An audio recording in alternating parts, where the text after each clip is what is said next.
Letters *****. E-text prepared by Al Haynes. Initial Studies in American Letters.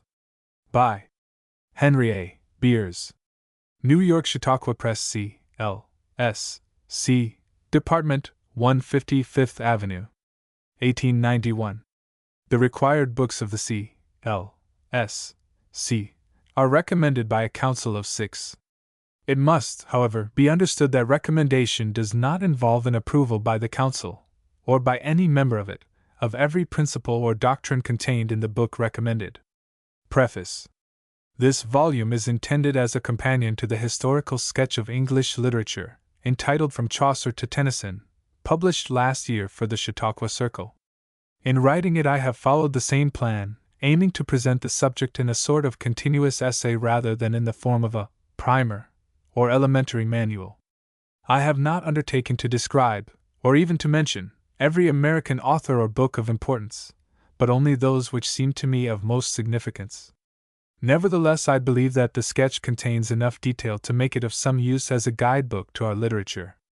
Though meant to be mainly a history of American belles lettres, it makes some mention of historical and political writings, but hardly any of philosophical, scientific, and technical works.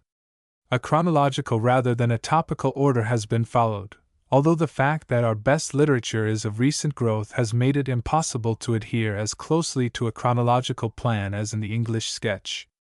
In the reading courses appended to the different chapters, one have named a few of the most important authorities in American literary history, such as Duyckinck, Tyler, Stedman, and Richardson. My thanks are due to the authors and publishers who have kindly allowed me the use of copyrighted matter for the appendix, especially to Mr. Park Godwin and Messrs. D.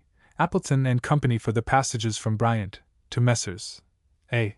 O. Armstrong and Son for the selections from Poe, to the Rev. E. Hale and Messrs. Roberts Brothers for the extract from The Man Without a Country, to Walt Whitman for his 2 poems, and to Mr. Clemens and the American Publishing Company for the passage from The Jumping Frog. Henry A. Beers. Chapter 1. The Colonial Period, 1607 to 1765. Chapter 2. The Revolutionary Period, 1765 to 1815. Chapter 3. The Era of National Expansion, 1815 to 1837. Chapter 4. The Concord Writers, 1837 to 1861. Chapter 5. The Cambridge Scholars, 1837 to 1861. Chapter 6. Literature in the Cities, 1837 to 1861. Chapter 7. Literature since 1861. Initial Studies in American Letters. Chapter 1.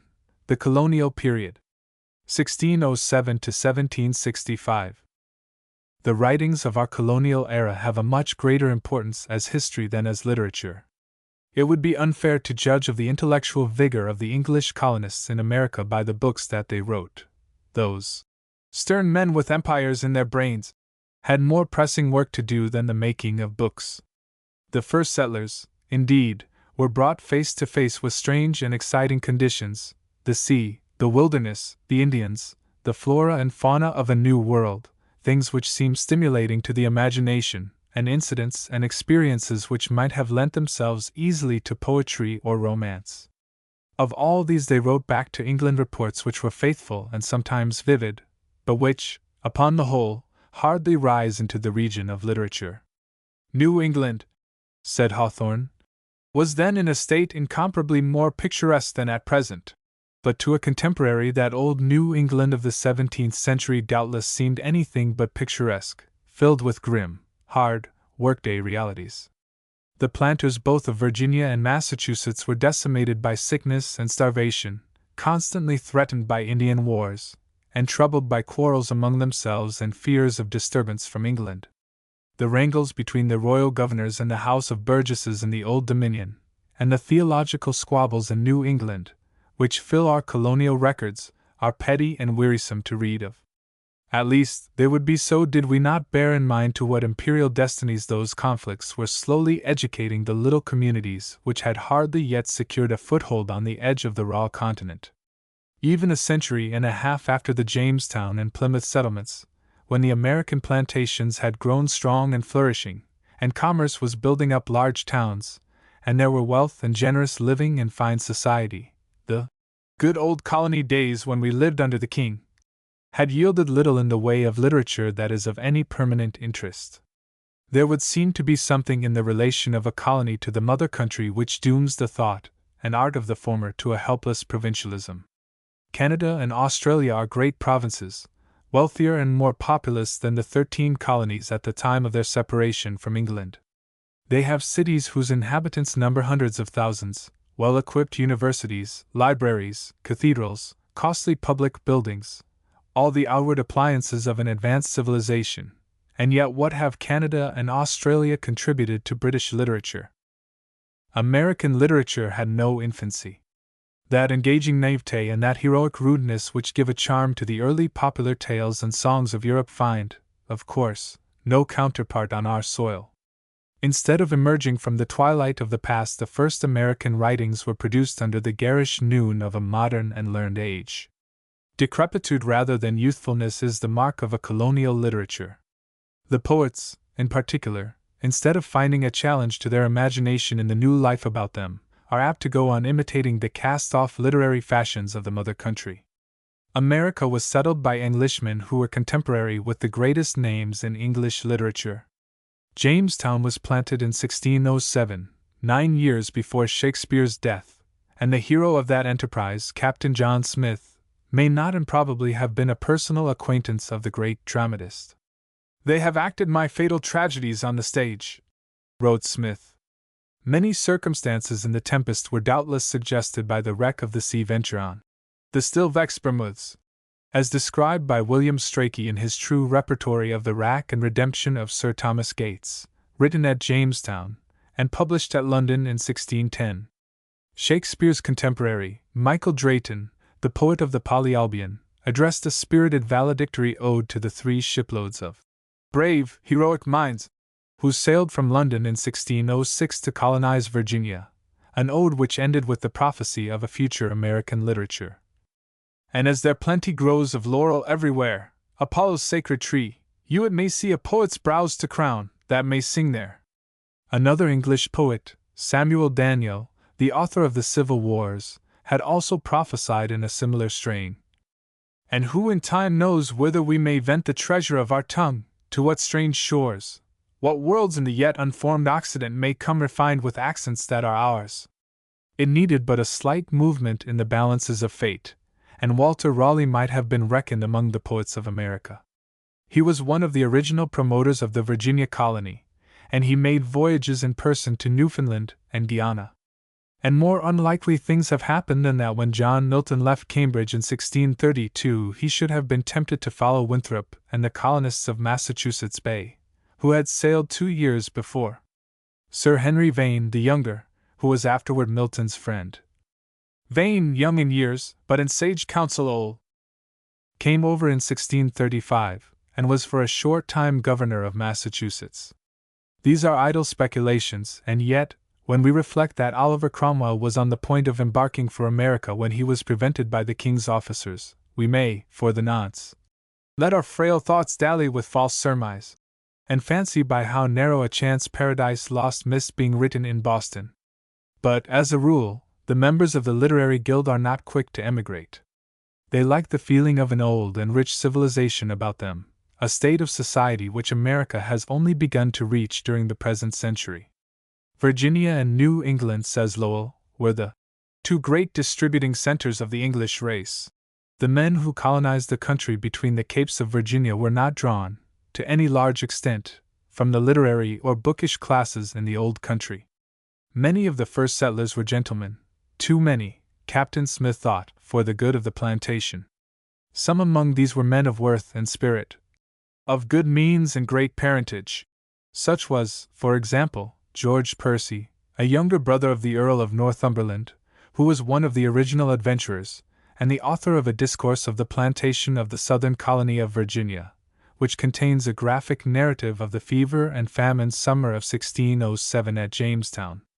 But many of these gentlemen were idlers, unruly gallants packed thither by their friends to escape ill destinies, dissipated younger sons, soldiers of fortune, who came over after the gold which was supposed to abound in the new country, and who spent their time in playing bowls and drinking at the tavern as soon as there was any tavern. With these was a sprinkling of mechanics and farmers, indented servants, and the onscourings of the London streets, fruit of press gangs and jail deliveries, sent over to work in the plantations. Nor were the conditions of life afterward in Virginia very favorable to literary growth. The planters lived isolated on great estates which had waterfronts on the rivers that flow into the Chesapeake.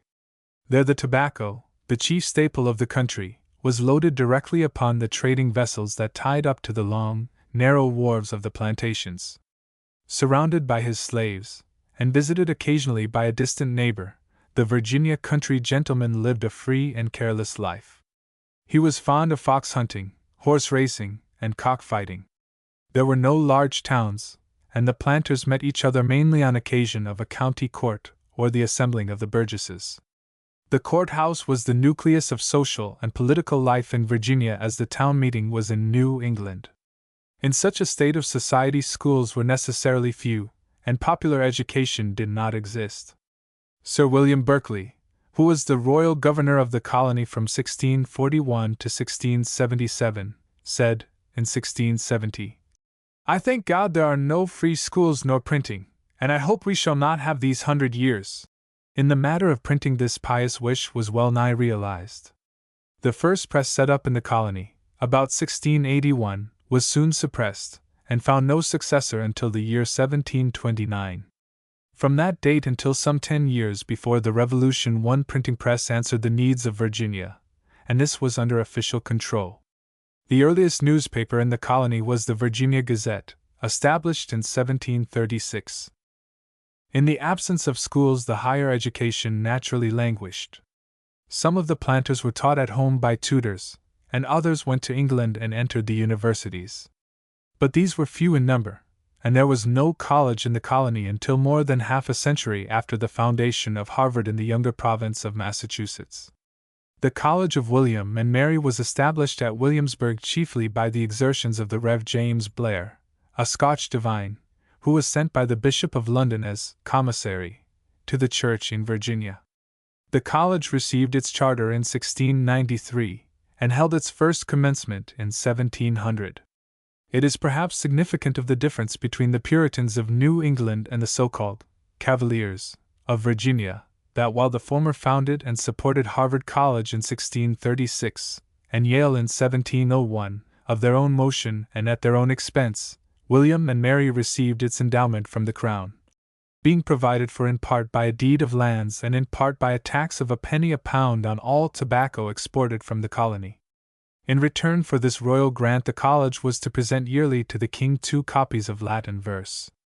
It is reported of the young Virginian gentlemen who resorted to the new college that they brought their plantation manners with them, and were accustomed to keep racehorses at the college, and bet at the billiard or other gaming tables.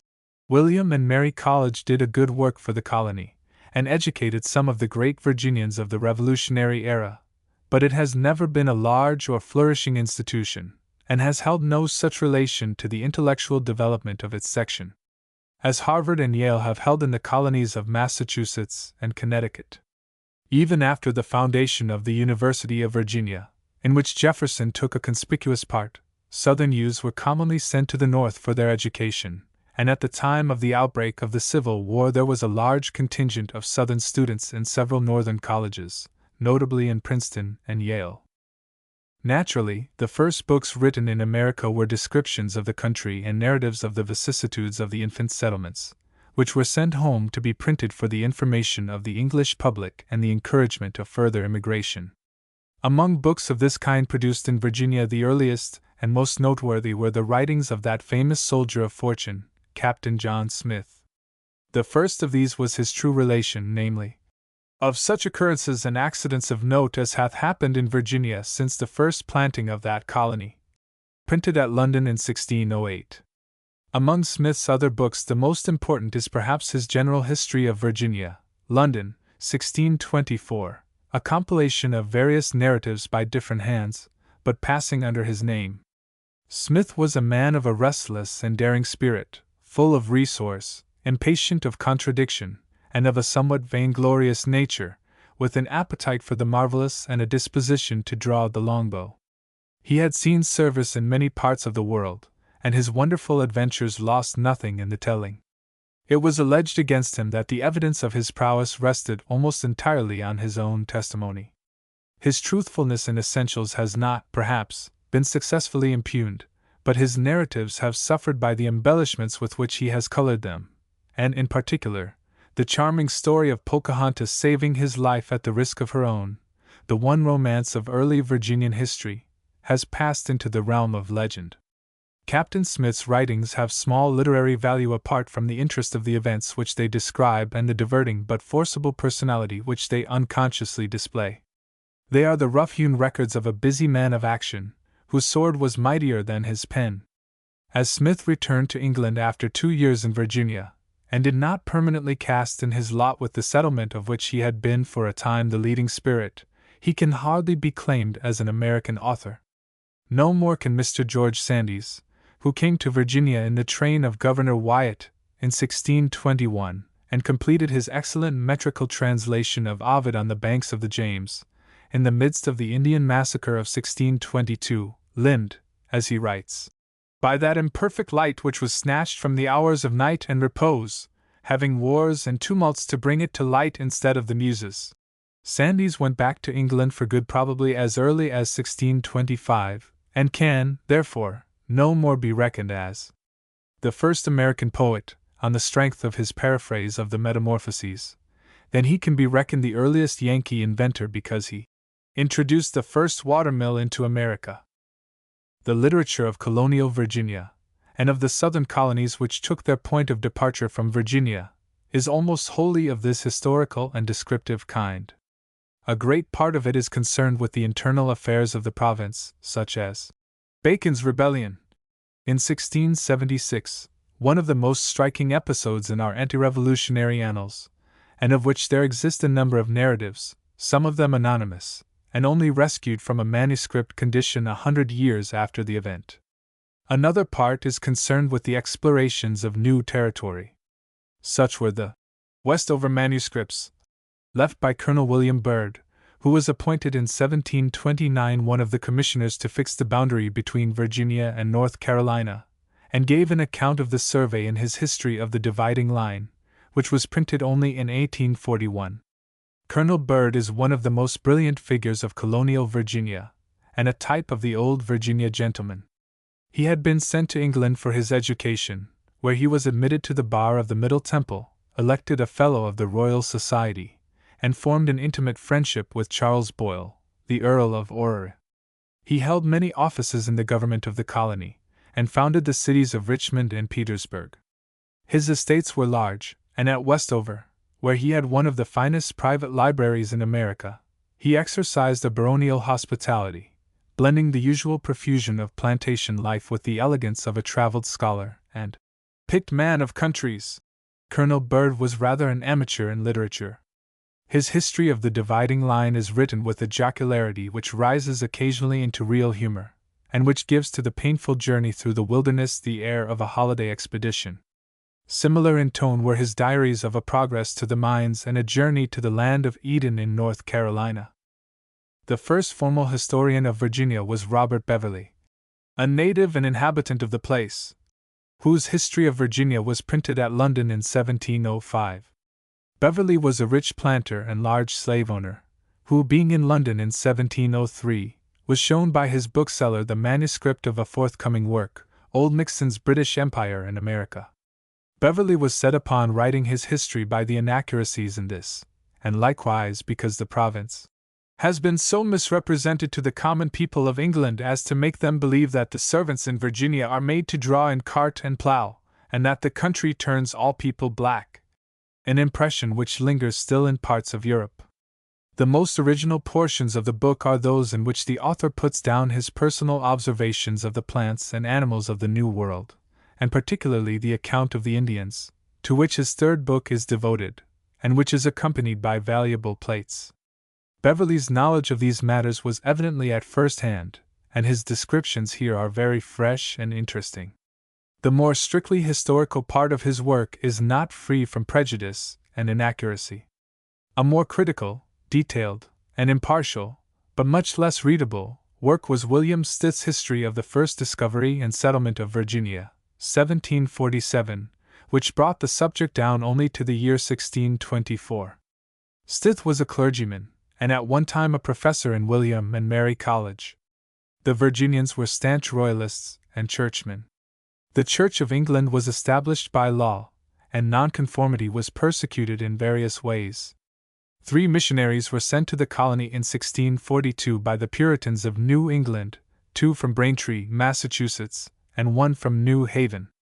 They were not suffered to preach, but many resorted to them in private houses, until, being finally driven out by fines and imprisonments, they took refuge in Catholic Maryland. The Virginia clergy were not, as a body, very much of a force in education or literature. Many of them, by reason of the scattering and dispersed condition of their parishes, lived as domestic chaplains with the wealthier planters, and partook of their illiteracy and their passion for gaming and hunting. Few of them inherited the zeal of Alexander Whitaker, the Apostle of Virginia, who came over in 1611 to preach to the colonists and convert the Indians, and who published in furtherance of those ends Good News from Virginia, in 1613, 3 years before his death by drowning in the James River. The conditions were much more favorable for the production of a literature in New England than in the southern colonies. The free and genial existence of the Old Dominion had no counterpart among the settlers of Plymouth and Massachusetts Bay, and the Puritans must have been rather unpleasant people to live with for persons of a different way of thinking. But their intensity of character, their respect for learning, and the heroic mood which sustained them through the hardships and dangers of their great enterprise are amply reflected in their own writings. If these are not so much literature as the raw materials of literature, they have at least been fortunate in finding interpreters among their descendants, and no modern Virginian has done for the memory of the Jamestown planters what Hawthorne, Whittier, Longfellow, and others have done in casting the glamour of poetry and romance over the lives of the founders of New England. Cotton Mather, in his Magnalia, quotes the following passage from one of those election sermons, delivered before the General Court of Massachusetts, which formed for many years the great annual intellectual event of the colony. The question was often put unto our predecessors, What went ye out into the wilderness to see? And the answer to it is not only too excellent but too notorious to be dissembled. We came hither because we would have our posterity settled under the pure and full dispensations of the gospel, defended by rulers that should be of ourselves. The New England colonies were, in fact, theocracies. Their leaders were clergymen, or laymen whose zeal for the faith was no whit inferior to that of the ministers themselves. Church and state were one. The freeman's oath was only administered to church members, and there was no place in the social system for unbelievers or dissenters.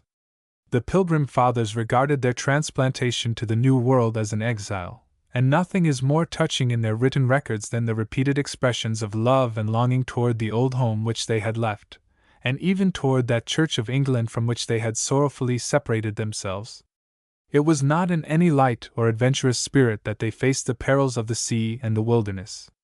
This howling wilderness, these ends of the earth, these goings down of the sun, are some of the epithets which they constantly applied to the land of their exile.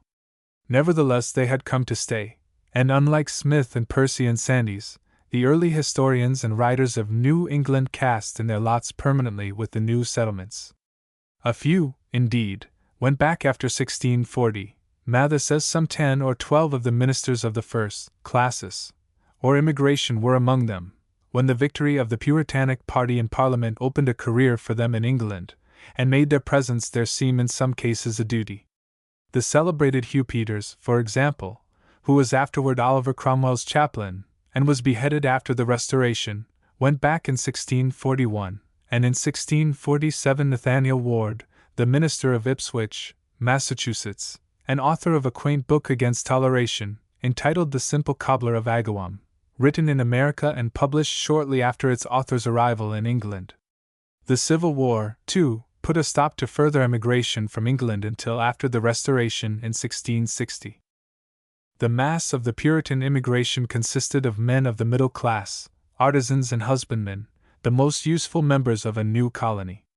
But their leaders were clergymen educated at the universities, and especially at Emmanuel College, Cambridge, the great Puritan college. Their civil magistrates were also in great part gentlemen of education and substance, like the elder Winthrop, who was learned in law, and Theophilus Eaton, first governor of New Haven, who was a London merchant of good estate. It is computed that there were in New England during the first generation as many university graduates as in any community of equal population in the old country. Almost the first care of the settlers was to establish schools. Every town of 50 families was required by law to maintain a common school, and every town of 100 families a grammar or Latin school.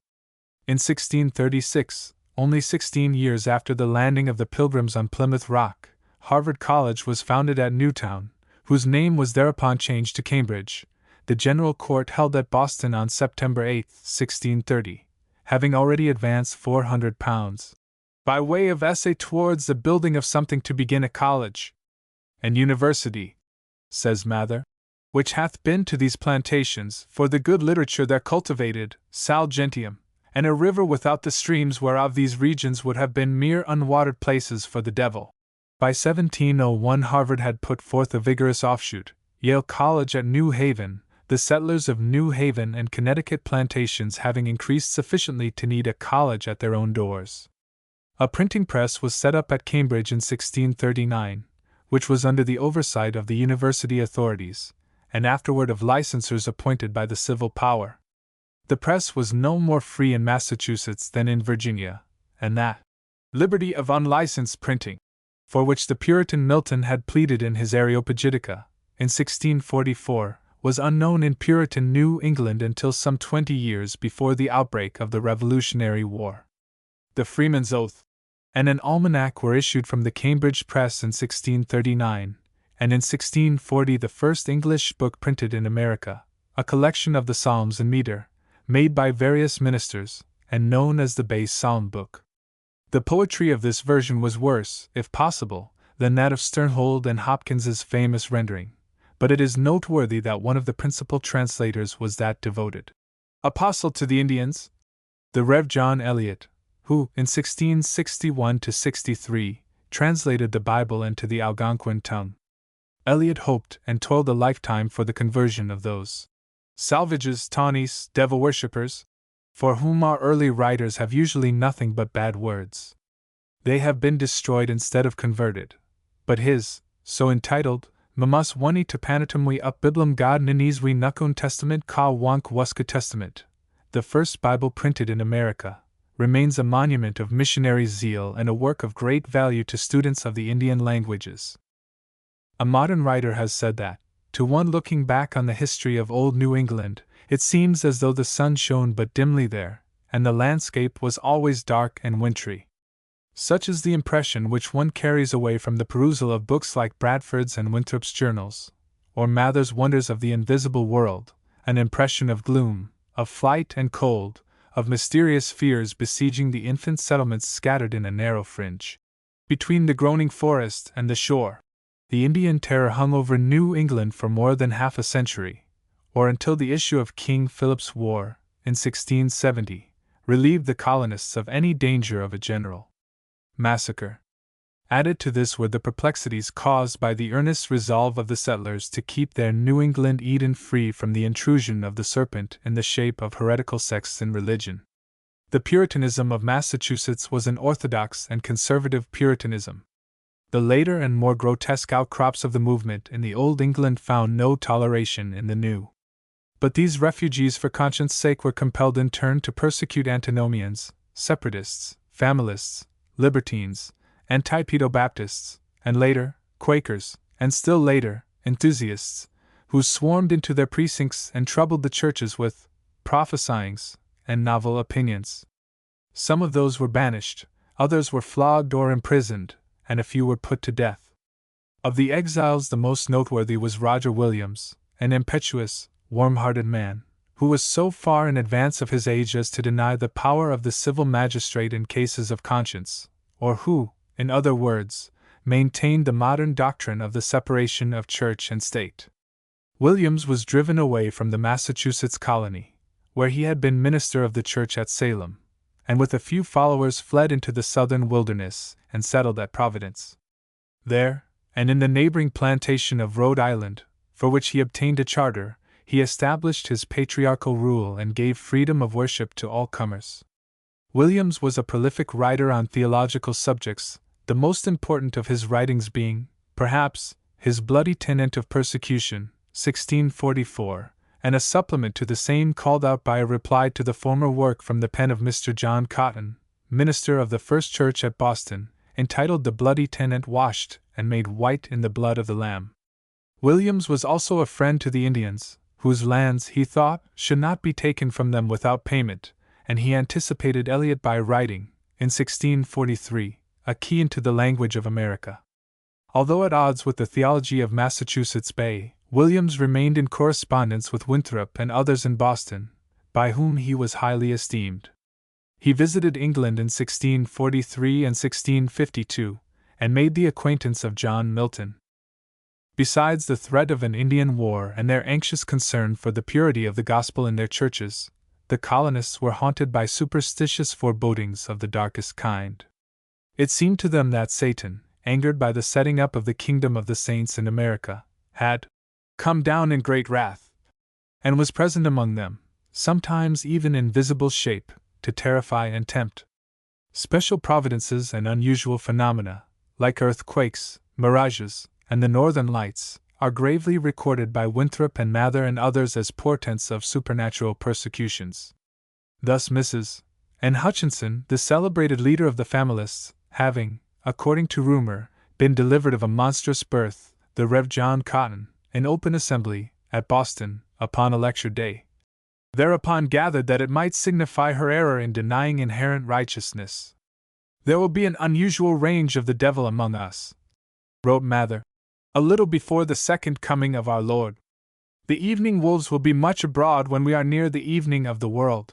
This belief culminated in the horrible witchcraft delusion at Salem in 1692, that spectral puppet play, which, beginning with the malicious pranks of a few children who accused certain uncanny old women and other persons of mean condition and suspected lives of having tormented them with magic, gradually drew into its vortex victims of the highest character, and resulted in the judicial murder of over 19 people. Many of the possessed pretended to have been visited by the apparition of a little black man, who urged them to inscribe their names in a red book which he carried, a sort of muster roll of those who had forsworn God's service for the devils. Others testified to having been present at meetings of witches in the forest. It is difficult now to read without contempt the evidence, which grave justices and learned divines considered sufficient to condemn to death men and women of unblemished lives. It is true that the belief in witchcraft was general at that time all over the civilized world, and that sporadic cases of witch burnings had occurred in different parts of America and Europe. Sir Thomas Browne, in his Religio Medici, 1635, affirmed his belief in witches, and pronounced those who doubted of them a sort of atheist. But the superstition came to a head in the Salem trials and executions, and was the more shocking from the general high level of intelligence in the community in which these were held. It would be well if those who lament the decay of faith would remember what things were done in New England in the name of faith less than 200 years ago. It is not wonderful that, to the Massachusetts Puritans of the 17th century, the mysterious forest held no beautiful suggestion. To them it was simply a grim and hideous wilderness, whose dark aisles were the ambush of prowling savages and the rendezvous of those other devil worshippers, who celebrated there a kind of vulgar Walpurgis night. The most important of original sources for the history of the settlement of New England are the journals of William Bradford, first governor of Plymouth, and John Winthrop, the second governor of Massachusetts, which hold a place corresponding to the writings of Captain John Smith in the Virginia colony, but are much more sober and trustworthy.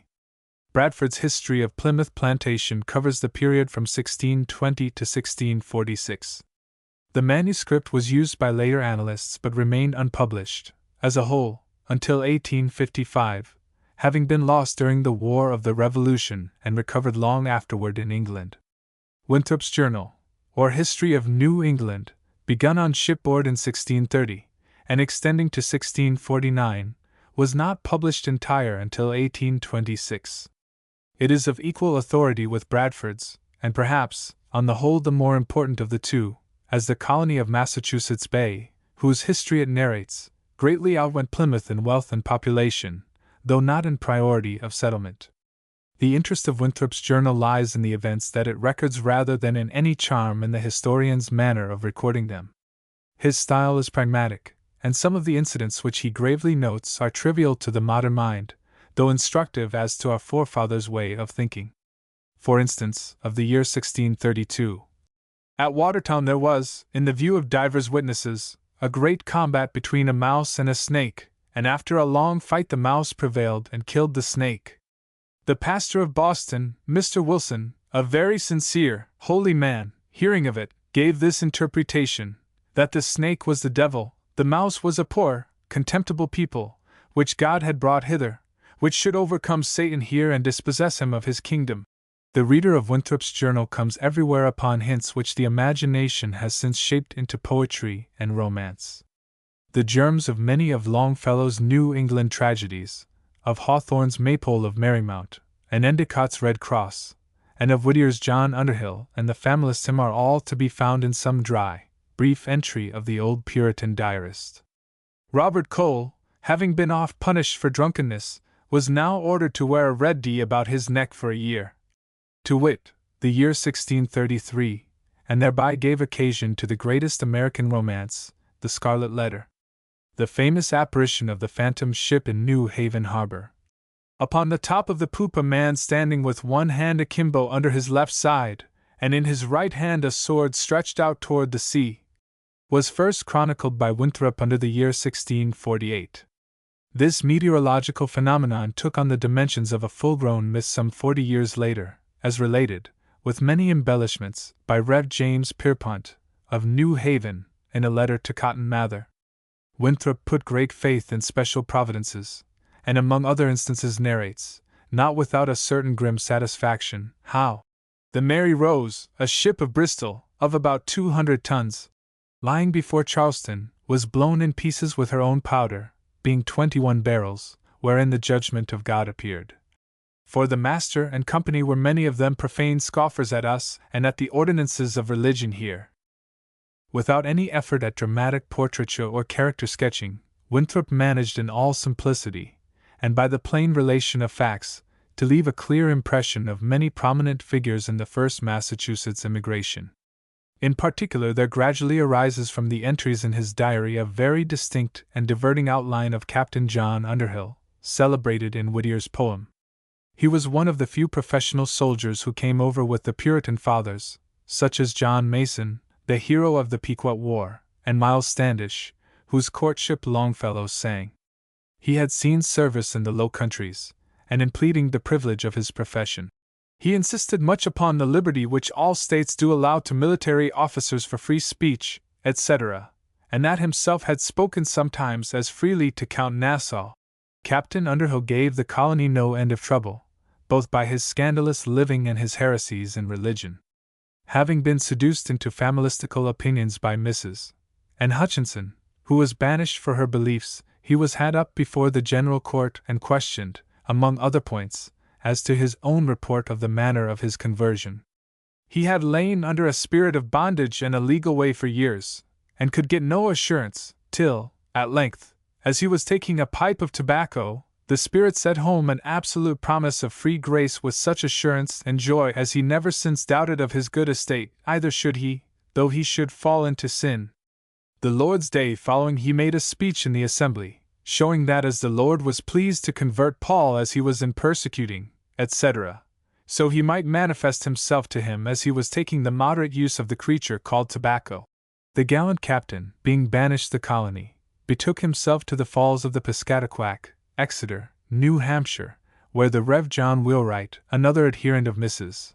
Hutchinson, had gathered a congregation. Being made governor of this plantation, Underhill sent letters to the Massachusetts magistrates, breathing reproaches and imprecations of vengeance. But meanwhile it was discovered that he had been living in adultery at Boston with a young woman whom he had seduced, the wife of a cooper, and the captain was forced to make public confession, which he did with great unction and in a manner highly dramatic. He came in his worst clothes, being accustomed to take great pride in his bravery and neatness, without a band, in a foul linen cap, and pulled close to his eyes, and standing upon a form, he did, with many deep sighs and abundance of tears, lay open his wicked course. There is a lurking humor in the grave Winthrop's detailed account of Underhill's doings. Winthrop's own personality comes out well in his journal. He was a born leader of men, a conditor imperii, just, moderate, patient, wise, and his narrative gives, upon the whole, a favorable impression of the general prudence and fair-mindedness of the Massachusetts settlers in their dealings with one another, with the Indians, and with the neighboring plantations. Considering our forefathers' errand and calling into this wilderness, it is not strange that their chief literary staples were sermons and tracts in controversial theology. Multitudes of these were written and published by the divines of the first generation, such as John Cotton, Thomas Shepard, John Norton, Peter Bulkeley, and Thomas Hooker, the founder of Hartford, of whom it was finely said that, when he was doing his master's business, he would put a king into his pocket. Nor were their successors in the second or the third generation any less industrious and prolific. They rest from their labors and their works do follow them. Their sermons and theological treatises are not literature, they are for the most part dry, heavy, and dogmatic, but they exhibit great learning, logical acuteness, and an earnestness which sometimes rises into eloquence. The pulpit ruled New England, and the sermon was the great intellectual engine of the time. The serious thinking of the Puritans was given almost exclusively to religion, the other world was all their art. The daily secular events of life, the aspects of nature, the vicissitude of the seasons, were important enough to find record in print only in so far as they manifested God's dealings with his people. So much was the sermon depended upon to furnish literary food that it was the general custom of serious-minded laymen to take down the words of the discourse in their notebooks. Franklin, in his autobiography, describes this as the constant habit of his grandfather, Peter Folger, and Mather, in his Life of the elder Winthrop, says that, though he wrote not after the preacher, yet such was his attention and such his retention in hearing, that he repeated unto his family the sermons which he had heard in the congregation. These discourses were commonly of great length.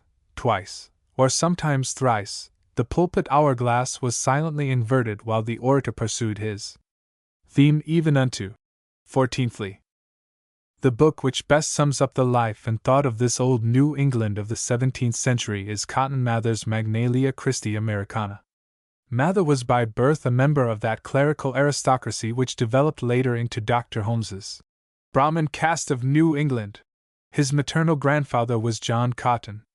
His father was Increase Mather, the most learned divine of his generation in New England, minister of the North Church of Boston, president of Harvard College, and author, inter alia, of that characteristically Puritan book, an essay for the recording of illustrious providences.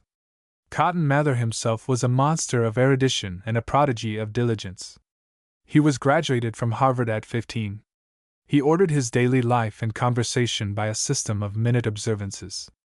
He was a bookworm, whose life was spent between his library and his pulpit, and his published works number upward of 380. Of these the most important is the Magnalia, 1702, an ecclesiastical history of New England from 1620 to 1698, divided into 7 parts. I. Antiquities. 2. Lives of the Governors. 3. Lives of 60 famous divines. 4. A history of Harvard College, with biographies of its eminent graduates. V. Acts and monuments of the faith. 6. Wonderful providences. 7. The wars of the Lord, that is, an account of the afflictions and disturbances of the churches and the conflicts with the Indians. The plan of the work thus united that of Fuller's Worthies of England and Church History with that of Wood's Athenae Oxonienses and Fox's Book of Martyrs. Mather's prose was of the kind which the English Commonwealth writers used.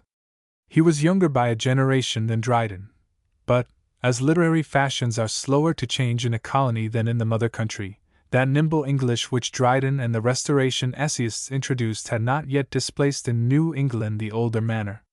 Mather wrote in the full and pregnant style of Taylor, Milton, Browne, Fuller, and Burton, a style ponderous with learning and stiff with allusions, digressions, conceits, anecdotes, and quotations from the Greek and the Latin. A page of the Magnalia is almost as richly modeled with italics as one from the Anatomy of Melancholy, and the quaintness which Mather caught from his favorite Fuller disports itself in textual pun and marginal anagram, and the fantastic subtitles of his books and chapters. He speaks of Thomas Hooker as having angled many scores of souls into the kingdom of heaven, anagrammatizes Mrs. Hutchinson's surname into the nonsuch, and having occasion to speak of Mr. Urian Oakes's election to the presidency of Harvard College, enlarges upon the circumstance as follows. We all know that Britain knew nothing more famous than their ancient sect of Druids, the philosophers, whose order, they say, was instituted by one Samoths, which is in English as much as to say, an heavenly man. The Celtic name Drew for an oak was that from whence they received their denomination, as at this very day the Welsh call this tree Drew, and this order of men Derwidden. But there are no small antiquaries who derive this oaken religion and philosophy from the oaks of Mamre, where the patriarch Abraham had as well a dwelling as an altar. That oaken plain and the eminent oak under which Abraham lodged was extant in the days of Constantine, as Isidore, Jerome, and Sozomen have assured us.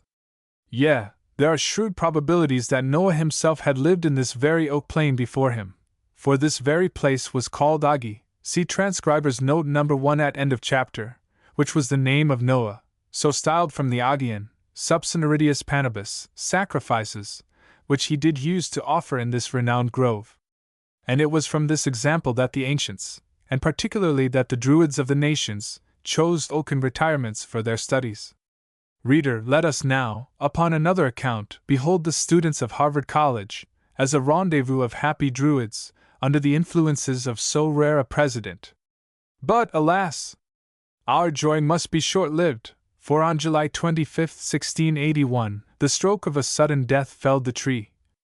Catantum inter caput extulit omnes quantum lentus solent inter viberna cypressi.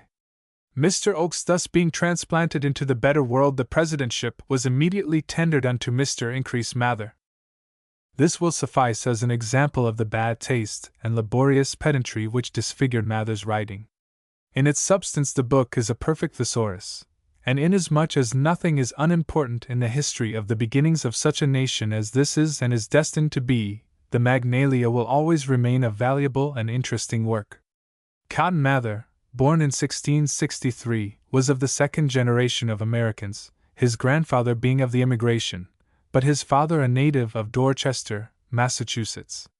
A comparison of his writings and of the writings of his contemporaries with the works of Bradford, Winthrop, Hooker, and others of the original colonists, shows that the simple and heroic faith of the Pilgrims had hardened into formalism and doctrinal rigidity. The leaders of the Puritan exodus, notwithstanding their intolerance of errors and belief, were comparatively broad-minded men. They were sharers in a great national movement, and they came over when their cause was warm with the glow of martyrdom, and on the eve of its coming triumph at home. After the Restoration, in 1660, the currents of national feeling no longer circulated so freely through this distant member of the body politic, and thought in America became more provincial. The English dissenters, though socially at a disadvantage as compared with the Church of England, had the great benefit of living at the center of national life, and of feeling about them the pressure of vast bodies of people who did not think as they did.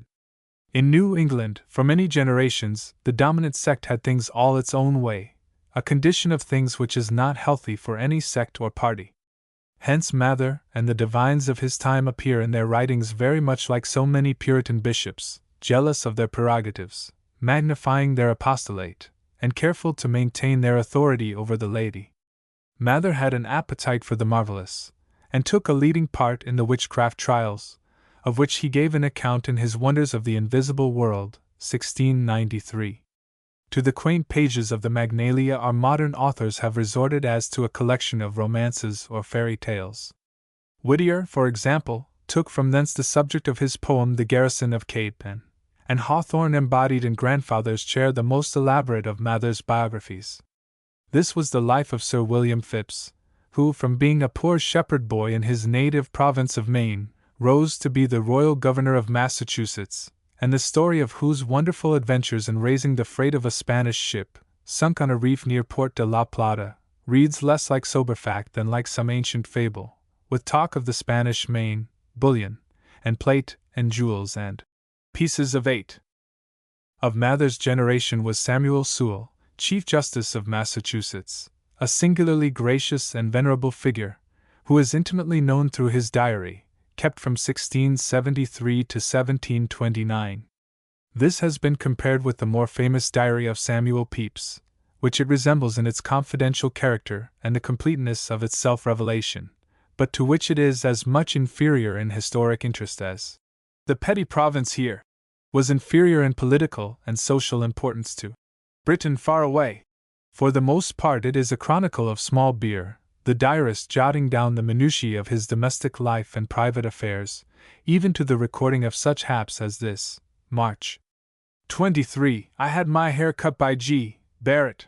But it also affords instructive glimpses of public events, such as King Philip's War, the Quaker troubles, the English Revolution of 1688, etc. It bears about the same relation to New England history at the close of the 17th century as Bradford's and Winthrop's journals bear to that of the first generation. Sewall was one of the justices who presided at the trial of the Salem witches, but for the part which he took in that wretched affair he made such atonement as was possible, by open confession of his mistake and his remorse in the presence of the Church. Sewall was one of the first writers against African slavery. In his brief tract, The Selling of Joseph, printed at Boston in 1700. His Phenomena Quidem Apocalyptica, a mystical interpretation of prophecies concerning the New Jerusalem, which he identifies with America, is remembered only because Whittier, in his Prophecy of Samuel Sewall, has paraphrased one poetic passage which shows a loving observation of nature very rare in our colonial writers. Of poetry, indeed, or, in fact, of pure literature in the narrower sense, that is, of the imaginative representation of life, there was little or none in the colonial period. There were no novels, no plays, no satires, and, until the example of the Spectator had begun to work on this side the water, no experiments even at the lighter forms of essay writing, character sketches, and literary criticism. There was verse of a certain kind, but the most generous stretch of the term would hardly allow it to be called poetry. Many of the early divines of New England relieved their pens, in the intervals of sermon writing, of epigrams, elegies, eulogistic verses, and similar grave trifles distinguished by the crabbed wit of the so-called metaphysical poets, whose manner was in fashion when the Puritans left England, the manner of Donne and Cowley, and those darlings of the New English Muse, the emblems of Quarles and the Divine Week of Du Bartas, as translated by Sylvester.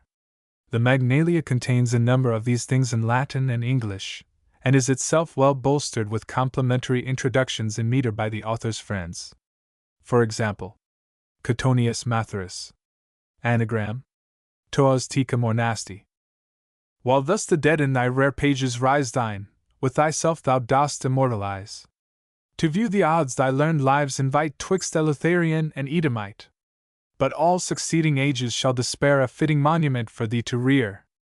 Thy own rich pen, peace, silly Momus, peace, hath given them a lasting writ of ease. The epitaphs and mortuary verses were especially ingenious in the matter of puns, anagrams, and similar conceits. The death of the Rev. Samuel Stone, of Hartford, afforded an opportunity of this sort not to be missed, and his threnodist accordingly celebrated him as a whetstone, a lodestone, an Ebenezer, a stone for kingly David's use so fit as would not fail Goliath's front to hit, etc. The most characteristic, popular, and widely circulated poem of colonial New England was Michael Wigglesworth's Day of Doom, 1663, a kind of doggerel inferno, which went through 9 editions, and was the solace, says Lowell, of every fireside, the flicker of the pine knots by which it was conned, perhaps adding a livelier relish to its premonitions of eternal combustion. Wigglesworth had not the technical equipment of a poet. His verse is sing-song, his language rude and monotonous, and the lurid horrors of his material hell are more likely to move mirth than fear in a modern reader. but there are an unmistakable vigor of imagination and a sincerity of belief in his gloomy poem which hold it far above contempt, and easily account for its universal currency among a people like the Puritans. One stanza has been often quoted for its grim concession to unregenerate infants of the easiest room in hell, a limbus in phantom which even Origen need not have scrupled at.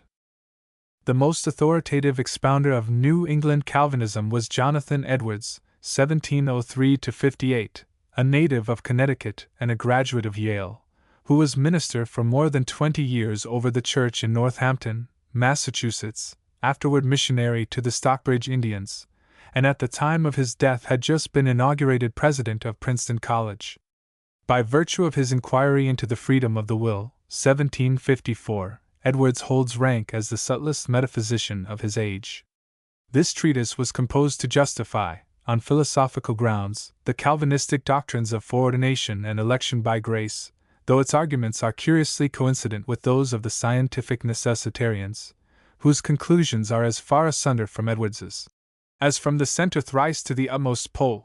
His writings belong to theology rather than to literature, but there is an intensity and a spiritual elevation about them, apart from the profundity and acuteness of the thought, which lift them here and there into the finer ether of purely emotional or imaginative art.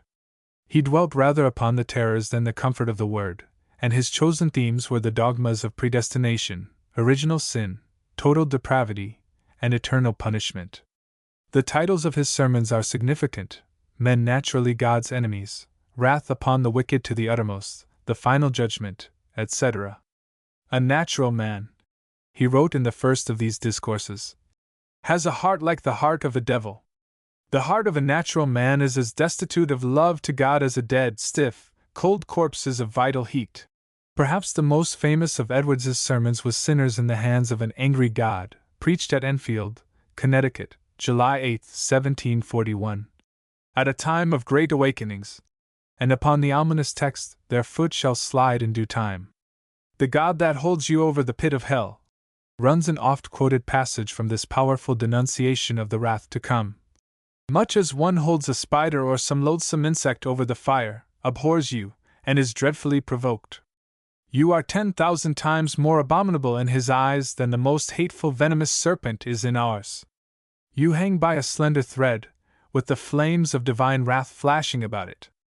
If you cry to God to pity you, he will be so far from pitying you in your doleful case that he will only tread you underfoot.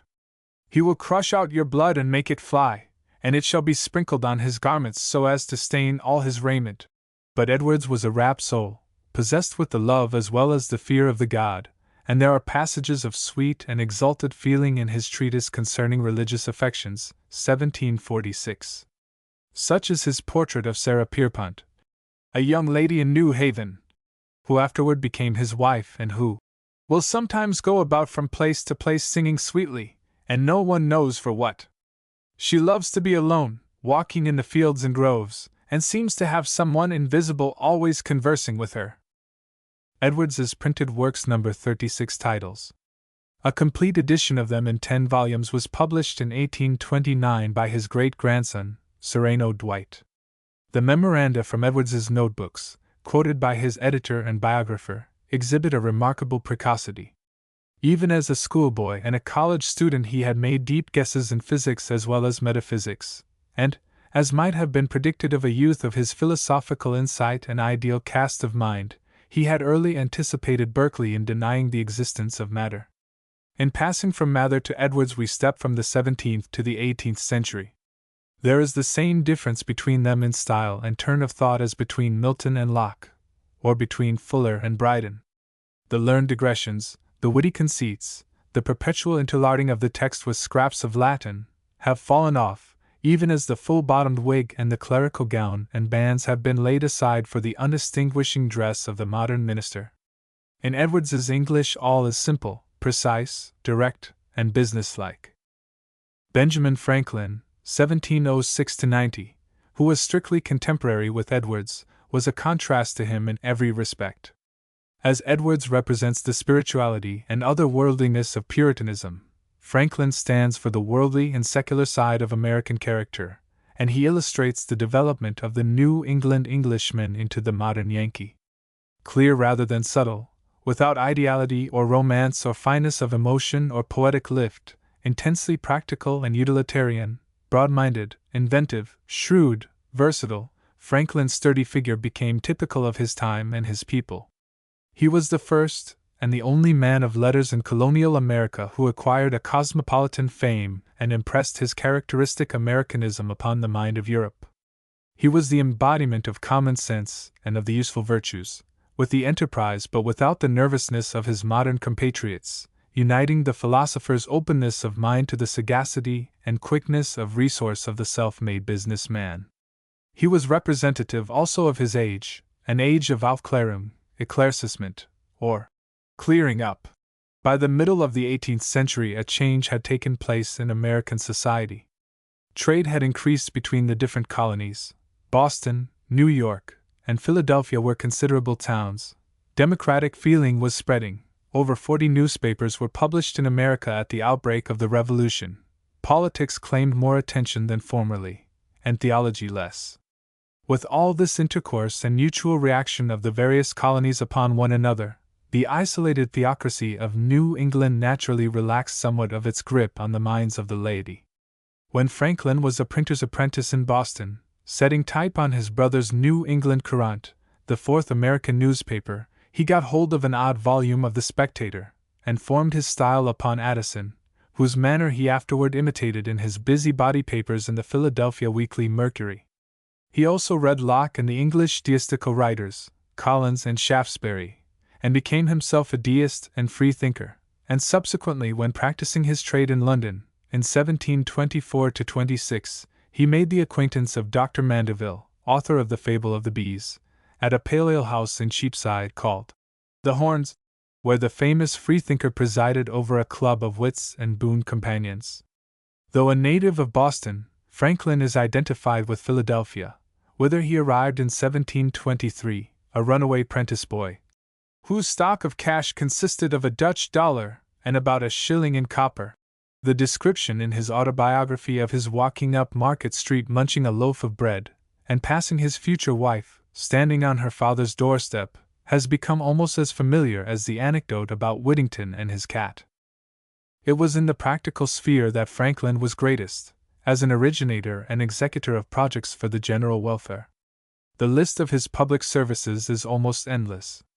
He organized the Philadelphia Fire Department and Street Cleaning Service, and the colonial postal system which grew into the United States Post Office Department.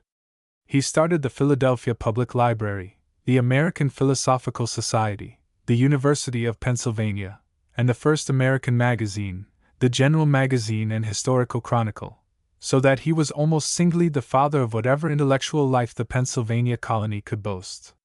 In 1754, when commissioners from the colonies met at Albany, Franklin proposed a plan, which was adopted, for the union of all the colonies under one government.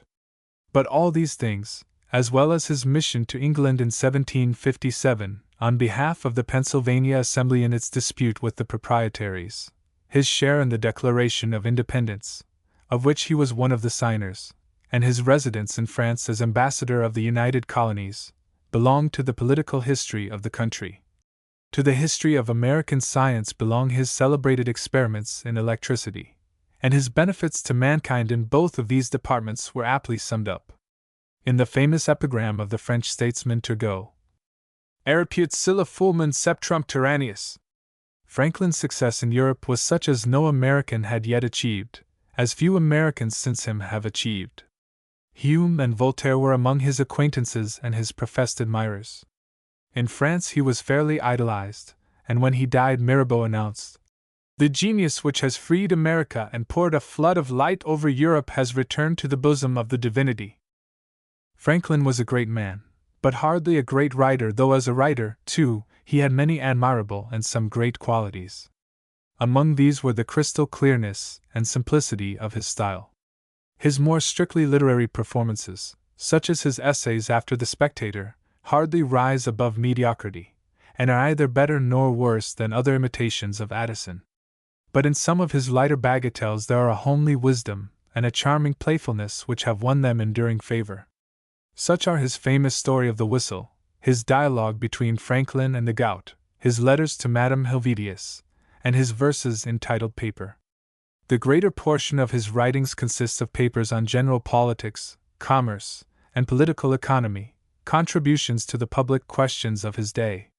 These are of the nature of journalism rather than of literature, and many of them were published in his newspaper, the Pennsylvania Gazette, the medium through which for many years he most strongly influenced American opinion. The most popular of his writings were his autobiography and Poor Richard's Almanac.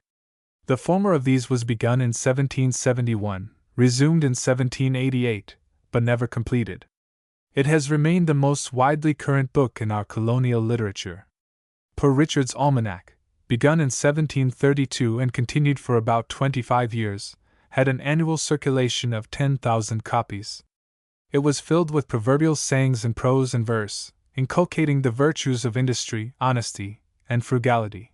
1. Some of these were original with Franklin, others were selected from the proverbial wisdom of the ages, but a new force was given them by pungent turns of expression. Poor Richard's saws were such as these: little strokes fell great oaks, 3 removes are as bad as a fire, early to bed and early to rise makes a man healthy, wealthy, and wise, never leave that till tomorrow which you can do today. What maintains one vice would bring up 2 children, it is hard for an empty bag to stand upright. Now and then there are truths of a higher kind than these in Franklin, and Sainte-Beuve, the great French critic, quotes, as an example of his occasional finer moods, the saying, "Truth and sincerity have a certain distinguishing native luster about them which cannot be counterfeited. They are like fire and flame that cannot be painted." But the sage who invented the Franklin stove had no disdain of small utilities, and in general the last word of his philosophy is well expressed in a passage of his autobiography. Human felicity is produced not so much by great pieces of good fortune that seldom happen, as by little advantages that occur every day. Thus, if you teach a poor young man to shave himself and keep his razor in order, you may contribute more to the happiness of his life than in giving him 1,000 guineas. 1. Captain John Smith. A True Relation of Virginia, Dean's Edition. Boston, 1866. 2. Cotton Mather. Magnalia Christi Americana. Hartford, 1820. 3. Samuel Sewell. Diary. Massachusetts Historical Collections. 5th Series. Volumes V6 and 7. Boston, 1878. 4. Jonathan Edwards. 8 Sermons on Various Occasions. Volume 7 of Edwards's works. Edited by Sereno Dwight. New York, 1829. 5. Benjamin Franklin. Autobiography. Edited by John Bigelow. Philadelphia, 1869. J. B. Lippincott and Company. 6. Essays and Bagatelles. Volume 2 of Franklin's Works. Edited by Jared Sparks. Boston, 1836. 7. Moses Coit Tyler. A History of American Literature. 1607 to 1765. New York, 1878. G. P. Putnam's Sons. 1. The Way to Wealth, Plan for Saving £100,000, Rules of Health, Advice to a Young Tradesman, The Way to Make Money Plenty in Every Man's Pocket, etc. Transcriber's note: the word agi was transliterated from the Greek characters omicron, gamma, eta. Chapter 2. The Revolutionary Period. 1765 to 1815. It will be convenient to treat the 50 years which elapsed between the meeting at New York, in 1765, of a Congress of delegates from 9 colonies to protest against the Stamp Act, and the close of the Second War with England, in 1815, as, for literary purposes, a single period. This half-century was the formative era of the American nation. Historically, it is divisible into the years of Revolution and the years of Construction. But the men who led the movement for independence were also, in great part, the same who guided in shaping the Constitution of the new Republic, and the intellectual impress of the whole period is one and the same. The character of the age was as distinctly political as that of the colonial era. In New England, at least, was theological, and literature must still continue to borrow its interest from history. Pure literature, or what, for want of a better term, we call belles lettres, was not born in America until the 19th century was well under way. It is true that the Revolution had its humor, its poetry, and even its fiction, but these were strictly for the home market. They hardly penetrated the consciousness of Europe at all, and are not to be compared with the contemporary work of English authors like Cooper and Sheridan and Burke. Their importance for us today is rather antiquarian than literary, though the most noteworthy of them will be mentioned in due course in the present chapter. It is also true that one or two of Irving's early books fall within the last years of the period now under consideration. But literary epochs overlap one another at the edges, and these writings may best be postponed to a subsequent chapter. Among the most characteristic products of the intellectual stir that preceded and accompanied the revolutionary movement were the speeches of political orators like Samuel Adams, James Otis, and Josiah Quincy, in Massachusetts, and Patrick Henry in Virginia. Oratory is the art of a free people, and as in the forensic assemblies of Greece and Rome and in the Parliament of Great Britain, so in the conventions and congresses of revolutionary America it sprang up and flourished naturally. The age, moreover, was an eloquent, not to say a rhetorical, age, and the influence of Johnson's orotund prose, of the declamatory letters of Junius, and of the speeches of Burke, Fox, Sheridan, and the elder Pitt is perceptible in the debates of our early congresses.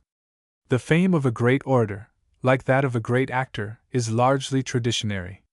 The spoken word transferred to the printed page loses the glow which resided in the man and the moment. A speech is good if it attains its aim, if it moves the hearers to the end which is sought. But the fact that this end is often temporary and occasional, rather than universal and permanent, explains why so few speeches are really literature. If this is true, even where the words of an orator are preserved exactly as they were spoken, it is doubly true when we have only the testimony of contemporaries as to the effect which the oration produced. The fiery utterances of Adams, Otis, and Quincy were either not reported at all or very imperfectly reported, so that posterity can judge of them only at second hand. Patrick Henry has fared better, many of his orations being preserved in substance, if not in the letter, in Wirt's biography. Of these the most famous was the defiant speech in the Convention of Delegates, March 28, 1775, throwing down the gauge of battle to the British ministry. The ringing sentences of this challenge are still declaimed by schoolboys, and many of them remain as familiar as household words. I have but one lamp by which my feet are guided, and that is the lamp of experience. I know of no way of judging of the future but by the past. Gentlemen may cry peace, peace, but there is no peace. Is life so dear, or peace so sweet, as to be purchased at the price of chains and slavery? Forbid it, Almighty God! I know not what course others may take, but as for me, give me liberty, or give me death. The eloquence of Patrick Henry was fervid rather than weighty or rich. But if such specimens of the oratory of the American patriots as have come down to us fail to account for the wonderful impression that their words are said to have produced upon their fellow countrymen, we should remember that they are at a disadvantage when read instead of heard. The imagination should supply all those accessories which gave them vitality when first pronounced: the living presence and voice of the speaker, the listening senate, the grave excitement of the hour and of the impending conflict, the wordiness and exaggeration, the highly Latinized diction, the rhapsodies about freedom which hundreds of 4th of July addresses have since turned into platitudes, all these coming hot from the lips of men whose actions in the field confirmed the earnestness of their speech, were effective in the crisis and for the purpose to which they were addressed. The press was an agent in the cause of liberty no less potent than the platform, and patriots such as Adams, Otis, Quincy, Warren, and Hancock wrote constantly, for the newspapers, essays and letters on the public questions of the time signed Vindex, Hyperion, Independent, Brutus, Cassius, and the like, and couched in language which to the taste of today seems rather over-rhetorical. Among the most important of these political essays were the circular letter to each colonial legislature, published by Adams and Otis in 1768, Quincy's observations on the Boston Port Bill, 1774, and Otis's Rights of the British Colonies, a pamphlet of 120 pages, printed in 1764. No collection of Otis's writings has ever been made. The Life of Quincy, published by his son, preserves for posterity his journals and correspondence, his newspaper essays, and his speeches at the bar, taken from the Massachusetts Law Reports. Among the political literature which is of perennial interest to the American people are such state documents as the Declaration of Independence, the Constitution of the United States, and the messages, inaugural addresses, and other writings of our early presidents. Thomas Jefferson, the third President of the United States, and the father of the Democratic Party, was the author of the Declaration of Independence, whose opening sentences have become commonplaces in the memory of all readers. One sentence in particular has been as a shibboleth, or war cry, or declaration of faith among Democrats of all shades of opinion. We hold these truths to be self-evident, that all men are created equal, that they are endowed by their Creator with certain inalienable rights, that among these are life, liberty, and the pursuit of happiness. Not so familiar to modern readers is the following, which an English historian of our literature calls the most eloquent clause of that great document, and the most interesting suppressed passage in American literature. Jefferson was a Southerner, but even at that early day the South had grown sensitive on the subject of slavery, and Jefferson's arraignment of King George for promoting the peculiar institution was left out from the final draft of the Declaration in deference to Southern members. He has waged cruel war against human nature itself, violating its most sacred rights of life and liberty, in the persons of a distant people who never offended him, captivating and carrying them into slavery in another hemisphere, or to incur miserable death in their transportation thither. This piratical warfare, the opprobrium of infidel powers, is the warfare of the Christian King of Great Britain. Determined to keep open a market where men should be bought and sold, he has prostituted his negative by suppressing every legislative attempt to restrain this execrable commerce.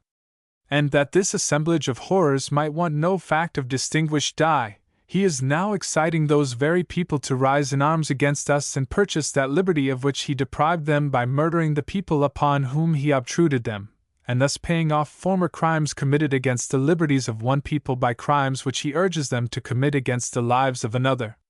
The tone of apology or defense which Calhoun and other Southern statesmen afterward adopted on the subject of slavery was not taken by the men of Jefferson's generation. Another famous Virginian, John Randolph of Roanoke, himself a slaveholder, in his speech on the Militia Bill in the House of Representatives, December 10, 1811, said, "I speak from facts when I say that the night bell never tolls for fire in Richmond, that the mother does not hug her infant more closely to her bosom." This was said apropos of the danger of a servile insurrection in the event of a war with England, a war which actually broke out in the year following, but was not attended with the slave rising which Randolph predicted. Randolph was a thoroughgoing, state rights man, and though opposed to slavery on principle, he cried, "Hands off!" to any interference by the general government with the domestic institutions of the states. His speech is read better than most of his contemporaries. They are interesting in their exhibit of a bitter and eccentric individuality, witty, incisive, and expressed in a pungent and familiar style which contrasts refreshingly with the diplomatic language and glittering generalities of most congressional oratory, whose verbiage seems to keep its subject always at arm's length. Another noteworthy writing of Jefferson's was his inaugural address of March 4, 1801, with its program of equal and exact justice to all men, of whatever state or persuasion, religious or political, peace, commerce, and honest friendship with all nations, entangling alliances with none, the support of the state governments in all their rights, absolute acquiescence in the decisions of the majority, the supremacy of the civil over the military authority, economy in the public expense, freedom of religion, freedom of the press, and freedom of person under the protection of the habeas corpus, and trial by juries impartially selected. During his 6 years' residence in France, as American minister, Jefferson had become indoctrinated with the principles of French democracy. His main service and that of his party, the Democratic, or, as it was then called, the Republican Party, to the young republic was in its insistence upon toleration of all beliefs and upon the freedom of the individual from all forms of governmental restraint. Jefferson has some claims to rank as an author in general literature.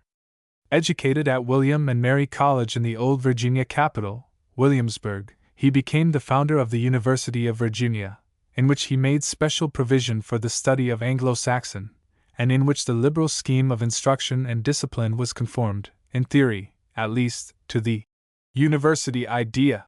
His notes on Virginia are not without literary quality, and one description, in particular, has been often quoted: the passage of the Potomac through the Blue Ridge, in which is this poetically imaginative touch. The mountain being cloven asunder, she presents to your eye, through the cleft, a small catch of smooth blue horizon, at an infinite distance in the plain country, inviting you, as it were, from the riot and a tumult roaring around, to pass through the breach and participate of the calm below. After the conclusion of peace with England, in 1783, political discussion centered about the Constitution, which in 1788 took the place of the looser Articles of Confederation adopted in 1778. The Constitution as finally ratified was a compromise between two parties, the Federalists, who wanted a strong central government, and the Anti-Federals, afterward called Republicans, or Democrats, who wished to preserve state sovereignty. The debates on the adoption of the Constitution, both in the General Convention of the States, which met at Philadelphia in 1787, and in the separate state conventions called to ratify its action, form a valuable body of comment and illustration upon the instrument itself. One of the most notable of the speeches in opposition was Patrick Henry's address before the Virginia Convention. "That this is a consolidated government," he said, "is demonstrably clear, and the danger of such a government is, to my mind, very striking." The leader of the Federal party was Alexander Hamilton, the ablest constructive intellect among the statesmen of our Revolutionary era, of whom Talleyrand said that he had never known his equal, whom Guizot classed with the men who have best known the vital principles and fundamental conditions of a government worthy of its name and mission. Hamilton's speech on the expediency of adopting the Federal Constitution, delivered in the Convention of New York, June 24, 1788, was a masterly statement of the necessity and advantages of the Union. But the most complete exposition of the constitutional philosophy of the Federal Party was the series of 85 papers entitled The Federalist, printed during the years 1787 to 88, and mostly in the Independent Journal of New York, over the signature Publius. These were the work of Hamilton, of John Jay, afterward Chief Justice, and of James Madison, afterward President of the United States. The Federalist Papers, though written in a somewhat ponderous diction, are among the great landmarks of American history, and were in themselves a political education to the generation that read them. Hamilton was a brilliant and versatile figure, a persuasive orator, a forcible writer, and as Secretary of the Treasury under Washington the foremost of American financiers. He was killed in a duel by Aaron Burr, at Weehawken, in 1804. The Federalists were victorious, and under the provisions of the new Constitution George Washington was inaugurated first President of the United States, on March 4, 1789. Washington's writings have been collected by Jared Sparks. They consist of journals, letters, messages, addresses, and public documents, for the most part plain and businesslike in manner, and without any literary pretensions. The most elaborate, and the best known of them is his farewell address, issued on his retirement from the presidency in 1796. In the composition of this he was assisted by Madison, Hamilton, and Jay. It is wise in substance and dignified, though somewhat stilted in expression. The correspondence of John Adams, second President of the United States, and his diary, kept from 1755 to 85, should also be mentioned as important sources for a full knowledge of this period.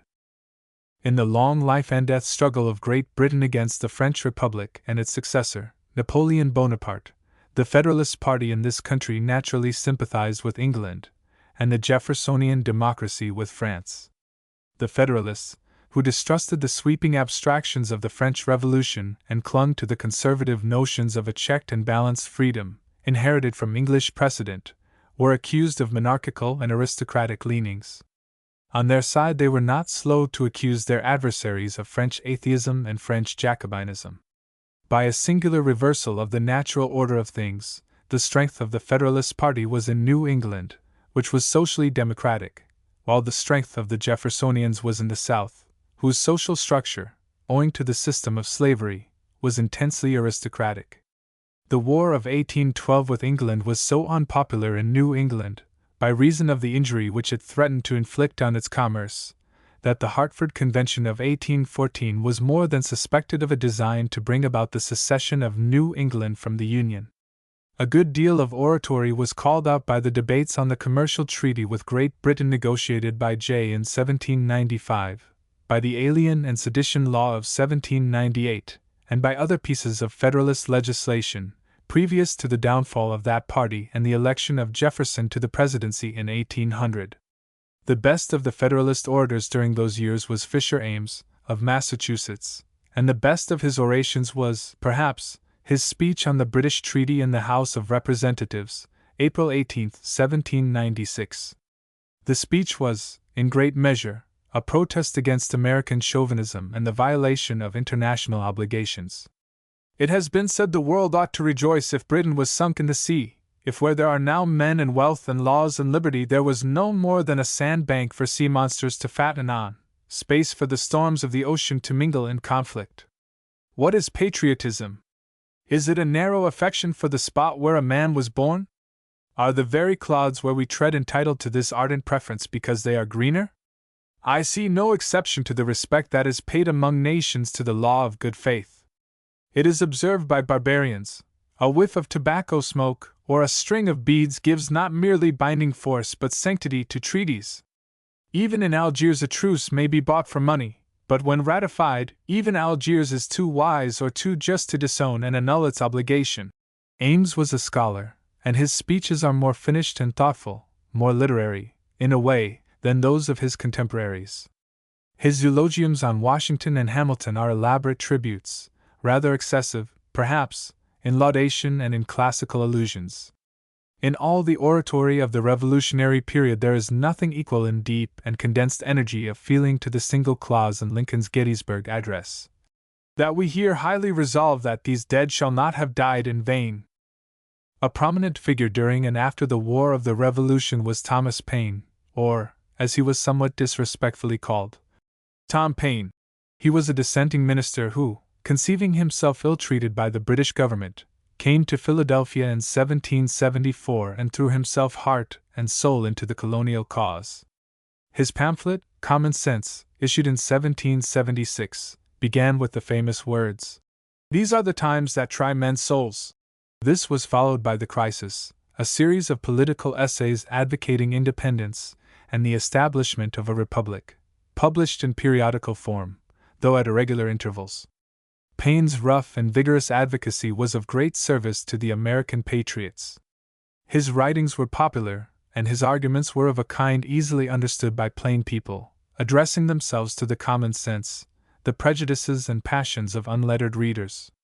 He afterward went to France and took an active part in the popular movement there, crossing swords with Burke in his Rights of Man, 1791-92, written in defense of the French Revolution. He was one of the 2 foreigners who sat in the convention, but falling under suspicion during the days of the Terror, he was committed to the prison of the Luxembourg and only released upon the fall of Robespierre July 27, 1794. While in prison he wrote a portion of his best-known work, The Age of Reason. This appeared in 2 parts in 1794 and 1795, the manuscript of the first part having been entrusted to Joe Barlow, the American poet, who happened to be in Paris when Paine was sent to prison. The Age of Reason damaged Paine's reputation in America, where the name of Tom Paine became a stench in the nostrils of the godly and a synonym for atheism and blasphemy. His book was denounced from 100 pulpits, and copies of it were carefully locked away from the sight of the young, whose religious beliefs it might undermine. It was, in effect, a crude and popular statement of the deistic argument against Christianity. What the cutting logic and persiflage, the sourire haidux, of Voltaire had done in France, Paine, with coarser materials, essayed to do for the English-speaking populations. Deism was in the air of the time. Franklin, Jefferson, Ethan Allen, Joe Barlow, and other prominent Americans were openly or unavowedly deistic. Free thought, somehow, went along with democratic opinions, and was a part of the liberal movement of the age. Paine was a man without reverence, imagination, or religious feeling. He was no scholar, and he was not troubled by any perception of the deeper and subtler aspects of the questions which he touched. In his examination of the Old and New Testaments, he insisted that the Bible was an imposition and a forgery, full of lies, absurdities, and obscenities. Supernatural Christianity, with all its mysteries and miracles, was a fraud practiced by priests upon the people, and churches were instruments of oppression in the hands of tyrants. This way of accounting for Christianity would not now be accepted by even the most advanced thinkers. The contest between skepticism and revelation has long since shifted to other grounds. Both the philosophy and the temper of the Age of Reason belong to the 18th century. But Paine's downright pugnacious method of attack was effective with shrewd, half-educated doubters, and in America well-thumbed copies of his book passed from hand to hand in many a rural tavern or store, where the village atheist wrestled in debate with the deacon or the schoolmaster. Paine rested his argument against Christianity upon the familiar grounds of the incredibility of miracles, the falsity of prophecy, the cruelty or immorality of Moses and David and other Old Testament worthies, the disagreement of the evangelists in their Gospels, etc. The spirit of his book and his competence as a critic are illustrated by his saying of the New Testament: "Any person who could tell a story of an apparition, or of a man's walking, could have made such books, for the story is most wretchedly told. The sum total of a parson's learning is ab, and hic, hoec hoc, and this is more than sufficient to have enabled them, had they lived at the time, to have written all the books of the New Testament." When we turn from the political and controversial writings of the Revolution to such lighter literature as existed, we find little that would deserve mention in a more crowded period. The few things in this kind that have kept afloat on the current of time, rari nance and gurgig vasto, attract attention rather by reason of their fewness than of any special excellence that they have. During the 18th century, American literature continued to accommodate itself to changes of taste in the old country. The so-called classical or Augustan writers of the reign of Queen Anne replaced other models of style. The Spectator set the fashion of almost all of our lighter prose, from Franklin's Busybody down to the time of Irving, who perpetuated the Addisonian tradition later than any English writer. The influence of Locke, of Dr. Johnson, and of the parliamentary orators has already been mentioned. In poetry, the example of Pope was dominant, so that we find, for example, William Livingston, who became governor of New Jersey and a member of the Continental Congress, writing in 1747 a poem on philosophic solitude which reproduces the tricks of Pope's antitheses and climaxes with the imagery of the rape of the lock, and the didactic morality of the imitations from Horace and the moral essays. Let ardent heroes seek renown to arms, pant after fame and rush to war's alarms. To shining palaces let fools resort, and dunces cringe to be esteemed at court. Mine be the pleasure of a rural life, from noise remote and ignorant of strife, far from the painted bell and white-gloved beau, the lawless masquerade and midnight show, from ladies, lapdogs, courtiers, garters, stars, fops, fiddlers, tyrants, emperors, and czars. The most popular poem of the Revolutionary period was John Trumbull's Mafingal, published in part at Philadelphia in 1775, and in complete shape at Hartford in 1782. It went through more than 30 editions in America, and was several times reprinted in England. Mafingal was a satire in 4 cantos, directed against the American Loyalists, and modeled quite closely upon Butler's mock-heroic poem, Hudibras.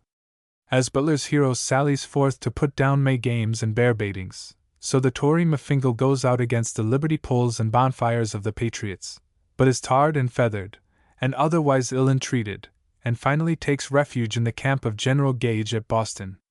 The poem is written with smartness and vivacity, attains often to drollery, and sometimes to genuine humor.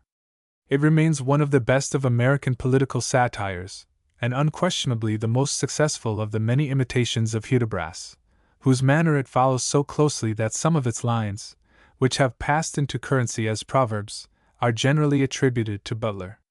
For example, "No man e'er felt the halter draw with good opinion of the law," or this, For any man with half an eye what stands before him may espy, but optics sharp it needs, I ween, to see what is not to be seen. Trumbull's wit did not spare the vulnerable points of his own countrymen, as in his sharp skit at slavery in the couplet about the newly adopted flag of the Confederation, inscribed with inconsistent types of liberty and 13 stripes. Trumbull was one of a group of Connecticut literati, who made such noise in their time as the Hartford Wits. The other members of the group were Lemuel Hopkins, David Humphreys, Joe Barlow, Elihu Smith, Theodore Dwight, and Richard Alsop. Trumbull, Humphreys, and Barlow had formed a friendship and a kind of literary partnership at Yale, where they were contemporaries of each other and of Timothy Dwight. During the war they served in the army in various capacities, and at its close they found themselves again together for a few years at Hartford, where they formed a club that met weekly for social and literary purposes. Their presence lent a sort of éclat to the little provincial capital, and their writings made it for a time an intellectual center quite as important as Boston or Philadelphia or New York. The Hartford Wits were stanch Federalists, and used their pens freely in support of the administrations of Washington and Adams, and in ridicule of Jefferson and the Democrats. In 1786–87 Trumbull, Hopkins, Barlow, and Humphreys published in the New Haven Gazette a series of satirical papers entitled The Anarchiad, suggested by the English Ralliad, and purporting to be extracts from an ancient epic on the restoration of chaos and substantial night.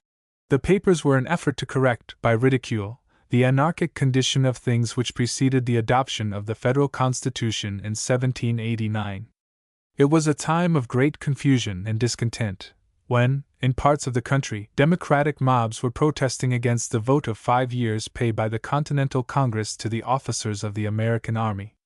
The Anarchiad was followed by The Echo and The Political Greenhouse, written mostly by Alsop and Theodore Dwight, and similar in character and tendency to the earlier series. Time has greatly blunted the edge of these satires, but they were influential in their day, and are an important part of the literature of the old Federalist party. Humphreys became afterward distinguished in the diplomatic service, and was, successively, ambassador to Portugal and to Spain, whence he introduced into America the breed of merino sheep.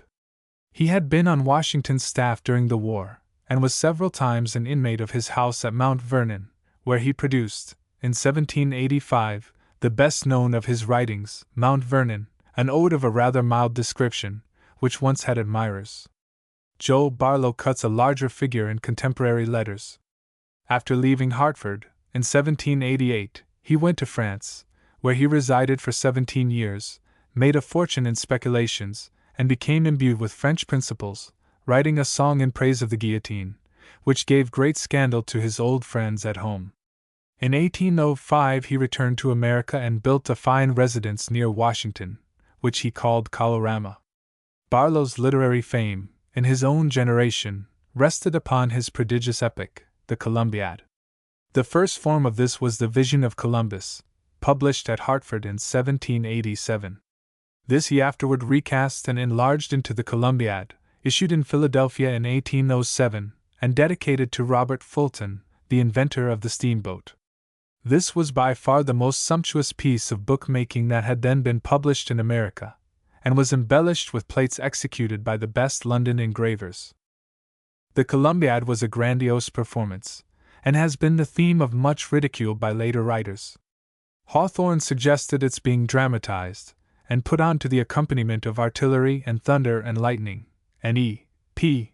Whipple declared that no critic in the last 50 years had read more than 100 lines of it.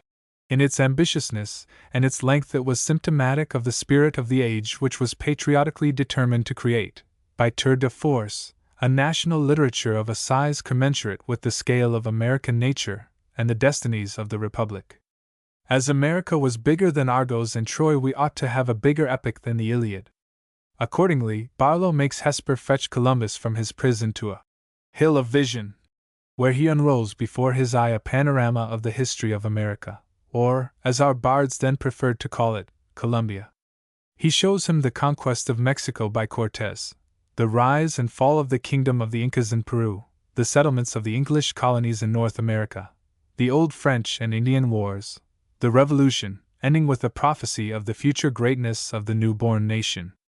The machinery of the vision was borrowed from the 11th and 12th books of Paradise Lost. Barlow's verse was the 10-syllabled rhyming couplet of Pope, and his poetic style was distinguished by the vague, glittering imagery and the false sublimity which marked the epic attempts of the Queen and poets. Though Barlow was but a masquerader in true heroic, he showed himself a true poet in mock heroic. His Hasty Pudding, written in Savoy in 1793, and dedicated to Mrs.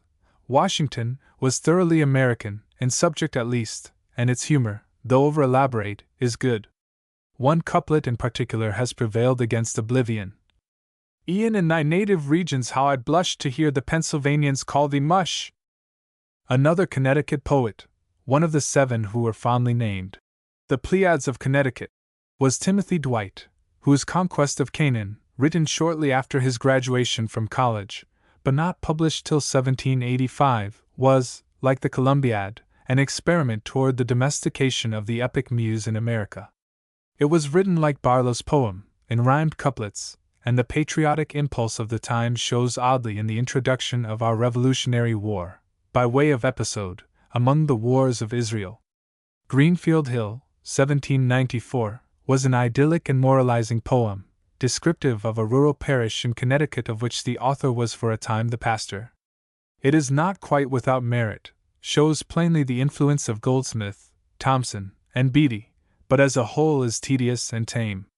Byron was amused that there should have been an American poet christened Timothy, and it is to be feared that amusement would have been the chief emotion kindled in the breast of the wicked Voltaire had he ever chanced to see the stern dedication to himself of the same poet's Triumph of Infidelity, 1788. Much more important than Dwight's poetry was his able theology explained and defended, 1794, a restatement, with modifications, of the Calvinism of Jonathan Edwards, which was accepted by the Congregational churches of New England as an authoritative exponent of the orthodoxy of the time. His travels in New England and New York, including descriptions of Niagara, the White Mountains, Lake George, the Catskills, and other passages of natural scenery, not so familiar then as now, was published posthumously in 1821, was praised by Southey, and is still readable. As president of Yale College from 1795 to 1817, Dwight, by his learning and ability, his sympathy with young men, and the force and dignity of his character, exerted a great influence in the community. The strong political bias of the time drew into its vortex most of the miscellaneous literature that was produced. A number of ballads, serious and comic, Whig and Tory, dealing with the battles and other incidents of the Long War, enjoyed a wide circulation in the newspapers or were hawked about in printed broadsides. Most of these have no literary merit, and are now mere antiquarian curiosities. A favorite piece on the Tory side was The Cow Chase, a cleverish parody on Chevy Chase, written by the gallant and unfortunate Major Andre, at the expense of Mad Anthony Wayne. The national song Yankee Doodle was evolved during the Revolution, and, as is the case with John Brown's Body and many other popular melodies, some obscurity hangs about its origin. The air was an old one, and the words of the chorus seem to have been adapted or corrupted from a Dutch song, and applied in derision to the provincials by the soldiers of the British Army as early as 1755. Like many another nickname, the term Yankee Doodle was taken up by the nicknamed and proudly made their own. The stanza, Yankee Doodle came to town, etc., antedates the war, but the first complete set of words to the tune was the Yankees' Return from Camp, which is apparently of the year 1775. The most popular humorous ballad on the Whig side was The Battle of the Kegs, founded on a laughable incident of the campaign at Philadelphia. This was written by Francis Hopkinson, a Philadelphian, and one of the signers of the Declaration of Independence. Hopkinson has some title to rank as one of the earliest American humorists. Without the keen wit of Mafingal, some of his miscellaneous essays and occasional writings, published in 1792, have more geniality and heartiness than Trumbull's satire. His letter on whitewashing is a bit of domestic humor that foretokens the Danbury Newsman, and his Modern Learning, 1784, a burlesque on college examinations, in which a salt box is described from the point of view of metaphysics, logic, natural philosophy, mathematics, anatomy, surgery, and chemistry, long kept its place in school readers and other collections.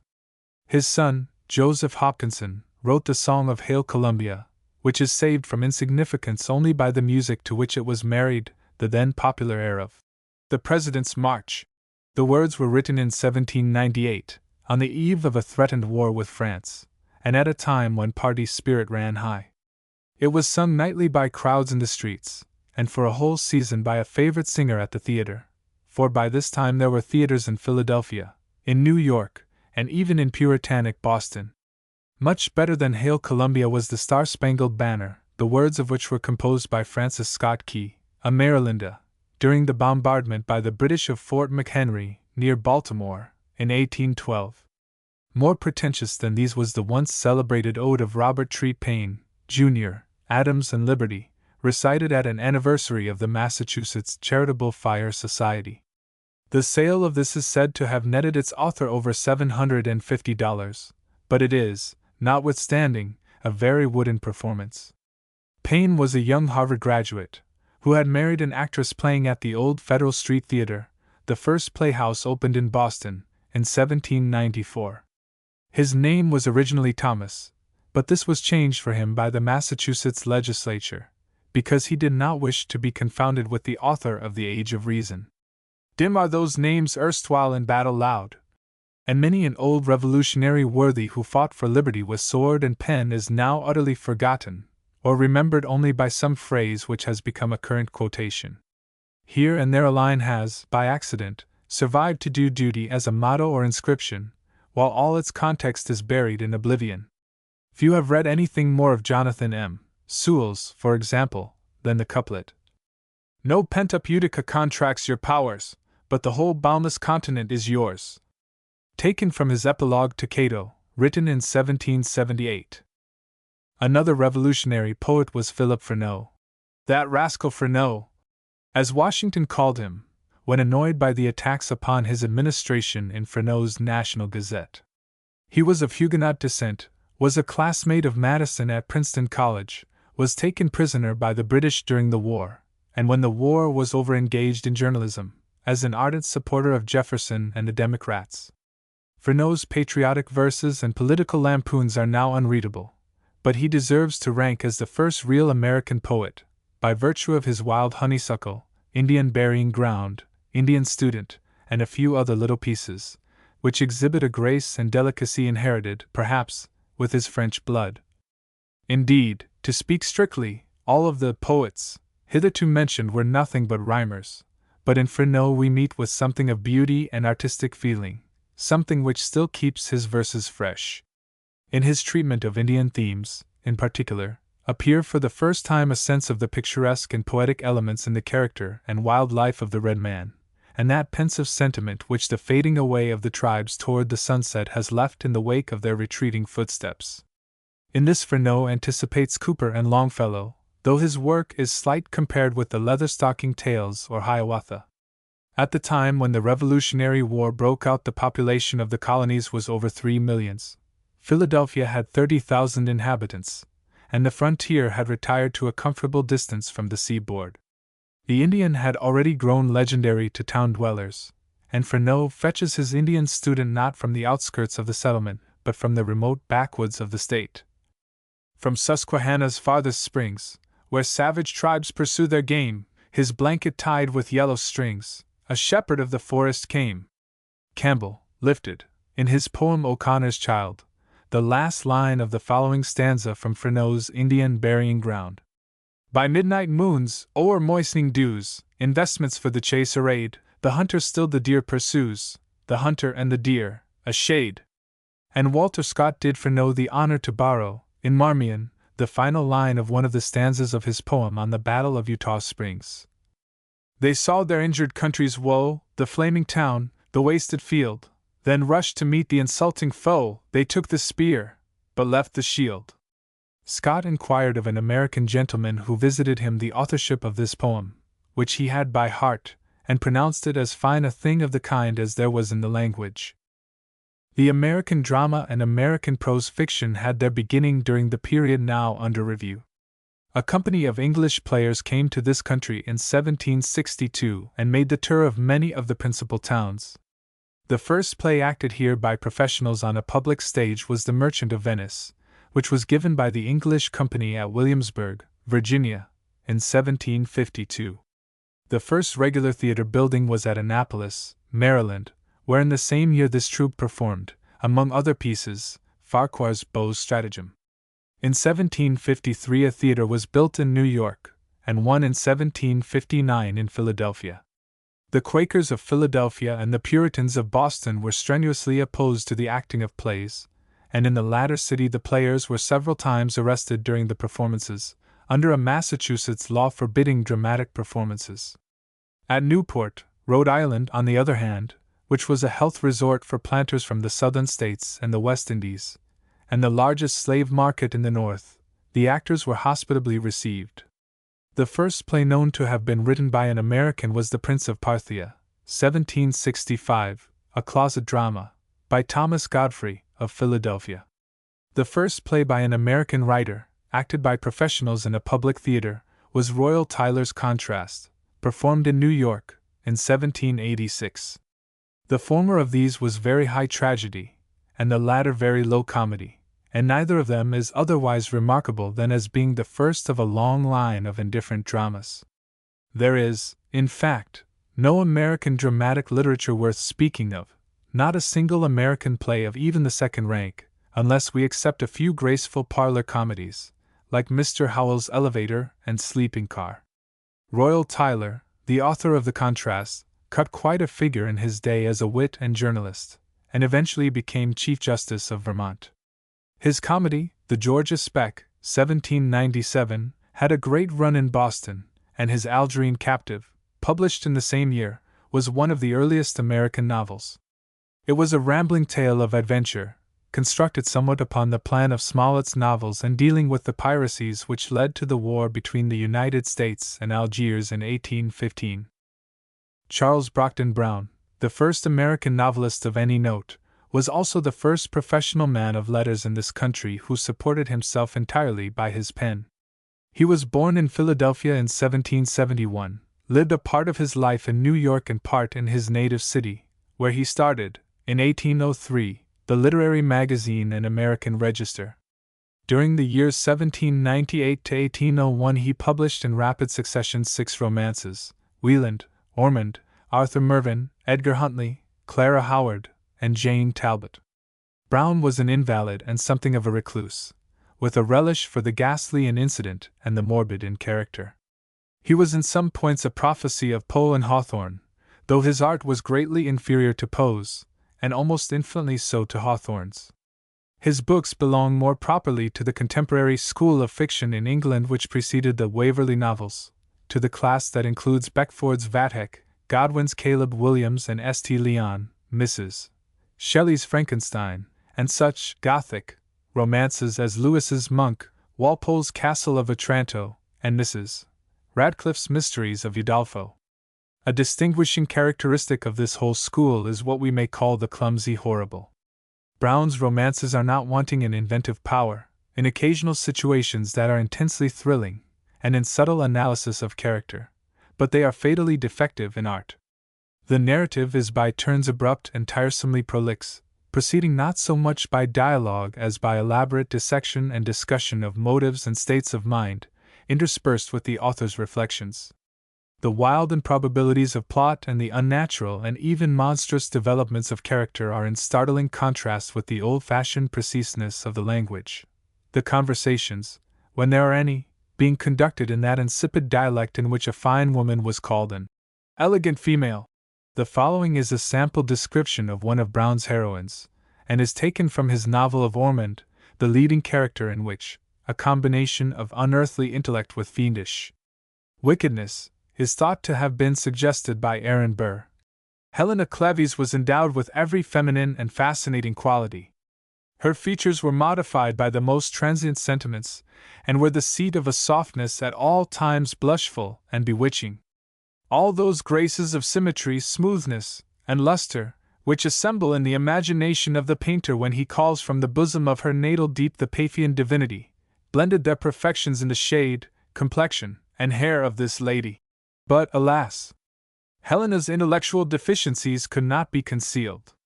She was proficient in the elements of nose science. The doctrine of lines and surfaces was as disproportionate with her intellects as with those of the mock bird.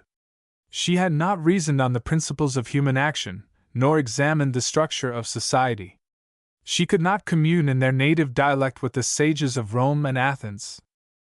The constitution of nature, the attributes of its author, the arrangement of the parts of the external universe, and the substance, modes of operation, and ultimate destiny of human intelligence were enigmas unsolved and insoluble by her. Browne frequently raises a superstructure of mystery on a basis ludicrously weak. Thus the hero of his first novel, Wieland, whose father anticipates Old Crook in Dickens's Bleak House, by dying of spontaneous combustion, is led on by what he mistakes for spiritual voices to kill his wife and children, and the voices turn out to be produced by the ventriloquism of one Carwin, the villain of the story. Similarly, in Edgar Huntly, the plot turns upon the phenomena of sleepwalking. Browne had the good sense to place the scene of his romances in his own country, and the only passages in them which have now a living interest are his descriptions of wilderness scenery in Edgar Huntly, and his graphic account in Arthur Mervyn of the yellow fever epidemic in Philadelphia in 1793. Shelley was an admirer of Browne, and his experiments in prose fiction, such as Zastrozzi and St. Irvine the Rosicrucian, are of the same abnormal and speculative type.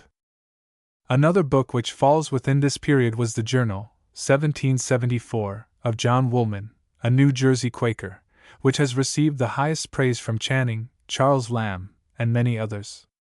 "Get the writings of John Woolman by heart," wrote Lamb, "and love the early Quakers.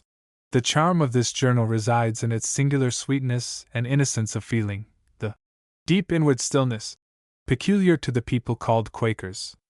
Apart from his constant use of certain phrases peculiar to the Friends, Woolman's English is also remarkably graceful and pure, the transparent medium of a soul absolutely sincere, and tender and humble in its sincerity. When not working at his trade as a tailor, Woolman spent his time in visiting and ministering to the monthly, quarterly, and yearly meetings of Friends, traveling on horseback to their scattered communities in the backwoods of Virginia and North Carolina, and northward along the coast as far as Boston and Nantucket. He was under a concern and a heavy exercise touching the keeping of slaves, and by his writing and speaking did much to influence the Quakers against slavery. His love went out, indeed, to all the wretched and oppressed, to sailors, and to the Indians in particular. One of his most perilous journeys was made to the settlements of Moravian Indians in the wilderness of western Pennsylvania, at Bethlehem, and at Wehaloosing, on the Susquehanna. Some of the scruples which Woolman felt, and the quaint naivete with which he expresses them, may make the modern reader smile, but it is a smile which is very close to a tear. Thus, when in England, where he died in 1772, he would not ride nor send a letter by mail coach, because the poor postboys were compelled to ride long stages in winter nights, and were sometimes frozen to death. So great is the hurry in the spirit of this world that, in aiming to do business quickly and to gain wealth, the creation at this day doth loudly groan. Again, having reflected that war was caused by luxury in dress, etc., the use of dyed garments grew uneasy to him, and he got and wore a hat of the natural color of the fur. In attending meetings this singularity was a trial to me, and some friends, who knew not from what motives I wore it, grew shy of me. Those who spoke with me I generally informed, in a few words, that I believed my wearing it was not in my own will. 1. Representative American Orations. Edited by Alexander Johnston. New York, G. P. Putnam's Sons. 1884. 2. The Federalist. New York, Charles Scribner. 1863. 3. Notes on Virginia. By Thomas Jefferson. Boston. 1829. 4. Travels in New England and New York. By Timothy Dwight. New Haven. 1821. 5. Mafingal, in Trumbull's Poetical Works. Hartford. 1820. 6. Joel Barlow's Hasty Pudding. Francis Hopkinson's Modern Learning. Philip Freneau's Indian Student, Indian Burying Ground, and White Honeysuckle, in Volume 1 of Duyckinck's Cyclopedia of American Literature.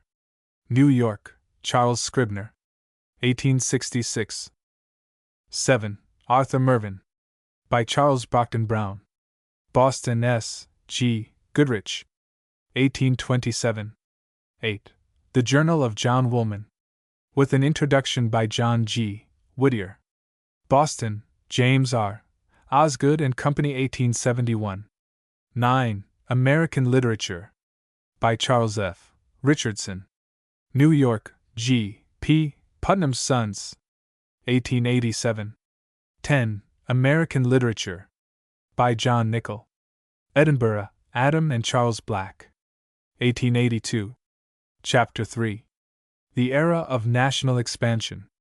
1815 to 1837.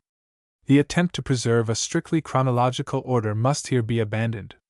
About all the American literature in existence that is of any value as literature is the product of the past 3/4 of a century, and the men who produced it, though older or younger, were still contemporaries. Irving's Knickerbocker's History of New York, 1809, was published within the recollection of some yet living, and the venerable poet Richard H. Dana, Irving's junior by only 4 years, survived to 1879, when the youngest of the generation of writers that now occupy public attention had already won their spurs. Bryant, whose Thanatopsis was printed in 1816, lived down to 1878. He saw the beginnings of our national literature, and he saw almost as much of the latest phase of it as we see today in this year 1891. Still, even within the limits of a single lifetime, there have been progress and change. And so, while it will happen that the consideration of writers, a part of whose work falls between the dates at the head of this chapter, may be postponed to subsequent chapters, we may in a general way follow the sequence of time. The period between the close of the Second War with England, in 1815, and the great financial crash of 1837, has been called, in language attributed to President Monroe, the era of good feeling. It was a time of peace and prosperity, of rapid growth in population and rapid extension of territory. The new nation was entering upon its vast estates and beginning to realize its manifest destiny. The peace with Great Britain, by calling off the Canadian Indians and the other tribes in alliance with England, had opened up the Northwest to settlement. Ohio had been admitted as a state in 1802, but at the time of President Monroe's tour, in 1817, Cincinnati had only 7,000 inhabitants, and half of the state was unsettled. The Ohio River flowed for most of its course through an unbroken wilderness. Chicago was merely a fort. Hitherto the emigration to the west had been sporadic, now it took on the dimensions of a general and almost a concerted exodus. This movement was stimulated in New England by the cold summer of 1816 and the late spring of 1817, which produced a scarcity of food that amounted in parts of the interior to a veritable famine. All through this period sounded the axe of the pioneer clearing the forest about his log cabin, and the rumble of the canvas-covered emigrant wagon over the primitive highways which crossed the Alleghanies or followed the valley of the Mohawk. S. G. Goodrich, known in letters as Peter Parley, in his Recollections of a Lifetime, 1856, describes the part of the movement which he had witnessed as a boy in Fairfield County, Connecticut. I remember very well the tide of emigration through Connecticut, on its way to the west, during the summer of 1817. Some persons went in covered wagons, frequently a family consisting of father, mother, and 9 small children, with one at the breast, some on foot, and some crowded together under the cover, with kettles, gridirons, featherbeds, crockery, and the family Bible, Watts's Psalms and Hymns, and Webster's Spelling Book, the Lauras and Penates of the household. Others started in ox carts, and trudged on at the rate of 10 miles a day. Many of these persons were in a state of poverty, and begged their way as they went.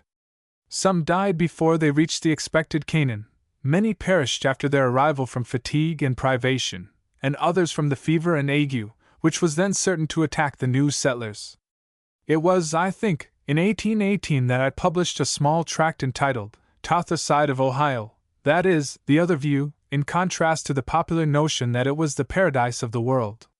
It was written by Dr. Hand, a talented young physician of Berlin, who had made a visit to the West about these days. It consisted mainly of vivid but painful pictures of the accidents and incidents attending this wholesale migration. The roads over the Alleghenies, between Philadelphia and Pittsburgh, were then rude, steep, and dangerous, and some of the more precipitous slopes were consequently strewn with the carcasses of wagons, carts, horses, oxen, which had made shipwreck in their perilous descents. But in spite of the hardships of the settlers' life, the spirit of that time, as reflected in its writings, was a hopeful and a light-hearted one. Westward the course of empire takes its way, runs the famous line from Berkeley's poem on America. The New Englanders who removed to the Western Reserve went there to better themselves, and their children found themselves the owners of broad acres of virgin soil in place of the stony hill pastures of Berkshire and Litchfield.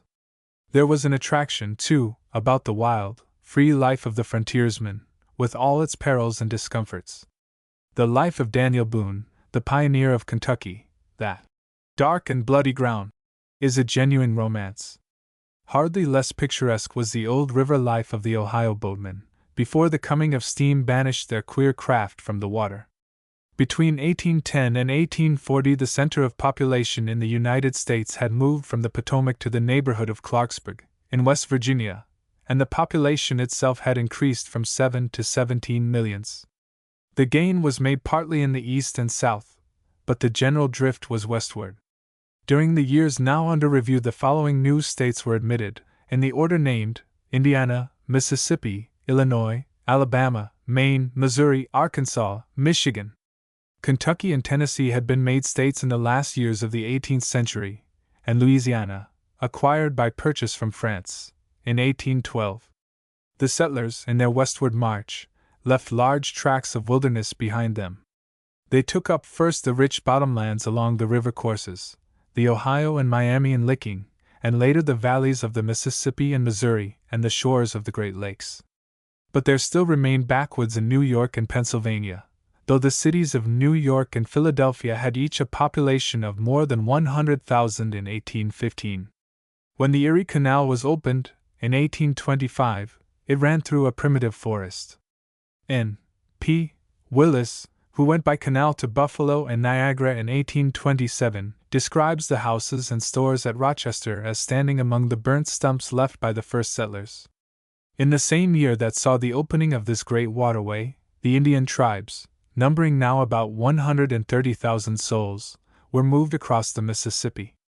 Their power had been broken by General Hampton's victory over Tecumseh at the Battle of Tippecanoe, in 1811, and they were in fact mere remnants and fragments of the race which had hung upon the skirts of civilization and disputed the advance of the white man for 2 centuries. It was not until some years later than this that railroads began to take an important share in opening up new country. The restless energy, the love of adventure, the sanguine anticipation which characterized American thought at this time, the picturesque contrasts to be seen in each mushroom town where civilization was encroaching on the raw edge of the wilderness, all these found expression, not only in such well-known books as Cooper's Pioneers, 1823, and Irving's Tour on the Prairies, 1835, but in the minor literature which is read today, if at all, not for its own sake, but for the light that it throws on the history of national development, in such books as Paulding's Story of Westward Ho! And his poem, The Backwoodsman, 1818, or as Timothy Flint's Recollections, 1826, and his Geography and History of the Mississippi Valley, 1827. It was not an age of great books, but it was an age of large ideas and expanding prospects. The new consciousness of empire uttered itself hastily, crudely, ran into bunkum, spread egoism, and other noisy forms of patriotic exultation, but it was thoroughly democratic and American. Though literature, or at least the best literature of the time, was not yet emancipated from English models, thought and life, at any rate, were no longer in bondage, no longer provincial. And it is significant that the party in office during these years was the Democratic, the party which had broken most completely with conservative traditions. The famous Monroe Doctrine was a pronunciamento of this aggressive democracy, and though the Federalists returned to power for a single term, under John Quincy Adams, 1825-29, Andrew Jackson received the largest number of electoral votes, and Adams was only chosen by the House of Representatives in the absence of a majority vote for any one candidate.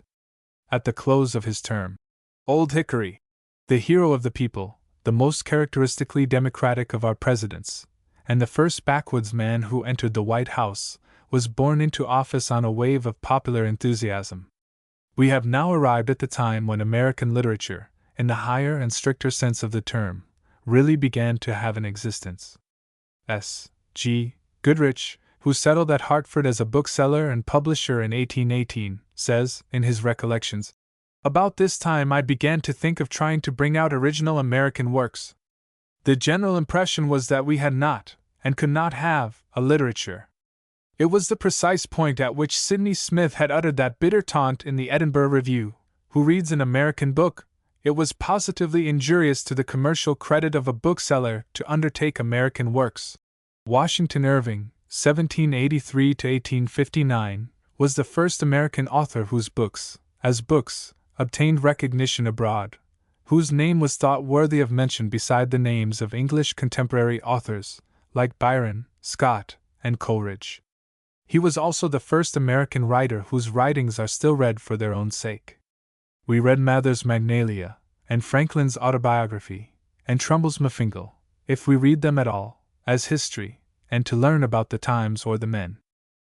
But we read the Sketch Book, and Knickerbocker's History of New York, and the Conquest of Granada for themselves and for the pleasure that they give as pieces of literary art. We have arrived, too, at a time when we may apply a more cosmopolitan standard to the works of American writers, and may disregard many a minor author whose productions would have cut some figure had they come to light amid the poverty of our colonial age. Hundreds of these forgotten names, with specimens of their unread writings, are consigned to a limbo of immortality in the pages of Duyckinck's Cyclopedia and of Griswold's Poets of America and Prose Writers of America. We may select here for special mention, and as most representative of the thought of their time, the names of Irving, Cooper, Webster, and Channing. A generation was now coming upon the stage who could recall no other government in this country than the government of the United States, and to whom the Revolutionary War was but a tradition.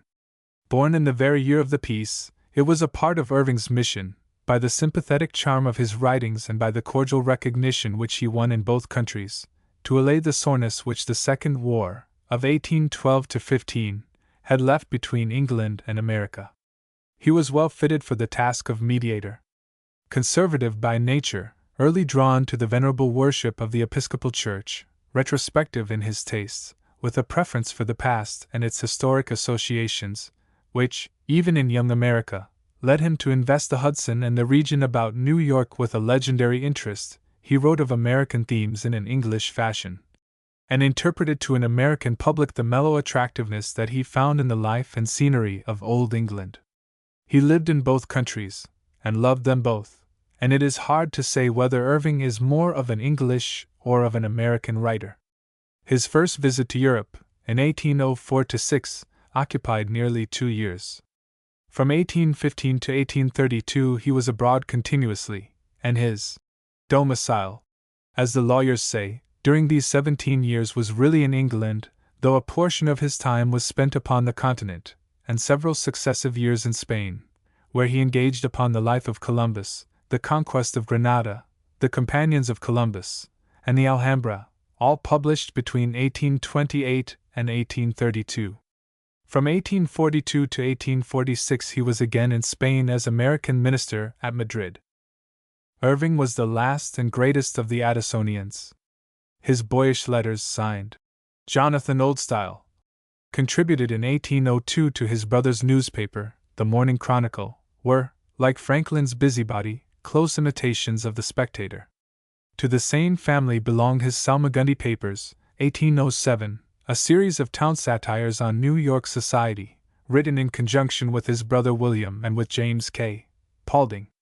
The little tales, essays, and sketches which composed the sketch book were written in England, and published in America, in periodical numbers, in 1819-20. In this, which is in some respects his best book, he still maintained that attitude of observation and spectatorship taught him by Addison.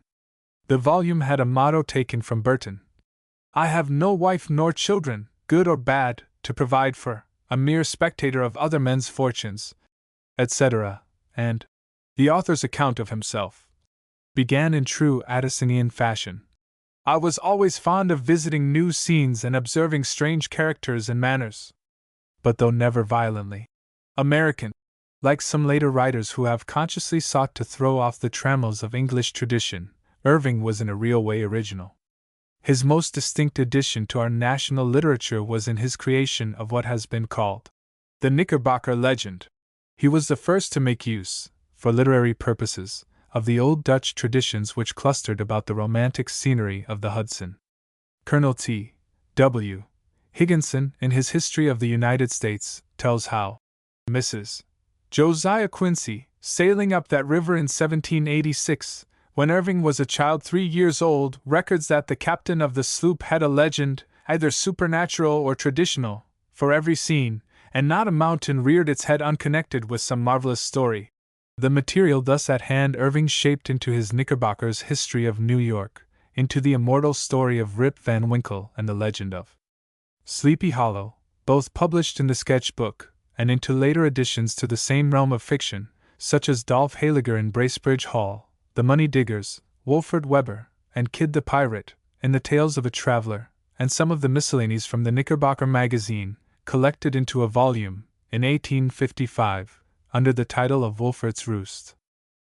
The book which made Irving's reputation was his Knickerbocker's History of New York, 1809, a burlesque chronicle, making fun of the old Dutch settlers of New Amsterdam, and attributed, by a familiar and now somewhat threadbare device, one, to a little old gentleman named Diedrich Knickerbocker, whose manuscript had come into the editor's hands. The book was gravely dedicated to the New York Historical Society, and it is said to have been quoted, as authentic history, by a certain German scholar named Goller, in a note on a passage in Thucydides. This story, though well vouched, is hard of belief, for Knickerbocker, though excellent fooling, has nothing of the grave irony of Swift in his modest proposal, or of Defoe in his short way with dissenters. Its mock-heroic intention is as transparent as in Fielding's parodies of Homer, which it somewhat resembles, particularly in the delightfully absurd description of the mustering of the clans under Peter Stuyvesant, and the attack on the Swedish Fort Christina. Knickerbocker's History of New York was a real addition to the comic literature of the world, a work of genuine humor, original and vital. Walter Scott said that it reminded him closely of Swift, and had touches resembling Sterne. It is not necessary to claim for Irving's little masterpiece a place beside Gulliver's Travels and Tristram Shandy. But it was, at least, the first American book in the lighter departments of literature which needed no apology, and stood squarely on its own legs. It was written, too, at just the right time. Although New Amsterdam had become New York as early as 1664, the impress of its first settlers, with their quaint conservative ways, was still upon it when Irving was a boy. The descendants of the Dutch families formed a definite element not only in Manhattan, but all up along the quills of the Hudson, at Albany, at Schenectady, in Westchester County, at Hoboken, and Communipaw, localities made familiar to him in many a ramble and excursion. He lived to see the little provincial town of his birth grow into a great metropolis, in which all national characteristics were blended together, and a tide of immigration from Europe and New England flowed over the old landmarks and obliterated them utterly. Although Irving was the first to reveal to his countrymen the literary possibilities of their early history, it must be acknowledged that with modern American life he had little sympathy. He hated politics, and in the restless democratic movement of the time, as we have described it, he found no inspiration. This moderate and placid gentleman, with his distrust of all kinds of fanaticism, had no liking for the Puritans or for their descendants, the New England Yankees, if we may judge from his sketch of Ichabod Crane in the Legend of Sleepy Hollow. His genius was reminiscent, and his imagination, like Scott's, was the historic imagination. In crude America his fancy took refuge in the picturesque aspects of the past, in survivals, like the Knickerbocker Dutch and the Acadian peasants, whose isolated communities on the lower Mississippi he visited and described. He turned naturally to the ripe civilization of the Old World. He was our first picturesque tourist, the first American in Europe. He rediscovered England, whose ancient churches, quiet landscapes, memory-haunted cities, Christmas celebrations, and rural festivals had for him an unfailing attraction. With pictures of these, for the most part, he filled the pages of the sketch book in Bracebridge Hall, 1822. Delightful as are these English sketches, in which the author conducts his reader to Windsor Castle, or Stratford-on-Avon, or the Boar's Head Tavern, or sits beside him on the box of the old English stagecoach, or shares with him the Yuletide cheer at the ancient English country house, their interest has somewhat faded. The pathos of the broken heart and the pride of the village, the mild satire of the art of book-making, the rather obvious reflections in Westminster Abbey are not exactly to the taste of this generation. They are the literature of leisure and retrospection, and already Irving's gentle elaboration, the refined and slightly artificial beauty of his style, and his persistently genial and sympathetic attitude have begun to pall upon readers who demand a more nervous and accentuated kind of writing. It is felt that a little roughness, a little harshness, even, would give relief to his pictures of life. There is, for instance, something a little irritating in the old-fashioned courtliness of his manner toward women, and one reads with a certain impatience smoothly punctuated passages like the following. As the vine, which has long twined its graceful foliage about the oak, and been lifted by it into sunshine, will, when the hardy plant is rifted by the thunderbolt, cling round it with its caressing tendrils, and bind up its shattered boughs, so is it beautifully ordered by Providence that woman, who is the mere dependent and ornament of man in his happier hours, should be his stay and solace when smitten with sudden calamity, winding herself into the rugged recesses of his nature, tenderly supporting the drooping head and binding up the broken heart.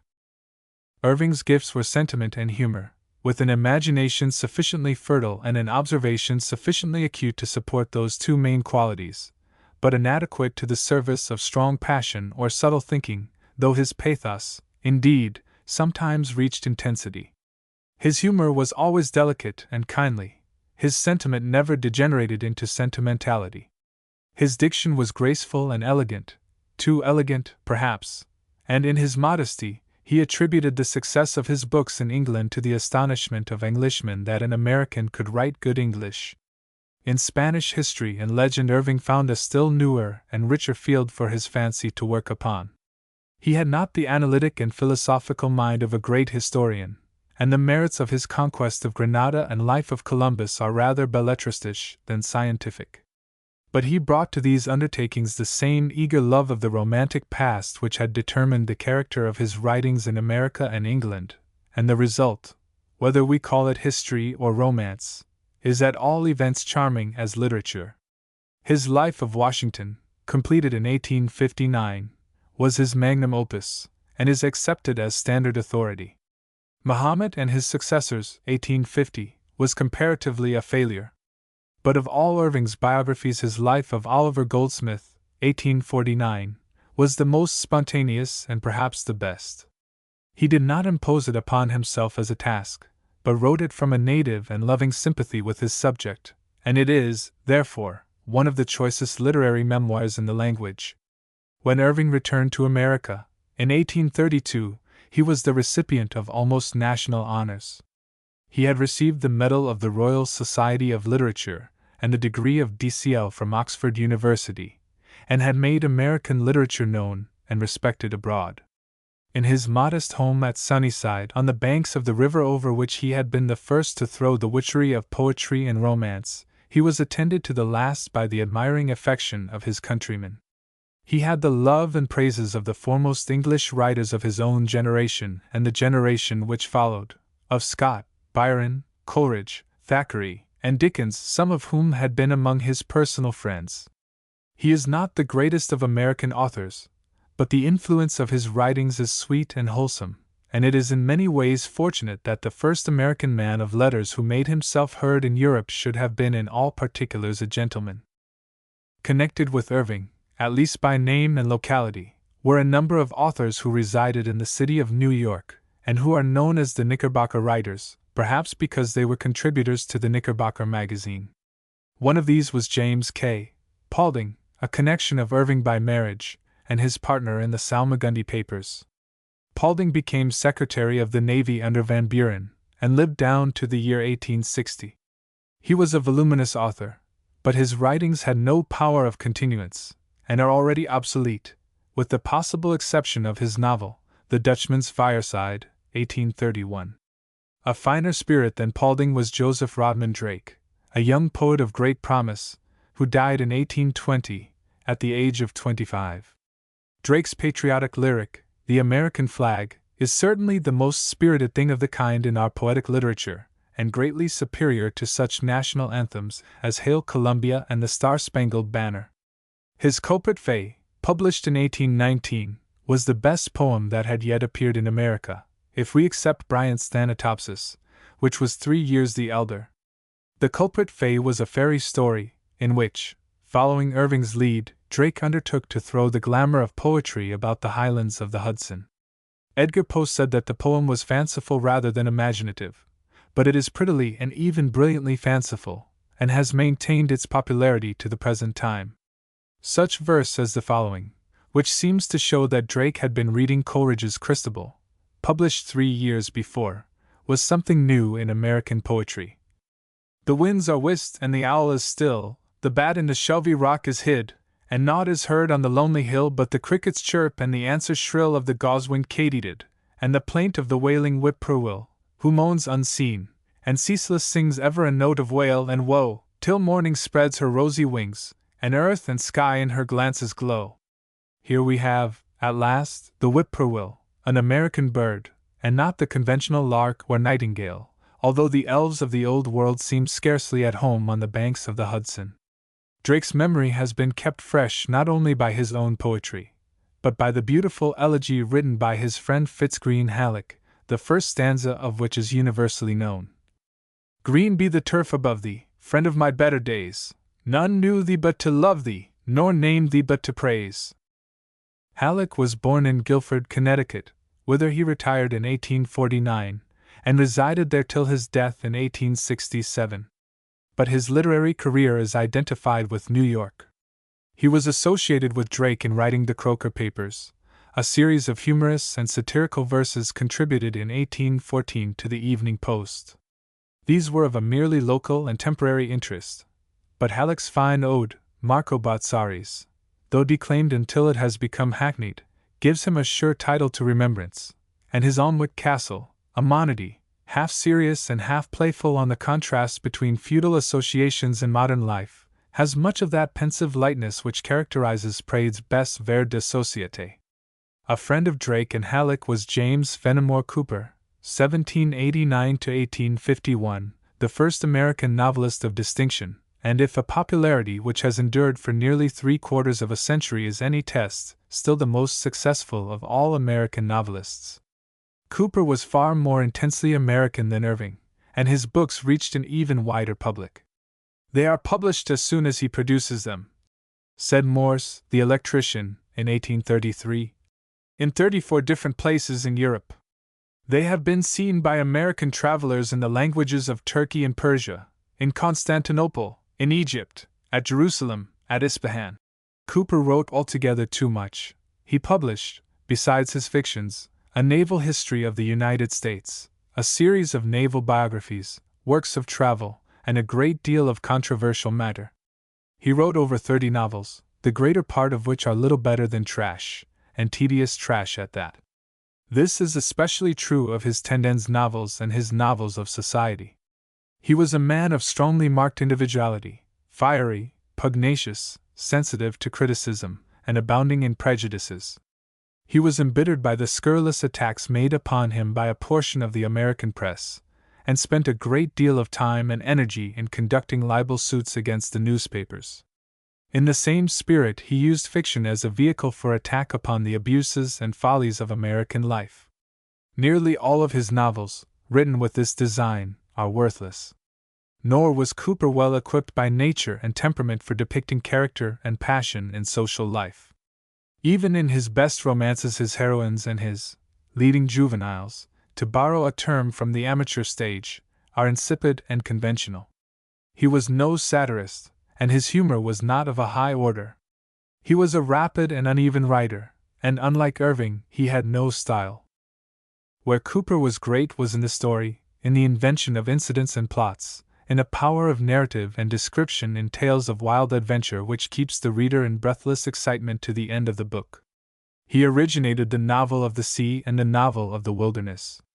He created the Indian of literature, and in this, his peculiar field, although he has had countless imitators, he has had no equals. Cooper's experiences had prepared him well for the kingship of this new realm in the world of fiction. His childhood was passed on the borders of Otsego Lake, when central New York was still a wilderness, with boundless forests stretching westward, broken only here and there by the clearings of the pioneers. He was taken from college, Yale, when still a lad, and sent to sea in a merchant vessel, before the mast. Afterward he entered the Navy and did duty on the high seas and upon Lake Ontario. Then, surrounded by virgin forests, he married and resigned his commission in 1811, just before the outbreak of the war with England, so that he missed the opportunity of seeing active service in any of those engagements on the ocean and our great lakes which were so glorious to American arms. But he always retained an active interest in naval affairs. His first successful novel was The Spy, 1821, a tale of the Revolutionary War, the scene of which was laid in Westchester County, N.Y., where the author was then residing. The hero of this story, Harvey Birch, was one of the most skillfully drawn figures on his canvas. In 1833 he published The Pioneers, a work somewhat overladen with description, in which he drew for material upon his boyish recollections of frontier life at Cooperstown. This was the first of the series of 5 romances known as the Leatherstocking Tales.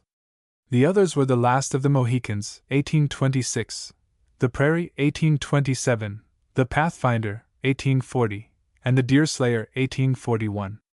The hero of this series, Natty Bumppo, or Leatherstocking, was Cooper's one great creation in the sphere of character, his most original addition to the literature of the world in the way of a new human type. This backwoods philosopher, to the conception of whom the historic exploits of Daniel Boone perhaps supplied some hints, unschooled, but moved by noble impulses and a natural sense of piety and justice, passionately attached to the wilderness, and following its westering edge even unto the prairies, this man of the woods was the first real American in fiction.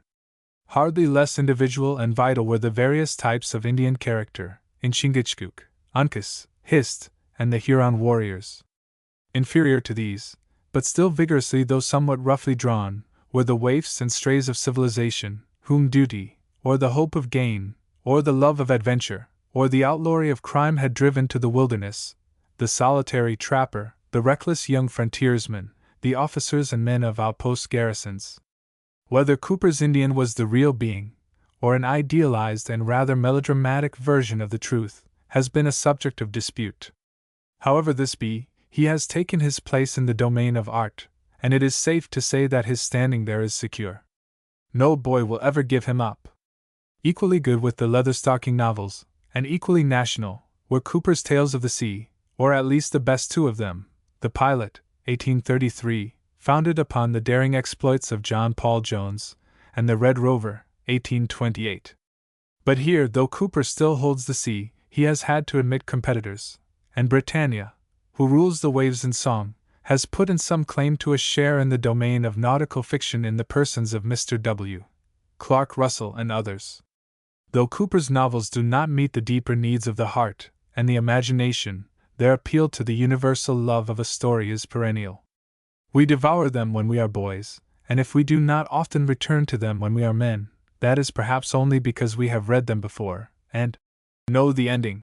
They are good yarns for the forecastle and the campfire, and the scholar in his study, though he may put the Deerslayer or the Last of the Mohicans away on the top shelf, will take it down now and again, and sit up half the night over it. Before dismissing the belles lettres writings of this period, mention should be made of a few poems of the fugitive kind which seem to have taken a permanent place in popular regard.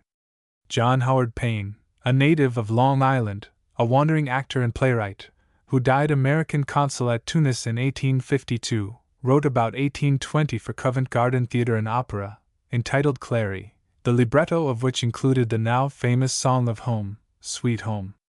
Its literary pretensions were of the humblest kind, but it spoke a true word which touched the Anglo-Saxon heart in its tenderest spot, and being happily married to a plaintive heir, was sold by the 100,000, and is evidently destined to be sung forever. A like success has attended The Old Oaken Bucket, composed by Samuel Woodworth, a printer and journalist from Massachusetts, whose other poems, of which two collections were issued in 1818 and 1826, were soon forgotten. Richard Henry Wilde, an Irishman by birth, a gentleman of scholarly tastes and accomplishments, who wrote a great deal on Italian literature, and sat for several terms in Congress as representative of the state of Georgia, was the author of the favorite song, "My Life is Like the Summer Rose." Another Southerner, and a member of a distinguished Southern family, was Edward Coate Pinckney, who served 9 years in the Navy, and died in 1828, at the age of 26, having published in 1825 a small volume of lyrical poems which had a fire and a grace uncommon at that time in American verse. One of these, a health, beginning, "I fill this cup to one made up of loveliness alone," though perhaps somewhat overpraised by Edgar Poe, has rare beauty of thought and expression. John Quincy Adams, 6th President of the United States, 1825–29, was a man of culture and literary tastes. He published his lectures on rhetoric, delivered during his tenure of the Boylston Professorship at Harvard in 1806–9. He left a voluminous diary, which has been edited since his death in 1848, and among his experiments in poetry is one of considerable merit, entitled The Wants of Man, an ironical sermon on Goldsmith's text, "Man wants but little here below, nor wants that little long." As this poem is a curiously close anticipation of Dr. Holmes's Contentment, so the very popular ballad, Old Grimes, written about 1818, by Albert Gordon Green, an undergraduate of Brown University in Rhode Island, is in some respects an anticipation of Holmes's quaintly pathetic last leaf. The political literature and public oratory of the United States during this period, although not absolutely of less importance than that which preceded and followed the Declaration of Independence and the adoption of the Constitution, demands less relative attention in a history of literature by reason of the growth of other departments of thought. The age was a political one, but no longer exclusively political.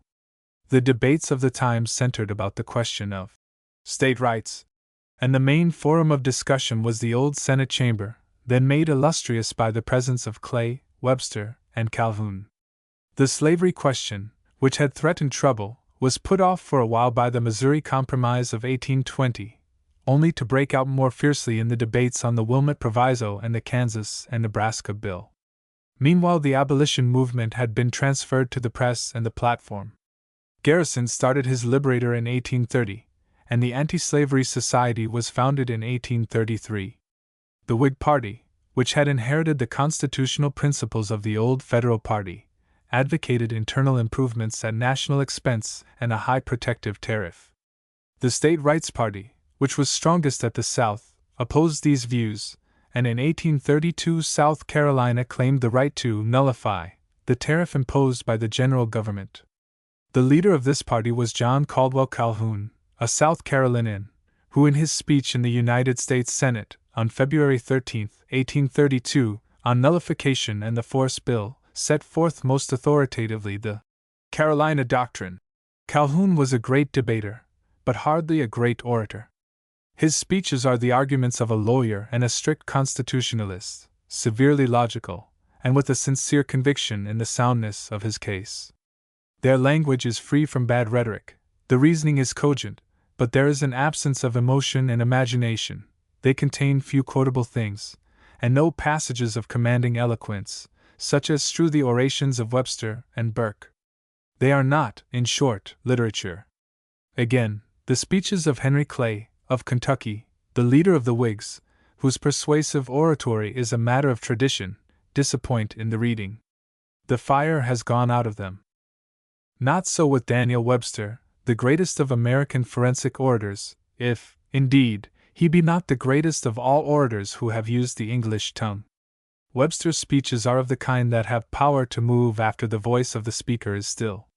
The thought and the passion in them lay hold on feelings of patriotism more lasting than the issues of the moment. It is, indeed, true of Webster's speeches, as of all speeches, that they are known to posterity more by single brilliant passages than as wholes. In oratory, the occasion is of the essence of the thing, and only those parts of an address which are permanent and universal in their appeal take their place in literature. But of such detachable passages there are happily many in Webster's orations. One great thought underlay all his public life, the thought of the Union, of American nationality. What in Hamilton had been a principle of political philosophy had become in Webster a passionate conviction. The Union was his idol, and he was intolerant of any faction which threatened it from any quarter, whether the nullifiers of South Carolina or the abolitionists of the North. It is this thought which gives grandeur and elevation to all his utterances, and especially to the wonderful peroration of his reply to Hayne, on Mr. Foot's resolution touching the sale of the public lands, delivered in the Senate on January 26, 1830, whose closing words, "Liberty and Union, now and forever, one and inseparable," became the rallying cry of a great cause. Similar in sentiment was his famous speech of March 7, 1850, on the Constitution and the Union, which gave so much offense to the extreme anti-slavery party, who held with Garrison that a constitution which protected slavery was a league with death and a covenant with hell. It is not claiming too much for Webster to assert that the sentences of these and other speeches, memorized and declaimed by thousands of schoolboys throughout the North, did as much as any single influence to train up a generation in hatred of secession, and to send into the fields of the Civil War armies of men animated with the stern resolution to fight till the last drop of blood was shed, rather than allow the Union to be dissolved. The figure of this great senator is one of the most imposing in American annals. The masculine force of his personality impressed itself upon men of a very different stamp, upon the unworldly Emerson, and upon the captious Carlyle, whose respect was not willingly accorded to any contemporary, much less to a representative of American democracy. Webster's looks and manner were characteristic. His form was massive, his skull and jaw solid, the underlip projecting, and the mouth firmly and grimly shut. His complexion was swarthy, and his black, deep-set eyes, under shaggy brows, glowed with a smoldering fire. He was rather silent in society. His delivery in debate was grave and weighty, rather than fervid. His oratory was massive, and sometimes even ponderous.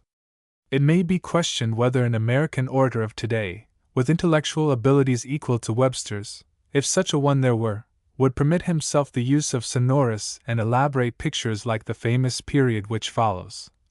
On this question of principle, while actual suffering was yet afar off, they raised their flag against a power to which, for purposes of foreign conquest and subjugation, Rome, in the height of her glory, is not to be compared, a power which has dotted over the surface of the whole globe with her possessions and military posts, whose morning drum beat, following the sun and keeping company with the hours, circles the earth with one continuous and unbroken strain of the martial airs of England.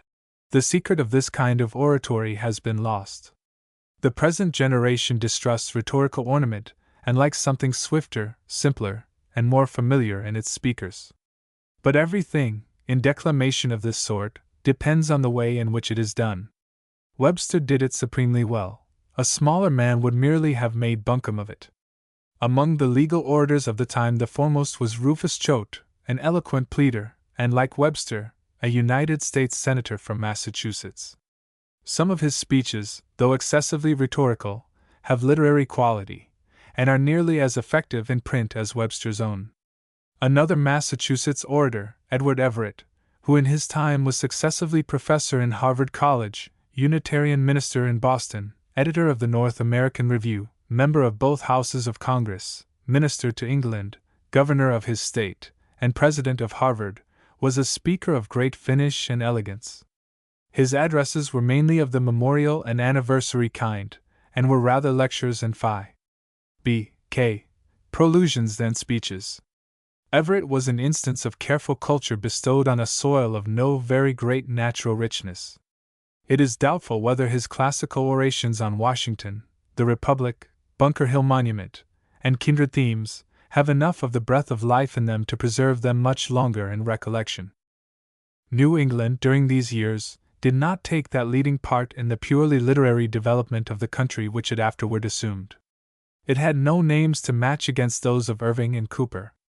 Drake and Halleck, Slender as was their performance in point of quantity, were better poets than the Boston bards, Charles Sprague, whose Shakespeare Ode, delivered at the Boston Theatre in 1833, was locally famous, and Richard Henry Dana, whose longish narrative poem, The Buccaneer, 1827, once had admirers. But Boston has at no time been without a serious intellectual life of its own, nor without a circle of highly educated men of literary pursuits, even in default of great geniuses. The North American Review, established in 1815, though it has been wittily described as ponderously revolving through space, for a few years after its foundation, did not exist in an absolute vacuum, but was scholarly, if somewhat heavy. Webster, to be sure, was a Massachusetts man, as were Everett and Choate, but his triumphs were won in the wider field of national politics.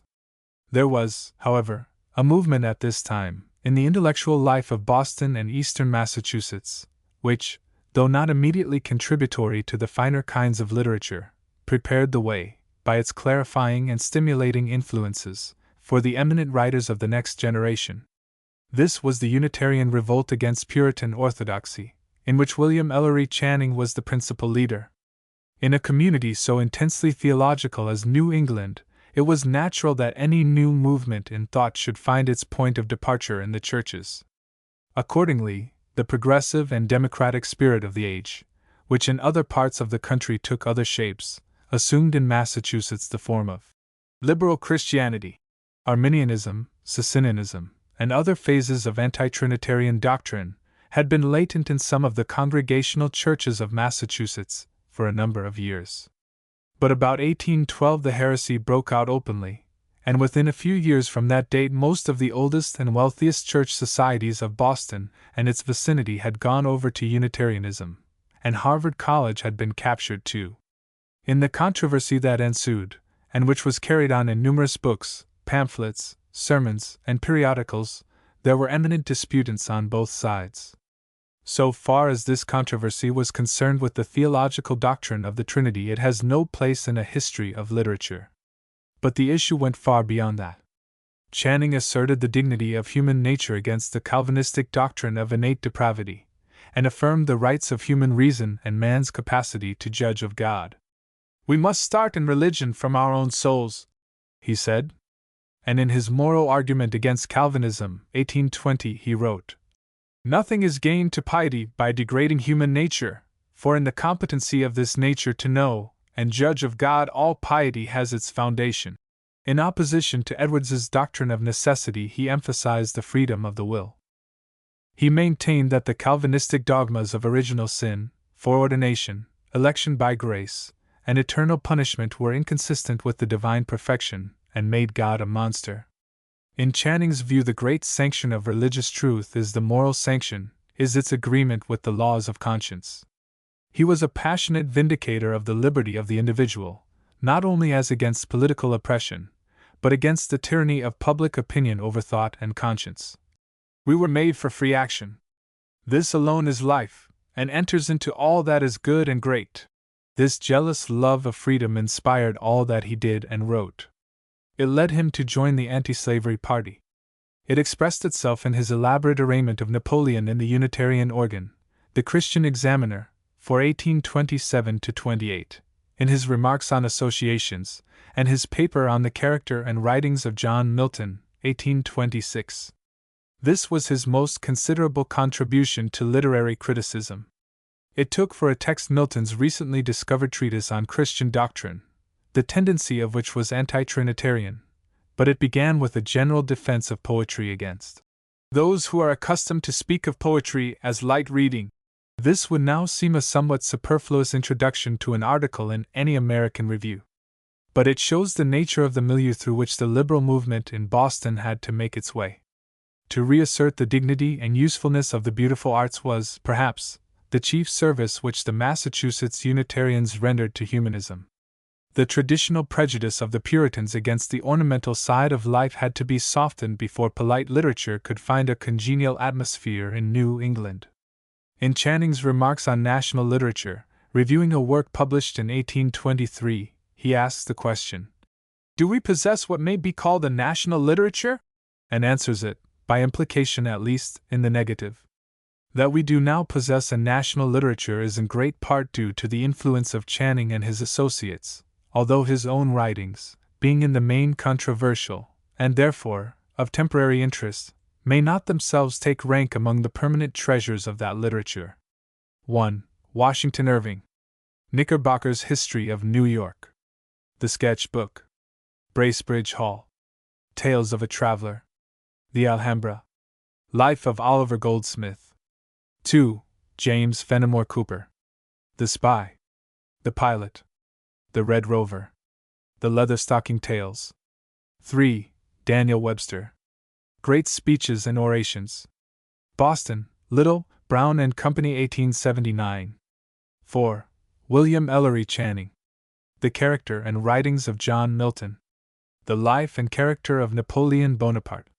Slavery. Volumes I and II of the works of William E. Channing. Boston, James Monroe and Company, 1841. 5. Joseph Rodman Drake. The Culprit Fay. The American Flag. Selected Poems. New York, 1835. 6. Fitzgreen Halleck. Marco Bozzaris. Alnwick Castle. On the Death of Drake. Poems. New York, 1827. 1. Compare Carlyle's Her Diogenes Teufelsdrache and Sartori Sardis, the author of the famous Clothes Philosophy. Transcriber's note: earlier in this chapter is the abbreviation Phi. B.K. The Phi replaces the actual Greek character that was in the original text. Chapter 4. The Concord Writers. 1837 to 1861. There has been but one movement in the history of the American mind which has given to literature a group of writers having coherence enough to merit the name of a school. This was the great humanitarian movement, or series of movements, in New England, which, beginning in the Unitarianism of Channing, ran through its later phase in Transcendentalism, and spent its last strength in the anti-slavery agitation and the enthusiasms of the Civil War. The second stage of this intellectual and social revolt was Transcendentalism, of which Emerson wrote, in 1842, "The history of genius and of religion in these times will be the history of this tendency." It culminated about 1840-41 in the establishment of the Dial and the Brook Farm Community, although Emerson had given the signal a few years before in his little volume entitled Nature, 1836, his Phi Beta Kappa address at Harvard on the American Scholar, 1837, and his address in 1838 before the Divinity School at Cambridge. Ralph Waldo Emerson, 1803-82, was the prophet of the sect, and Concord was its Mecca. But the influence of the new ideas was not confined to the little group of professed transcendentalists.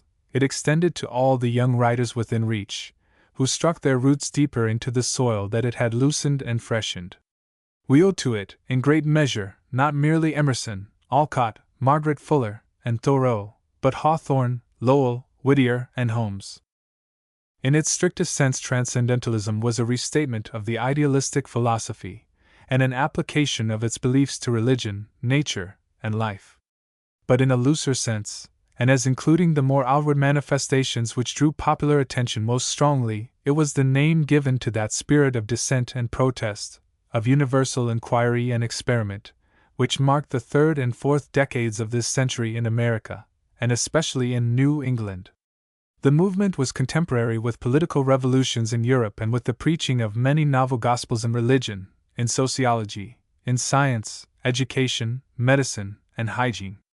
New sects were formed, like the Swedenborgians, Universalists, Spiritualists, Millwrights, Second Adventists, Shakers, Mormons, and Come-Outers, some of whom believed in trances, miracles, and direct revelations from the divine Spirit, others in the quick coming of Christ, as deduced from the opening of the seals and the number of the beast in the Apocalypse, and still others in the reorganization of society and of the family on a different basis. New systems of education were tried, suggested by the writings of the Swiss reformer, Pestalozzi, and others. The pseudosciences of mesmerism and of phrenology, as taught by Gall and Spurzheim, had numerous followers. In medicine, homeopathy, hydropathy, and what Dr. Holmes calls Kindred delusions made many disciples.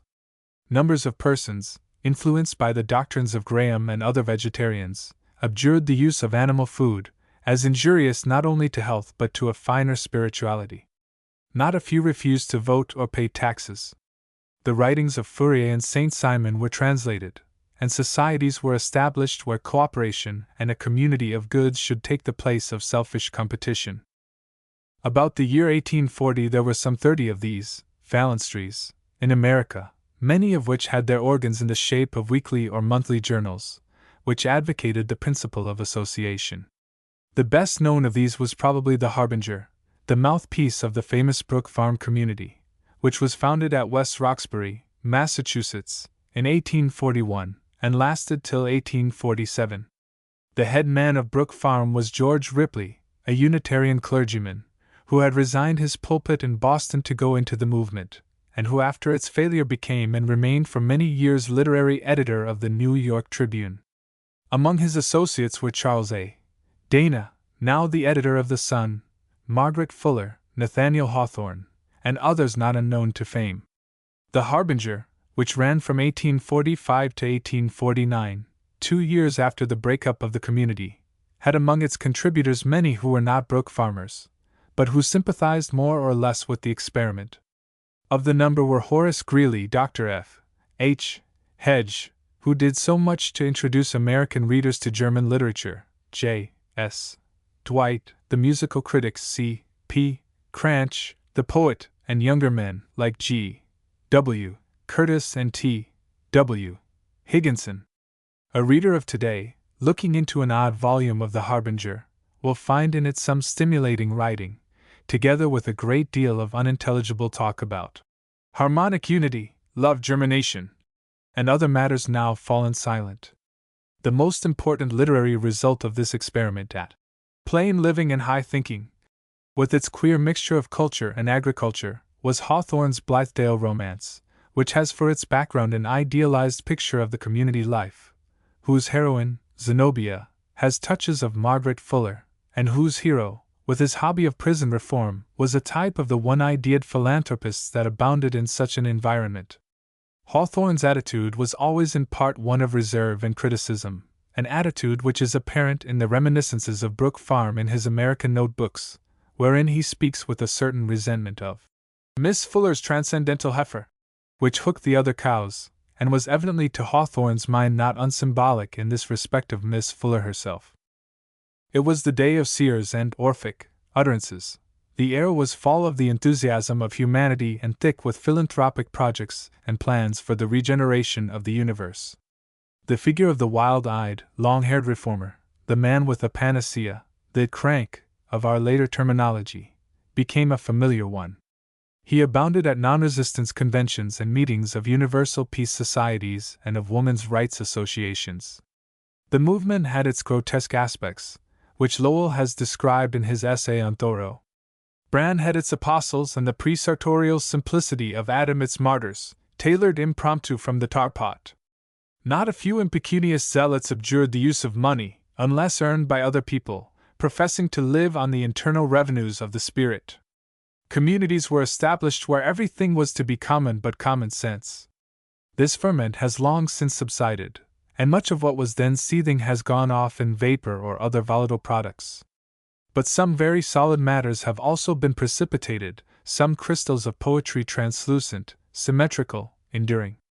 The immediate practical outcome was disappointing, and the external history of the agitation is a record of failed experiments, spurious sciences, utopian philosophies, and sects founded only to dwindle away or to be reabsorbed into some form of orthodoxy. In the eyes of the conservative, or the worldly-minded, or of the plain people who could not understand the enigmatic utterances of the reformers, the dangerous or ludicrous sides of transcendentalism were naturally uppermost. Nevertheless, the movement was but a new avatar of the old Puritan spirit, its moral earnestness, its spirituality, its tenderness for the individual conscience. Puritanism, too, in its day had run into grotesque extremes. Emerson bore about the same relation to the absurder outcroppings of transcendentalism that Milton bore to the new lights, ranters, Fifth Monarchy men, etc., of his time. There is in him that mingling of idealism with an abiding sanity, and even a Yankee shrewdness, which characterizes the race. The practical, inventive, calculating, money-getting side of the Yankee has been made sufficiently obvious. But the deep heart of New England is full of dreams, mysticism, romance. And in the day of sacrifice, when heroes piled the pyre, the dismal Massachusetts ice burned more than others' fire. The one element which the odd and eccentric developments of this movement shared in common with the real philosophy of transcendentalism was the rejection of authority, and the appeal to the private consciousness as the sole standard of truth and right. This principle certainly lay in the ethical systems of Kant and Fichte, the great transcendentalists of Germany. It had been strongly asserted by Channing. Nay, it was the starting point of Puritanism itself, which had drawn away from the ceremonial religion of the English Church, and by its congregational system had made each church society independent in doctrine and worship. And although Puritan orthodoxy in New England had grown rigid and dogmatic, it had never used the weapons of obscurantism. By encouraging education to the utmost, it had shown its willingness to submit its beliefs to the fullest discussion and had put into the hands of dissent the means with which to attack them. In its theological aspect, transcendentalism was a departure from conservative Unitarianism, as that had been from Calvinism. From Edwards to Channing, from Channing to Emerson and Theodore Parker, there was a natural and logical unfolding, not logical in the sense that Channing accepted Edwards's premises and pushed them out to their conclusions, or that Parker accepted all of Channing's premises, but in the sense that the rigid pushing out of Edwards's premises into their conclusions by himself and his followers had brought about a moral reductio ad absurdum, and a state of opinion against which Channing rebelled. And that Channing, as it seemed to Parker, stopped short in the carrying out of his own principles. Thus the Channing Unitarians, while denying that Christ was God, had held that he was of divine nature, was the Son of God, and had existed before he came into the world. While rejecting the doctrine of the vicarious sacrifice, they maintained that Christ was a mediator and intercessor, and that his supernatural nature was testified by miracles. For Parker and Emerson, it was easy to take the step to the assertion that Christ was a good and great man, divine only in the sense that God possessed him more fully than any other man known in history, that it was his preaching and example that brought salvation to men, and not any special mediation or intercession, and that his own words and acts, and not miracles, are the only and the sufficient witness to his mission.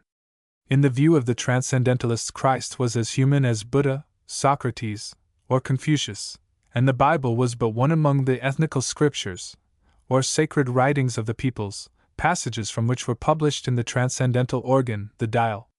As against these new views, Channing Unitarianism occupied already a conservative position. The Unitarians as a body had never been very numerous outside of eastern Massachusetts. They had a few churches in New York and in the larger cities and towns elsewhere, but the sect, as such, was a local one. Orthodoxy made a sturdy fight against the heresy, under leaders like Leonard Woods and Moses Stewart, of Andover, and Lyman Beecher, of Connecticut. In the neighboring state of Connecticut, for example, there was until lately, for a period of several years, no distinctly Unitarian congregation worshipping in a church edifice of its own.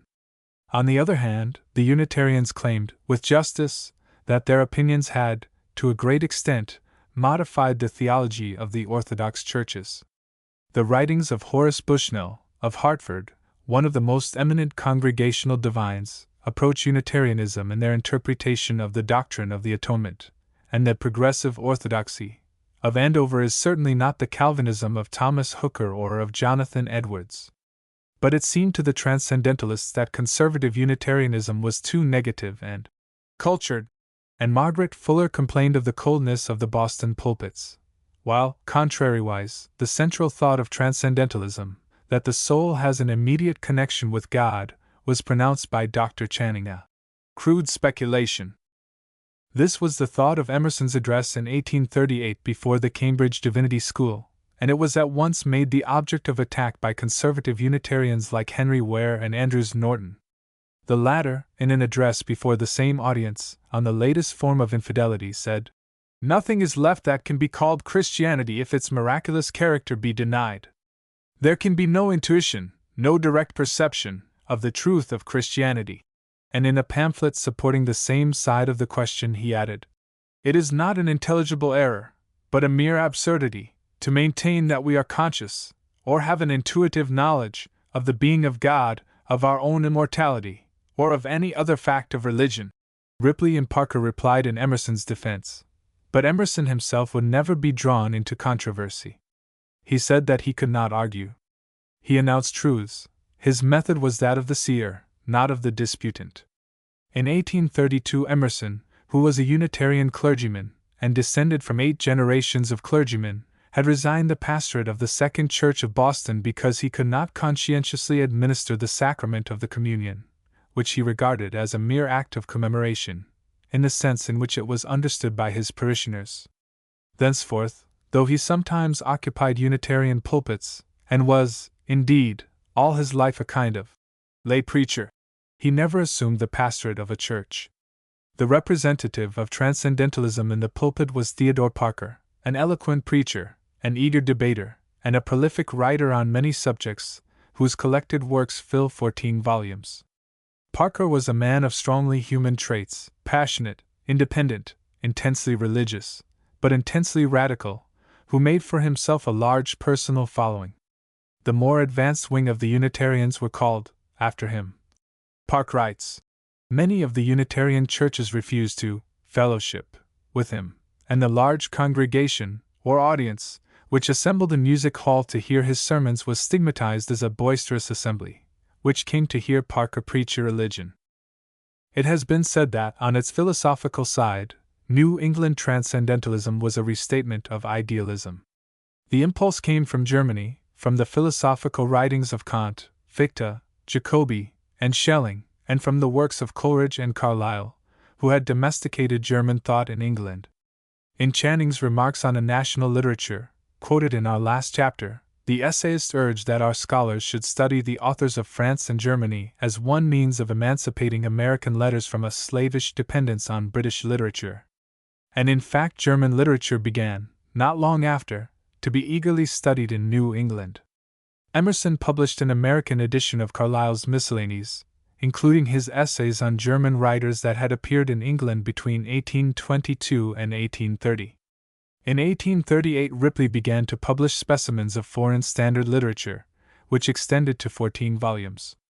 In his work of translating and supplying introductions to the matter selected, he was helped by Ripley, Margaret Fuller, John S. Dwight, and others who had more or less connection with the transcendental movement. The definition of the new faith given by Emerson in his lecture on the Transcendentalist, 1842, is as follows. What is popularly called transcendentalism among us is idealism. The idealism of the present day acquired the name of transcendental from the use of that term by Immanuel Kant, who replied to the skeptical philosophy of Locke, which insisted that there was nothing in the intellect which was not previously in the experience of the senses, by showing that there was a very important class of ideas, or imperative forms, which did not come by experience, but through which experience was acquired, that these were intuitions of the mind itself, and he denominated them transcendental forms. Idealism denies the independent existence of matter. Transcendentalism claims for the innate ideas of God and the soul a higher assurance of reality than for the knowledge of the outside world derived through the senses. Emerson shares the noble doubt of idealism. He calls the universe a shade, a dream. This great apparition. It is a sufficient account of that appearance we call the world. He wrote in Nature that God will teach a human mind, and so makes it the receiver of a certain number of congruent sensations which we call sun and moon, man and woman, house and trade. In my utter impotence to test the authenticity of the report of my senses, to know whether the impressions on me correspond with outlying objects, what difference does it make whether Orion is up there in heaven or some god paints the image in the firmament of the soul? On the other hand, our evidence of the existence of God and of our own souls, and our knowledge of right and wrong, are immediate, and are independent of the senses. We are in direct communication with the Oversoul, the Infinite Spirit. The soul in man is the background of our being, an immensity not possessed, that cannot be possessed. From within or from behind, a light shines through us upon things, and makes us aware that we are nothing, but the light is all. Revelation is an influx of the divine mind into our mind. It is an ebb of the individual rivulet before the flowing surges of the sea of life. In moods of exaltation, and especially in the presence of nature, this contact of the individual soul with the Absolute is felt. All mean egotism vanishes. I become a transparent eyeball. I am nothing. I see all. The currents of the universal being circulate through me. I am part and particle of God. The existence and attributes of God are not deducible from history or from natural theology, but are thus directly given us in consciousness. In his essay on the Transcendentalist, Emerson says, his experience inclines him to behold the procession of facts you call the world as flowing perpetually outward from an invisible, unsound center in himself, center alike of him and of them, and necessitating him to regard all things as having a subjective or relative existence, relative to that aforesaid unknown center of him. There is no bar or wall in the soul where man, the effect, ceases, and God, the cause, begins. We lie open on one side to the deeps of spiritual nature, to the attributes of God. Emerson's point of view, though familiar to students of philosophy, is strange to the popular understanding, and hence has arisen the complaint of his obscurity. Moreover, he apprehended and expressed these ideas as a poet, in figurative and emotional language, and not as a metaphysician, in a formulated statement. His own position in relation to systematic philosophers is described in what he says of Plato, in his series of sketches entitled Representative Men, 1850. He has not a system. The dearest disciples and defenders are at fault. He attempted a theory of the universe, and his theory is not complete or self-evident. One man thinks he means this, and another that. He has said one thing in one place, and the reverse of it in another place. It happens, therefore, that, to many students of more formal philosophies, Emerson's meaning seems elusive, and he appears to write from temporary moods and to contradict himself. Had he attempted a reasoned exposition of the transcendental philosophy, instead of writing essays and poems, he might have added one more to the number of systemongers. But he would not have taken that significant place which he occupies in the general literature of the time, nor exerted that wide influence upon younger writers which has been one of the stimulating forces in American thought. It was because Emerson was a poet that he is our Emerson. And yet it would be impossible to disentangle his peculiar philosophical ideas from the body of his writings and to leave the latter to stand upon their merits as literature merely. He is the poet of certain high abstractions, and his religion is central to all his work, excepting, perhaps, his English Traits, 1856, an acute study of national characteristics, and a few of his essays and verses, which are independent of any particular philosophical standpoint. When Emerson resigned his parish in 1832, he made a short trip to Europe, where he visited Carlyle at Craigengputtock and Landor at Florence. On his return he retired to his birthplace, the village of Concord, Massachusetts, and settled down among his books and his fields, becoming a sort of glorified farmer, but issuing frequently from his retirement to instruct and delight audiences of thoughtful people at Boston and at other points all through the country. Emerson was the perfection of a lyceum lecturer. His manner was quiet but forcible, his voice of charming quality, and his enunciation clean-cut and refined. The sentence was his unit in composition. His lectures seemed to begin anywhere and to end anywhere and to resemble strings of exquisitely polished sayings rather than continuous discourses. His printed essays, with unimportant exceptions, were first written and delivered as lectures. In 1836 he published his first book, Nature, which remains the most systematic statement of his philosophy.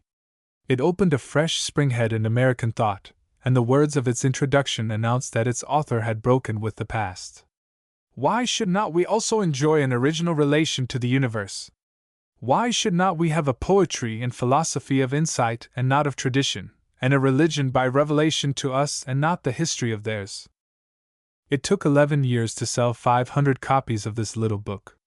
But the year following its publication, the remarkable Phi Beta Kappa address at Cambridge, on the American Scholar, electrified the little public of the university. This is described by Lowell as an event without any former parallel in our literary annals, a scene to be always treasured in the memory for its picturesqueness and its inspiration. What crowded and breathless aisles, what windows clustering with eager heads, what grim silence of foregone descent! To Concord come many kindred spirits, drawn by Emerson's magnetic attraction. Thither came, from Connecticut, Amos Bronson Alcott, born a few years before Emerson, whom he outlived, a quaint and benignant figure, a visionary and a mystic even among the transcendentalists themselves, and one who lived in unworldly simplicity the life of the soul.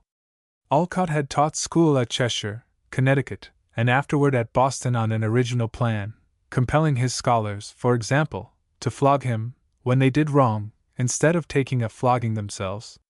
The experiment was successful until his conversations on the Gospels, in Boston, and his insistence upon admitting colored children to his benches, offended conservative opinion and broke up his school. Alcott renounced the eating of animal food in 1835. He believed in the union of thought and manual labor, and supported himself for some years by the work of his hands, gardening, cutting wood, etc. He traveled into the West and elsewhere, holding conversations on philosophy, education, and religion. He set up a little community at the village of Harvard, Massachusetts, which was rather less successful than Brook Farm, and he contributed Orphic sayings to the Dial, which were harder for the exoteric to understand than even Emerson's Brahma or the Oversoul. Thither came, also, Sarah Margaret Fuller, the most intellectual woman of her time in America, an eager student of Greek and German literature and an ardent seeker after the true, the good, and the beautiful. She threw herself into many causes, such as temperance and the higher education of women. Her brilliant conversation classes in Boston attracted many minds of her own sex. Subsequently, as literary editor of the New York Tribune, she furnished a wider public with reviews and book notices of great ability. She took part in the Brook Farm experiment, and she edited the Dial for a time, contributing to it the papers afterward expanded into her most considerable book, Woman in the 19th Century. In 1846 she went abroad, and at Rome took part in the revolutionary movement of Mazzini, having charge of one of the hospitals during the siege of the city by the French. In 1847 she married an impecunious Italian nobleman, the Marquis Asoli. In 1850 the ship on which she was returning to America, with her husband and child, was wrecked on Fire Island Beach and all three were lost. Margaret Fuller's collected writings are somewhat disappointing, being mainly of temporary interest. She lives less through her books than through the memoirs of her friends, Emerson, James Freeman Clarke, T. W. Higginson, and others who knew her as a personal influence. Her strenuous and rather overbearing individuality made an impression not altogether agreeable upon many of her contemporaries. Lowell introduced a caricature of her as Miranda into his Fable for Critics, and Hawthorne's caustic sketch of her, preserved in the biography written by his son, has given great offense to her admirers. Such a determination to eat this huge universe, was Carlyle's characteristic comment on her appetite for knowledge and aspirations after perfection. To Concord also came Nathaniel Hawthorne, who took up his residence there first at the Old Manse, and afterward at the Wayside. Though naturally an idealist, he said that he came too late to Concord to fall decidedly under Emerson's influence. Of that he would have stood in little danger even had he come earlier. He appreciated the deep and subtle quality of Emerson's imagination, but his own shy genius always jealously guarded its independence and resented the too close approaches of an alien mind. Among the native disciples of Emerson at Concord the most noteworthy were Henry Thoreau, and his friend and biographer, William Ellery Channing, Jr., a nephew of the great Channing. Channing was a contributor to the Dial, and he published a volume of poems which elicited a fiercely contemptuous review from Edgar Poe. Though disfigured by affectation and obscurity, many of Channing's verses were distinguished by true poetic feeling, and the last line of his little piece, A Poet's Hope, "If my bark sink 'tis to another sea," has taken a permanent place in the literature of Transcendentalism. The private organ of the Transcendentalists was the Dial, a quarterly magazine, published from 1840 to 1844, and edited by Emerson and Margaret Fuller. Among its contributors, besides those already mentioned, were Ripley, Thoreau, Parker, James Freeman Clarke, Charles A. Dana, John S. Dwight C. P. Cranch, Charles Emerson, and William H. Channing, another nephew of Dr. Channing. It contained, along with a good deal of rubbish, some of the best poetry and prose that has been published in America. The most lasting part of its contents were the contributions of Emerson and Thoreau. But even as a whole, it was a unique waymark in the history of our literature. From time to time, Emerson collected and published his lectures under various titles. A first series of essays came out in 1841, and a second in 1844, The Conduct of Life in 1860, Society and Solitude in 1870, Letters and Social Aims in 1876, and The Fortune of the Republic in 1878. In 1847 he issued a volume of poems, and 1865 May Day and Other Poems. These writings, as a whole, were variations on a single theme, expansions and illustrations of the philosophy set forth in nature, and his early addresses. They were strikingly original, rich in thought, filled with wisdom, with lofty morality and spiritual religion. Emerson, said Lowell, first cut the cable that bound us to English thought and gave us a chance at the dangers and glories of blue water. Nevertheless, as it used to be the fashion to find an English analogue for every American writer, so that Cooper was called the American Scott, and Mrs. Sigourney was described as the Hemans of America, a well-worn critical tradition has coupled Emerson with Carlyle. That his mind received a nudge from Carlyle's early essays and from Sartor Resartus is beyond a doubt. They were lifelong friends and correspondents, and Emerson's representative men is, in some sort, a counterpart of Carlyle's hero worship. But in temper and style the two writers were widely different. Carlyle's pessimism and dissatisfaction with the general drift of things gained upon him more and more, while Emerson was a consistent optimist to the end. The last of his writings published during his lifetime, The Fortune of the Republic, contrasts strangely in its hopefulness with the desperation of Carlyle's later utterances. Even in presence of the doubt as to man's personal immortality, he takes refuge in a high and stoical faith. I think all sound minds rest on a certain preliminary conviction, namely, that if it be best that conscious personal life shall continue, it will continue, and if not best, then it will not, and we, if we saw the whole, should of course see that it was better so. It is this conviction that gives to Emerson's writings their serenity and their tonic quality at the same time that it narrows the range of his dealings with life. As the idealist declines to cross-examine those facts which he regards as merely phenomenal, and looks upon this outward face of things as upon a mask not worthy to dismay the fixed soul, so the optimist turns away his eyes from the evil which he disposes of as merely negative, as the shadow of the good. Hawthorne's interest in the problem of sin finds little place in Emerson's philosophy. Passion comes not nigh him, and Faust disturbs him with its disagreeableness. Pessimism is to him the only skepticism. The greatest literature is that which is most broadly human, or, in other words, that which will square best with all philosophies. But Emerson's genius was interpretative rather than constructive. The poet dwells in the cheerful world of phenomena. He is most the poet who realizes most intensely the good and the bad of human life. But idealism makes experience shadowy and subordinates action to contemplation. To it the cities of men, with their frivolous populations, are but sailing foam bells along thought's causing stream. Shakespeare does not forget that the world will one day vanish, like the baseless fabric of a vision, and that we ourselves are such stuff as dreams are made on. But this is not the mood in which he dwells. Again, while it is for the philosopher to reduce variety to unity, it is the poet's task to detect the manifold under uniformity. In the great creative poets, in Shakespeare and Dante and Goethe, how infinite the swarm of persons, the multitude of forms. But with Emerson the type is important, the common element. In youth we are mad for persons, but the larger experience of man discovers the identical nature appearing through them all. The same, he exclaims in his essay on Plato. Friend and foe are of one stuff, the plowman, the plow, and the furrow are of one stuff. And this is the thought in Brahma.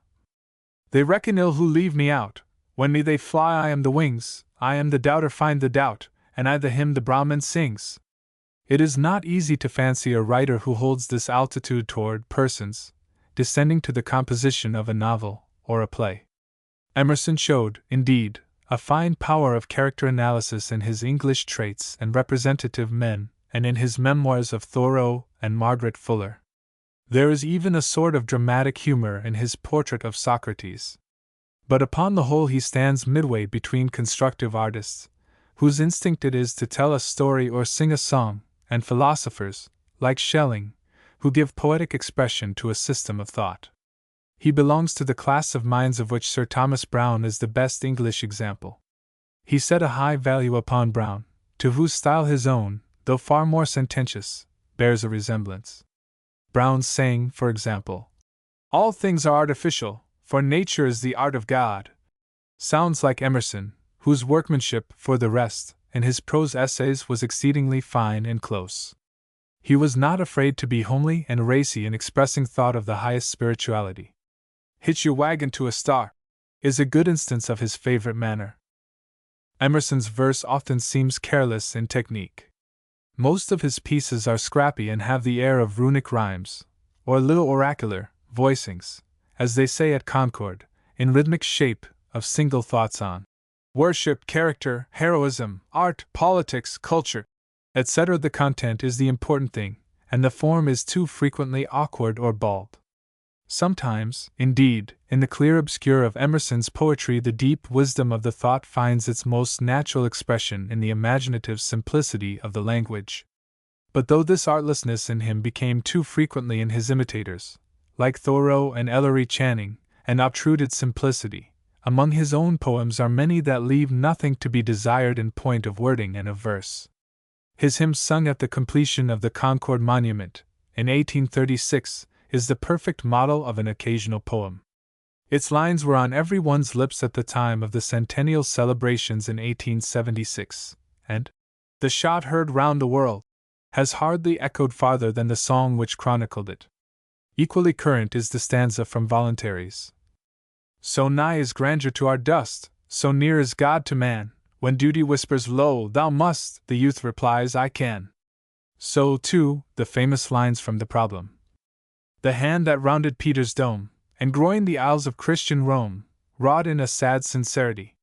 Himself from God he could not free, he builded better than he knew, the conscious stone to beauty grew." The most noteworthy of Emerson's pupils was Henry David Thoreau, the poet-naturalist. After his graduation from Harvard College, in 1837, Thoreau engaged in school teaching and in the manufacture of lead pencils, but soon gave up all regular business and devoted himself to walking, reading, and the study of nature. He was at one time private tutor in a family on Staten Island, and he supported himself for a season by doing odd jobs and land surveying for the farmers about Concord. In 1845 he built, with his own hands, a small cabin on the banks of Walden Pond, near Concord, and lived there in seclusion for 2 years. His expenses during these years were 9 cents a day, and he gave an account of his experiment in his most characteristic book, Walden, published in 1854. His week on the Concord and Merrimack rivers appeared in 1849. From time to time he went farther afield, and his journeys were reported in Cape Cod, the Maine Woods, Excursions, and a Yankee in Canada, all of which, as well as a volume of letters and early spring in Massachusetts, have been given to the public since his death, which happened in 1862. No one has lived so close to nature, and written of it so intimately, as Thoreau. His life was a lesson in economy and a sermon on Emerson's text. "Lessen your denominator." He wished to reduce existence to the simplest terms, to live all alone close to the bone, and where life is sweet constantly eat. He had a passion for the wild, and seems like an Anglo-Saxon reversion to the type of the Red Indian. The most distinctive note in Thoreau is his inhumanity. Emerson spoke of him as a perfect piece of stoicism. "Man," said Thoreau, "is only the point on which I stand." He strove to realize the objective life of nature in its aloofness from man, to identify himself with the moose and the mountain. He listened, with his ear close to the ground, for the voice of the earth. "What are the trees saying?" he exclaimed. Following upon the trail of the lumberman, he asked the primeval wilderness for its secret, and saw beneath dim aisles, in odorous beds, the slight linea hang its twin-born heads. He tried to interpret the thought of Tan and to fathom the meaning of the billows on the back of Cape Cod, in their indifference to the shipwrecked bodies that they rolled ashore. After sitting in my chamber many days, reading the poets, I have been out early on a foggy morning and heard the cry of an owl in a neighboring wood as from a nature behind the common, unexplored by science or by literature. None of the feathered race has yet realized my youthful conceptions of the woodland depths. I had seen the red election birds brought from their recesses on my comrade's string, and fancied that their plumage would assume stranger and more dazzling colors, like the tints of evening, in proportion as I advanced farther into the darkness and solitude of the forest. Still less have I seen such strong and wild tints on any poet's string. It was on the mystical side that Thoreau apprehended transcendentalism. Mysticism has been defined as the soul's recognition of its identity with nature. This thought lies plainly in Schelling's philosophy, and he illustrated it by his famous figure of the magnet. Mind and nature are one, they are the positive and negative poles of the magnet. In man, the absolute, that is, God, becomes conscious of himself, makes of himself, as nature, an object to himself as mind. The souls of men, said Schelling, are but the innumerable individual eyes with which our infinite world spirit beholds himself. This thought is also clearly present in Emerson's view of nature, and has caused him to be accused of pantheism. But if by pantheism is meant the doctrine that the underlying principle of the universe is matter or force, none of the transcendentalists was a pantheist. In their view, nature was divine. Their poetry is always haunted by the sense of a spiritual reality which abides beyond the phenomena. Thus in Emerson's Two Rivers, thy summer voice, Musketaquid, 1, repeats the music of the rain, but sweeter rivers pulsing flit through thee as thou through Concord plain. Thou in thy narrow banks art pent, the stream I love unbounded goes, through flood and sea and firmament, through light, through life, it forward flows. I see the inundation sweet, I hear the spending of the stream, through years, through men, through nature fleet, through passion, thought, through power and dream. This mood occurs frequently in Thoreau. The hard world of matter becomes suddenly all fluent and spiritual, and he sees himself in it, sees God. This earth, he cries, which is spread out like a map around me, is but the lining of my inmost soul exposed. In me is the succor that I see. End of Walden Pond. I am its stony shore, and the breeze that passes o'er. Suddenly old time winked at me. Ah, you know me, you rogue, and news had come that it was well. That ancient universe is in such capital health, I think, undoubtedly it will never die. I see, smell, taste, hear, feel that everlasting something to which we are allied, at once our maker, our abode, our destiny, our very selves. It was something ulterior that Thoreau sought in nature. The other world, he wrote, is all my art, my pencils will draw no other, my jackknife will cut nothing else. Thoreau did not scorn, however, like Emerson, to examine too microscopically the universal tablet. He was a close observer and accurate reporter of the ways of birds and plants, and the minuter aspects of nature. He has had many followers, who have produced much pleasant literature on outdoor life. But in none of them is there that unique combination of the poet, the naturalist, and the mystic which gives his page its wild original flavor. He had the woodcraft of a hunter and the eye of a botanist, but his imagination did not stop short with the fact. The sound of a tree falling in the Maine woods was to him as though a door had shut somewhere in the damp and shaggy wilderness. He saw small things in cosmic relations. His trip down the Thames Concord has for the reader the excitement of a voyage of exploration into far and unknown regions. The river just above Sherman's Bridge, in time of flood, when the wind blows freshly on a raw March day, heaving up the surface into dark and sober billows, was like Lake Huron. And you may run aground on Cranberry Island, and get as good a freezing there as anywhere on the northwest coast. He said that most of the phenomena described in Kane's voyages could be observed in Concord. The literature of transcendentalism was like the light of the stars in a winter night, keen and cold and high. It had the pale cast of thought, and was almost too spiritual and remote to hit the sense of mortal sight. But it was at least indigenous. If not in American literature, not national and not inclusive of all sides of American life. It was, at all events, a genuine New England literature and true to the spirit of its section. The tough Puritan stock had at last put forth a blossom which compared with the warm, robust growths of English soil, even as the delicate wind flower of the northern spring compares with the cowslips and daisies of Old England. In 1842 Nathaniel Hawthorne, 1804–64, the greatest American romancer, came to Concord. He had recently left Brook Farm, had just been married, and with his bride he settled down in the old manse for 3 paradisiacal years.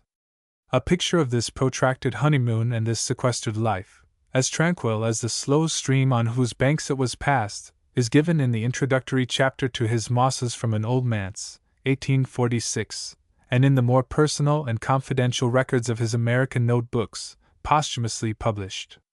Hawthorne was 38 when he took his place among the Concord literati.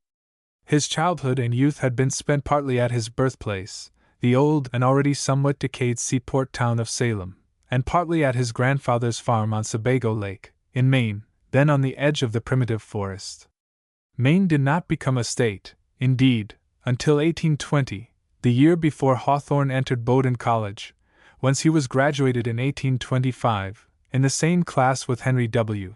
Longfellow and 1 year behind Franklin Pierce, afterward President of the United States. After leaving college, Hawthorne buried himself for years in the seclusion of his home at Salem. His mother, who was early widowed, had withdrawn entirely from the world. For months at a time Hawthorne kept his room, seeing no other society than that of his mother and sisters, reading all sorts of books and writing wild tales, most of which he destroyed as soon as he had written them. At twilight he would emerge from the house for a solitary ramble through the streets of the town, or along the seaside. Old Salem had much that was picturesque in its associations. It had been the scene of the witch trials in the 17th century, and it abounded in ancient mansions, the homes of retired whalers and India merchants. Hawthorne's father had been a ship captain, and many of his ancestors had followed the sea. One of his forefathers, moreover, had been a certain Judge Hawthorne, who in 1691 had sentenced several of the witches to death.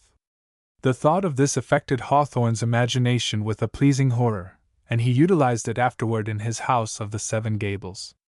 Many of the old Salem houses, too, had their family histories, with now and then the hint of some obscure crime or dark misfortune which haunted posterity with its curse till all the stock died out or fell into poverty and evil ways, as in the Pynchon family of Hawthorne's romance. In the preface to The Marble Fawn, Hawthorne wrote, "No author without a trial can conceive of the difficulty of writing a romance about a country where there is no shadow, no antiquity, no mystery, no picturesque and gloomy wrong, nor anything but a commonplace prosperity in broad and simple daylight. And yet it may be doubted whether any environment could have been found more fitted to his peculiar genius than this of his native town, or any preparation better calculated to ripen the faculty that was in him than these long, lonely years of waiting and brooding thought." From time to time he contributed a story or a sketch to some periodical, such as S. G. Goodrich's Annual, The Token, or the Knickerbocker Magazine.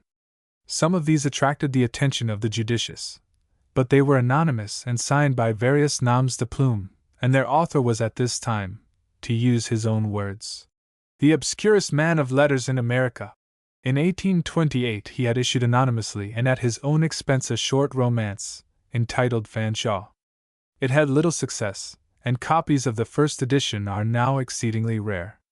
In 1837 he published a collection of his magazine pieces under the title, Twice Told Tales.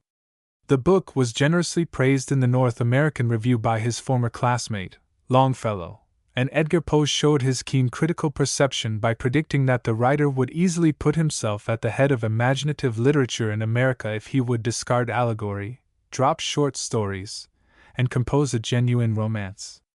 Poe compared Hawthorne's work with that of the German romancer, Tieck, and it is interesting to find confirmation of this dictum in passages of the American notebooks, in which Hawthorne speaks of laboring over Tieck with a German dictionary. The twice-told tales are the work of a recluse, who makes guesses at life from a knowledge of his own heart, acquired by a habit of introspection, but who has had little contact with men.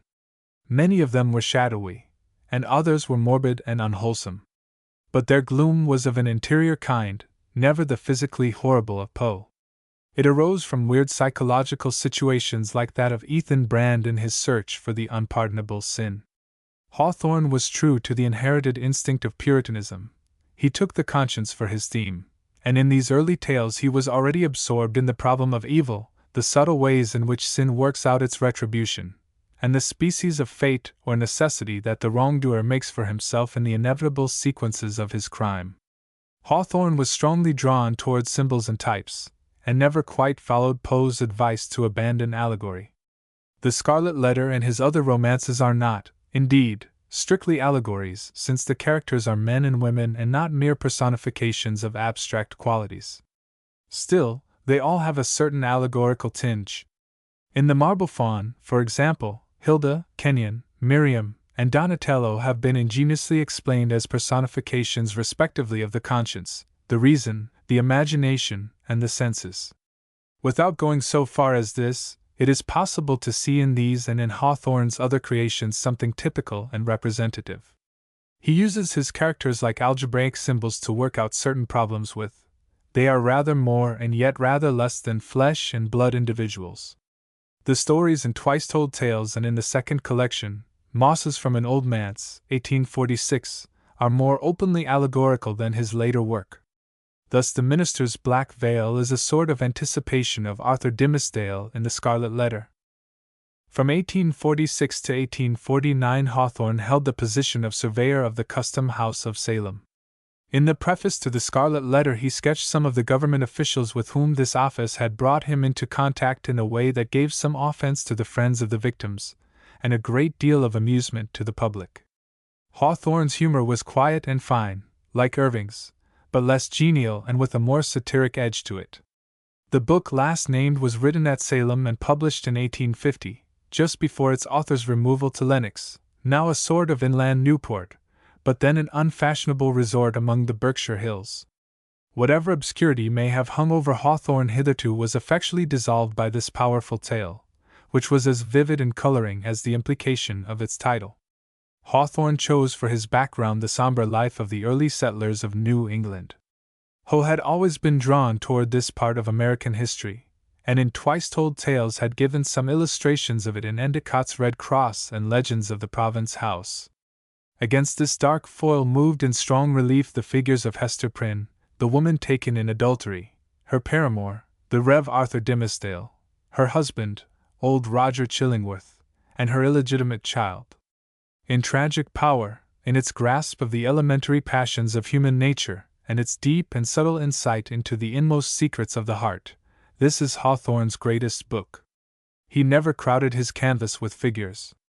In the Blithedale Romance and the Marble Faun there is the same part one care or group of 4 characters. In the House of the Seven Gables there are 5.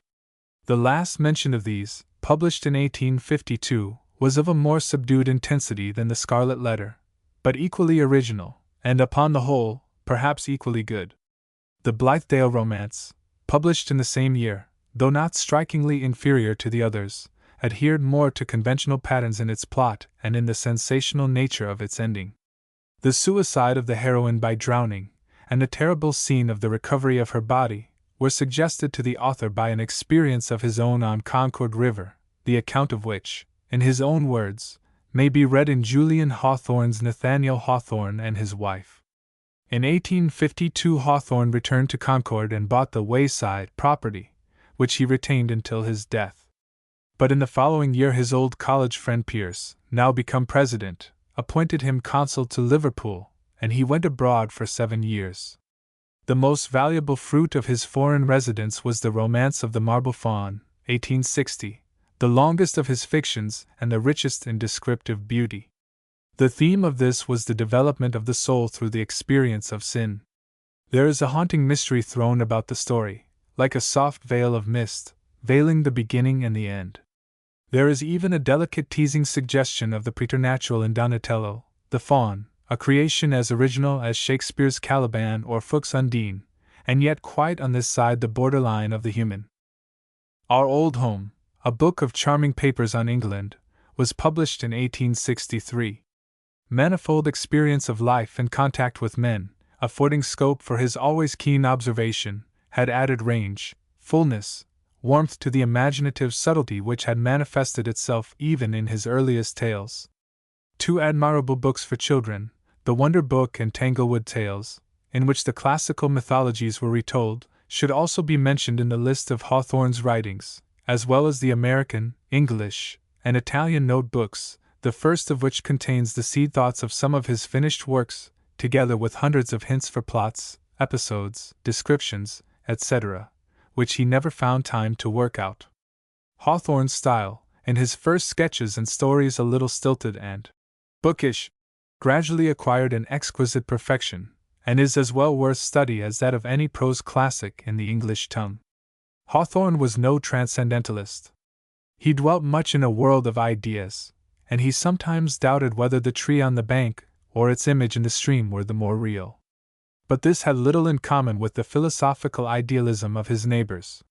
He reverenced Emerson, and he held kindly intercourse, albeit a silent man and easily bored, with Thoreau and Ellery Channing, and even with Margaret Fuller. But his sharp eyes saw whatever was whimsical or weak in the apostles of the new faith.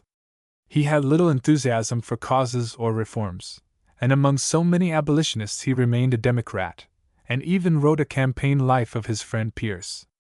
The village of Concord has perhaps done more for American literature than the city of New York. Certainly there are few places where associations, both patriotic and poetic, cluster so thickly.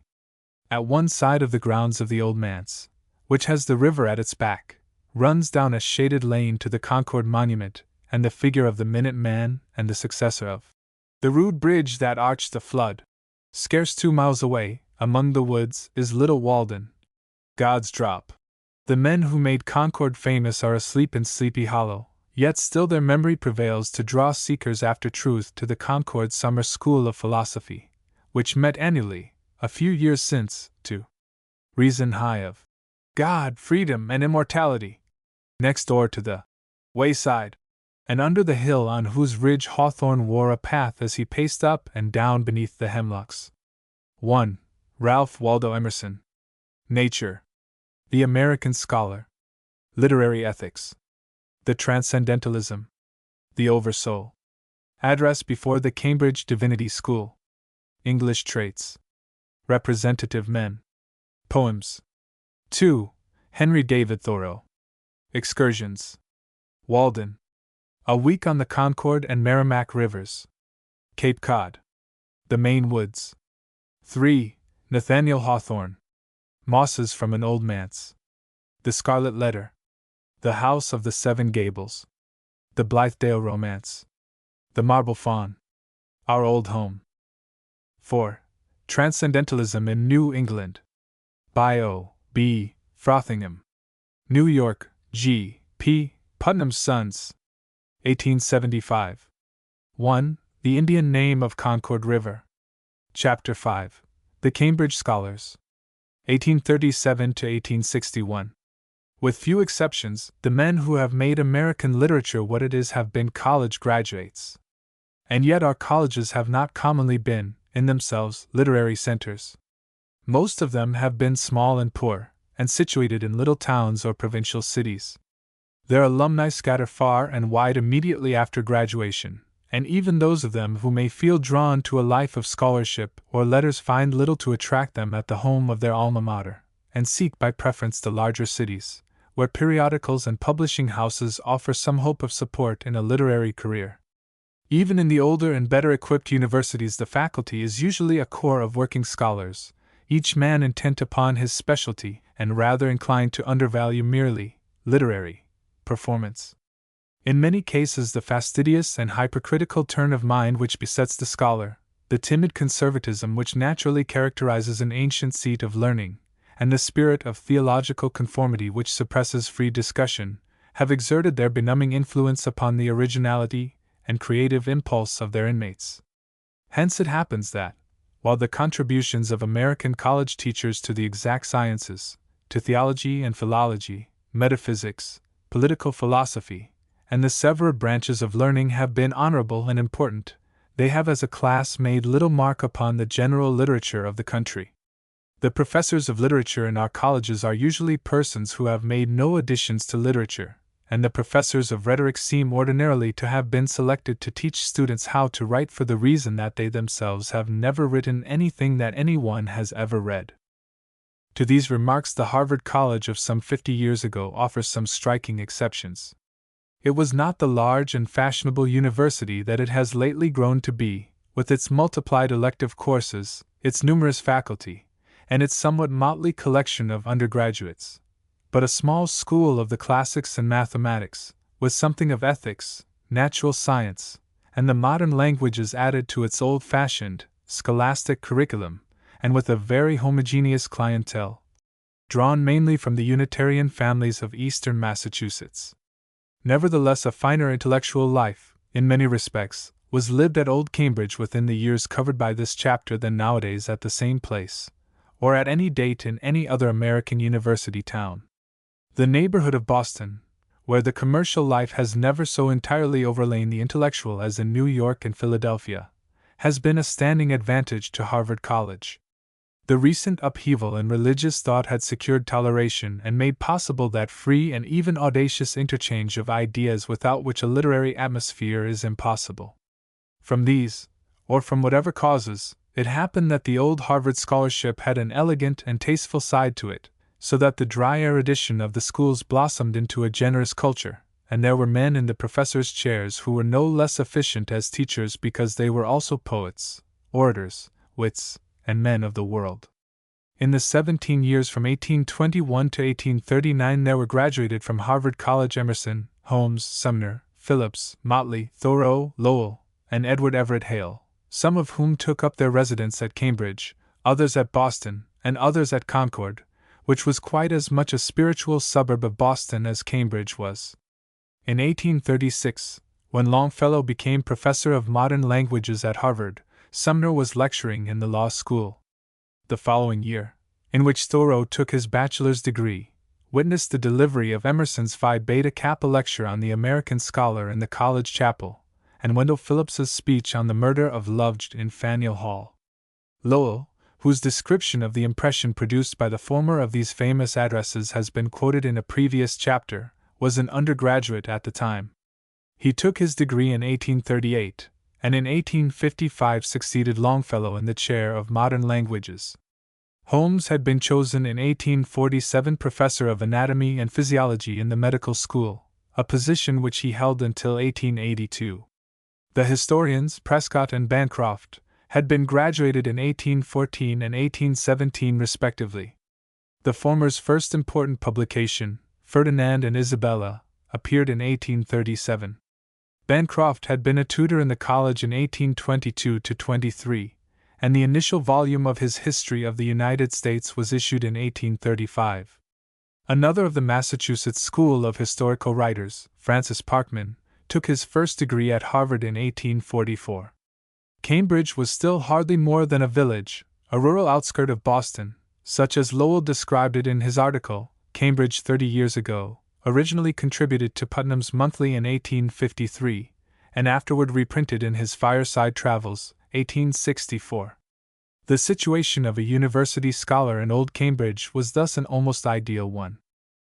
Within easy reach of a great city, with its literary and social clubs, its theaters, lecture courses, public meetings, dinner parties, etc., he yet lived withdrawn in an academic retirement among elm-shaded avenues and leafy gardens, the dome of the Boston State House looming distantly across the meadows where the Charles laid its steel blue sickle upon the variegated, plush-like ground of the wide marsh.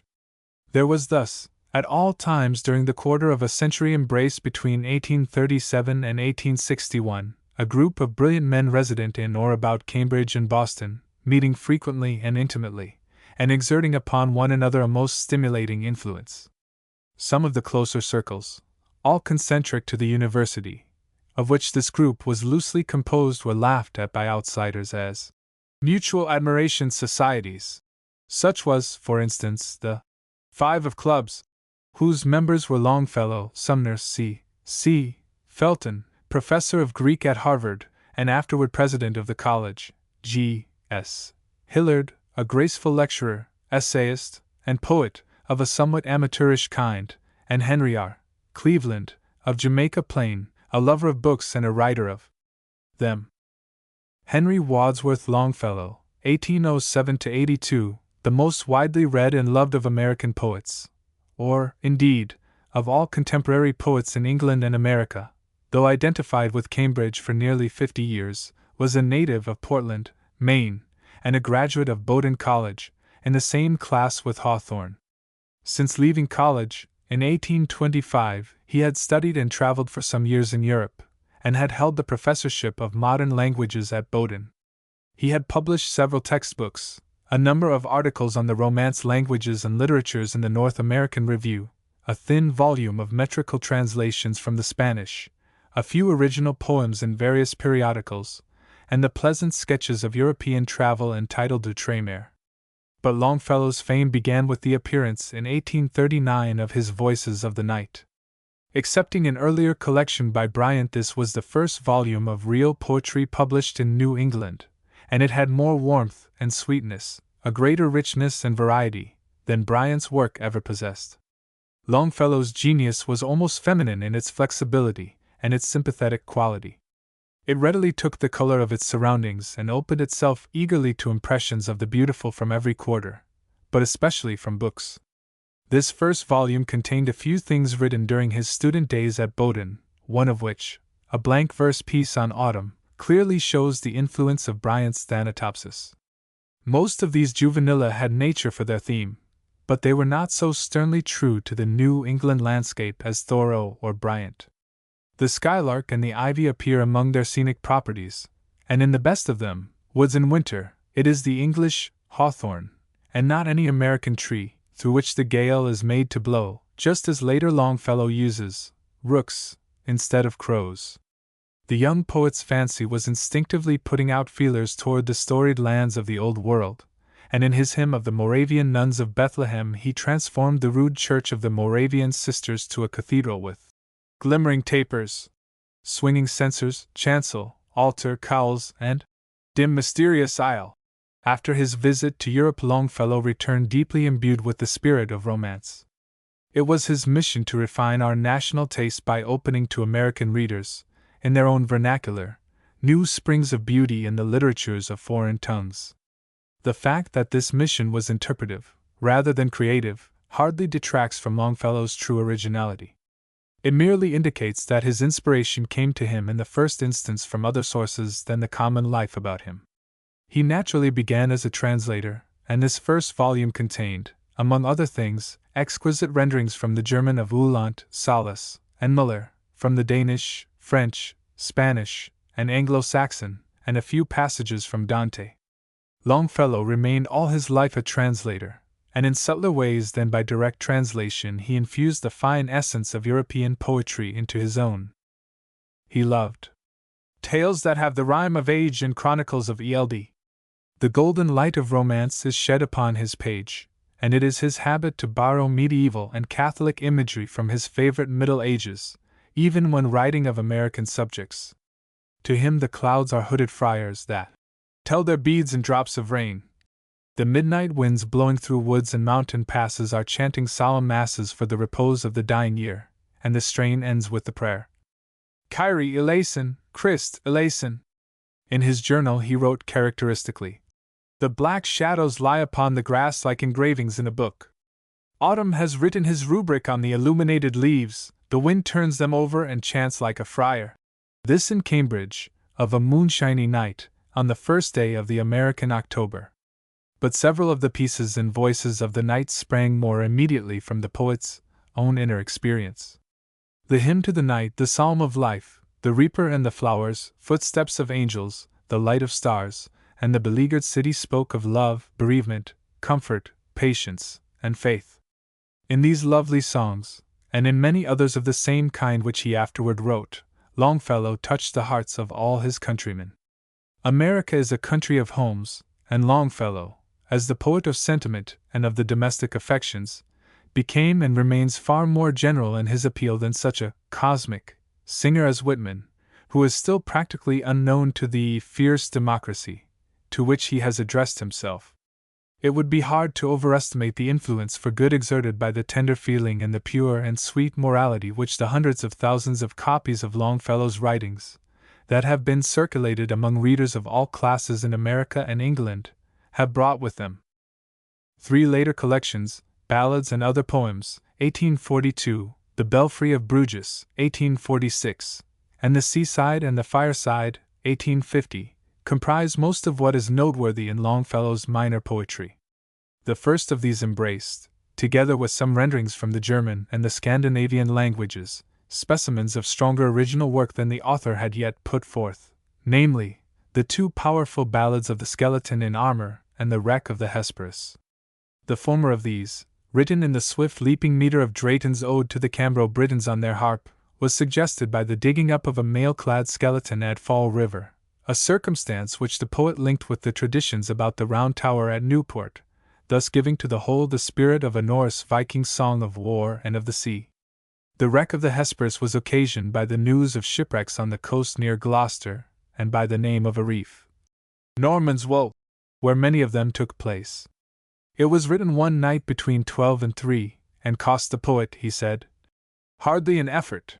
Indeed, it is the spontaneous ease and grace, the unfailing taste of Longfellow's lines, which are their best technical quality. There is nothing obscure or esoteric about his poetry. If there is little passion or intellectual depth, there is always genuine poetic feeling, often a very high order of imagination, and almost invariably the choice of the right word. In this volume were also included The Village Blacksmith and Excelsior. The latter, and The Psalm of Life, have had a damnable iteration, which causes them to figure as Longfellow's most popular pieces. They are by no means, however, among his best. They are vigorously expressed commonplaces of that hortatory kind which passes for poetry, but is, in reality, a vague species of preaching.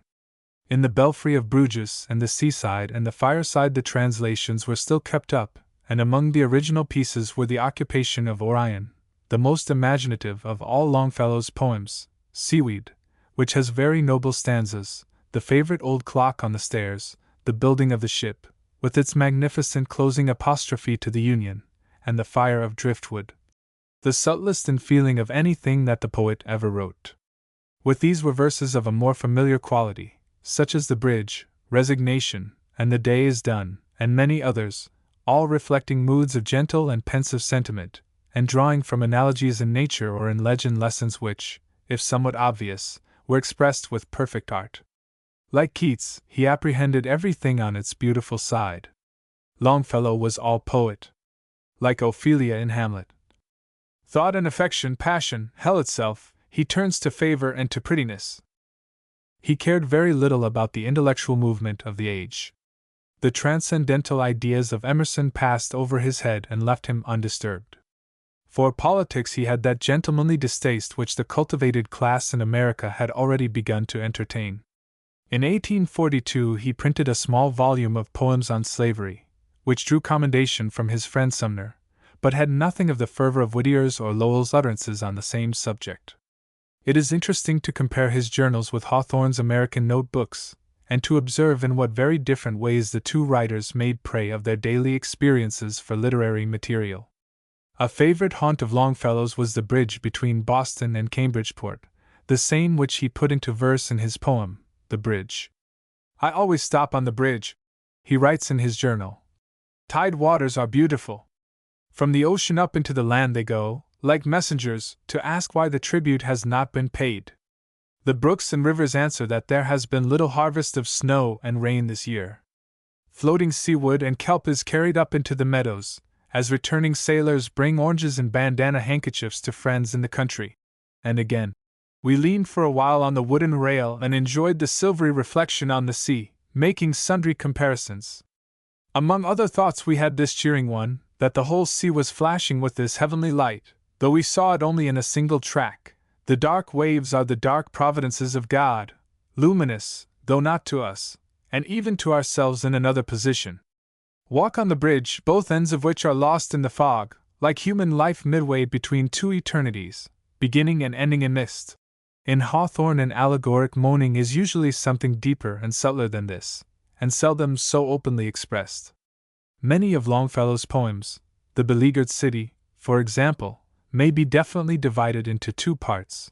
In the first, a story is told or a natural phenomenon described. In the second, the spiritual application of the parable is formally set forth. This method became with him almost a trick of style, and his readers learned to look for the hoc fabula docet at the end as a matter of course. As for the prevailing optimism in Longfellow's view of life, of which the above passage is an instance, it seems to be in him an affair of temperament, and not, as in Emerson, the result of philosophic insight. Perhaps, however, in the last analysis optimism and pessimism are subjective, the expression of temperament or individual experience, since the facts of life are the same, whether seen through Schopenhauer's eyes or through Emerson's. If there is any particular in which Longfellow's inspiration came to him at first hand and not through books, it is in respect to the aspects of the sea. On this theme no American poet has written more beautifully, and with a keener sympathy than the author of The Wreck of the Hesperus and of Seaweed. In 1847 was published the long poem of Evangeline. The story of the Acadian peasant girl, who was separated from her lover in the dispersion of her people by the English troops, and after weary wanderings and a lifelong search, found him at last, an old man dying in a Philadelphia hospital, was told to Longfellow by the Rev. H. L. Connolly, who had previously suggested it to Hawthorne as a subject for a story. Longfellow, characteristically enough, got up the local color for his poem from Halliburton's account of the dispersion of the Grand Prix Acadians, from Darby's geographical description of Louisiana and Watson's Annals of Philadelphia. He never needed to go much outside of his library for literary impulse and material. Whatever may be held as to Longfellow's inventive powers as a creator of characters or an interpreter of American life, his originality as an artist is manifested by his successful domestication in Evangeline of the dactylic hexameter, which no English poet had yet used with effect. The English poet, Arthur Hugh Clough, who lived for a time in Cambridge, followed Longfellow's example in the use of hexameter in his Bothy of Tobernovelik, so that we have now arrived at the time, a proud moment for American letters, when the works of our writers began to react upon the literature of Europe. But the beauty of the descriptions in Evangeline and the pathos, somewhat too drawn out, of the story made it dear to a multitude of readers who cared nothing about the technical disputes of Poe and other critics as to whether or not Longfellow's lines were sufficiently spondaic to represent truthfully the quantitative hexameters of Homer and Virgil. In 1855 appeared Hiawatha, Longfellow's most aboriginal and American book. The tripping trochaic measure he borrowed from the Finnish epic Kalevala. The vague, childlike mythology of the Indian tribes, with its anthropomorphic sense of the brotherhood between men, animals, and the forms of inanimate nature, he took from Schoolcraft's Algic Researches, 1839. He fixed forever, in a skillfully chosen poetic form, the more inward and imaginative part of Indian character, as Cooper had given permanence to its external and active side. Of Longfellow's dramatic experiments, The Golden Legend, 1851, alone deserves mention here. This was in his chosen realm, a tale taken from the ecclesiastical annals of the Middle Ages, precious with martyr's blood and bathed in the rich twilight of the cloister. It contains some of his best work, but its merit is rather poetic than dramatic, although Ruskin praised it for the closeness with which it entered into the temper of the monk. Longfellow has pleased the people more than the critics. He gave freely what he had, and the gift was beautiful. Those who have looked in his poetry for something else than poetry, or for poetry of some other kind, have not been slow to assert that he was a ladies' poet, one who satisfied callow youths and schoolgirls by uttering commonplaces in graceful and musical shape, but who offered no strong meat for men. Miss Fuller called his poetry thin, and the poet himself, or rather, a portrait of the poet which frontispiced an illustrated edition of his works, a dandy pinder. This is not true of his poetry, or of the best of it. But he had a singing and not a talking voice, and in his prose one becomes sensible of a certain weakness. Hyperion, for example, published in 1839, a loitering fiction, interspersed with descriptions of European travel, is, upon the whole, a weak book, over-flowery in diction and sentimental in tone. The crown of Longfellow's achievements as a translator was his great version of Dante's Divina Commedia, published between 1867 and 1870.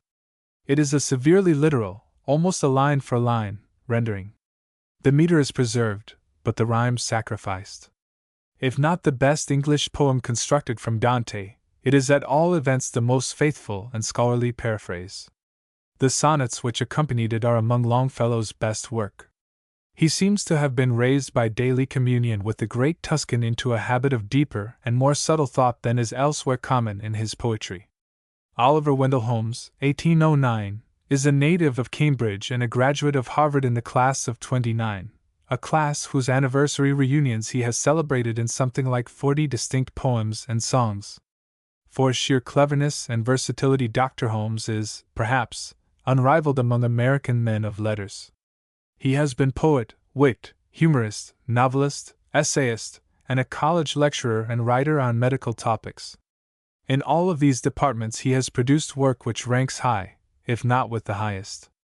His father, Dr. Abel Holmes, was a graduate of Yale and an orthodox minister of liberal temper, but the son early threw in his lot with the Unitarians, and, as was natural to a man of satiric turn and with a very human enjoyment of a fight, whose youth was cast in an age of theological controversy, he has always had his fling at Calvinism, and has prolonged the slogans of old battles into a later generation, sometimes, perhaps, insisting upon them rather wearisomely and beyond the limits of good taste.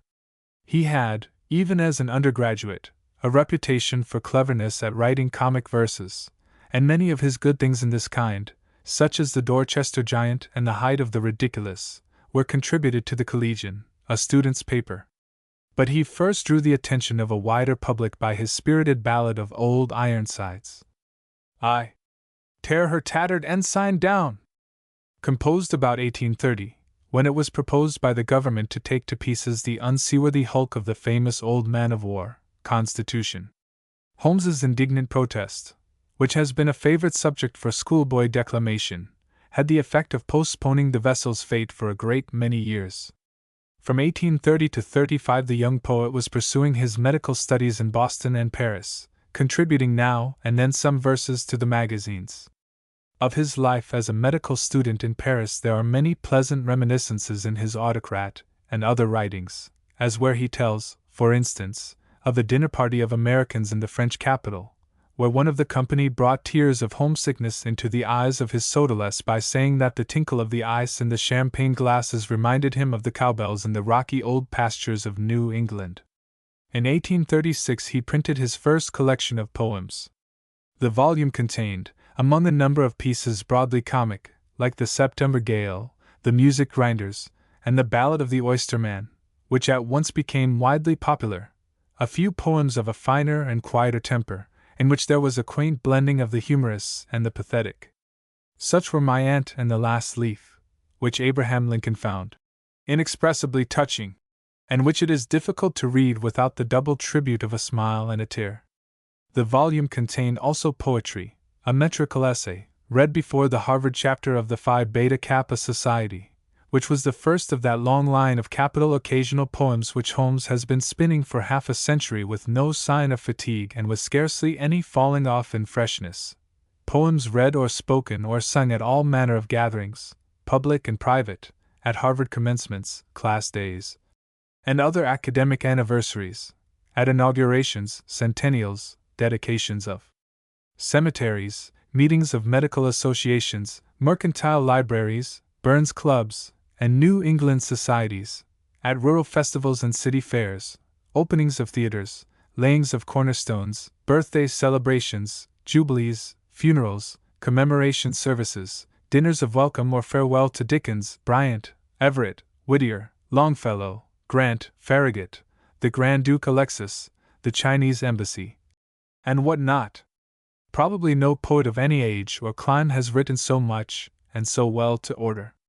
He has been particularly happy in verses of a convivial kind, toasts for big civic feasts, or postprandial rhymes for the petit comite, the snug little dinners of the chosen few. The quaint trick to cram the pithy line that cracks so crisply over bubbling wine, and although he could write on occasion a song for a temperance dinner, he has preferred to chant the praise of the punch bowl and to feel the old convivial glow, unaided, o'er me stealing, the warm, champagne-y, old particular brandy-punchy feeling.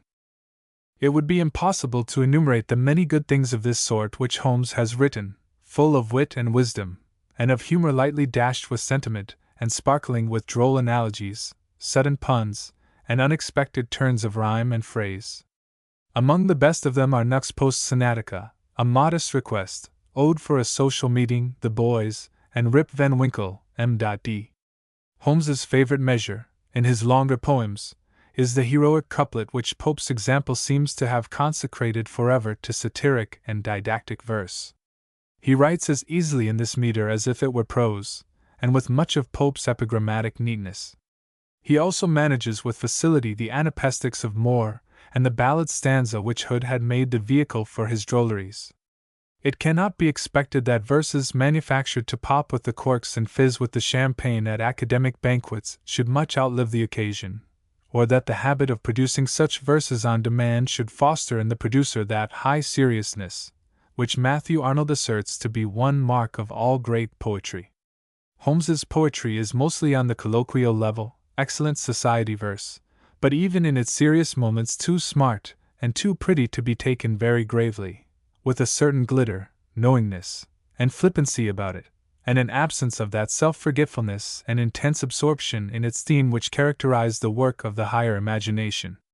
This is rather the product of fancy and wit. Wit, indeed, in the old sense of quickness in the perception of analogies, is the staple of his mind. His resources in the way of figure, illustration, allusion, and anecdote are wonderful. Age cannot wither him nor custom stale his infinite variety, and there is as much powder in his latest pyrotechnics as in the rockets which he sent up half a century ago. Yet, though the humorist in him rather outweighs the poet, he has written a few things, like The Chambered Nautilus and Homesick in Heaven, which are as purely and deeply poetic as the One Hoss Shay and the prologue are funny. Dr. Holmes is not of the stuff of which idealists and enthusiasts are made. As a physician and a student of science, the facts of the material universe have counted for much with him. His clear, positive, alert intellect was always impatient of mysticism. He had the sharp eye of the satirist and the man of the world for oddities of dress, dialect, and manners. Naturally, the transcendental movement struck him on its ludicrous side, and in his after-dinner poem, read at the Phi Beta Kappa dinner at Cambridge in 1843, he had his laugh at the Orphic odes and runes of the Bedlamite seer and bard of mystery, who rides a beetle which he calls a sphinx, and oh, what questions asked in club-foot rhyme of earth the tongueless, and the deaf-mute time. Here babbling insight shouts in nature's ears his last conundrum on the orbs and spheres. Their self-inspection sucks its little thumb, with whence am I, and wherefore did I come? Curiously enough, the author of these lines lived to write an appreciative life of the poet who wrote the Sphinx. There was a good deal of Toryism or social conservatism in Holmes. He acknowledged a preference for the man with a pedigree, the man who owned family portraits, had been brought up in familiarity with books, and could pronounce view correctly. Readers unhappily not of the Brahmin caste of New England have sometimes resented as snobbishness Holmes's harping on family, and his perpetual application of certain favorite shibboleths to other people's ways of speech. The woman who calculates is lost. Learning condemns beyond the reach of hope the careless lips that speak of soap for soap. Do put your accents in the proper spot, don't, let me beg you, don't say how, for what, the things named pants in certain documents, a word not made for gentlemen, but gents. With the rest of society, he was disposed to ridicule the abolition movement as a crotchet of the eccentric and the long-haired. But when the Civil War broke out he lent his pen, his tongue, and his own flesh and blood to the cause of the Union. The individuality of Holmes's writings comes in part from their local and provincial bias. He has been the laureate of Harvard College and the bard of Boston City, an urban poet, with a cockneyish fondness for old Boston ways and things, the Common and the Frog Pond, Faneuil Hall and King's Chapel and the Old South, Bunker Hill, Long Wharf, the Tea Party, and the Town Crier. It was Holmes who invented the playful saying that Boston State House is the hub of the solar system. In 1857 was started the Atlantic Monthly, a magazine which has published a good share of the best work done by American writers within the past generation. Its immediate success was assured by Dr. Holmes's brilliant series of papers, The Autocrat of the Breakfast Table, 1858, followed at once by The Professor at the Breakfast Table, 1859, and later by The Poet at the Breakfast Table, 1873. The Autocrat is its author's masterpiece, and holds the fine quintessence of his humor, his scholarship, his satire, genial observation, and ripe experience of men and cities. The form is as unique and original as the contents, being something between an essay and a drama, a succession of monologues or table talks at a typical American boarding house, with a thread of story running through the whole. The variety of mood and thought is so great that these conversations never tire, and the prose is interspersed with some of the author's choicest verse. The Professor at the Breakfast Table followed too closely on the heels of The Autocrat, and had less freshness. The third number of the series was better, and was pleasantly reminiscent and slightly garrulous, Dr. Holmes being now, 1873, 64 years old, and entitled to the gossiping privilege of age. The personnel of the Breakfast Table series, such as the landlady and the landlady's daughter and her son, Benjamin Franklin, the schoolmistress, the young man named John, the divinity student, the cohener, the sculpin, the scarabaeus, and the old gentleman who sits opposite, are not fully drawn characters, but outlined figures, lightly sketched, as is the Autocrat's wont, by means of some trick of speech, or dress, or feature, but they are quite lifelike enough for their purpose, which is mainly to furnish listeners and foils to the eloquence and wit of the chief talker. In 1860 and 1867 Holmes entered the field of fiction with two medicated novels, Elsie Venner and The Guardian Angel. The first of these was a singular tale, whose heroine united with her very fascinating human attributes something of the nature of a serpent, her mother having been bitten by a rattlesnake a few months before the birth of the girl, and kept alive meanwhile by the use of powerful antidotes. The heroine of The Guardian Angel inherited lawless instincts from a vein of Indian blood in her ancestry. These two books were studies of certain medico-psychological problems. They preached Dr. Holmes's favorite doctrines of heredity and of the modified nature of moral responsibility by reason of transmitted tendencies which limit the freedom of the will. In Elsie Venner, in particular, the weirdly imaginative and speculative character of the leading motive suggests Hawthorne's method in fiction, but the background and the subsidiary figures have a realism that is in abrupt contrast with this, and gives a kind of doubleness and want of keeping to the whole. The Yankee characters, in particular, and the satirical pictures of New England country life are open to the charge of caricature. In The Guardian Angel the figure of Byles Gridley, the old scholar, is drawn with thorough sympathy, and though some of his acts are improbable, he is, on the whole, Holmes's most vital conception in the region of dramatic creation. James Russell Lowell, 1819, the foremost of American critics and of living American poets, is, like Holmes, a native of Cambridge, and like Emerson and Holmes, a clergyman's son. In 1855 he succeeded Longfellow as professor of modern languages in Harvard College. Of late years he has held important diplomatic posts, like Everett, Irving, Bancroft, Motley, and other Americans distinguished in letters, having been United States Minister to Spain, and, under two administrations, to the court of St. James. Lowell is not so spontaneously and exclusively a poet as Longfellow, and his popularity with the average reader has never been so great. His appeal has been to the few rather than the many, to an audience of scholars and of the judicious rather than to the groundlings of the general public. Nevertheless his verse, though without the evenness, instinctive grace, and unerring good taste of Longfellow's, has more energy and a stronger intellectual fiber, while in prose he is very greatly the superior. His first volume, A Year's Life, 1841, gave some promise. In 1843 he started a magazine, The Pioneer, which only reached its third number, though it counted among its contributors Hawthorne, Poe, Whittier, and Miss Barrett, afterward Mrs. Browning. A second volume of poems, printed in 1844, showed a distinct advance, in such pieces as The Shepherd of King Admetus, Rhecus, a classical myth, told in excellent blank verse, and the same in subject with one of Landor's polished intaglios, and The Legend of Brittany, a narrative poem, which had fine passages, but no firmness in the management of the story. As yet, it was evident, the young poet had not found his theme.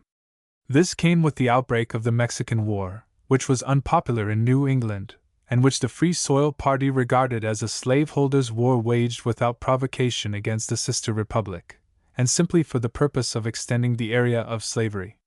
In 1846, accordingly, the Biglow Papers began to appear in the Boston Courier, and were collected and published in book form in 1848. These were a series of rhymed satires upon the government and the war party, written in the Yankee dialect, and supposed to be the work of Hosea Biglow, a homespun genius in a down-east country town, whose letters to the editor were endorsed and accompanied by the comments of the Rev. Homer Wilbur, A.M., pastor of the First Church in Jalem, and prospective member of many learned societies. The first paper was a derisive address to a recruiting sergeant, with a denunciation of the nigger driving states and the northern dough faces, a plain hint that the North would do better to secede than to continue doing dirty work for the South, and an expression of those universal peace doctrines which were then in the air, and to which Longfellow gave serious utterance in his occultation of Orion. Easy for war, I call it murder, there you hev it plain and flat. I don't want to go no further than my testament for that. God hez said so plump and fairly, it's as long as it is broad, and you've got to get up early ef you want to take in God. The second number was a versified paraphrase of a letter received from Mr. Bertofredum Sawin, a young feller of our town that was cussed fool enough to go a-trottin' inter mischief arter a dram and fife, and who finds when he gets to Mexico that this kind o' sojerin' ain't a mite like our October trainin' dot. Of the subsequent papers the best was, perhaps, what Mr. Robinson thinks, an election ballad, which caused universal laughter, and was on everybody's tongue. The Biglow Papers remain Lowell's most original contribution to American literature. They are, all in all, the best political satires in the language, and unequaled as portraitures of the Yankee character, with its cuteness, its homely wit, and its latent poetry. Under the racy humor of the dialect, which became in Lowell's hands a medium of literary expression almost as effective as Burns's Ayrshire Scotch, burned that moral enthusiasm and that hatred of wrong and deification of duty. Stern daughter of the voice of God, which, in the tough New England stock, stands instead of the passion in the blood of Southern races. Lowell's serious poems on political questions, such as The Present Crisis, Ode to Freedom, and The Capture of Fugitive Slaves, have the old Puritan fervor, and such lines as, "They are slaves who dare not be in the right with 2 or 3, and the passage beginning, "Truth forever on the scaffold, wrong forever on the throne," became watchwords in the struggle against slavery and disunion. Some of these were published in his volume of 1848, and the collected edition of his poems, in 2 volumes, issued in 1850. These also included his most ambitious narrative poem, The Vision of Sir Launfal, an allegorical and spiritual treatment of one of the legends of the Holy Grail. Lowell's genius was not epical, but lyric and didactic. The merit of Sir Launfal is not in the telling of the story, but in the beautiful descriptive episodes, one of which, commencing, "And what is so rare as a day in June? Then if ever come perfect days," is as current as anything that he has written. It is significant of the lack of a natural impulse toward narrative invention in Lowell that, unlike Longfellow and Holmes, he never tried his hand at a novel. One of the most important parts of a novelist's equipment he certainly possesses, namely, an insight into character and an ability to delineate it. This gift is seen especially in his sketch of Parson Wilbur, who edited the Biglow Papers with a delightfully pedantic introduction, glossary, and notes, in the prose essay on a certain condescension in foreigners, and in the uncompleted poem, Fitz Adam's Story. See also the sketch of Captain Underhill in the essay on New England 2 centuries ago. The Biglow Papers, when brought out in a volume, were prefaced by imaginary notices of the press, including a capital parody of Carlyle, and a reprint from the Jalem Independent Blunderbuss of the first sketch, afterward amplified and enriched, of that perfect Yankee idol, the Courtin'. Between 1862 and 1865 a second series of Bigelow papers appeared, called out by the events of the Civil War. Some of these, as, for instance, Jonathan to John, a remonstrance with England for her unfriendly attitude toward the North, were not inferior to anything in the earlier series, and others were even superior as poems, equal, indeed, in pathos and intensity to anything that Lowell has written in his professedly serious verse. In such passages the dialect wears rather thin, and there is a certain incongruity between the rustic spelling and the vivid beauty and power and the figurative cast of the phrase in stanzas like the following. What's words to them whose faith and truth on war's red techstone rang true metal, who've entered life and love and youth for the great prize o' death and battle? To him who, deadly hurt, Agin flashed on afore the charge's thunder, tippin' with fire the bolt of men that rived the rebel line asunder? Charles Sumner, a somewhat heavy person, with little sense of humor, wished that the author of the Bigelow papers could have used good English. In the lines just quoted, indeed, the bad English adds nothing to the effect.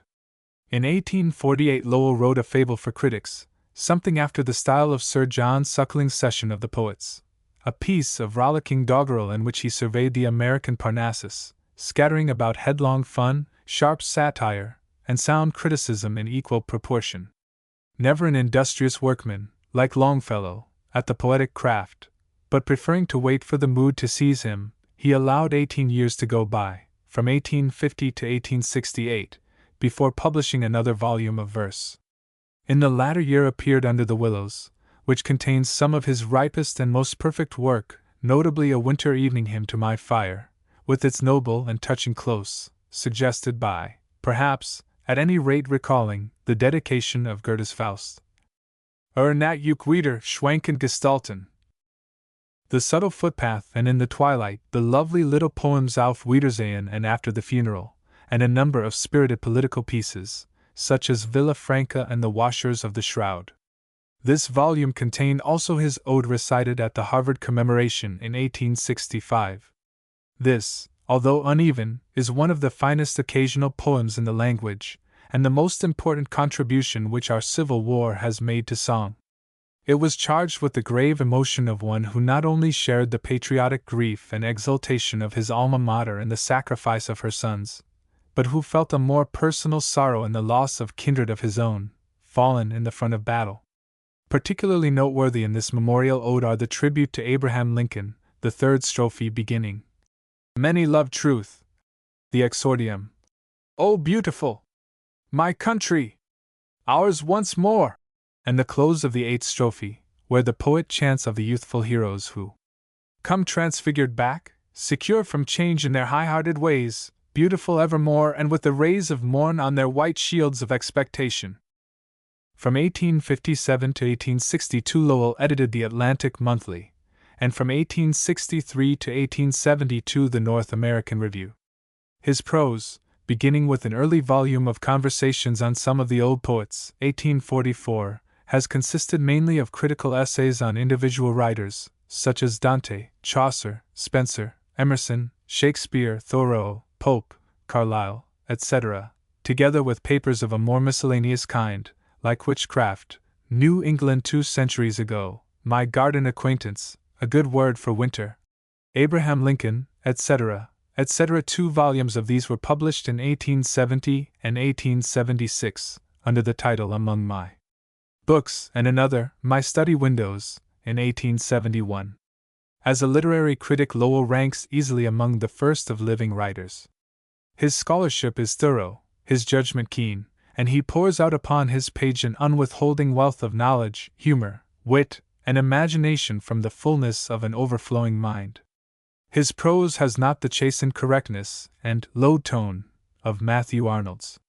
It is rich, exuberant, and sometimes over-fanciful, running away into excesses of allusion or following the lead of a chance pun so as sometimes to lay itself open to the charge of pedantry and bad taste. Lowell's resources in the way of illustration and comparison are endless, and the readiness of his wit and his delight in using it put many temptations in his way. Purists in style accordingly take offense at his saying that Milton is the only man who ever got much poetry out of a cataract, and that was a cataract in his eye. or of his speaking of a gentleman for whom the bottle before him reversed the wonder of the stereoscope and substituted the Gascon V for the B in binocular. Which is certainly a puzzling and roundabout fashion of telling us that he had drunk so much that he saw double. The critics also find fault with his coining such words as undisprivaced, and with his writing such lines as the famous one, from the Cathedral, 1870. Spume sliding down the baffled decuman. It must be acknowledged that his style lacks the crowning grace of simplicity, but it is precisely by reason of its elusive quality that scholarly readers take pleasure in it. They like a diction that has stuff in it, and is woven thick, and where a thing is said in such a way as to recall many other things. Mention should be made, in connection with this Cambridge circle, of one writer who touched its circumference briefly. This was Sylvester Judd, a graduate of Yale, who entered the Harvard Divinity School in 1837, and in 1840 became minister of a Unitarian church in Augusta, Maine. Judd published several books, but the only one of them at all rememberable was Margaret, 1845, a novel of which, Lowell said, in a fable for critics, that it was the first Yankee book with the soul of Down East in it. It was very imperfect in point of art, and its second part, a rhapsodical description of a sort of Unitarian utopia, is quite unreadable. But in the delineation of the few chief characters and of the rude, wild life of an outlying New England township just after the close of the Revolutionary War, as well as in the tragic power of the catastrophe, there was genius of a high order.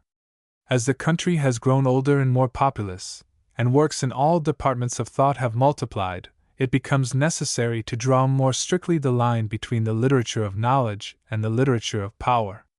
Political history, in and of itself, scarcely falls within the limits of this sketch, and yet it cannot be altogether dismissed, for the historian's art, at its highest, demands imagination, narrative skill, and a sense of unity and proportion in the selection and arrangement of his facts, all of which are literary qualities. It is significant that many of our best historians have begun authorship in the domain of imaginative literature, Bancroft with an early volume of poems, Motley with his historical romances, Marymount and Morton's Hope, and Parkman with a novel, Vassall Morton. The oldest of that modern group of writers that have given America an honorable position in the historical literature of the world was William Hickling Prescott, 1796 to 1859.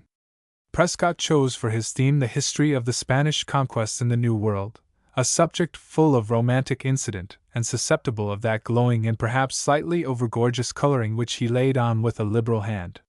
His completed histories, in their order, are The Reign of Ferdinand and Isabella, 1837, The Conquest of Mexico, 1843, a topic which Irving had relinquished to him, and The Conquest of Peru, 1847. Prescott was fortunate in being born to leisure and fortune, but he had difficulties of another kind to overcome. He was nearly blind, and had to teach himself Spanish and look up authorities through the help of others, and to write with a noctograph or by amanuenses.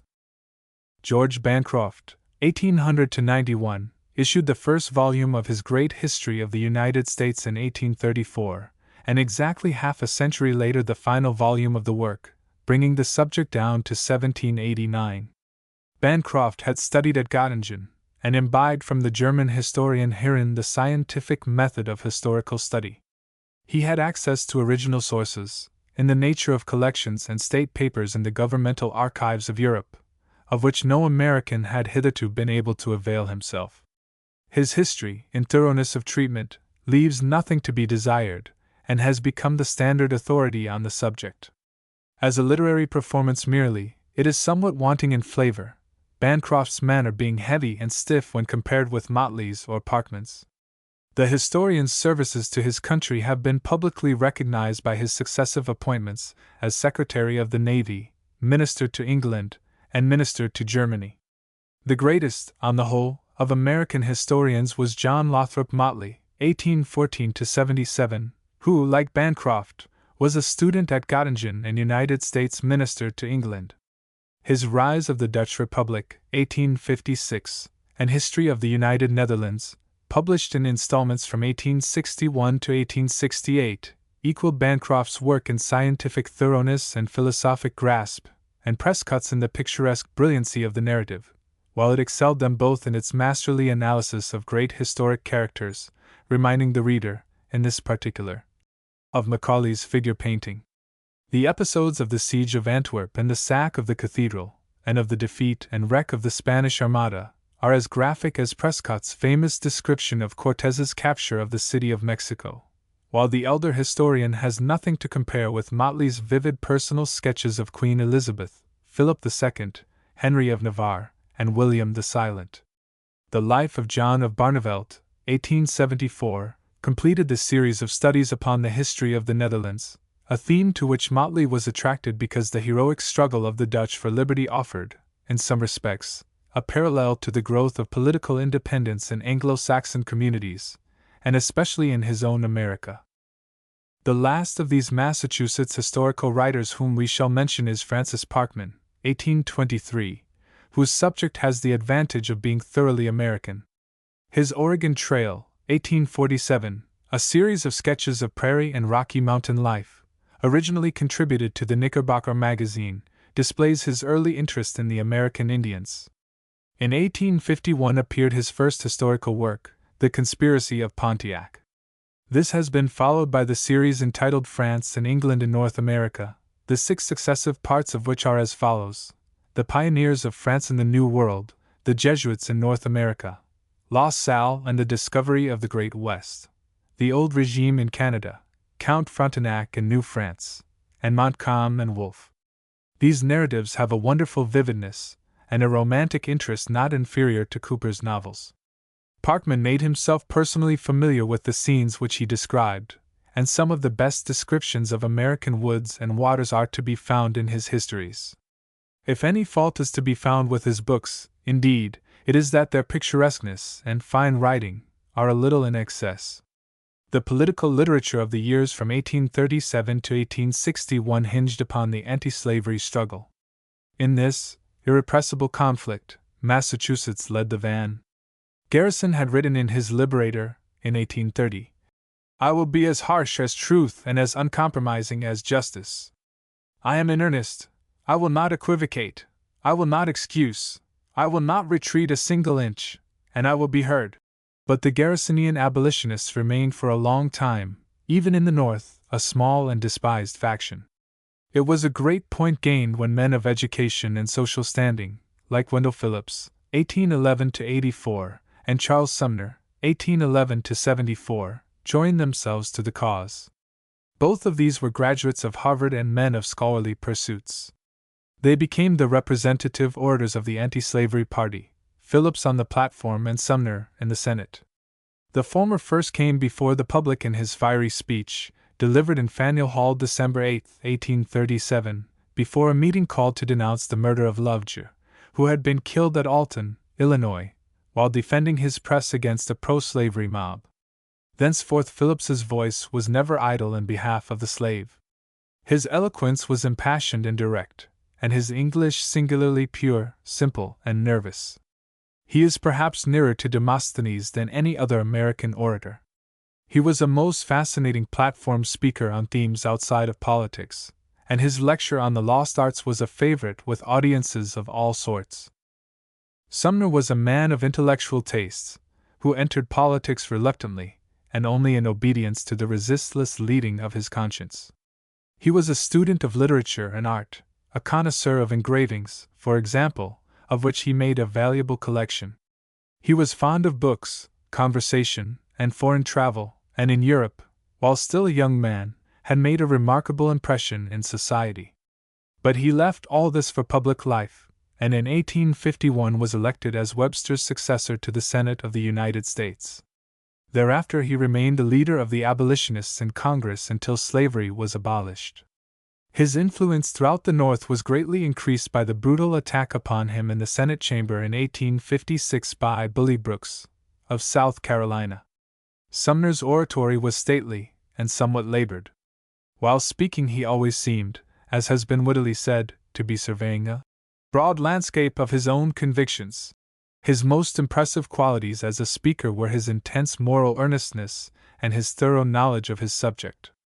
The most telling of his parliamentary speeches are perhaps his speech on the Kansas-Nebraska Bill of February 3, 1854, and on the crime against Kansas, May 19 and 20, 1856. Of his platform addresses, the Oration on the True Grandeur of Nations. 1. Henry Wadsworth Longfellow. Voices of the Night. The Skeleton in Armor. The Wreck of the Hesperus. The Village Blacksmith. The Belfry of Bruges, and Other Poems, 1846. By the Seaside. Hiawatha. Tales of a Wayside Inn. 2. Oliver Wendell Holmes. Autocrat of the Breakfast Table. Elsie Venner. Old Ironsides. The Last Leaf. My Aunt. The Music Grinders. On Lending a Punch Bowl. Nux Post Sinatica. A Modest Request. The Living Temple. Meeting of the Alumni of Harvard College. Homesick in Heaven. Epilogue to the Breakfast Table Series. The Boys. Dorothy Q. The Iron Gate. 3. James Russell Lowell. The Biglow Papers 2 Series. Under the Willows, and Other Poems, 1868. Ricus. The Shepherd of King Admetus. The Vision of Sir Launfal. The Present Crisis. The Dandelion. The Birch Tree. Beaver Brook. Essays on Chaucer. Shakespeare Once More. Dryden. Emerson, the Lecturer. Thoreau. My Garden Acquaintance. A Good Word for Winter. A Certain Condescension in Foreigners. 4. William Hickling Prescott. The Conquest of Mexico. 5. John Lothrop Motley. The United Netherlands. 6. Francis Parkman. The Oregon Trail. The Jesuits in North America. 7. Representative American Orations Volume V, edited by Alexander Johnston. New York, G. P. Putnam's Sons. 1884. Transcriber's note, in the poem fragment. Soap for soap. The O's in each soap must be rendered with Unicode to appear correctly. In the first, soap, Obreve, UX014F. In the second, Omicron, UX014D. Chapter 6. Literature in the Cities. 1837 to 1861. Literature as a profession has hardly existed in the United States until very recently. Even now, the number of those who support themselves by purely literary work is small, although the growth of the reading public and the establishment of great magazines, such as Harper's, The Century, and The Atlantic, have made a market for intellectual wares which 40 years ago would have seemed a godsend to poorly paid bohemians like Poe or obscure men of genius like Hawthorne. About 1840, two Philadelphia magazines, Godey's Lady's Book and Graham's Monthly, began to pay their contributors $12 a page, a price then thought wildly munificent. But the first magazine of the modern type was Harper's Monthly, founded in 1850. American books have always suffered, and still continue to suffer, from the want of an international copyright, which has flooded the country with cheap reprints and translations of foreign works, with which the domestic product has been unable to contend on such uneven terms. With the first ocean steamers there started up a class of large-paged weeklies in New York and elsewhere, such as Brother Jonathan, The New World, and The Corsair, which furnished their readers with the freshest writings of Dickens and Bulwer and other British celebrities within a fortnight after their appearance in London. This still further restricted the profits of native authors and nearly drove them from the field of periodical literature. By special arrangement, the novels of Thackeray and other English writers were printed in Harper's in installments simultaneously with their issue in English periodicals. The Atlantic was the first of our magazines which was founded expressly for the encouragement of home talent, and which had a purely Yankee flavor. Journalism was the profession which naturally attracted men of letters, as having most in common with their chosen work and as giving them a medium, under their own control, through which they could address the public. A few favored scholars, like Prescott, were made independent by the possession of private fortunes. Others, like Holmes, Longfellow, and Lowell, gave to literature such leisure as they could get in the intervals of an active profession or of college work. Still others, like Emerson and Thoreau, by living in the country and making their modest competence, eked out in Emerson's case by lecturing here and there, suffice for their simple needs, secured themselves freedom from the restraints of any regular calling. But in default of some such poestio, our men of letters have usually sought the cities and allied themselves with the press. It will be remembered that Lowell started a short-lived magazine on his own account, and that he afterward edited the Atlantic and the North American. Also that Ripley and Charles A. Dana betook themselves to journalism after the breakup of the Brook Farm community. In the same way William Cullen Bryant, 1794 to 1878, the earliest American poet of importance, whose impulses drew him to the solitudes of nature, was compelled to gain a livelihood by conducting a daily newspaper, or, as he himself puts it, was forced to drudge for the dregs of men, and scrawl strange words with the barbarous pen. Bryant was born at Cummington, in Berkshire, the westernmost county of Massachusetts. After 2 years in Williams College he studied law, and practiced for 9 years as a country lawyer in Plainfield and Great Barrington. Following the line of the Housatonic Valley, the social and theological affiliations of Berkshire have always been closer with Connecticut and New York than with Boston and eastern Massachusetts. Accordingly, when in 1825 Bryant yielded to the attractions of a literary career, he betook himself to New York City, where, after a brief experiment in conducting a monthly magazine, the New York Review and Athenaeum, he assumed the editorship of the Evening Post, a democratic and free trade journal, with which he remained connected till his death. He already had a reputation as a poet when he entered the ranks of metropolitan journalism. In 1816 his Thanatopsis had been published in the North American Review, and had attracted immediate and general admiration. It had been finished, indeed, 2 years before, when the poet was only in his 19th year, and was a wonderful instance of precocity. The thought in this stately hymn was not that of a young man, but of a sage who has reflected long upon the universality, the necessity, and the majesty of death. Bryant's blank verse, when at its best, as in Thanatopsis and the Forest Hymn, is extremely noble. In gravity and dignity it is surpassed by no English blank verse of this century, though in rich and various modulation it falls below Tennyson's Ulysses and Morte d'Arthur. It was characteristic of Bryant's limitations that he came thus early into possession of his faculty. His range was always a narrow one, and about his poetry, as a whole, there is a certain coldness, rigidity, and solemnity. His fixed position among American poets is described in his own hymn to the North Star. And thou dost see them rise, star of the pole! And thou dost see them set. Alone, in thy cold skies, thou keep'st thy old, unmoving station yet, nor join'st the dances of that glittering train, nor dipp'st thy virgin orb in the blue western main. In 1821 he read The Ages, a didactic poem, in 35 stanzas, before the Phi Beta Kappa Society at Cambridge, and in the same year brought out his first volume of poems.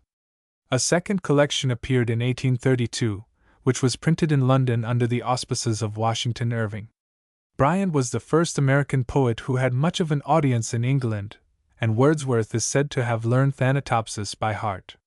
Bryant was, indeed, in a measure, a scholar of Wordsworth's school, and his place among American poets corresponds roughly, though not precisely, to Wordsworth's among English poets.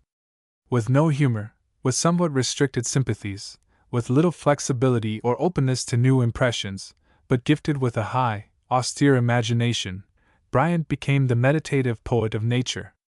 His best poems are those in which he draws lessons from nature, or sings of its calming, purifying, and bracing influences upon the human soul. His office, in other words, is the same which Matthew Arnold asserts to be the peculiar office of modern poetry: the moral interpretation of nature. Poems of this class are Green River, To a Waterfowl, June, The Death of the Flowers, and The Evening Wind. The song, O fairest of the rural maids, which has more fancy than is common in Bryant, and which Poe pronounced his best poem, has an obvious resemblance to Wordsworth's. 3 years she grew in sun and shade, and both of these nameless pieces might fitly be entitled, as Wordsworth's is in Mr. Palgrave's Golden Treasury, The Education of Nature. Although Bryant's career is identified with New York, his poetry is all of New England. His heart was always turning back fondly to the woods and streams of the Berkshire Hills. There was nothing of that urban strain in him which appears in Holmes and Willis. He was, in especial, the poet of autumn, of the American October, and the New England Indian summer, that season of dropping nuts and smoky light, to whose subtle analogy with the decay of the young by the New England disease, consumption, he gave such tender expression in the death of the flowers, and amid whose bright, late quiet he wished himself to pass away. Bryant is our poet of the melancholy days, as Lowell is of June. If, by chance, he touches upon June, it is not with the exultant gladness of Lowell in meadows full of bobolinks, and in the summer day that is simply perfect from its own resource, as to be the new campanulas illuminate seclusion swung in air. Rather, the stir of new life in the cloud suggests to Bryant by contrast the thought of death, and there is nowhere in his poetry a passage of deeper feeling than the closing stanzas of June, in which he speaks of himself, by anticipation, as of one whose part in all the pomp that fills the circuit of the summer hills is, that his grave is green. Bryant is, par excellence, the poet of New England wild flowers, the yellow violet, the fringed gentian, to each of which he dedicated an entire poem, the orchis and the goldenrod, the aster in the wood and the yellow sunflower by the brook. With these his name will be associated as Wordsworth's with the daffodil and the lesser celandine, and Emerson's with the rhodora. Except when writing of nature he was apt to be commonplace, and there are not many such energetic lines in his purely reflective verse as these famous ones from the battlefield. Truth crushed to earth shall rise again, the eternal years of God are hers, but error, wounded, writhes in pain, and dies among his worshippers. He added but slowly to the number of his poems, publishing a new collection in 1840, another in 1844, and 30 poems in 1864. His work at all ages was remarkably even. Thanatopsis was as mature as anything that he wrote afterward, and among his later pieces The Planting of the Apple Tree and The Flood of Years were as fresh as anything that he had written in the first flush of youth. Bryant's poetic style was always pure and correct, without any tincture of affectation or extravagance. His prose writings are not important, consisting mainly of papers of the Salmagundi variety contributed to the Talisman, an annual published in 1827-30, some rather sketchy stories, Tales of the Glauber Spa, 1832, and Impressions of Europe, entitled Letters of a Traveler, issued in 2 series, in 1849 and 1858. In 1869 and 1871 appeared his blank verse translations of the Iliad and Odyssey, a remarkable achievement for a man of his age, and not excelled, upon the whole, by any recent metrical version of Homer in the English tongue. Bryant's half-century of service as the editor of a daily paper should not be overlooked. The Evening Post, under his management, was always honest, gentlemanly, and courageous, and did much to raise the tone of journalism in New York. Another Massachusetts poet, who was outside the Boston coterie, like Bryant, and like him, tried his hand at journalism, was John Greenleaf Whittier, 1807. He was born in a solitary farmhouse near Haverhill, in the valley of the Merrimack, and his life has been passed mostly at his native place and at the neighboring town of Amesbury. The local color, which is very pronounced in his poetry, is that of the Merrimack from the vicinity of Haverhill to its mouth at Newburyport, a region of hillside farms, opening out below into wide marshes, the low, green prairies of the sea, and the beaches of Hampton and Salisbury. The scenery of the Merrimack is familiar to all readers of Whittier, the cotton-spinning towns along its banks, with their factories and dams, the sloping pastures and orchards of the back country, the sands of Plum Island and the level reaches of Water Meadow between which glide the broad-sailed gondolas, a local corruption of gondola, laden with hay. Whittier was a farmer lad, and had only such education as the district school could supply, supplemented by 2 years at the Haverhill Academy. In his school days he gives a picture of the little old country schoolhouse as it used to be, the only alma mater of so many distinguished Americans, and to which many others who have afterward trodden the pavements of great universities look back so fondly as to their first wicket gate into the land of knowledge. Still sits the schoolhouse by the road, a ragged beggar sunning, around it still the sumacs grow and blackberry vines are running. Within the master's desk is seen, deep scarred by raps official, the warping floor, the battered seats, the jackknife's carved initial. A copy of Burns awoke the slumbering instinct in the young poet, and he began to contribute verses to Garrison's Free Press, published in Newburyport, and to the Haverhill Gazette. Then he went to Boston, and became editor for a short time of the Manufacturer. Next he edited the Essex Gazette, at Haverhill, and in 1830 he took charge of George D. Prentice's paper, the New England Weekly Review, at Hartford, Connecticut. Here he fell in with a young Connecticut poet of much promise, J. G. C. Brainerd, editor of the Connecticut Mirror, whose Remains Whittier edited in 1832.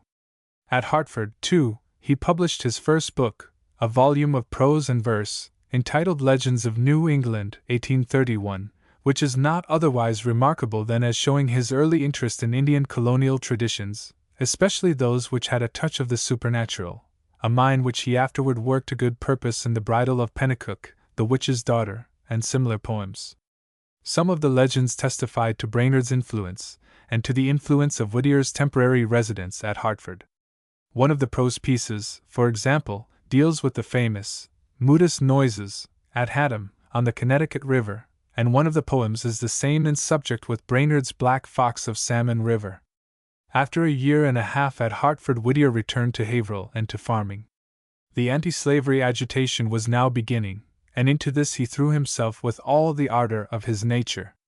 He became the poet of the Reform as Garrison was its apostle, and Sumner and Phillips its speakers. In 1833 he published Justice and Expediency, a prose tract against slavery, and in the same year he took part in the formation of the American Anti-Slavery Society at Philadelphia, sitting in the convention as a delegate of the Boston abolitionists. Whittier was a Quaker, and that denomination, influenced by the preaching of John Woolman and others, had long since quietly abolished slavery within its own communion. The Quakers of Philadelphia and elsewhere took an earnest though peaceful part in the Garrisonian movement. But it was a strange irony of fate that had made the fiery-hearted Whittier a friend. His poems against slavery and disunion have the martial ring of a Tertius or a Corner, added to the stern religious zeal of Cromwell's Ironsides. They are like the sound of the trumpet blown before the walls of Jericho, or the Psalms of David denouncing woe upon the enemies of God's chosen people. If there is any purely Puritan strain in American poetry, it is in the war hymns of the Quaker. Hermit of Amesbury. Of these patriotic poems there were three principal collections: Voices of Freedom, 1849, The Panorama, and Other Poems, 1856, and In Wartime, 1863. Whittier's work as the poet of freedom was done when, on hearing the bells ring for the passage of the constitutional amendment abolishing slavery, he wrote his splendid Laus Deo, thrilling with the ancient Hebrew spirit. Loud and long lift the old exulting song, sing with Miriam by the sea. He has cast the mighty down, horse and rider sink and drown, he hath triumphed gloriously. Of his poems distinctly relating to the events of the Civil War, the best, or at all events the most popular, is Barbara Fritchie.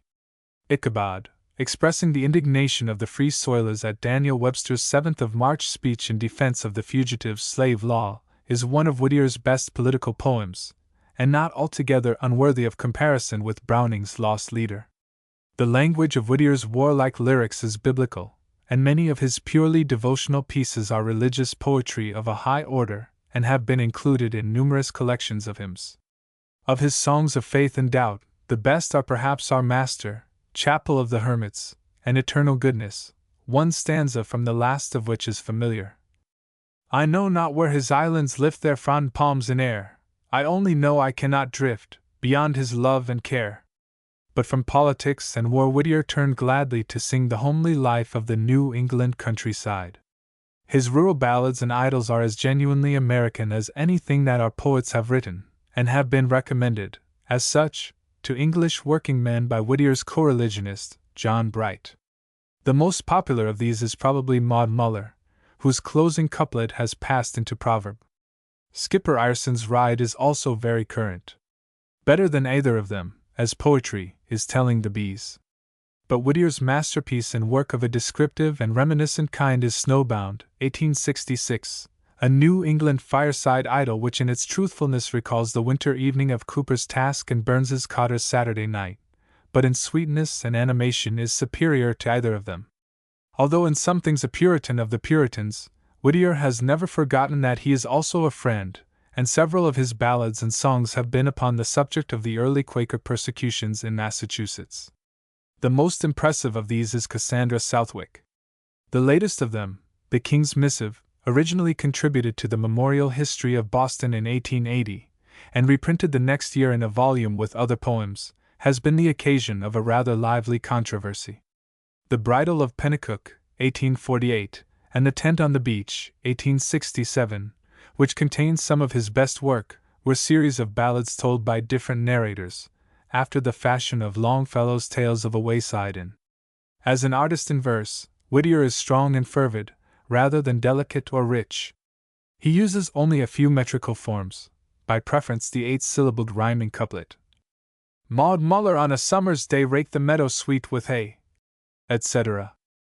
And the emphatic tramp of this measure becomes very monotonous, as do some of Whittier's mannerisms, which proceed, however, never from affectation, but from a lack of study and variety, and so, no doubt, in part from the want of that academic culture and thorough technical equipment which Lowell and Longfellow enjoyed. Though his poems are not in dialect, like Lowell's Biglow Papers, he knows how to make an artistic use of homely provincial words, such as chore, which give his Idylls of the Hearth and the Barnyard a genuine Doric cast. Whittier's prose is inferior to his verse. The fluency which was a besetting sin of his poetry, when released from the fetters of rhyme and meter, ran into wordiness. His prose writings were partly contributions to the slavery controversy, partly biographical sketches of English and American reformers, and partly studies of the scenery and folklore of the Merrimack Valley. Those of most literary interest were the Supernaturalism of New England, 1847, and some of the Papers and Literary Recreations and Miscellanies, 1854. While Massachusetts was creating in American literature, other sections of the Union were by no means idle. The West, indeed, was as yet too raw to add anything of importance to the artistic product of the country. The South was hampered by circumstances which will presently be described. But in and about the seaboard cities of New York, Philadelphia, Baltimore, and Richmond many pens were busy filling the columns of literary weeklies and monthlies, and there was a considerable output, such as it was, of books of poetry, fiction, travel, and miscellaneous light literature. Time has already relegated most of these to the dusty top shelves. To rehearse the names of the numerous contributors to the old Knickerbocker magazine, to Godey's, and Graham's, and the New Mirror, and the Southern Literary Messenger, or to run over the list of authorlings and poetasters in Poe's papers on the literati of New York, would be very much like reading the inscriptions on the headstones of an old graveyard. In the columns of these prehistoric magazines and in the book notices and reviews away back in the 30s and 40s, one encounters the handiwork and the names of Emerson, Holmes, Longfellow, Hawthorne, and Lowell embodied in this mass of forgotten literature. It would have required a good deal of critical acumen, at the time, to predict that these and a few others would soon be thrown out into bold relief, as the significant and permanent names in the literature of their generation, while Paulding, Hearst, Fay, Dawes, Mrs. Osgood, and scores of others who figured beside them in the fashionable periodicals, and filled quite as large a space in the public eye, would sink into oblivion in less than 30 years. Some of these latter were clever enough people. They entertained their contemporary public sufficiently, but their work had no vitality or power of continuance.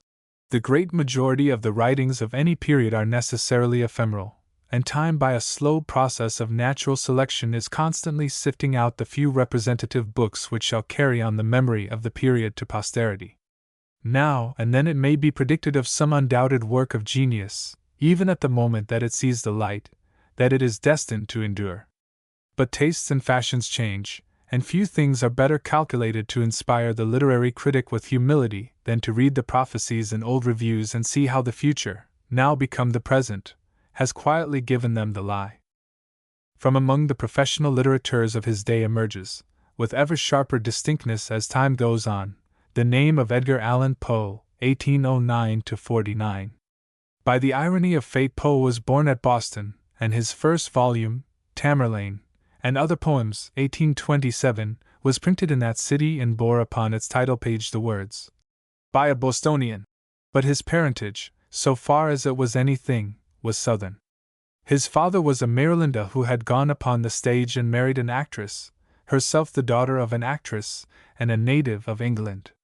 Left an orphan by the early death of both parents, Poe was adopted by a Mr. Allen, a wealthy merchant of Richmond, Virginia. He was educated partly at an English school, was student for a time in the University of Virginia, and afterward a cadet in the military academy at West Point. His youth was wild and irregular. He gambled and drank, was proud, bitter, and perverse, finally quarreled with his guardian and adopted father, by whom he was disowned, and then betook himself to the life of a literary hack. His brilliant but underpaid work for various periodicals soon brought him into notice, and he was given the editorship of the Southern Literary Messenger, published at Richmond, and subsequently of the Gentleman's, afterward Graham's, magazine in Philadelphia.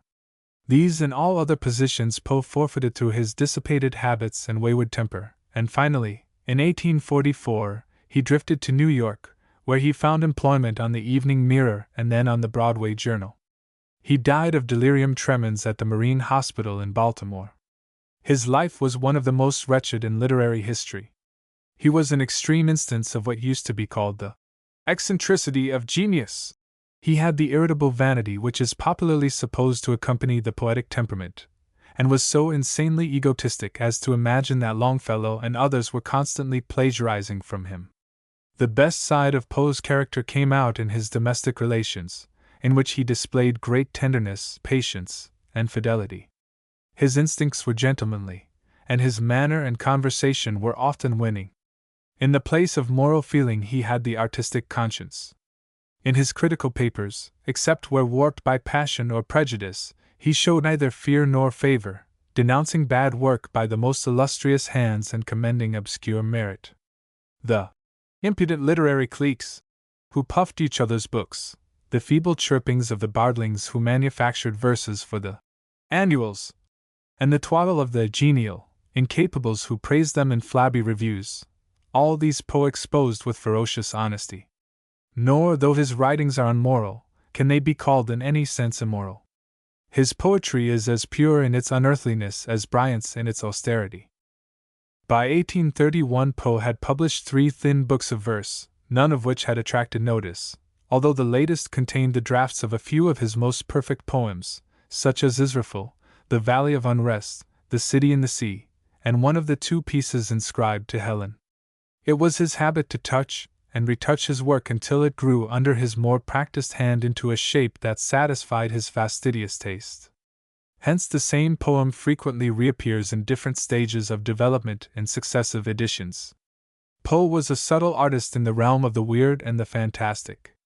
In his intellectual nature there was a strange conjunction, an imagination as spiritual as Shelley's, though, unlike Shelley's, haunted perpetually with shapes of fear and the imagery of ruin. With this, an analytic power, a scientific exactness, and a mechanical ingenuity more usual in a chemist or a mathematician than in a poet. He studied carefully the mechanism of his verse and experimented endlessly with verbal and musical effects, such as repetition and monotone and the selection of words in which the consonants alliterated and the vowels varied. In his philosophy of composition he described how his best-known poem, The Raven, was systematically built up on a preconceived plan in which the number of lines was first determined and the word, nevermore, selected as a starting point.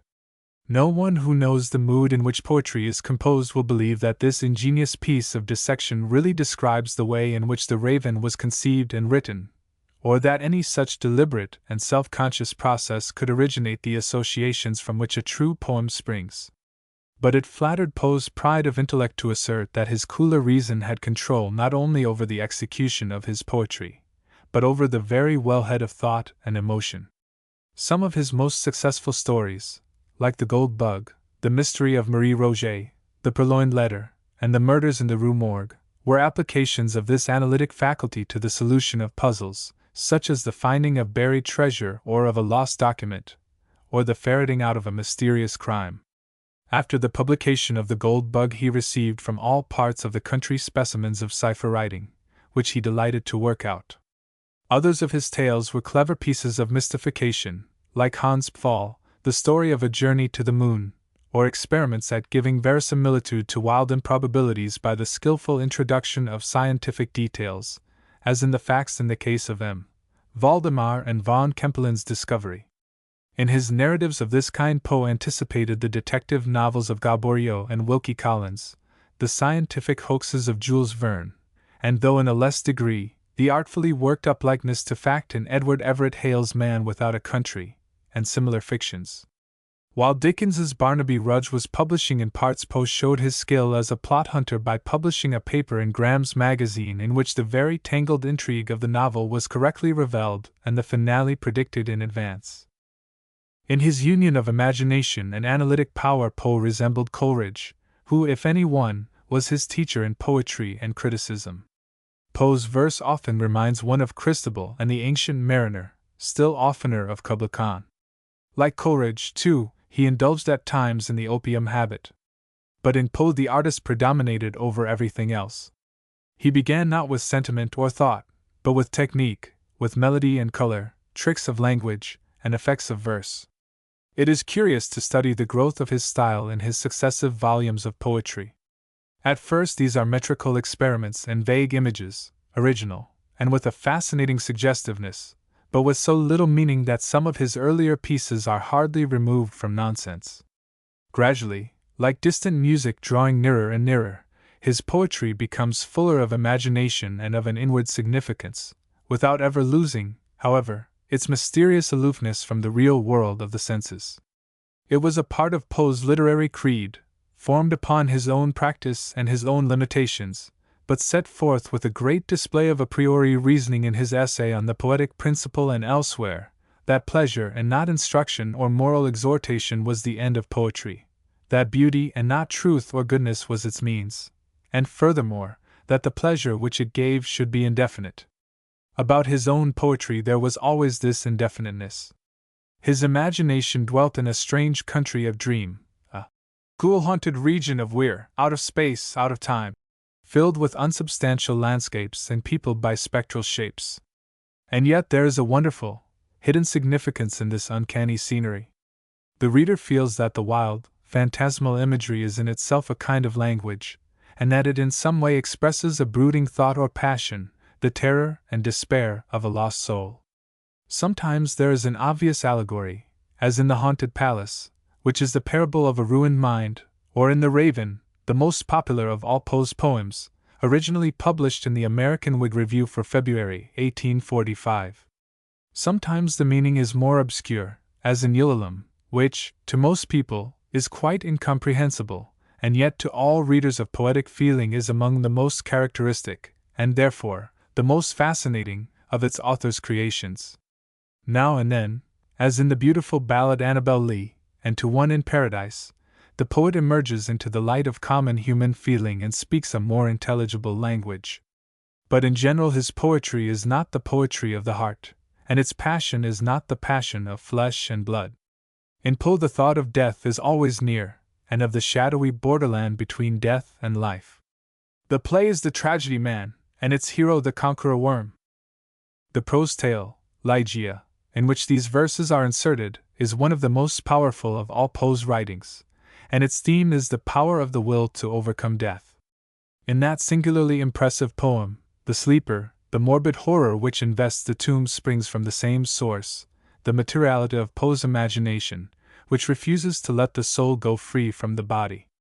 This quality explains why Poe's tales of the grotesque and arabesque, 1840, are on a lower plane than Hawthorne's romances, to which a few of them, like William Wilson and The Man of the Crowd, have some resemblance. The former of these, in particular, is in Hawthorne's peculiar province, the allegory of the conscience. But in general the tragedy in Hawthorne is a spiritual one, while Poe calls in the aid of material forces. The passion of physical fear or of superstitious horror is that which his writings most frequently excite.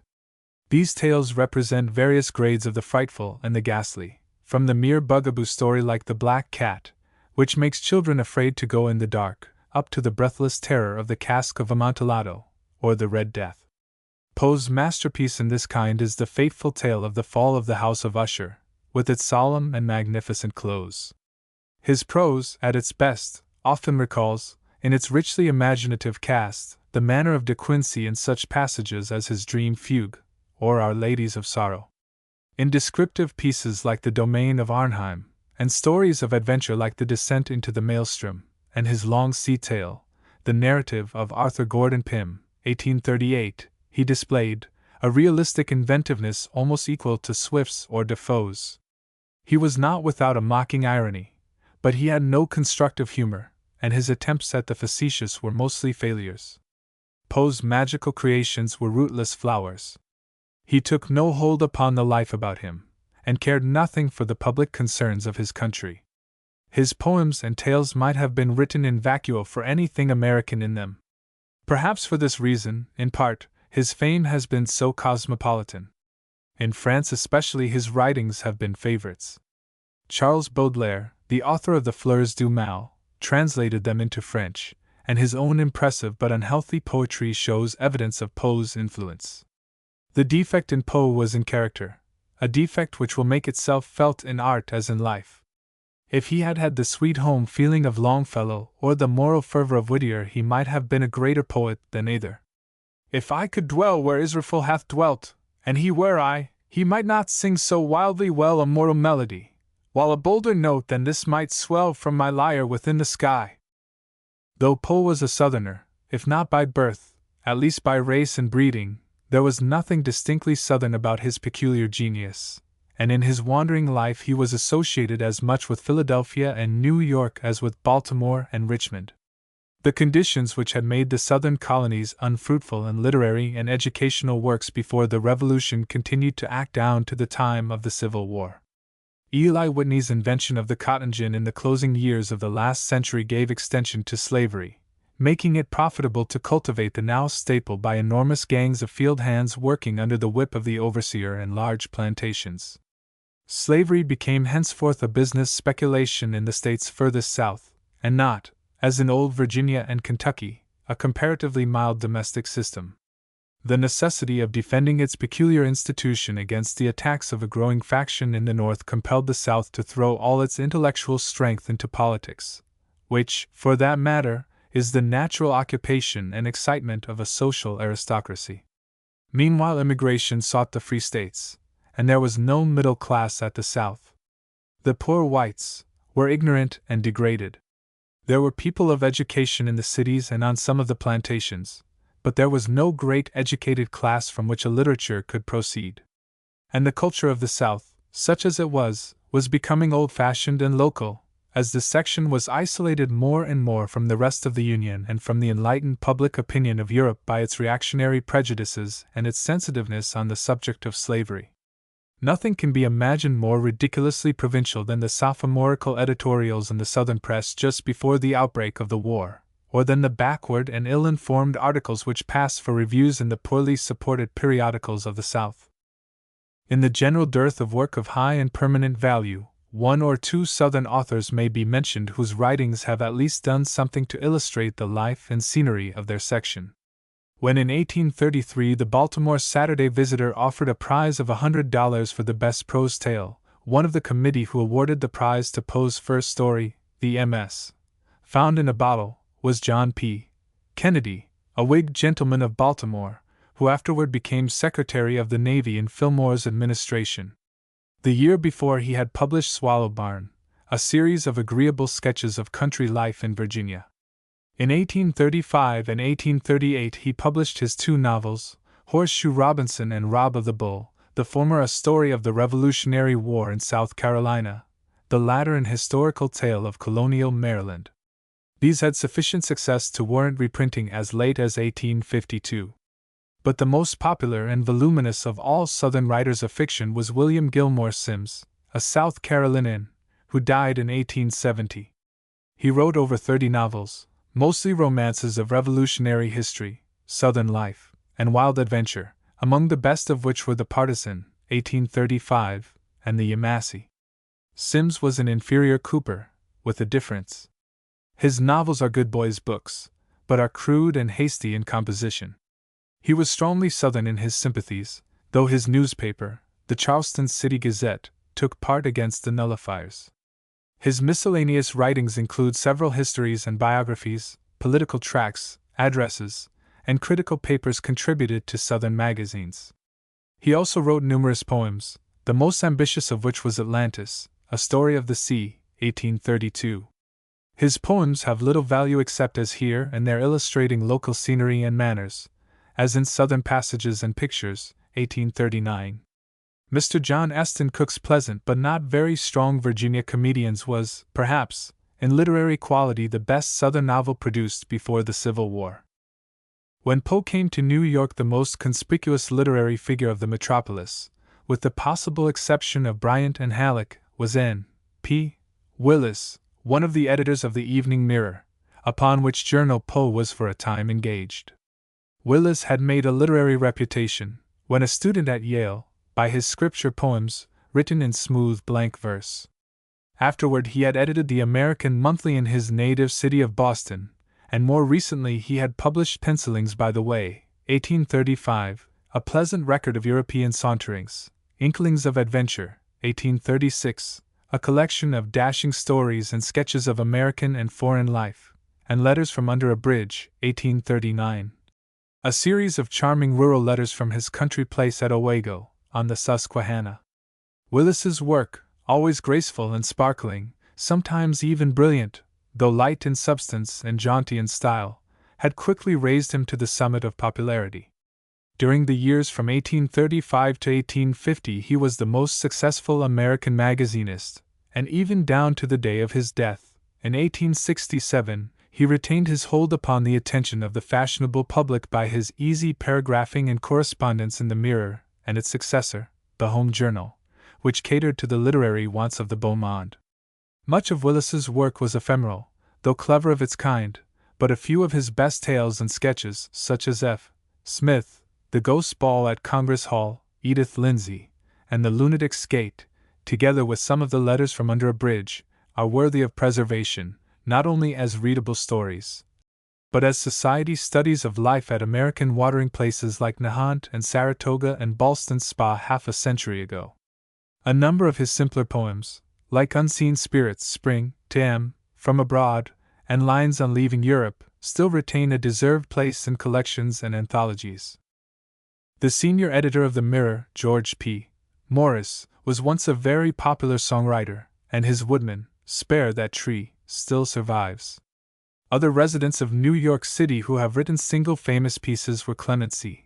Moore, a professor in the General Theological Seminary, whose visit from St. Nicholas, "'Twas the night before Christmas," etc., is a favorite ballad in every nursery in the land. Charles Fenno Hoffman, a novelist of reputation in his time, but now remembered only as the author of the songs Sparkling and Bright, and the patriotic ballad of Monterey. Robert H. Messenger, a native of Boston, but long resident in New York, where he was a familiar figure in fashionable society, who wrote Give Me the Old, a fine ode with a choice Horatian flavor, and William Allen Butler, a lawyer and occasional writer, whose capital satire of Nothing to Wear was published anonymously and had a great run. Of younger poets, like Stoddard and Aldrich, who formerly wrote for the Mirror and who are still living and working in the maturity of their powers, it is not within the limits and design of this sketch to speak. But one of their contemporaries, Bayard Taylor, who died American minister at Berlin in 1878, though a Pennsylvanian by birth and rearing, may be reckoned among the literati of New York. A farmer lad from Chester County, who had learned the printer's trade and printed a little volume of his juvenile verses in 1844, he came to New York shortly after with credentials from Dr. Griswold, the editor of Graham's, and obtaining encouragement and aid from Willis, Horace Greeley, and others, he set out to make the tour of Europe, walking from town to town in Germany and getting employment now and then at his trade to help pay the expenses of the trip. The story of these wanderjar he told in his Views Afoot, 1846. This was the first of 11 books of travel written during the course of his life. He was an inveterate nomad, and his journeyings carried him to the remotest regions, to California, India, China, Japan, and the Isles of the Sea, to Central Africa and the Sudan, Palestine, Egypt, Iceland, and the byways of Europe. His headquarters at home were in New York, where he did literary work for the Tribune. He was a rapid and incessant worker, throwing off many volumes of verse and prose, fiction, essays, sketches, translations, and criticisms, mainly contributed in the first instance to the magazines. His versatility was very marked, and his poetry ranged from rhymes of travel, 1848, and poems of the Orient, 1854, to idylls and home ballads of Pennsylvania life, like The Quaker Widow and The Old Pennsylvania Farmer, and on the other side, to ambitious and somewhat mystical poems, like The Mask of the Gods, 1872, written in 4 days, and dramatic experiments like The Prophet, 1874, and Prince Deucalion, 1878. He was a man of buoyant and eager nature, with a great appetite for new experience, a remarkable memory, a talent for learning languages, and a too great readiness to take the hue of his favorite books. From his facility, his openness to external impressions of scenery and costume, and his habit of turning these at once into the service of his pen, it results that there is something newspapery and superficial about most of his prose. It is reporter's work, though reporting of a high order. His poetry, too, though full of glow and picturesqueness, is largely imitative, suggesting Tennyson not unfrequently, but more often Shelley. His spirited Bedouin song, for example, has an echo of Shelley's lines to an Indian air. From the desert I come to thee on a stallion shod with fire, and the winds are left behind in the speed of my desire. Under thy window I stand, and the midnight hears my cry, I love thee, I love but thee, with a love that shall not die. The dangerous quickness with which he caught the manner of other poets made him an admirable parodist and translator. His Echo Club, 1876, contains some of the best travesties in the tongue, and his great translation of Goethe's Faust, 1870-71, with its wonderfully close reproduction of the original meters, is one of the glories of American literature. All in all, Taylor may unhesitatingly be put first among our poets of the second generation, the generation succeeding that of Longfellow and Lowell, although the lack in him of original genius self-determined to a peculiar sphere, or the want of an inward fixity and concentration to resist the rich tumult of outward impressions, has made him less significant in the history of our literary thought than some other writers less generously endowed. Taylor's novels had the qualities of his verse. They were profuse, eloquent, and faulty.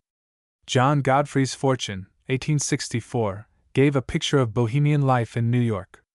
Hannah Thurston, 1863, and The Story of Kennet, 1866, introduced many incidents and persons from the old Quaker life of rural Pennsylvania, as Taylor remembered it in his boyhood.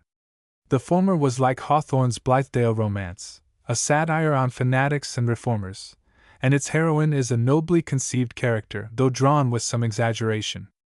The Story of Kennet, which is largely autobiographic, has a greater freshness and reality than the others, and is full of personal recollections.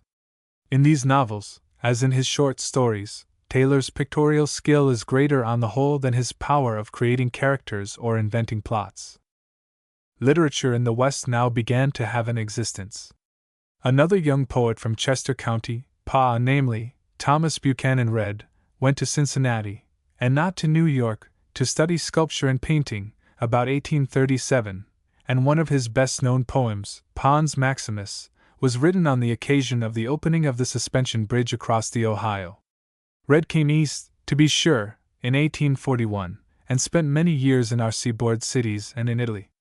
He was distinctly a minor poet, but some of his Pennsylvania pastorals, like The Deserted Road, have a natural sweetness, and his luxurious drifting, which combines the methods of painting and poetry, is justly popular.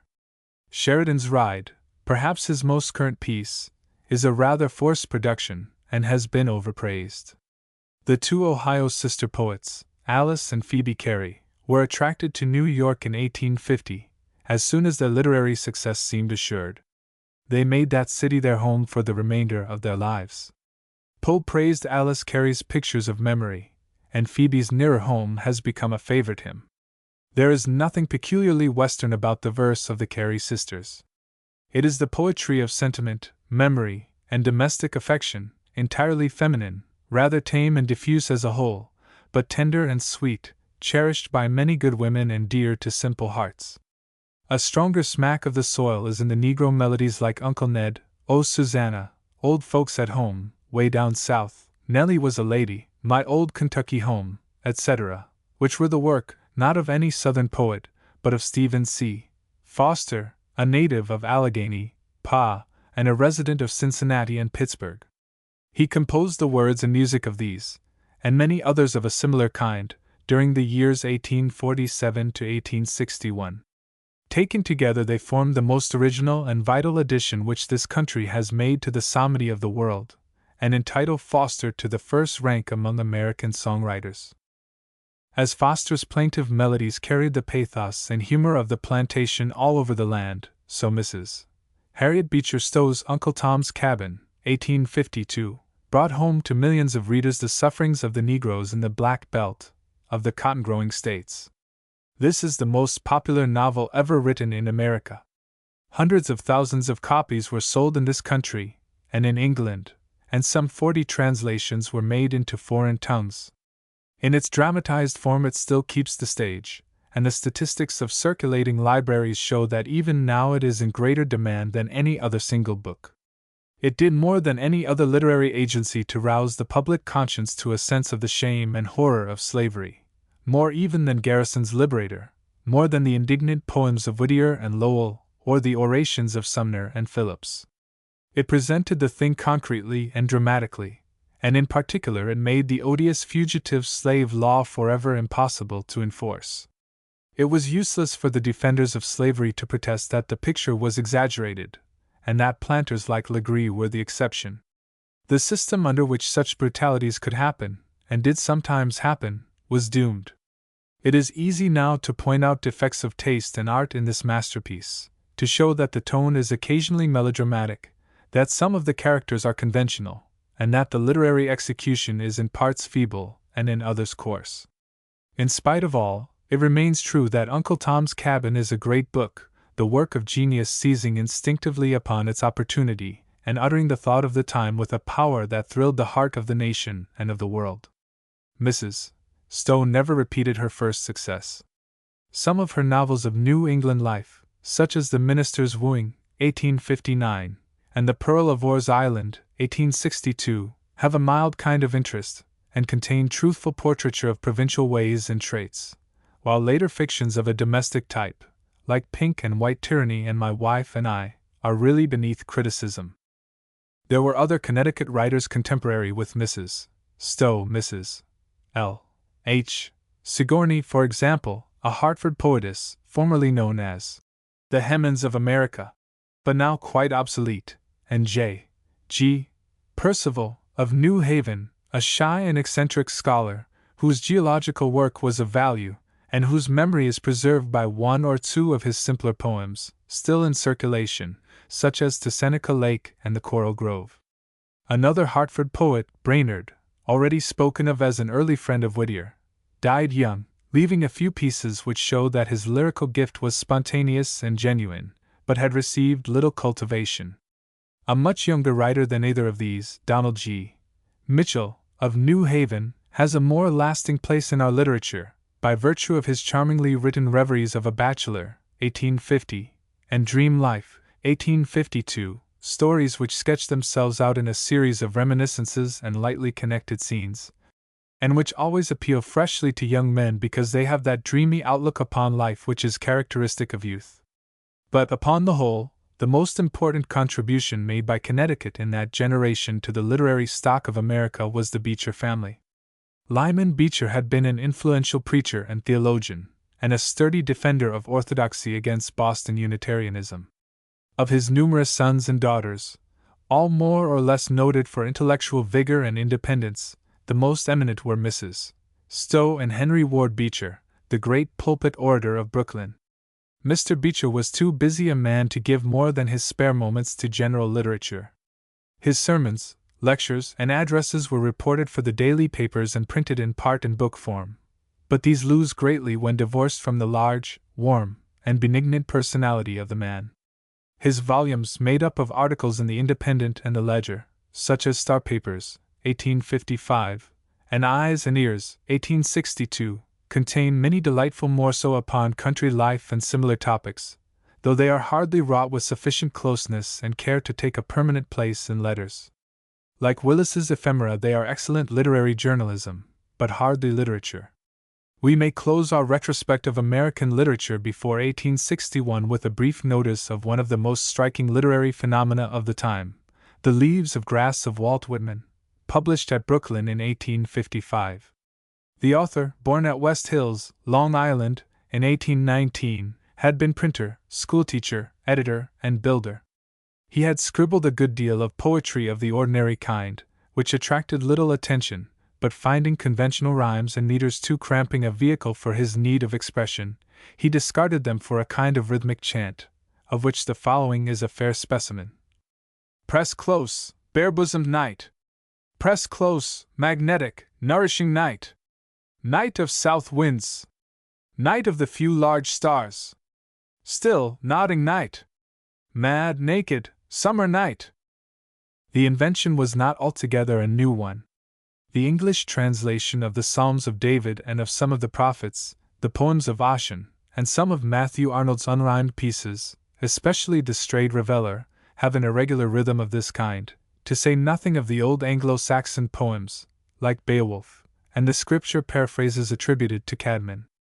But this species of oratio soluta, carried to the lengths to which Whitman carried it, had an air of novelty which was displeasing to some, while to others, weary of familiar measures and jingling rhymes, it was refreshing in its boldness and freedom. There is no consenting estimate of this poet. Many think that his so-called poems are not poems at all, but simply a bad variety of prose, that there is nothing to him beyond a combination of affectation and indecency, and that the Whitman cult is a passing fad of a few literary men, and especially of a number of English critics like Rossetti, Swinburne, Buchanan, etc., who, being determined to have something unmistakably American, that is, different from anything else, in writings from this side of the water, before they will acknowledge any originality in them, have been misled into discovering in Whitman the poet of democracy. Others maintain that he is the greatest of American poets, or, indeed, of all modern poets, that he is cosmic, or universal, and that he has put an end forever to puling rhymes and lines chopped up into metrical feet. Whether Whitman's poetry is formally poetry at all or merely the raw material of poetry, the chaotic and amorphous impression which it makes on readers of conservative tastes results from his effort to take up into his verse elements which poetry has usually left out, the ugly, the earthy, and even the disgusting, the underside of things, which he holds not to be prosaic when apprehended with a strong, masculine joy in life and nature seen in all their aspects. The lack of these elements in the conventional poets seems to him and his disciples like leaving out the salt from the ocean, making poetry merely pretty and blinking whole classes of facts. Hence the naturalism and animalism of some of the divisions in Leaves of Grass, particularly that entitled Children of Adam, which gave great offense by its immodesty, or its outspokenness. Whitman holds that nakedness is chaste, that all the functions of the body in healthy exercise are equally clean, that all, in fact, are divine, and that matter is as divine as spirit.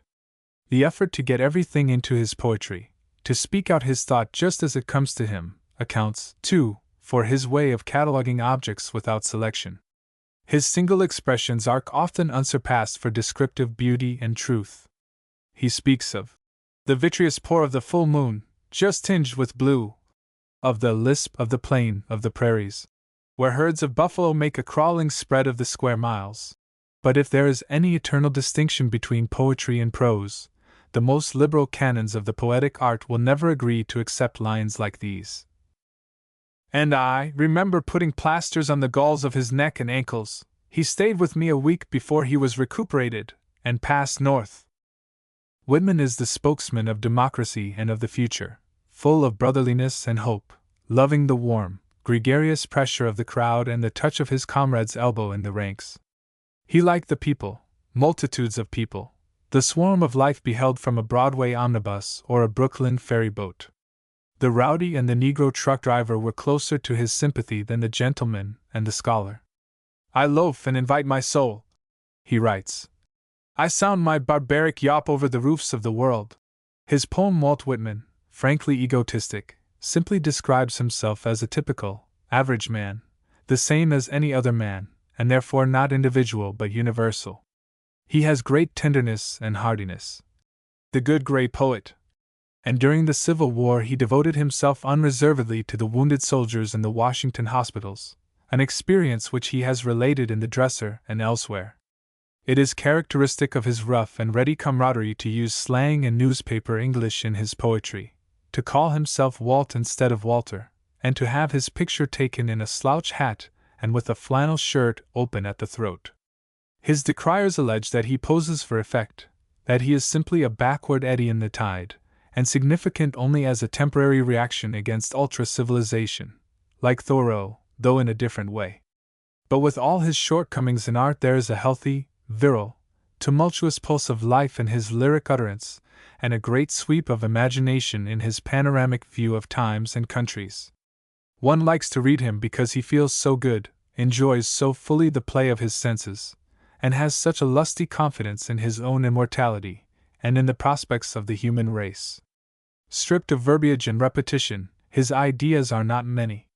His indebtedness to Emerson, who wrote an introduction to The Leaves of Grass, is manifest.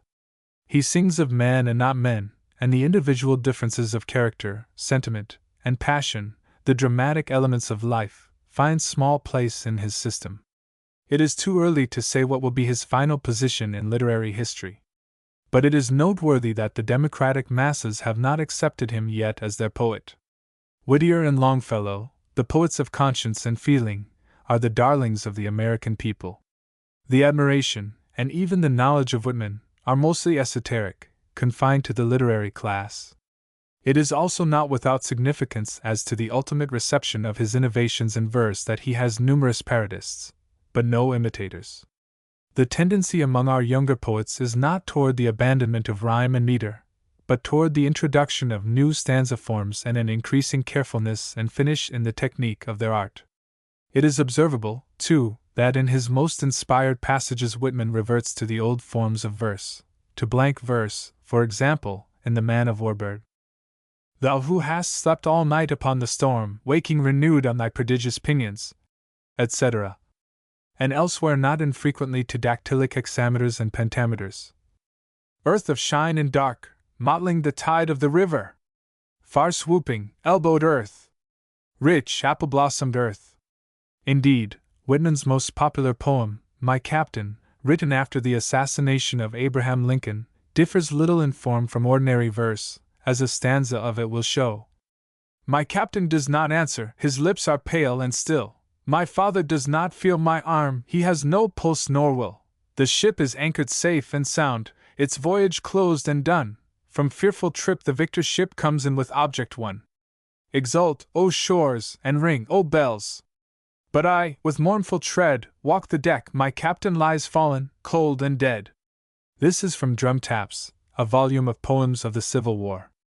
Whitman has also written prose having much the same quality as his poetry: Democratic Vistas, Memoranda of the Civil War, and more recently Specimen Days. His residence of late years has been at Camden, New Jersey, where a centennial edition of his writings was published in 1876. 1. William Cullen Bryant. Thanatopsis. To a Waterfowl. Green River. Hymn to the North Star. A Forest Hymn. O fairest of the rural maids! June. The death of the flowers. The evening wind. The battlefield. The planting of the apple tree. The flood of years. 2. John Greenleaf Whittier. Cassandra Southwick. The new wife and the old. The Virginia slave mother. Randolph of Roanoke. Barclay of Uri. The Witch of Wenham. Skipper Ireson's Ride. Marguerite. Maud Muller. Telling the Bees. My Playmate. Barbara Frietchie. Ichabod. Laus Deo. Snowbound. 3. Edgar Allan Poe. The Raven. The Bells. Israfel. Ulalume. To Helen. The City in the Sea. Annabel Lee. To One in Paradise. The Sleeper. The Valley of Unrest. The Fall of the House of Usher. Ligeia. William Wilson. The Cask of Amontillado. The Assignation. The Mask of the Red Death. Narrative of A. Gordon Pym. 4. N. P. Willis. Select Prose Writings. New York, Charles Scribner's Sons. 1886. 5. Mrs. H. B. Stowe. Uncle Tom's Cabin. Old Town Folks. 6. W. G. Sims the Partisan. The Yamasee. 7. Bayard Taylor. A Bacchic Ode. Hylas. Kubla. The Soldier and the Pard. Sicilian Wine. Taurus. Serapion. The Metempsychosis of the Pine. The Temptation of Hassan ben Khaled. Bedouin Song. Euphorion. The Quaker Widow. John Reed. Lars. Views Afoot. Byways of Europe. The Story of Kennet. The Echo Club. 8. Walt Whitman. My Captain. When lilacs last in the dooryard bloomed, out of the cradle endlessly rocking. Pioneers, oh pioneers. The Mystic Trumpeter. A Woman at Auction. Seashore Memoirs. Passage to India. Mannahatta. The Wound Dresser. Longings for Some. 9. Poets of America. By E. C. Stedman. Boston, Houghton, Mifflin and Company, 1885. Chapter 7. Literature since 1861. A generation has nearly passed since the outbreak of the Civil War, and although public affairs are still mainly in the hands of men who had reached manhood before the conflict opened, or who were old enough at that time to remember clearly its stirring events, the younger men who are daily coming forward to take their places know it only by tradition. It makes a definite break in the history of our literature, and a number of new literary schools and tendencies have appeared since its close. As to the literature of the war itself, it was largely the work of writers who had already reached or passed middle age. All of the more important authors described in the last 3 chapters survived the rebellion except Poe, who died in 1849, Prescott, who died in 1859, and Thoreau and Hawthorne, who died in the 2nd and 4th years of the war, respectively. The final and authoritative history of the struggle has not yet been written, and cannot be written for many years to come. Many partial and tentative accounts have, however, appeared, among which may be mentioned, on the northern side, Horace Greeley's American Conflict, 1864-66, Vice President Wilson's Rise and Fall of the Slave Power in America, and J. W. Draper's American Civil War, 1868-70, on the southern side Alexander H. Stevens's Confederate States of America, Jefferson Davis's Rise and Fall of the Confederate States of America, and E. A. Pollard's Lost Cause.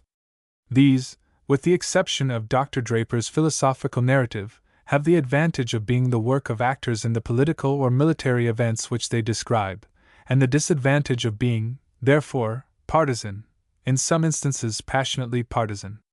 A storehouse of materials for the coming historian is also at hand in Frank Moore's great collection, The Rebellion Record, in numerous regimental histories of special armies, departments, and battles, like W.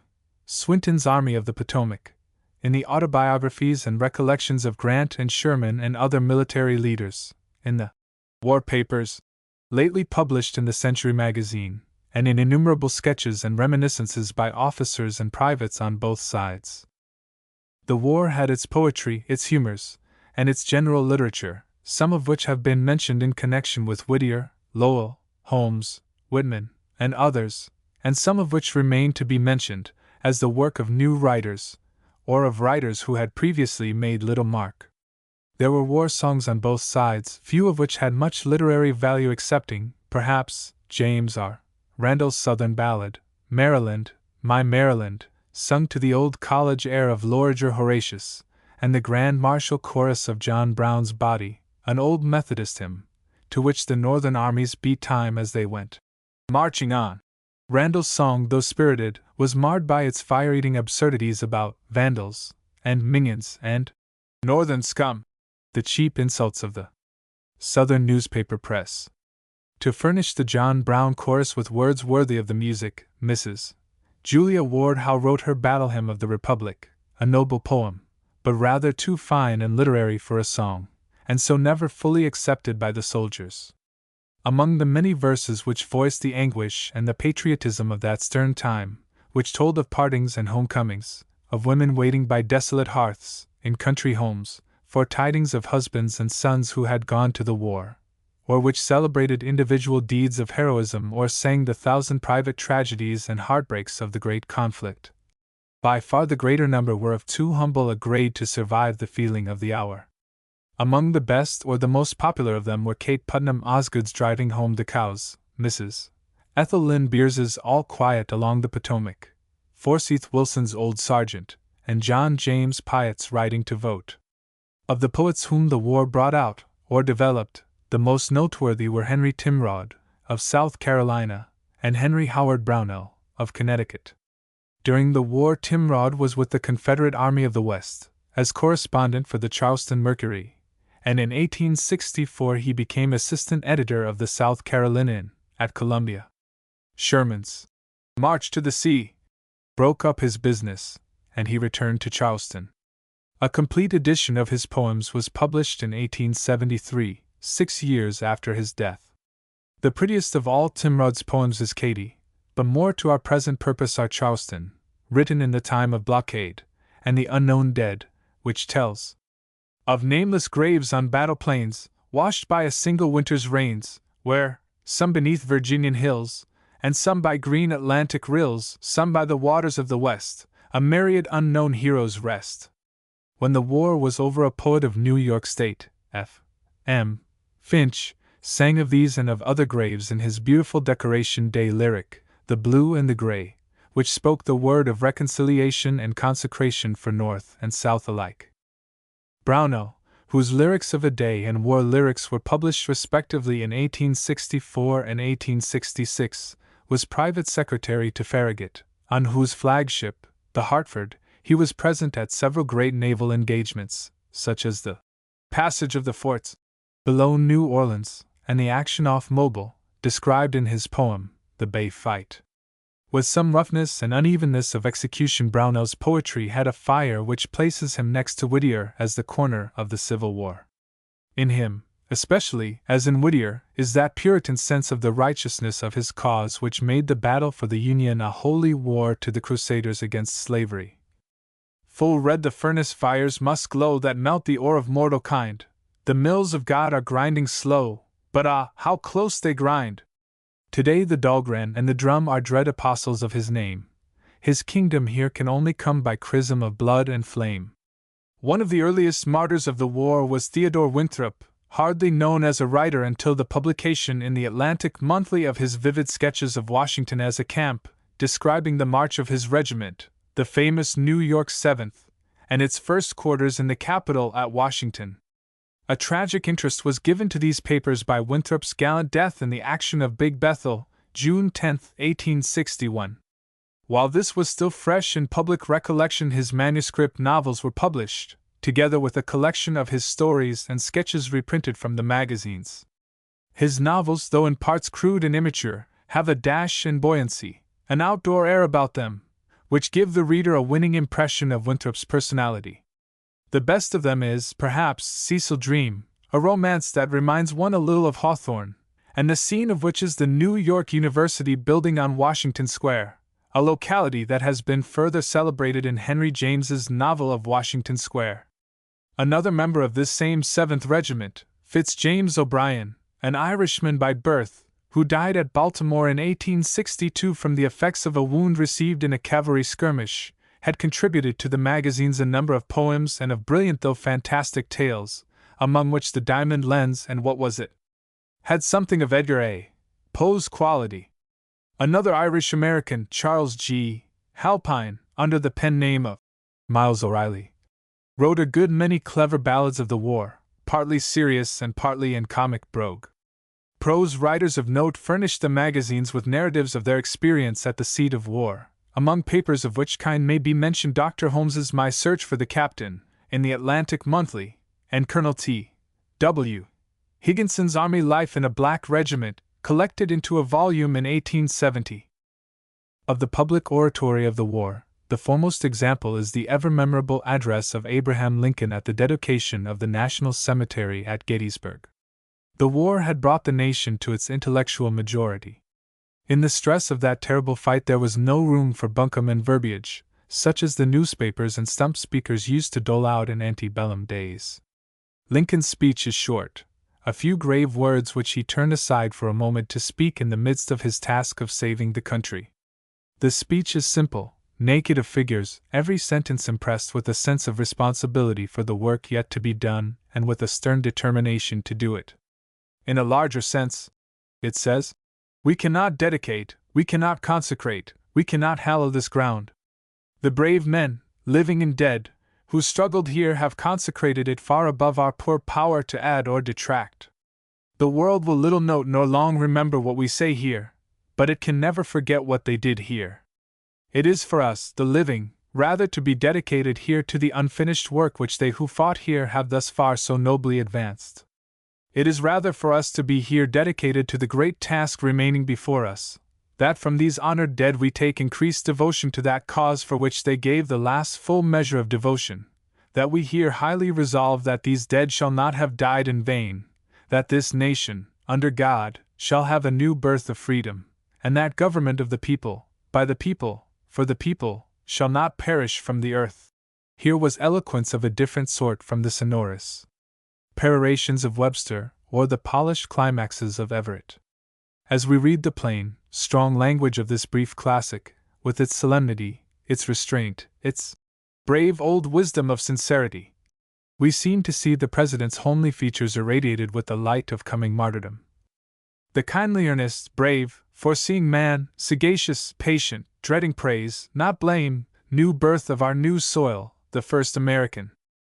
Within the past quarter of a century, the popular school of American humor has reached its culmination. Every man of genius who is a humorist at all is so in a way peculiar to himself. There is no lack of individuality in the humor of Irving and Hawthorne and the wit of Holmes and Lowell, but although they are new in subject and application, they are not new in kind. Irving, as we have seen, was the literary descendant of Addison. The character sketches in Bracebridge Hall are of the same family with Sir Roger de Coverley and the other figures of the Spectator Club.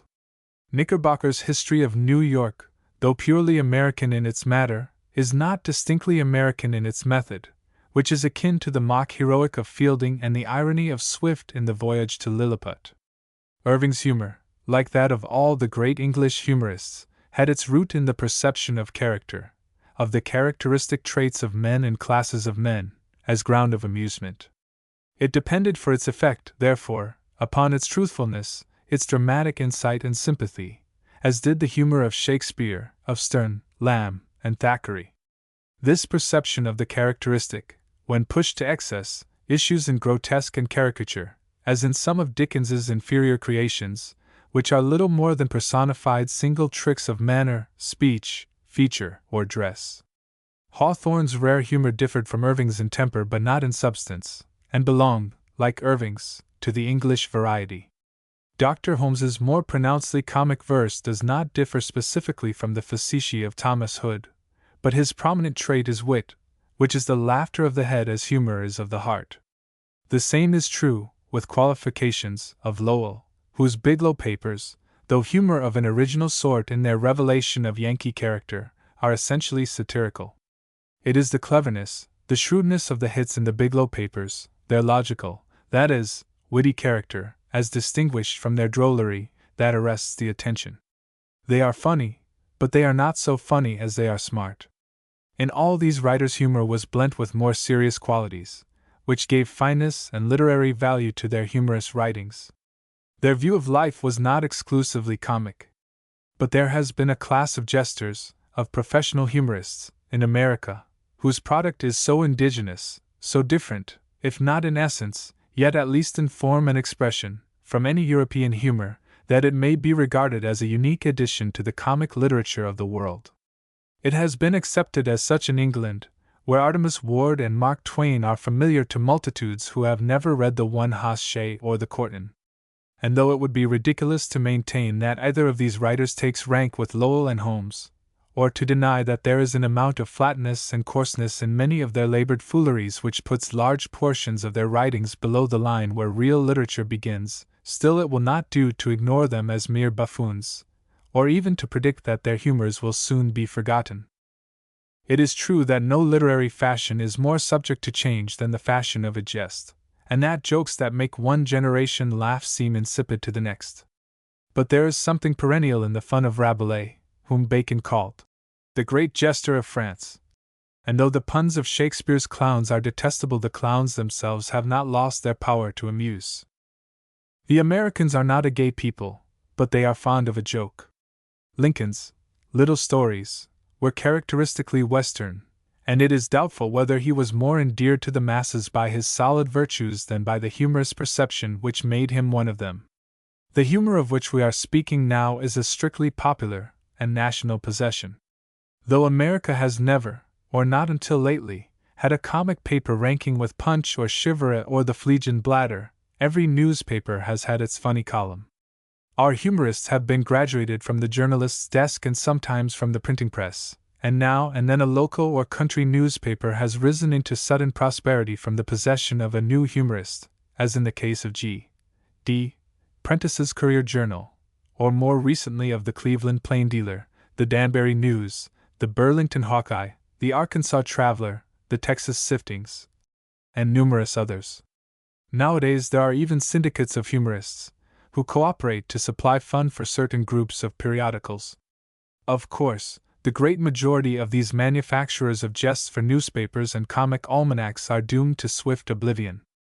But it is not so certain that the best of the class, like Clemens and Brown, will not long continue to be read as illustrative of one side of the American mind, or that their best things will not survive as long as the mots of Sidney Smith, which are still as current as ever.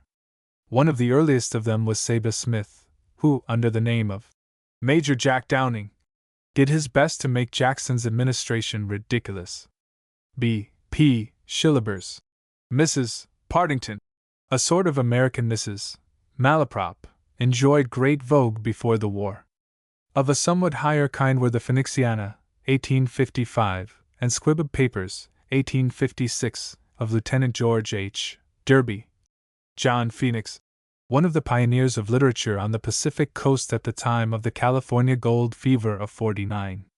Derby's proposal for a new system of English grammar, his satirical account of the topographical survey of the 2 miles of road between San Francisco and the Mission Dolores, and his picture gallery made out of the conventional houses, steamboats, rail cars, runaway Negroes, and other designs which used to figure in the advertising columns of the newspapers, were all very ingenious and clever. But all these pale before Artemus Ward, Artemus the Delicious, as Charles Reade called him, who first secured for this peculiarly American type of humor a hearing and reception abroad. Ever since the invention of Hosea Biglow, an imaginary personage of some sort, under cover of whom the author might conceal his own identity, has seemed a necessity to our humorists. Artemus Ward was a traveling showman who went about the country exhibiting a collection of wax figures, and whose experiences and reflections were reported in grammar and spelling of a most ingeniously eccentric kind. His inventor was Charles F. Brown, originally of Maine, a printer by trade and afterward a newspaper writer and editor at Boston, Toledo, and Cleveland, where his comicalities in the Plain Dealer first began to attract notice. In 1860 he came to New York and joined the staff of Vanity Fair, a comic weekly of much brightness, which ran a short career and perished for want of capital. When Brown began to appear as a public lecturer, people who had formed an idea of him from his impersonation of the shrewd and vulgar old showman were surprised to find him a gentlemanly-looking young man, who came upon the platform in correct evening dress, and spoke his piece, in a quiet and somewhat mournful manner, stopping in apparent surprise when any one in the audience laughed at any uncommonly outrageous absurdity. In London, where he delivered his lecture on the Mormons, in 1806, the gravity of his bearing at first imposed upon his hearers, who had come to the hall in search of instructive information and were disappointed at the inadequate nature of the panorama which Brown had made to illustrate his lecture. Occasionally some hitch would occur in the machinery of this and the lecturer would leave the rostrum for a few moments to work the moon that shone upon the Great Salt Lake, apologizing on his return on the ground that he was a man short, and offering to pay a good salary to any respectable boy of good parentage and education who is a good moonist. When it gradually dawned upon the British intellect that these and similar devices of the lecturer, such as the soft music which he had the pianist play at pathetic passages, nay, that the panorama and even the lecture itself were of a humorous intention, the joke began to take, and Artemus's success in England became assured. He was employed as one of the editors of Punch, but died at Southampton in the year following. Some of Artemus Ward's effects were produced by cacography or bad spelling, but there was genius in the wildly erratic way in which he handled even this rather low order of humor. It is a curious commentary on the wretchedness of our English orthography that the phonetic spelling of a word, as for example, was for was, should be in itself an occasion of mirth. Other verbal effects of a different kind were among his devices, as in the passage where the 17 widows of a deceased Mormon offered themselves to Artemus. And I said, Why is this thus? What is the reason of this thusness? They hove a sigh, 17 sighs of different size. They said, Oh, soon thou wilt be gonest away. I told them that when I got ready to leave a place I wentest.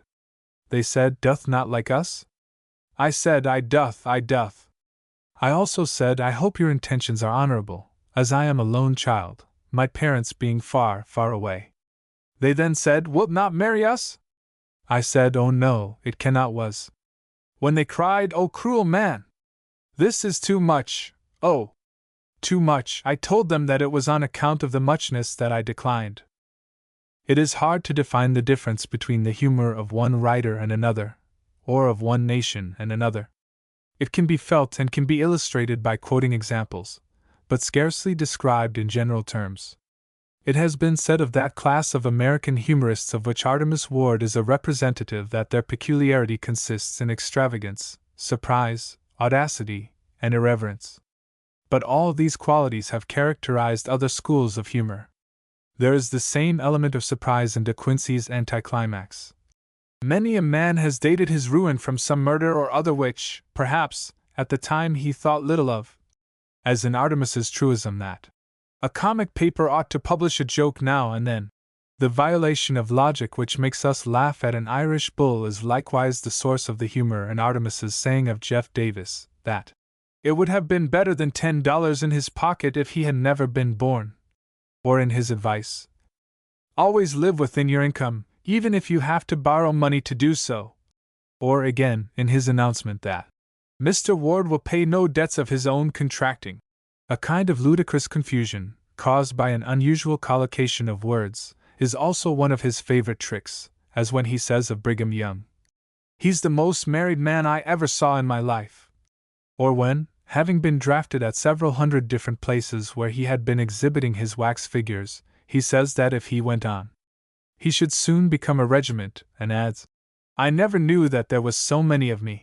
With this a whimsical understatement, and an affectation of simplicity, as where he expresses his willingness to sacrifice even his wife's relations on the altar of patriotism, or where, in delightful unconsciousness of his own sins against orthography, he pronounces that Chaucer was a great poet but he couldn't spell, or where he says of the feast of raw dog, tendered him by the Indian chief Waki, Baki, it don't agree with me.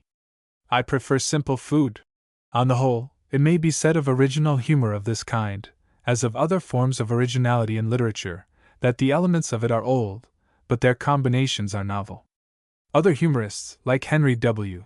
Shaw, Josh Billings, and David R. Locke, Petroleum v. Nasby, have used bad spelling as a part of their machinery, while Robert H. Newell, Orpheus C. Kerr, Samuel L. Clemens, Mark Twain, and more recently, Bill Nye, though belonging to the same school of low or broad comedy, have discarded cacography. Of these the most eminent, by all odds, is Mark Twain, who has probably made more people laugh than any other living writer. A Missourian by birth, 1835, he served the usual apprenticeship at typesetting and editing country newspapers, spent 7 years as a pilot on a Mississippi steamboat, and 7 years more mining and journalizing in Nevada, where he conducted the Virginia City Enterprise, finally drifted to San Francisco, and was associated with Bret Harte on the Californian, and in 1867 published his first book, The Jumping Frog. This was succeeded by The Innocents Abroad, 1869, Roughing It, 1872, A Tramp Abroad, 1880, and by others not so good. Mark Twain's drolleries have frequently the same air of innocence and surprise as Artemus Ward's, and there is a like suddenness in his turns of expression, as where he speaks of the calm confidence of a Christian with 4 aces. If he did not originate, he at any rate employed very effectively that now familiar device of the newspaper funny man, of putting a painful situation euphemistically, as when he says of a man who was hanged, that he received injuries which terminated in his death. He uses to the full extent the American humorist's favorite resources of exaggeration and irreverence. An instance of the former quality may be seen in his famous description of a dog chasing a coyote, in Roughing It, or in his interview with the lightning rod agent in Mark Twain's Sketches, 1875. He is a shrewd observer, and his humor has a more satirical side than Artemus Ward's, sometimes passing into downright denunciation. He delights particularly in ridiculing sentimental humbug and moralizing cant. He runs a tilt, as has been said, at copybook texts, at the temperance reformer, the tract distributor, the good boy of Sunday school literature, and the women who send bouquets and sympathetic letters to interesting criminals. He gives a ludicrous turn to famous historical anecdotes, such as the story of George Washington and his little hatchet, burlesques the time-honored adventure, in nautical romances, of the starving crew casting lots in the long boat, and spoils the dignity of antiquity by modern trivialities, saying of a discontented sailor on Columbus's ship, "He wanted fresh shad." The fun of Innocents Abroad consists in this irreverent application of modern, common sense, utilitarian, democratic standards to the memorable places and historic associations of Europe. Tried by this test, the old masters in the picture galleries become laughable. Abelard was a precious scoundrel, and the raptures of the guidebooks are parroted without mercy. The tourist weeps at the grave of Adam. At Genoa he drives the cicerone to despair by pretending never to have heard of Christopher Columbus, and inquiring innocently, "Is he dead?" It is Europe vulgarized and stripped of its illusions, Europe seen by a Western newspaper reporter without any historic imagination. The method of this whole class of humorists is the opposite of Addison's or Irving's or Thackeray's. It does not amuse by the perception of the characteristic. It is not founded upon truth, but upon incongruity, distortion, unexpectedness. Everything in life is reversed, as in opera bouffe, and turned topsy-turvy, so that paradox takes the place of the natural order of things. Nevertheless, they have supplied a wholesome criticism upon sentimental excesses, and the world is in their debt for many a hearty laugh. In the Atlantic Monthly for December, 1863, appeared a tale entitled The Man Without a Country, which made a great sensation, and did much to strengthen patriotic feeling in one of the darkest hours of the nation's history. It was the story of one Philip Nolan, an army officer, whose head had been turned by Aaron Burr, and who, having been censured by a court-martial for some minor offense, exclaimed petulantly, upon mention being made of the United States government, "Damn the United States! I wish that I might never hear the United States mentioned again." Thereupon he was sentenced to have his wish, and was kept all his life aboard the vessels of the Navy, being sent off on long voyages and transferred from ship to ship, with orders to those in charge that his country and its concerns should never be spoken of in his presence. Such an air of reality was given to the narrative by incidental references to actual persons and occurrences that many believed it true, and some were found who remembered Philip Nolan, but had heard different versions of his career. The author of this clever hoax, if hoax it may be called, was Edward Everett Hale, a Unitarian clergyman of Boston, who published a collection of stories in 1868, under the fantastic title, If, Yes, and Perhaps, indicating thereby that some of the tales were possible, some of them probable, and others might even be regarded as essentially true. A similar collection, His Level Best, and Other Stories, was published in 1873, and in the interval 3 volumes of a somewhat different kind, the Ingham Papers in Sybaris and Other Homes, both in 1869, and 10 times 1 is 10, in 187 L. The author shelters himself behind the imaginary figure of Captain Frederick Ingham, pastor of the Sandemanian Church at Naguadavick, and the same characters have a way of reappearing in his successive volumes as old friends of the reader, which is pleasant at first, but in the end a little tiresome. Mr. Hale is one of the most original and ingenious of American story writers.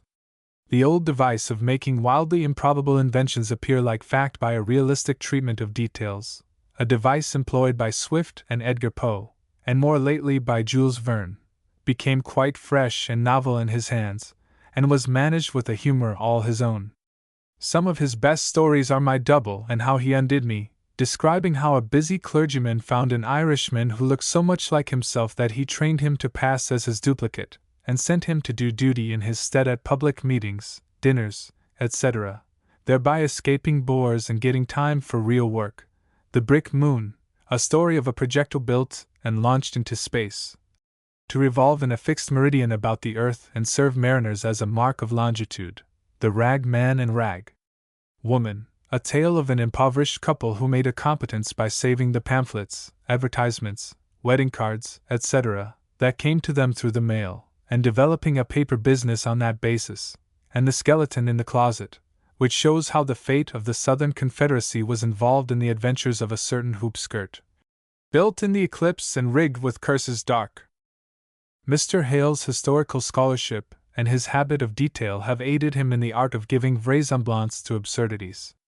He is known in philanthropy as well as in letters, and his tales have a cheerful, busy, practical way with them in consonance with his motto: look up and not down, look forward and not back, look out and not in, and lend a hand.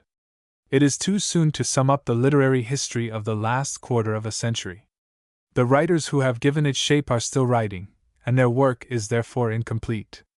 But on the slightest review of it, two facts become manifest. First, that New England has lost its long monopoly, and secondly, that a marked feature of the period is the growth of realistic fiction.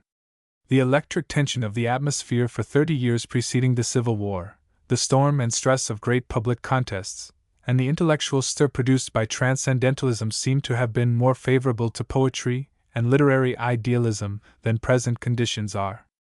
At all events, there are no new poets who rank with Whittier, Longfellow, Lowell, and others of the elder generation, although George H. Boker, in Philadelphia, R. H. Stoddard, and E. C. Stedman, in New York, and T. B. Aldrich, first in New York and afterward in Boston, have written creditable verse, not to speak of younger writers, whose work, however, for the most part, has been more distinguished by delicacy of execution than by native impulse.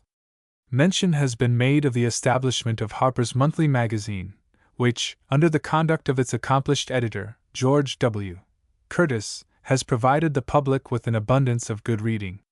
The old Putnam's Monthly, which ran from 1853 to 1858, and had a strong corps of contributors, was revived in 1868, and continued by that name till 1870, when it was succeeded by Scribner's Monthly, under the editorship of Dr. J.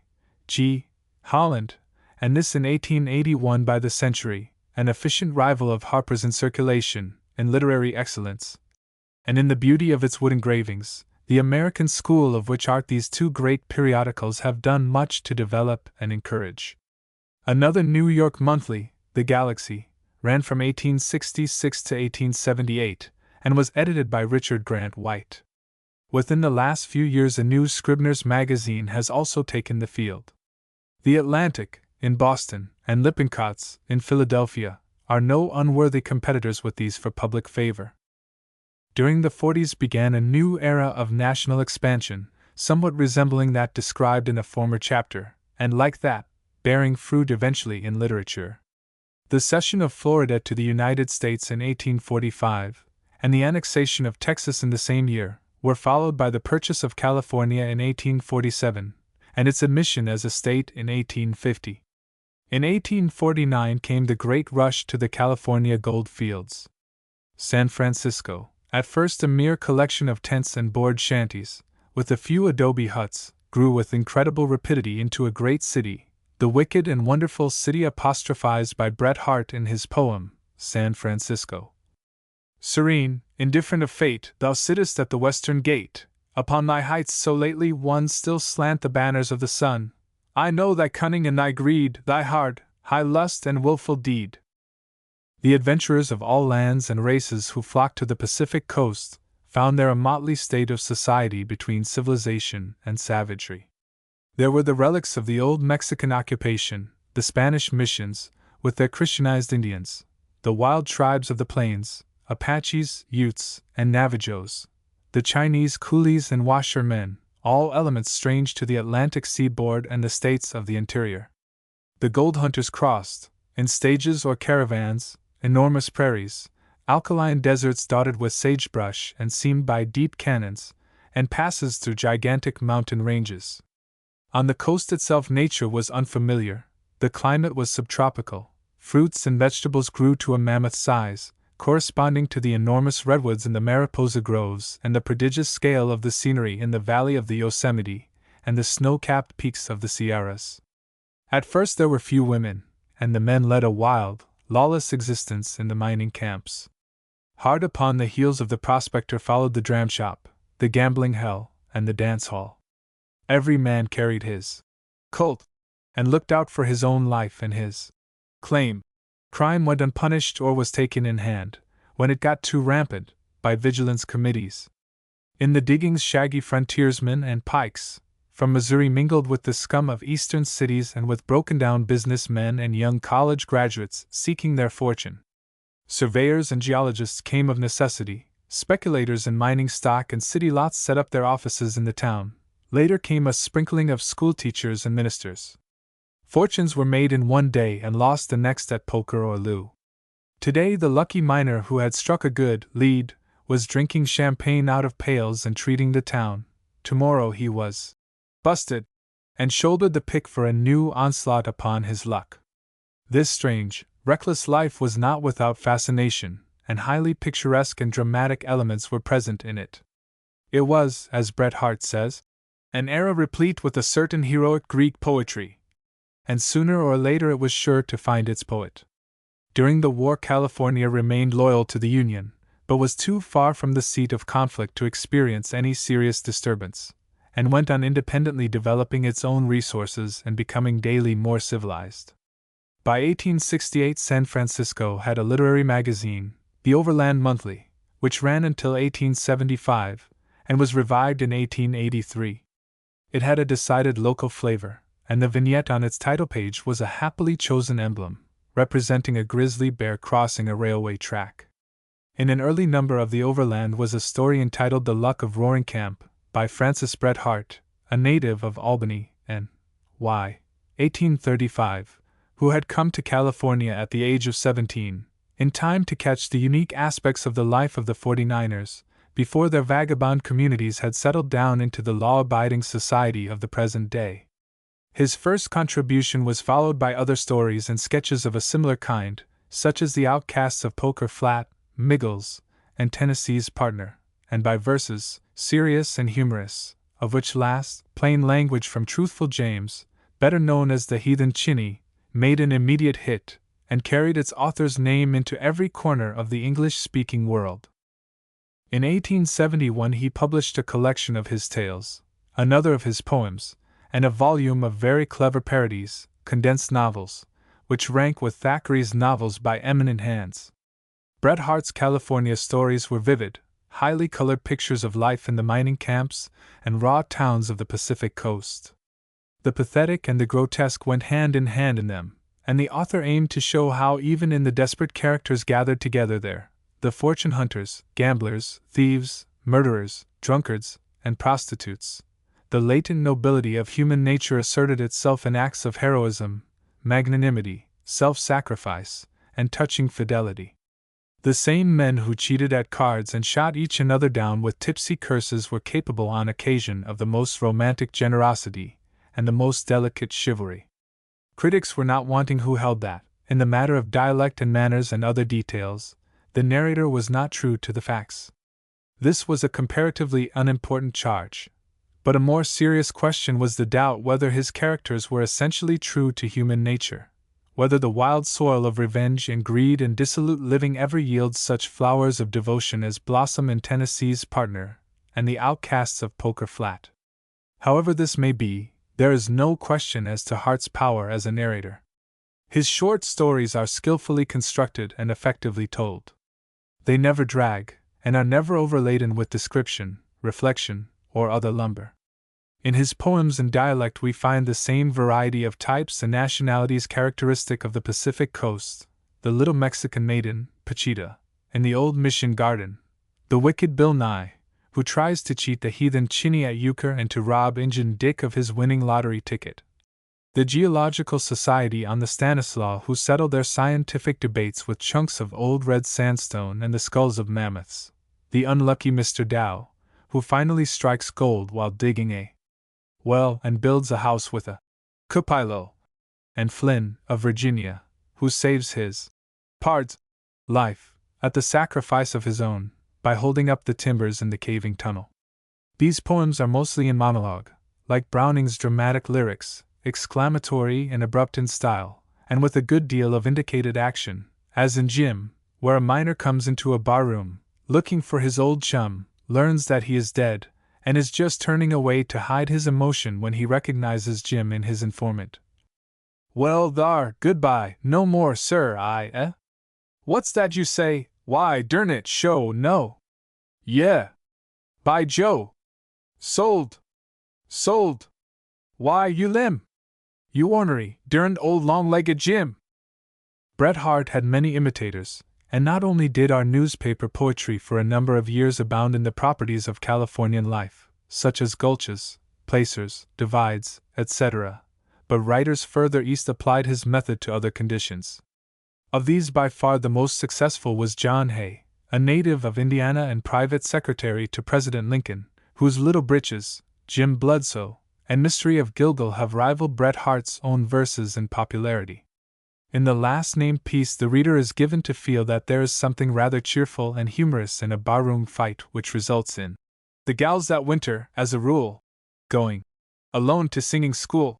In the two former we have heroes of the Bret Harte type, the same combination of superficial wickedness with inherent loyalty and tenderness. The profane farmer of the Southwest, who doesn't pan out on the profits, and who had taught his little son to chaw tobacco just to keep his milk teeth white, but who believes in God and the angels ever since the miraculous recovery of the same little son when lost on the prairie in a blizzard, and the unsaintly and bigamistic captain of the Prairie Belle, who died like a hero, holding the nozzle of his burning boat against the bank, till the last galloots ashore. The manners and dialect of other classes and sections of the country have received abundant illustration of late years. Edward Eggleston's Hoosier Schoolmaster, 1871, and his other novels are pictures of rural life in the early days of Indiana. Western Windows, a volume of poems by John James Piatt, another native of Indiana, had an unmistakable local coloring. Charles G. Leland, of Philadelphia, in his Hans Breitmann Ballads, in dialect, gave a humorous presentation of the German-American element in the cities.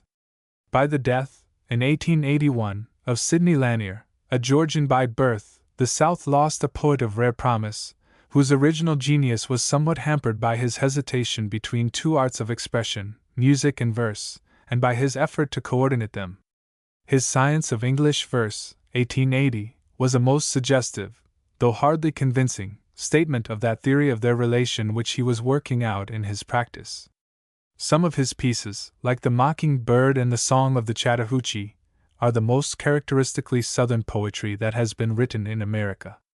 Joel Chandler Harris's Uncle Remus stories, in Negro dialect, are transcripts from the folklore of the plantations, while his collection of stories, At Teague Poteets, together with Miss Murphy's in the Tennessee Mountains and her other books, have made the Northern public familiar with the wild life of the moonshiners, who distill illicit whiskey in the mountains of Georgia, North Carolina, and Tennessee. These tales are not only exciting in incident, but strong and fresh in their delineations of character. Their descriptions of mountain scenery are also impressive, though, in the case of the last named writer, frequently too prolonged. George W. Cable's sketches of French Creole life in New Orleans attracted attention by their freshness and quaintness when published in the magazines and reissued in book form as Old Creole Days in 1879. His first regular novel, The Grandissimes, 1880, was likewise a story of Creole life. It had the same winning qualities as his short stories and sketches, but was an advance upon them in dramatic force, especially in the intensely tragic and powerfully told episode of Bras Coupe. Mr. Cable has continued his studies of Louisiana types and ways in his later books, but The Grandissimes still remains his masterpiece. All in all, he is, thus far, the most important literary figure of the New South, and the justness and delicacy of his representations of life speak volumes for the sobering and refining agency of the Civil War in the states whose cause was lost, but whose true interests gained even more by the loss than did the interests of the victorious North. The four writers last mentioned have all come to the front within the past 8 or 10 years, and in accordance with the plan of this sketch, receive here a mere passing notice. It remains to close our review of the literary history of the period since the war with a somewhat more extended account of the two favorite novelists, whose work has done more than anything else to shape the movement of recent fiction. These are Henry James, Jr., and William Dean Howells. Their writings, though dissimilar in some respects, are alike in this, that they are analytic in method and realistic in spirit. Cooper was a romancer pure and simple. He wrote the romance of adventure and of external incident. Hawthorne went much deeper, and with a finer spiritual insight dealt with the real passions of the heart, and with men's inner experiences. This he did with truth and power, but although himself a keen observer of whatever passed before his eyes, he was not careful to secure a photographic fidelity to the surface facts of speech, dress, manners, etc. Thus the talk of his characters is book talk, and not the actual language of the parlor or the street, with its slang, its colloquial ease, and the intonations and shadings of phrase and pronunciation which mark different sections of the country and different grades of society. His attempts at dialect, for example, were of the slenderest kind. His art is ideal, and his romances certainly do not rank as novels of real life. But with the growth of a richer and more complicated society in America, fiction has grown more social and more minute in its observation. It would not be fair to classify the novels of James and Howells as the fiction of manners merely. They are also the fiction of character, but they aim to describe people not only as they are, in their inmost natures, but also as they look and talk and dress. They try to express character through manners, which is the way in which it is most often expressed in the daily existence of a conventional society. It is a principle of realism not to select exceptional persons or occurrences, but to take average men and women and their average experiences.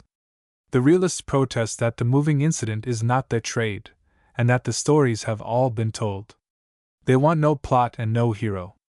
They will tell no rounded tale with a denouement, in which all the parts are distributed, as in the fifth act of an old-fashioned comedy, but they will take a transcript from life and end when they get through, without informing the reader what becomes of the characters. And they will try to interest this reader in poor real life, with its foolish face. Their acknowledged masters are Balzac, George Eliot, Turgenev, and Anthony Trollope, and they regard novels as studies in sociology, honest reports of the writer's impressions, which may not be without a certain scientific value even. Mr. James's peculiar province is the international novel, a field which he created for himself, but which he has occupied in company with Howells, Mrs. Burnet, and many others. The novelist received most of his schooling in Europe, and has lived much abroad, with the result that he has become half denationalized and has engrafted a cosmopolitan indifference upon his Yankee inheritance. This, indeed, has constituted his opportunity. A close observer and a conscientious student of the literary art, he has added to his intellectual equipment the advantage of a curious doubleness in his point of view. He looks at America with the eyes of a foreigner, and at Europe with the eyes of an American. He has so far thrown himself out of relation with American life that he describes a Boston horse car or a New York hotel table with a sort of amused wonder. His starting point was in criticism, and he has always maintained the critical attitude. He took up story writing in order to help himself, by practical experiment, in his chosen art of literary criticism, and his volume on French poets and novelists, 1878, is by no means the least valuable of his books. His short stories in the magazines were collected into a volume in 1875, with the title, A Passionate Pilgrim, and Other Stories. One or two of these, as the last of the Valerie and the Madonna of the Future, suggest Hawthorne, a very unsympathetic study of whom James afterward contributed to the English Men of Letters series. But in the named story of the collection he was already in the line of his future development.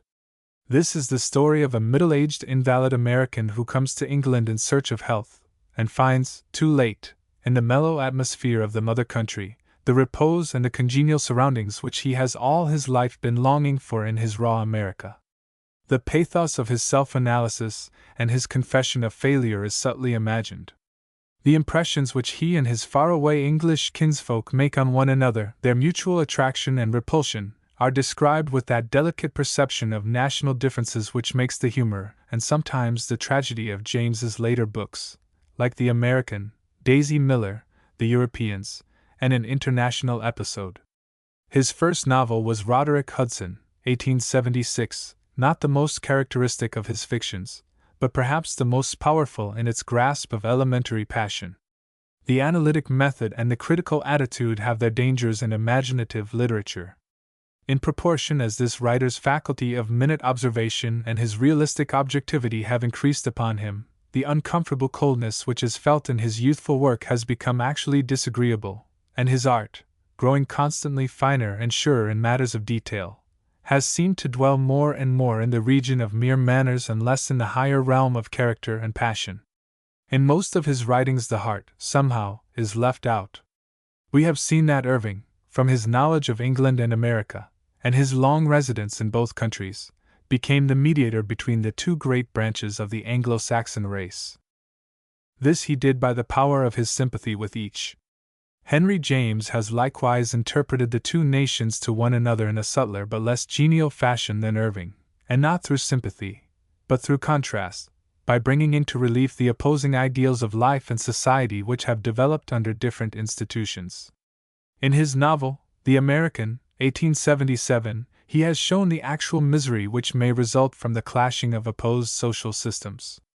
In such clever sketches as Daisy Miller, 1879, The Pensionburepas, and A Bundle of Letters, he has exhibited types of the American girl, the American businessman, the aesthetic feebling from Boston, and the Europeanized or would-be denationalized American campaigners in the Old World, and has set forth the ludicrous incongruities, perplexities, and misunderstandings which result from contradictory standards of conventional morality and behavior.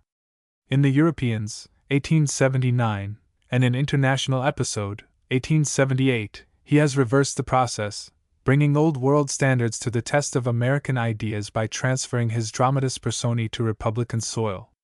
The last named of these illustrates how slender a plot realism requires for its purposes. It is nothing more than the history of an English girl of good family who marries an American gentleman and undertakes to live in America, but finds herself so uncomfortable in strange social conditions that she returns to England for life, while, contrariwise, the heroine's sister is so taken with the freedom of these very conditions that she elopes with another American and goes west. James is a keen observer of the physiognomy of cities as well as of men, and his portraits of places, 1884, is among the most delightful contributions to the literature of foreign travel. Mr. Howells's writings are not without international touches. In A Foregone Conclusion and The Lady of the Aroostook, and others of his novels, the contrasted points of view in American and European life are introduced, and especially those variations in feeling, custom, dialect, etc., which make the modern Englishman and the modern American such objects of curiosity to each other, and which have been dwelt upon of late even unto satiety. But in general he finds his subjects at home, and if he does not know his own countrymen and countrywomen more intimately than Mr. James, at least he loves them better. There is a warmer sentiment in his fictions too. His men are better fellows and his women are more lovable. Howells was born in Ohio. His early life was that of a Western country editor. In 1860 he published, jointly with his friend Piatt, a book of verse, Poems of Two Friends. In 1861 he was sent as consul to Venice, and the literary results of his sojourn there appeared in his sketches, Venetian Life, 1865, and Italian Journeys, 1867. In 1871 he became editor of the Atlantic Monthly, and in the same year published his Suburban Sketches. All of these early volumes showed a quick eye for the picturesque, an unusual power of description, and humor of the most delicate quality. But as yet there was little approach to narrative. Their wedding journey was a revelation to the public of the interest that may lie in an ordinary bridal trip across the state of New York, when a close and sympathetic observation is brought to bear upon the characteristics of American life as it appears at railway stations and hotels, on steamboats, and in the streets of very commonplace towns.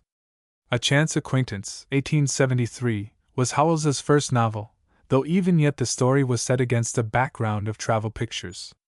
A holiday trip on the St. Lawrence and the Saguenay, with descriptions of Quebec and the Falls of Montmorency, etc., rather predominated over the narrative. Thus, gradually and by a natural process, complete characters and realistic novels, such as A Modern Instance, 1882, and Indian Summer, evolved themselves from truthful sketches of places and persons seen by the way. The incompatibility existing between European and American views of life, which makes the comedy or the tragedy of Henry James's international fictions, is replaced in Howells's novels by the repulsion between differing social grades in the same country. The adjustment of these subtle distinctions forms a part of the problem of life in all complicated societies. Thus, in A Chance Acquaintance, the heroine is a bright and pretty Western girl, who becomes engaged during a pleasure tour to an irreproachable but offensively priggish young gentleman from Boston, and the engagement is broken by her in consequence of an unintended slight. The betrayal on the hero's part of a shade of mortification when he and his betrothed are suddenly brought into the presence of some fashionable ladies belonging to his own monde. The little comedy, Out of the Question, deals with this same adjustment of social scales, and in many of Howells's other novels, such as Silas Lapham and The Lady of the Aroostook, one of the main motives may be described to be the contact of the man who eats with his fork with the man who eats with his knife, and the shock thereby ensuing. In Indian Summer, the complications arise from the difference in age between the hero and heroine, and not from a difference in station or social antecedents. In all of these fictions, the misunderstandings come from an incompatibility of manners rather than of character, and if anything were to be objected to the probability of the story, it is that the climax hinges on delicacies and subtleties which, in real life, when there is opportunity for explanations, are readily brushed aside. But in A Modern Instance, Howells touched the deeper springs of action. In this, his strongest work, the catastrophe is brought about, as in George Eliot's great novels, by the reaction of characters upon one another, and the story is realistic in a higher sense than any mere study of manners can be. His nearest approach to romance is in The Undiscovered Country, 1880, which deals with the spiritualists and the Shakers, and in its study of problems that hover on the borders of the supernatural, in its out-of-the-way personages and adventures, and in a certain ideal poetic flavor about the whole book, has a strong resemblance to Hawthorne, especially to Hawthorne in the Blithedale romance, where he comes closer to common ground with other romancers. It is interesting to compare The Undiscovered Country with Henry James's Bostonians, the latest and one of the cleverest of his fictions, which is likewise a study of the clairvoyants, mediums, women's rights advocates, and all varieties of cranks, reformers, and patrons of causes, for whom Boston has long been notorious. A most unlovely race of people they become under the cold scrutiny of Mr. James's cosmopolitan eyes, which see more clearly the charlatanism, narrow-mindedness, mistaken fanaticism, morbid self-consciousness, disagreeable nervous intensity, and vulgar or ridiculous outside peculiarities of the humanitarians, than the nobility and moral enthusiasm which underlie the surface. Howells is almost the only successful American dramatist, and this in the field of parlor comedy.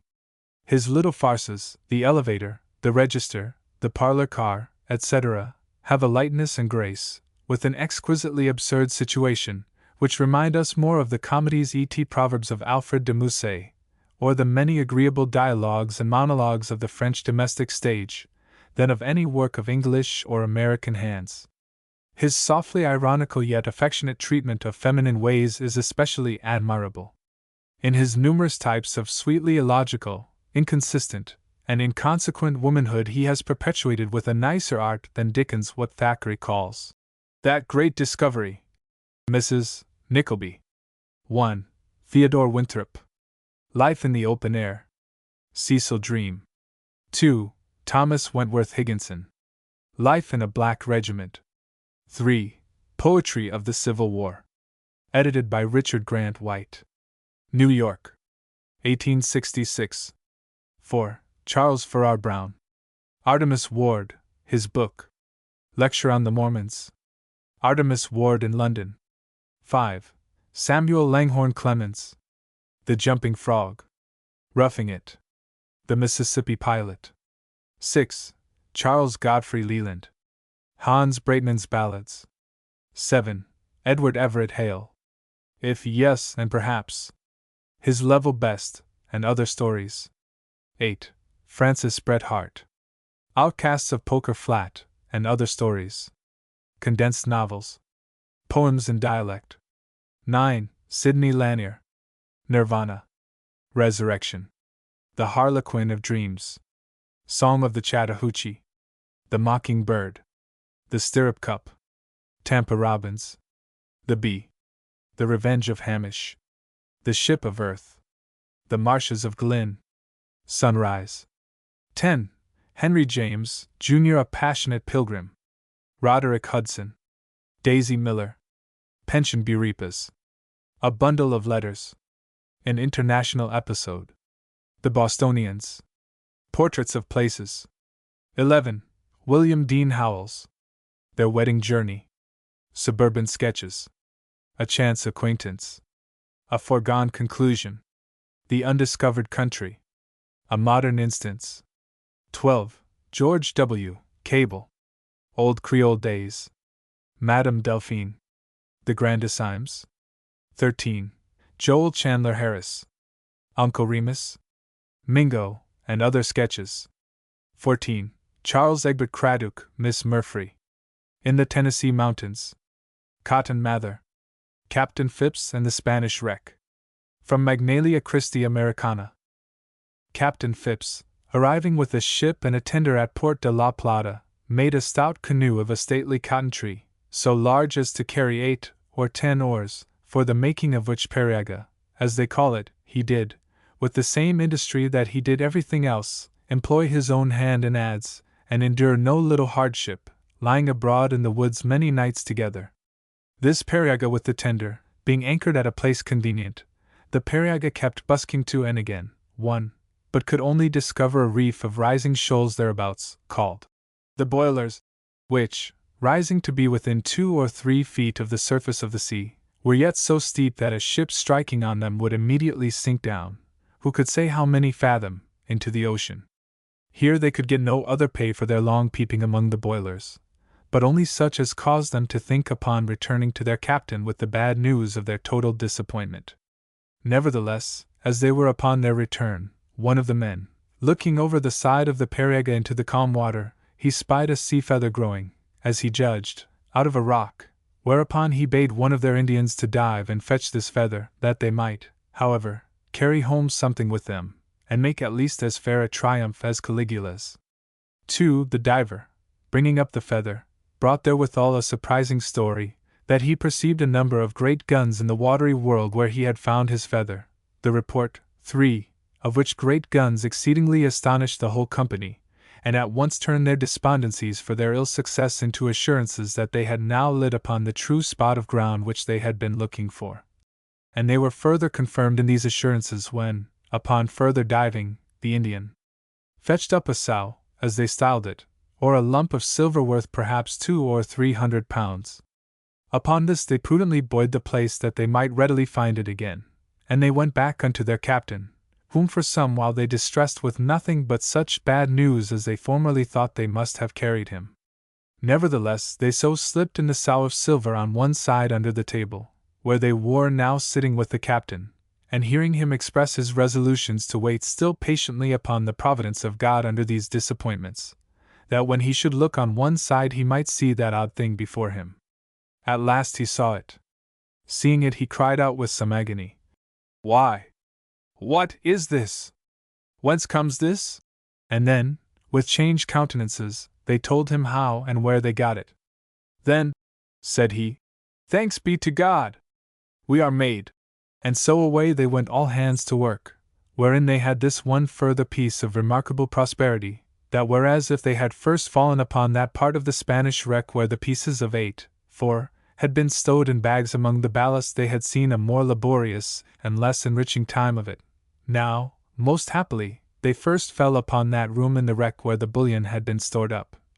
And they so prospered in this new fishery that in a little while they had, without the loss of any man's life, brought up 32 tons of silver, for it was now come to measuring of silver by tons. Besides which, one Adderley, of Providence, who had formerly been very helpful to Captain Phipps in the search of this wreck, did, upon former agreement, meet him now with a little vessel here, and he with his few hands took up about 6 tons of silver, whereof, nevertheless, he made so little use that in a year or two he died at Bermudas, and, as I have heard, he ran distracted some while before he died. Thus did there once again come into the light of the sun a treasure which had been 100 years groaning under the waters, and in this time there was grown upon the plate a crust like limestone, to the thickness of several inches, which crust being broken open by iron contrived for that purpose, they knocked out whole bushels of rusty pieces of 8, which were grown thereinto.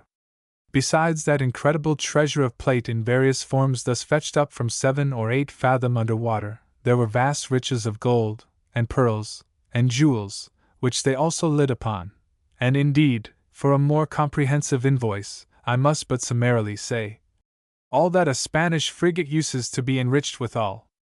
1. Passing to and fro. 2. The Roman Emperor who invaded Britain unsuccessfully, and made his legionaries gather seashells to bring back with them as evidences of victory. 3. One of Mather's puns. 4. Spanish piastres, formerly divided into 8 reals. The piastre equals an American dollar. Jonathan Edwards. The Beauty of Holiness. From the author's personal narrative. Holiness, as I then wrote down some of my contemplations on it, appeared to me to be of a sweet, pleasant, charming, serene, calm nature, which brought an inexpressible purity, brightness, peacefulness, and ravishment to the soul. In other words, that it made the soul like a field or garden of God, with all manner of pleasant flowers, enjoying a sweet calm and the gently vivifying beams of the sun. The soul of a true Christian, as I then wrote my meditations, appeared like such a little white flower as we see in the spring of the year, low and humble on the ground, opening its bosom to receive the pleasant beams of the sun's glory, rejoicing, as it were, in a calm rapture, diffusing around a sweet fragrancy, standing peacefully and lovingly in the midst of other flowers round about, all in like manner opening their bosoms to drink in the light of the sun. There was no part of creature holiness that I had so great a sense of its loveliness as humility, brokenness of heart, and poverty of spirit, and there was nothing that I so earnestly longed for. My heart panted after this, to lie low before God, as in the dust, that I might be nothing, and that God might be all, that I might become as a little child. The wrath of God. From sinners in the hands of an angry God. Unconverted men walk over the pit of hell on a rotten covering, and there are innumerable places in this covering so weak that they will not bear their weight, and these places are not seen. The arrows of death fly unseen at noonday, the sharpest sight cannot discern them. God has so many different, unsearchable ways of taking wicked men out of the world and sending them to hell that there is nothing to make it appear that God had need to be at the expense of a miracle, or go out of the ordinary course of his providence, to destroy any wicked man at any moment.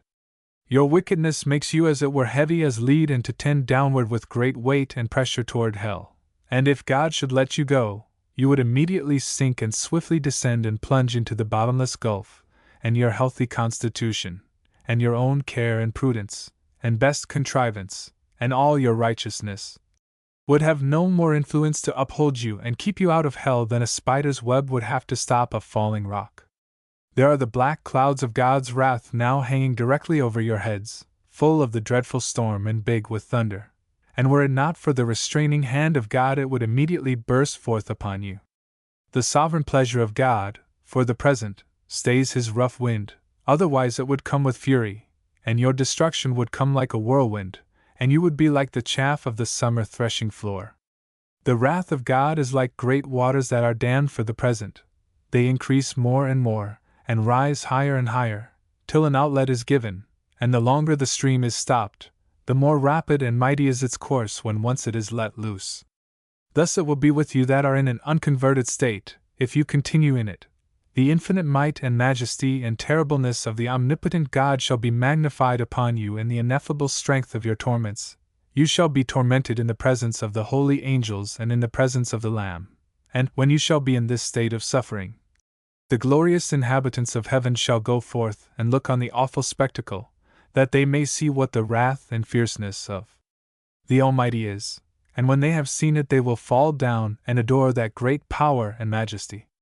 And it shall come to pass, that from one moon to another, and from one Sabbath to another, shall all flesh come to worship before me, saith the Lord. And they shall go forth and look upon the carcasses of the men that have transgressed against me, for their worm shall not die, neither shall their fire be quenched, and they shall be an abhorring unto all flesh. It is everlasting wrath.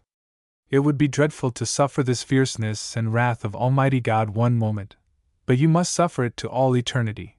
There will be no end to this exquisite, horrible misery.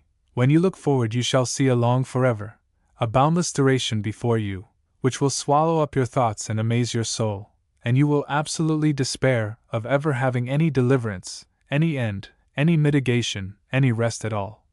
You will know certainly that you must wear out long ages, millions of ages, in wrestling and conflicting with this almighty merciless vengeance.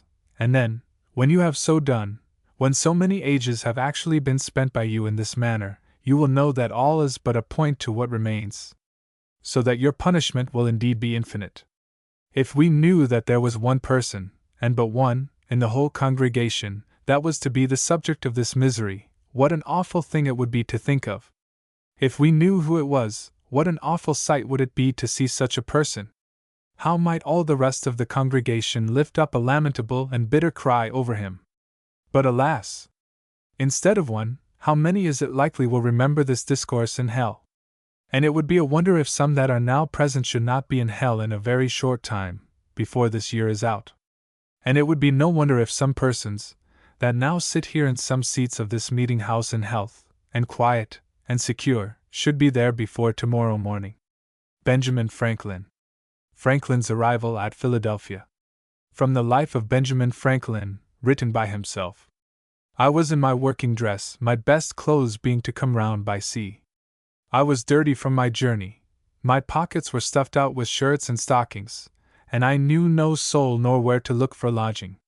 I was fatigued with traveling, rowing, and want of rest. I was very hungry, and my whole stock of cash consisted of a Dutch dollar and about a shilling in copper. The latter I gave the people of the boat for my passage, who at first refused it, on account of my rowing, but I insisted on their taking it, a man being sometimes more generous when he has but a little money than when he has plenty, perhaps through fear of being thought to have but little. Then I walked up the street, gazing about, till near the market-house I met a boy with bread. I had made many a meal on bread, and inquiring where he got it, I went immediately to the baker's he directed me to, in 2nd Street, and asked for biscuit, intending such as we had in Boston, but they, it seems, were not made in Philadelphia. Then I asked for a 3-penny loaf, and was told they had none such. So, not considering or knowing the difference of money, and the greater cheapness, nor the names of his bread, I had him give me 3-penny worth of any sort. He gave me, accordingly, 3 great puffy rolls. I was surprised at the quantity, but took it, and having no room in my pockets, walked off with a roll under each arm, and eating the other. Thus I went up Market Street as far as 4th Street, passing by the door of Mr. Reed, my future wife's father, when she, standing at the door, saw me, and thought I made, as I certainly did, a most awkward, ridiculous appearance. Then I turned and went down Chestnut Street and part of Walnut Street, eating my roll all the way, and coming round, found myself again at Market Street Wharf, near the boat I came in, to which I went for a draught of the river water, and being filled with one of my rolls, gave the other two to a woman and her child that came down the river in the boat with us, and were waiting to go farther. Thus refreshed, I walked again up the street, which by this time had many clean-dressed people in it, who were all walking the same way. I joined them, and thereby was led into the great meeting-house of the Quakers near the market. I sat down among them, and, after looking round a while and hearing nothing said, being very drowsy through labor and want of rest the preceding night, I fell fast asleep, and continued so till the meeting broke up, when one was kind enough to rouse me. This was, therefore, the first house I was in, or slept in Philadelphia. Walking down again toward the river, and looking in the faces of the people, I met a young Quaker man whose countenance I liked, and accosting him, requested he would tell me where a stranger could get lodging.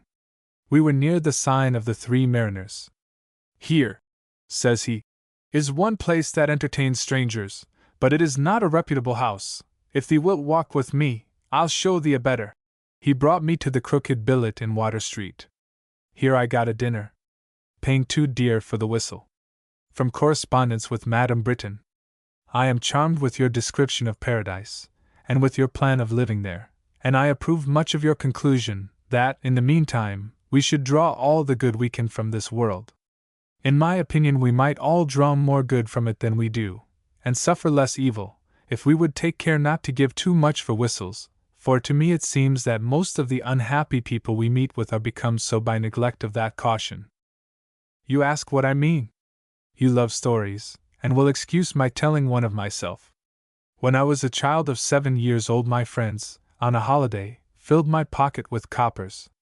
I went directly to a shop where they sold toys for children, and being charmed with the sound of a whistle, that I met by the way in the hands of another boy, I voluntarily offered and gave all my money for one. I then came home, and went whistling all over the house, much pleased with my whistle, but disturbing all the family. My brothers and sisters and cousins, understanding the bargain I had made, told me I had given 4 times as much for it as it was worth, put me in mind what good things I might have bought with the rest of the money, and laughed at me so much for my folly that I cried with vexation, and the reflection gave me more chagrin than the whistle gave me pleasure.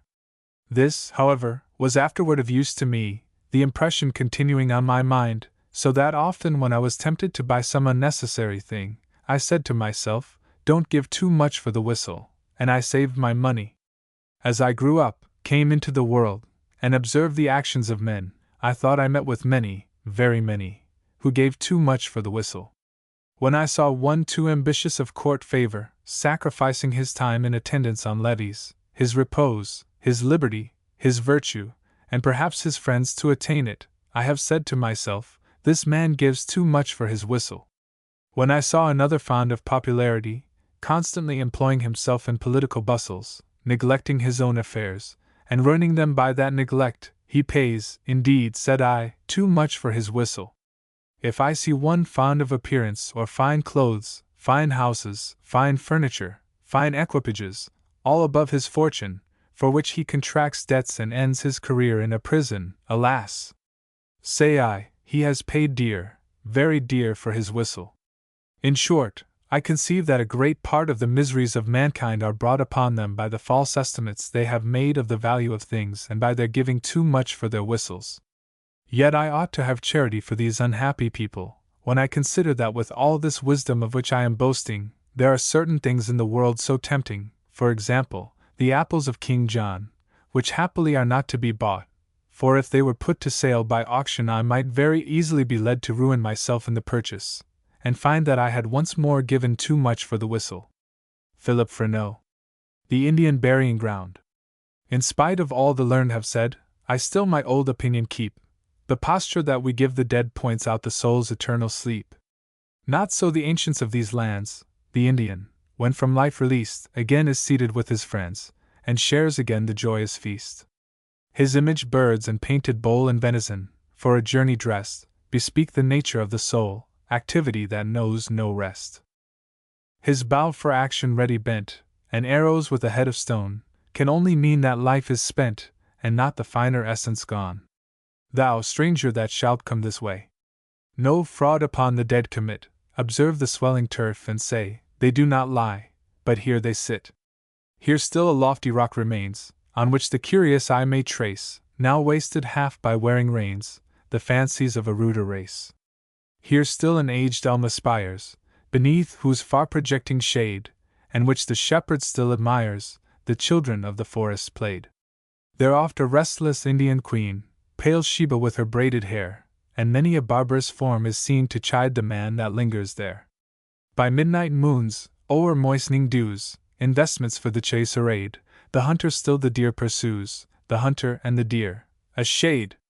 And long shall timorous fancy see the painted chief and pointed spear, and reason's self shall bow the knee to shadows and delusions here.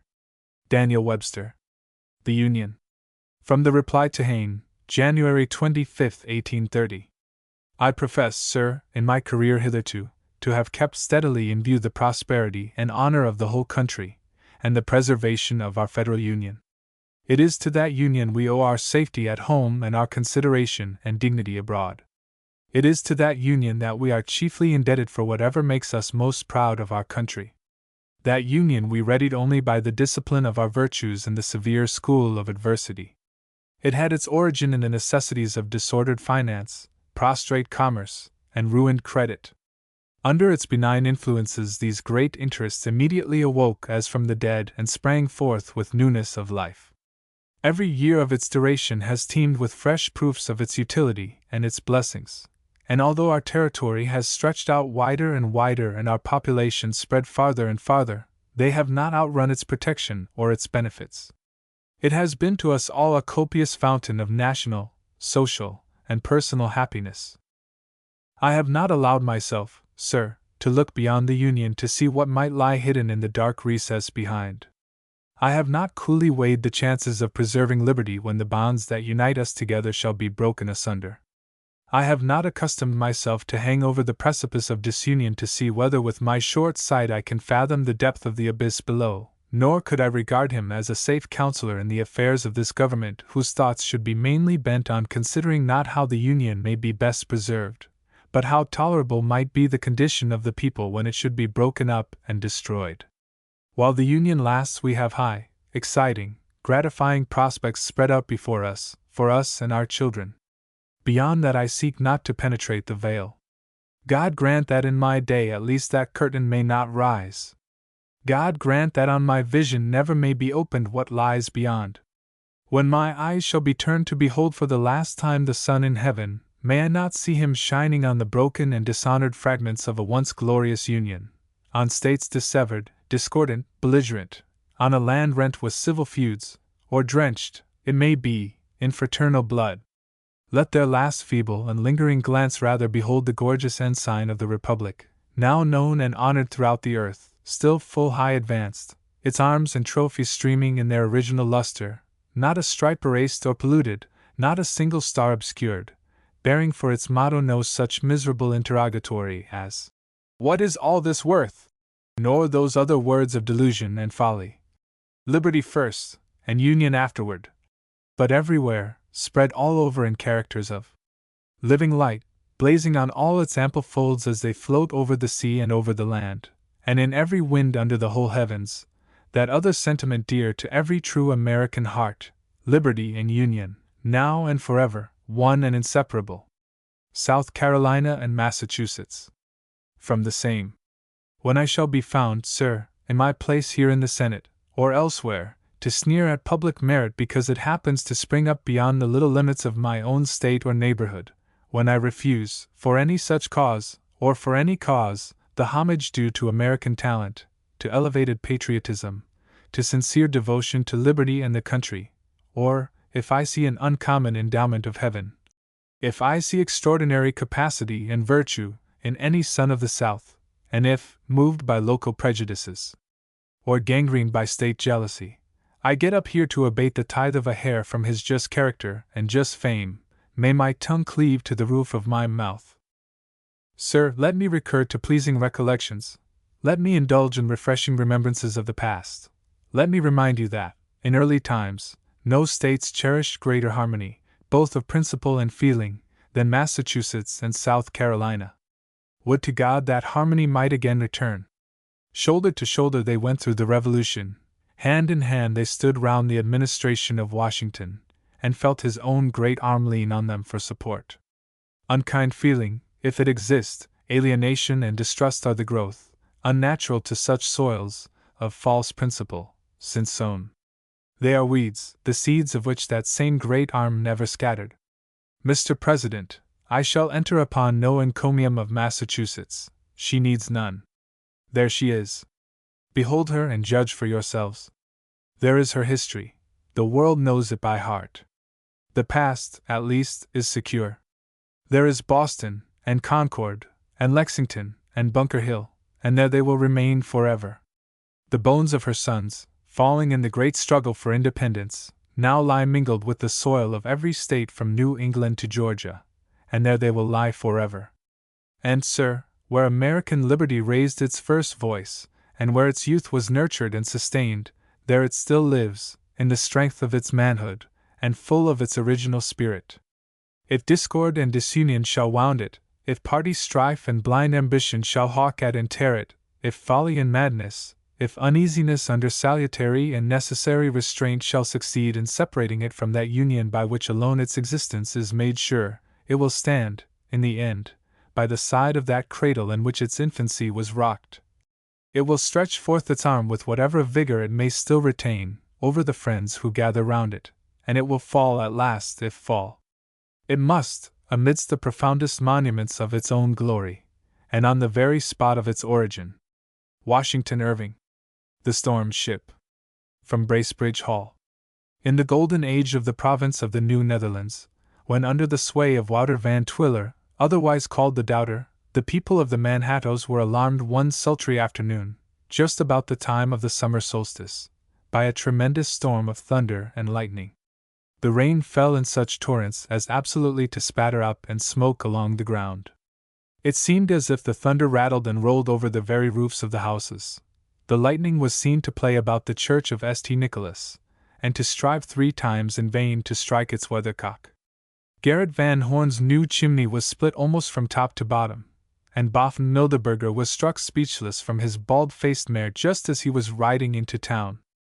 At length the storm abated, the thunder sank into a growl, and the setting sun, breaking from under the fringed borders of the clouds, made the broad bosom of the bay to gleam like a sea of molten gold. The word was given from the fort that a ship was standing up the bay. She was a stout, round, Dutch-built vessel, with high bow and poop, and bearing Dutch colors. The evening sun gilded her bellying canvas as she came riding over the long waving billows. The sentinel who had given notice of her approach declared that he first got sight of her when she was in the center of the bay, and that she broke suddenly on his sight, just as if she had come out of the bosom of the black thunderclouds. The ship was now repeatedly hailed, but made no reply, and passing by the fort, stood on up the Hudson. A gun was brought to bear on her, and with some difficulty, loaded and fired by Hans van Pelt, the garrison not being expert in artillery. The shot seemed absolutely to pass through the ship, and to skip along the water on the other side, but no notice was taken of it. What was strange, she had all her sails set, and sailed right against wind and tide, which were both down the river. Thus she kept on, away up the river, lessening and lessening in the evening sunshine, until she faded from sight like a little white cloud melting away in the summer sky. Messengers were dispatched to various places on the river, but they returned without any tidings. The ship had made no port. Day after day, week after week elapsed, but she never returned down the Hudson. As, however, the council seemed solicitous for intelligence, they had it in abundance. The captains of the sloops seldom arrived without bringing some report of having seen the strange ship at different parts of the river, sometimes near the Palisades, sometimes off Croton Point, and sometimes in the Highlands, but she never was reported as having been seen above the Highlands. The crews of the sloops, it is true, generally differed among themselves in their accounts of these apparitions, but that may have arisen from the uncertain situations in which they saw her. Sometimes it was by the flashes of the thunderstorm lighting up a pitchy night, and giving glimpses of her careering across Tappan Zee or the wide waste of Haverstraw Bay.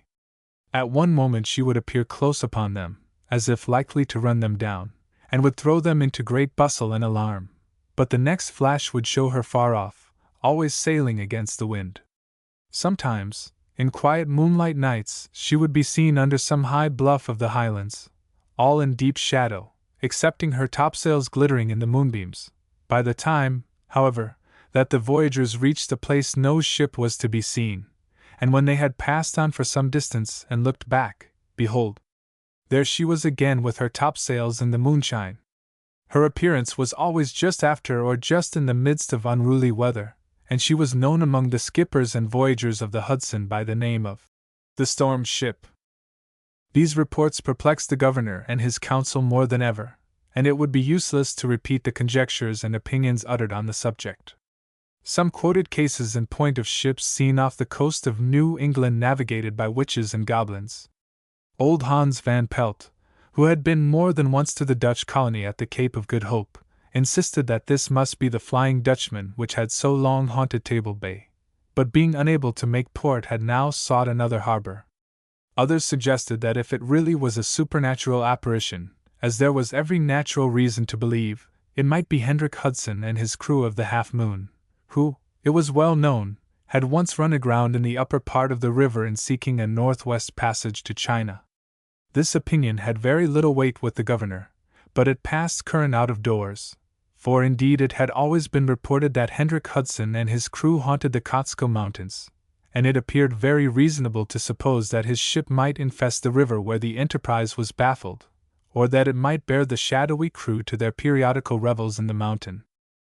People who live along the river insist that they sometimes see her in summer moonlight, and that in a deep still midnight they have heard the chant of her crew, as if heaving the lead. But sights and sounds are so deceptive along the mountainous shores, and about the wide bays and long reaches of this great river, that I confess I have very strong doubts upon the subject. It is certain, nevertheless, that strange things have been seen in these highlands in storms, which are considered as connected with the old story of the ship. The captains of the river craft talk of a little bulbous-bottomed Dutch goblin, in trunk hose and sugar-loafed hat, with a speaking trumpet in his hand, which, they say, keeps about the Dunderberg. They declare that they have heard him, in stormy weather, in the midst of the turmoil, giving orders in low Dutch for the piping up of a fresh gust of wind or the rattling off of another thunderclap, that sometimes he has been seen surrounded by a crew of little imps in broad breeches and short doublets, tumbling head over heels in the rack and mist, and playing 1,000 gambols in the air, or buzzing like a swarm of flies about Anthony's nose, and that, at such times, the hurry-scurry of the storm was always greatest. One time a sloop, in passing by the Dunderberg, was overtaken by a thundergust that came scouring round the mountain, and seemed to burst just over the vessel. Though light and well ballasted, she labored dreadfully, and the water came over the gunwale. All the crew were amazed when it was discovered that there was a little white sugar-loaf hat on the masthead, known at once to be the hat of the Her of the Dunderberg. Nobody, however, dared to climb to the masthead and get rid of this terrible hat. The sloop continued laboring and rocking, as if she would have rolled her mast overboard, and seemed in continual danger either of upsetting or of running on shore. In this way she drove quite through the highlands, until she had passed Polypol's Island, where, it is said, the jurisdiction of the Dunderberg potentate ceases. No sooner had she passed this bourne than the little hat spun up into the air like a top, whirled up all the clouds into a vortex, and hurried them back to the summit of the Dunderberg, while the sloop righted herself and sailed on as quietly as if in a millpond. Nothing saved her from utter wreck but the fortunate circumstance of having a horseshoe nailed against the mast, a wise precaution against evil spirits, since adopted by all the Dutch captains that navigate this haunted river. James Fenimore Cooper. The Rendezvous. From the Deerslayer. In the position in which the Ark had now got, the castle was concealed from view by the projection of a point, as, indeed, was the northern extremity of the lake itself. A respectable mountain, forest-clad, and rounded like all the rest, limited the view in that direction, stretching immediately across the whole of the fair scene, with the exception of a deep bay that passed its western end, lengthening the basin for more than a mile. The manner in which the water flowed out of the lake, beneath the leafy arches of the trees that lined the sides of the stream, has already been mentioned, and it has also been said that the rock, which was a favorite place of rendezvous throughout all that region, and where Deerslayer now expected to meet his friend, stood near this outlet, and no great distance from the shore.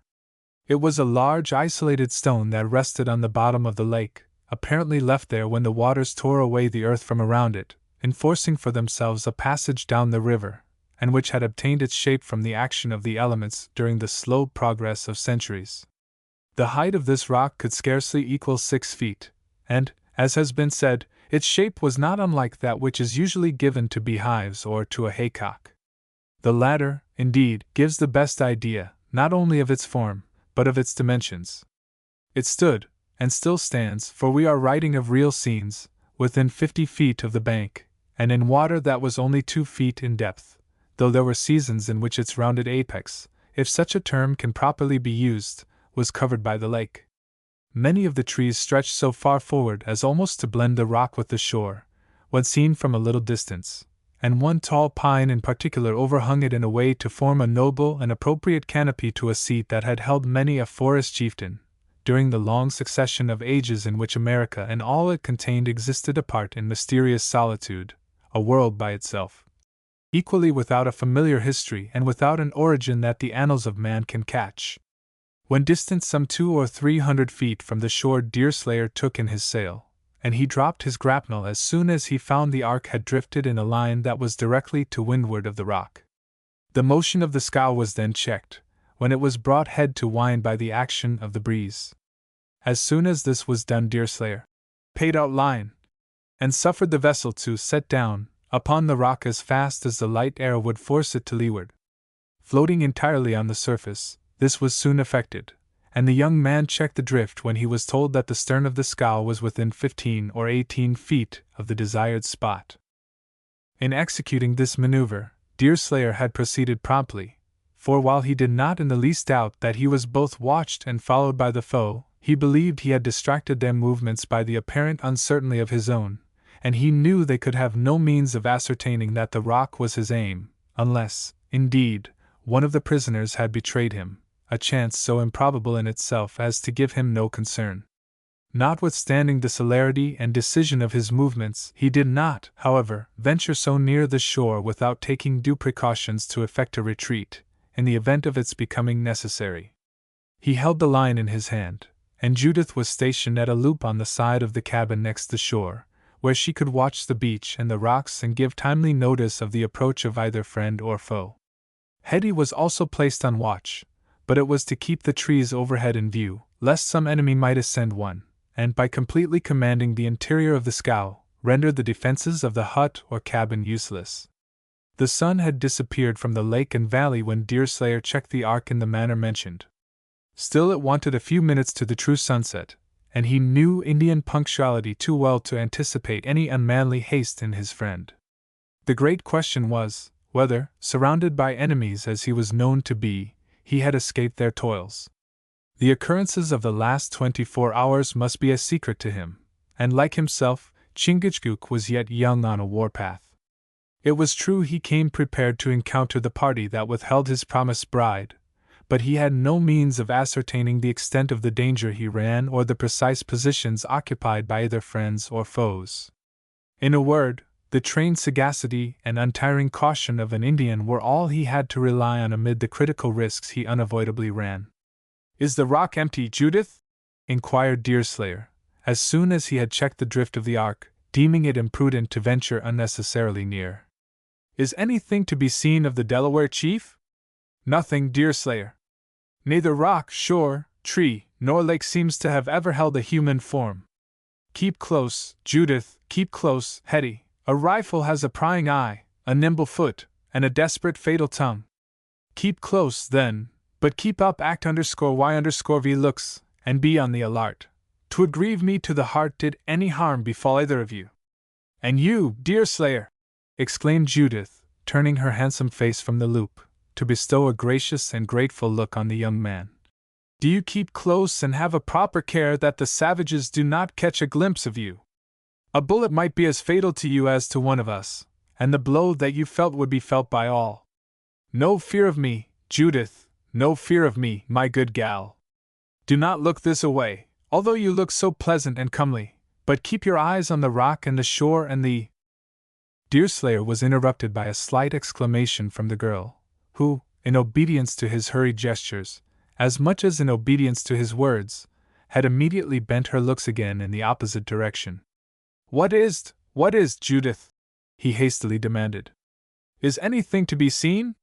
There is a man on the rock, an Indian warrior in his paint, and armed. Where does he wear his hawk's feather?" eagerly added Deerslayer, relaxing his hold of the line, in readiness to drift nearer to the place of rendezvous. "Is it fast to the warlock, or does he carry it above the left ear?"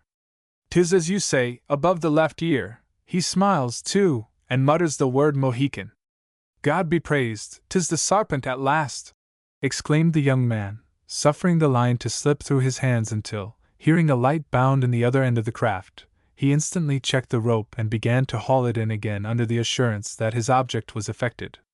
At that moment the door of the cabin was opened hastily, and a warrior darting through the little room stood at Deerslayer's side, simply uttering the exclamation, "Hugh!" At the next instant Judith and Hetty shrieked, and the air was filled with the yell of 20 savages, who came leaping through the branches down the bank, some actually falling headlong into the water in their haste.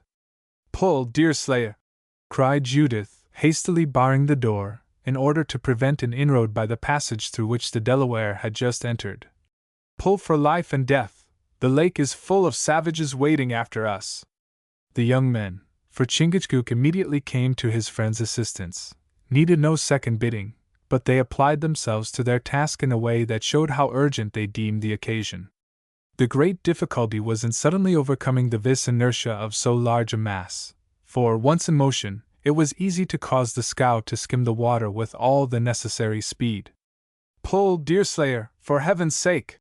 cried Judith, again at the loop. "These wretches rush into the water like hounds following their prey. Ah! The scow moves! And now the water deepens to the armpits of the foremost. Still they rush forward and will seize the ark." A slight scream and then a joyous laugh followed from the girl, the first produced by a desperate effort of their pursuers, and the last by its failure. The scow, which had now got fairly in motion, gliding ahead into deep water with a velocity that set the designs of their enemies at naught. As the two men were prevented by the position of the cabin from seeing what passed astern, they were compelled to inquire of the girls into the state of the chase.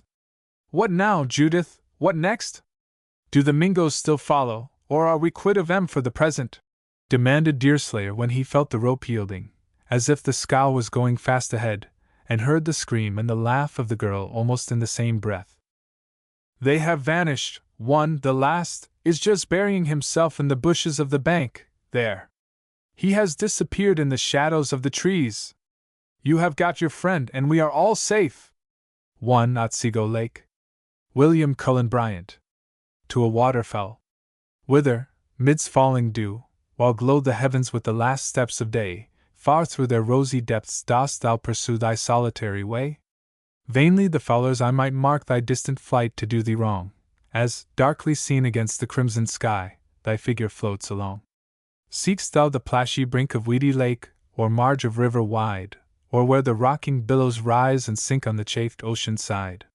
There is a power whose care teaches thy way along that pathless coast, the desert and illimitable air, lone wandering but not lost. All day thy wings have fanned, at that far height, the cold, thin atmosphere, yet stoop not, weary, to the welcome land, though the dark night is near. And soon that toil shall end, soon shalt thou find a summer home and rest, and scream among thy fellows. Reeds shall bend soon o'er thy sheltered nest.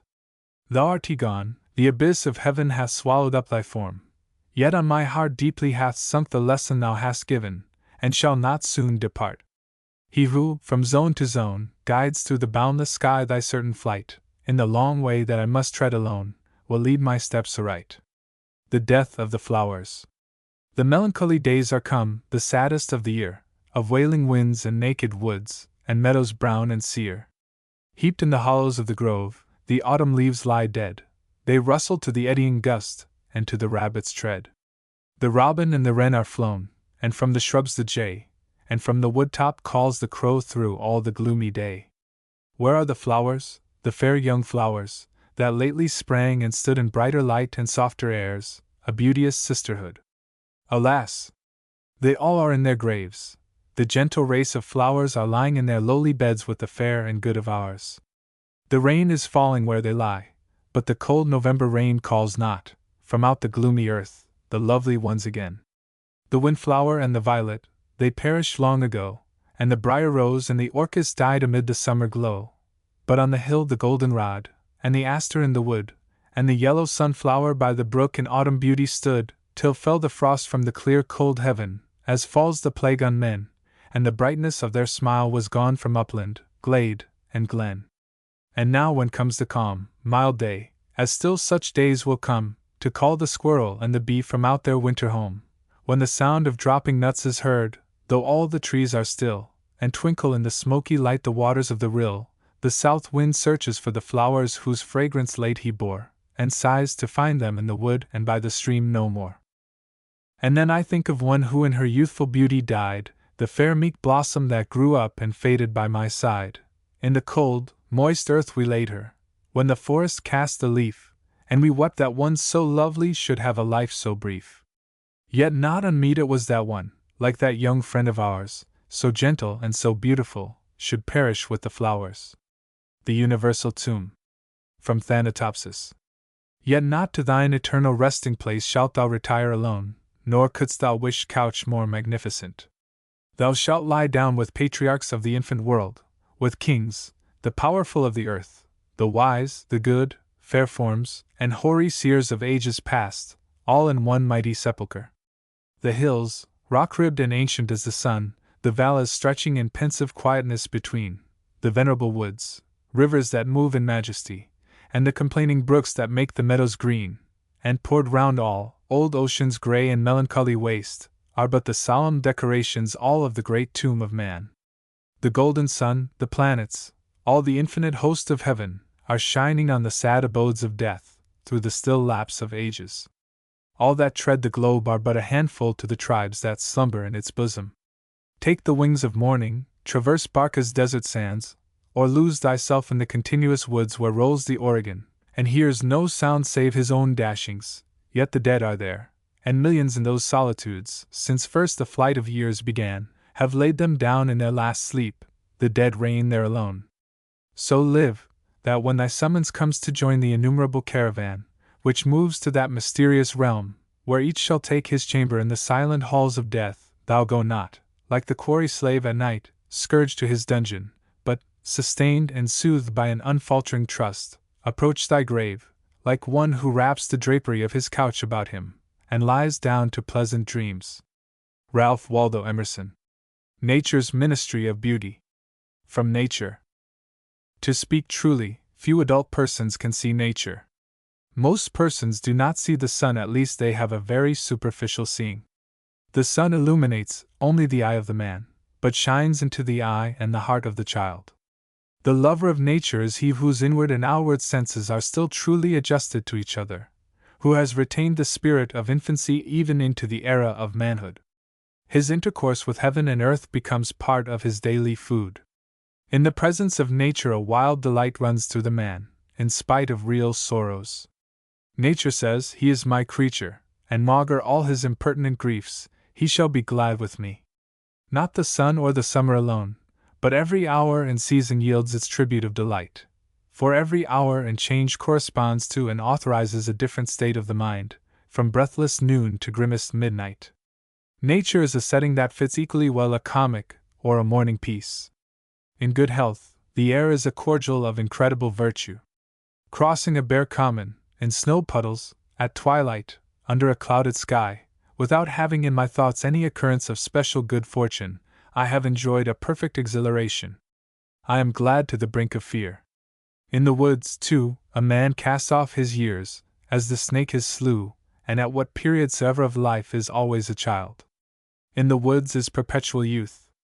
Within these plantations of God a decorum and sanctity reigns, a perennial festival is dressed, and the guest sees not how he should tire of them in 1,000 years. In the woods we return to reason and faith.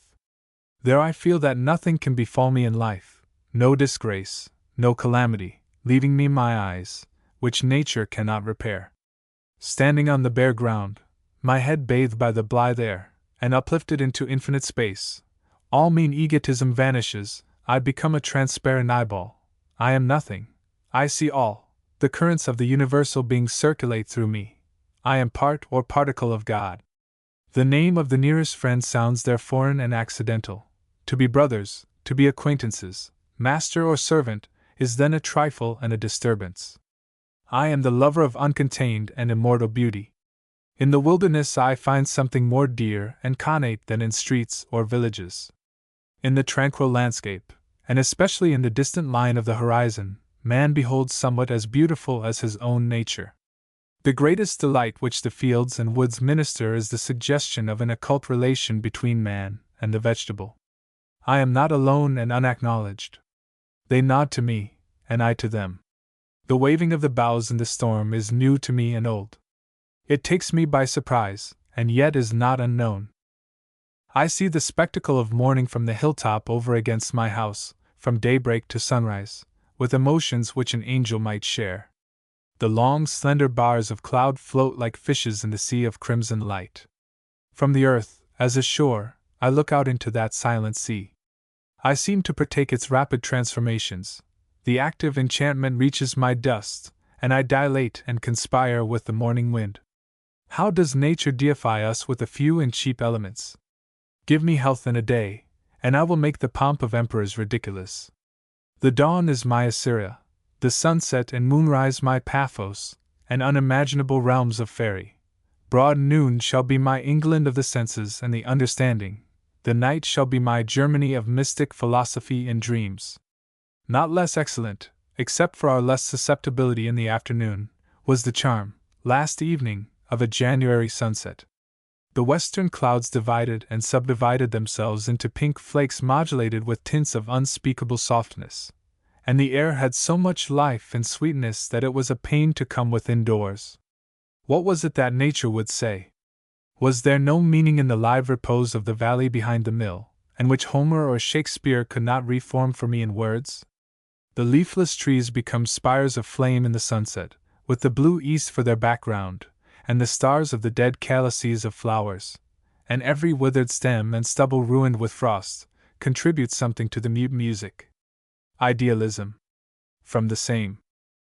To the senses and the unrenewed understanding belongs a sort of instinctive belief in the absolute existence of nature. In their view, man and nature are indissolubly joined. Things are ultimates, and they never look beyond their sphere. The presence of reason mars this faith. Nature is made to conspire with spirit to emancipate us. Certain mechanical changes, a small alteration in our local position, apprises us of a dualism. We are strangely affected by seeing the shore from a moving ship, from a balloon, or through the tints of an unusual sky. The least change in our point of view gives the whole world a pictorial air. A man who seldom rides needs only to get into a coach and traverse his own town, to turn the street into a puppet show. The men, the women, talking, running, bartering, fighting, the earnest mechanic, the lounger, the beggar, the boys, the dogs are unrealized at once, or at least wholly detached from all relation to the observer, and seen as apparent, not substantial, beings. What new thoughts are suggested by seeing a face of country quite familiar, in the rapid movement of the railway car? Nay, the most wanted objects, make a very slight change in the point of vision, please us most. In a camera obscura the butcher's cart and the figure of one of our own family amuse us. So a portrait of a well-known face gratifies us. Turn the eyes upside down, by looking at the landscape through your legs, and how agreeable is the picture, though you have seen it any time these 20 years. In these cases, by mechanical means, is suggested the difference between the observer and the spectacle, between the man and nature. Hence arises a pleasure mixed with awe. I may say, a low degree of the sublime is felt from the fact, probably, that man is hereby apprised, that whilst the world is a spectacle, something in himself is stable. The Rhodora, 1.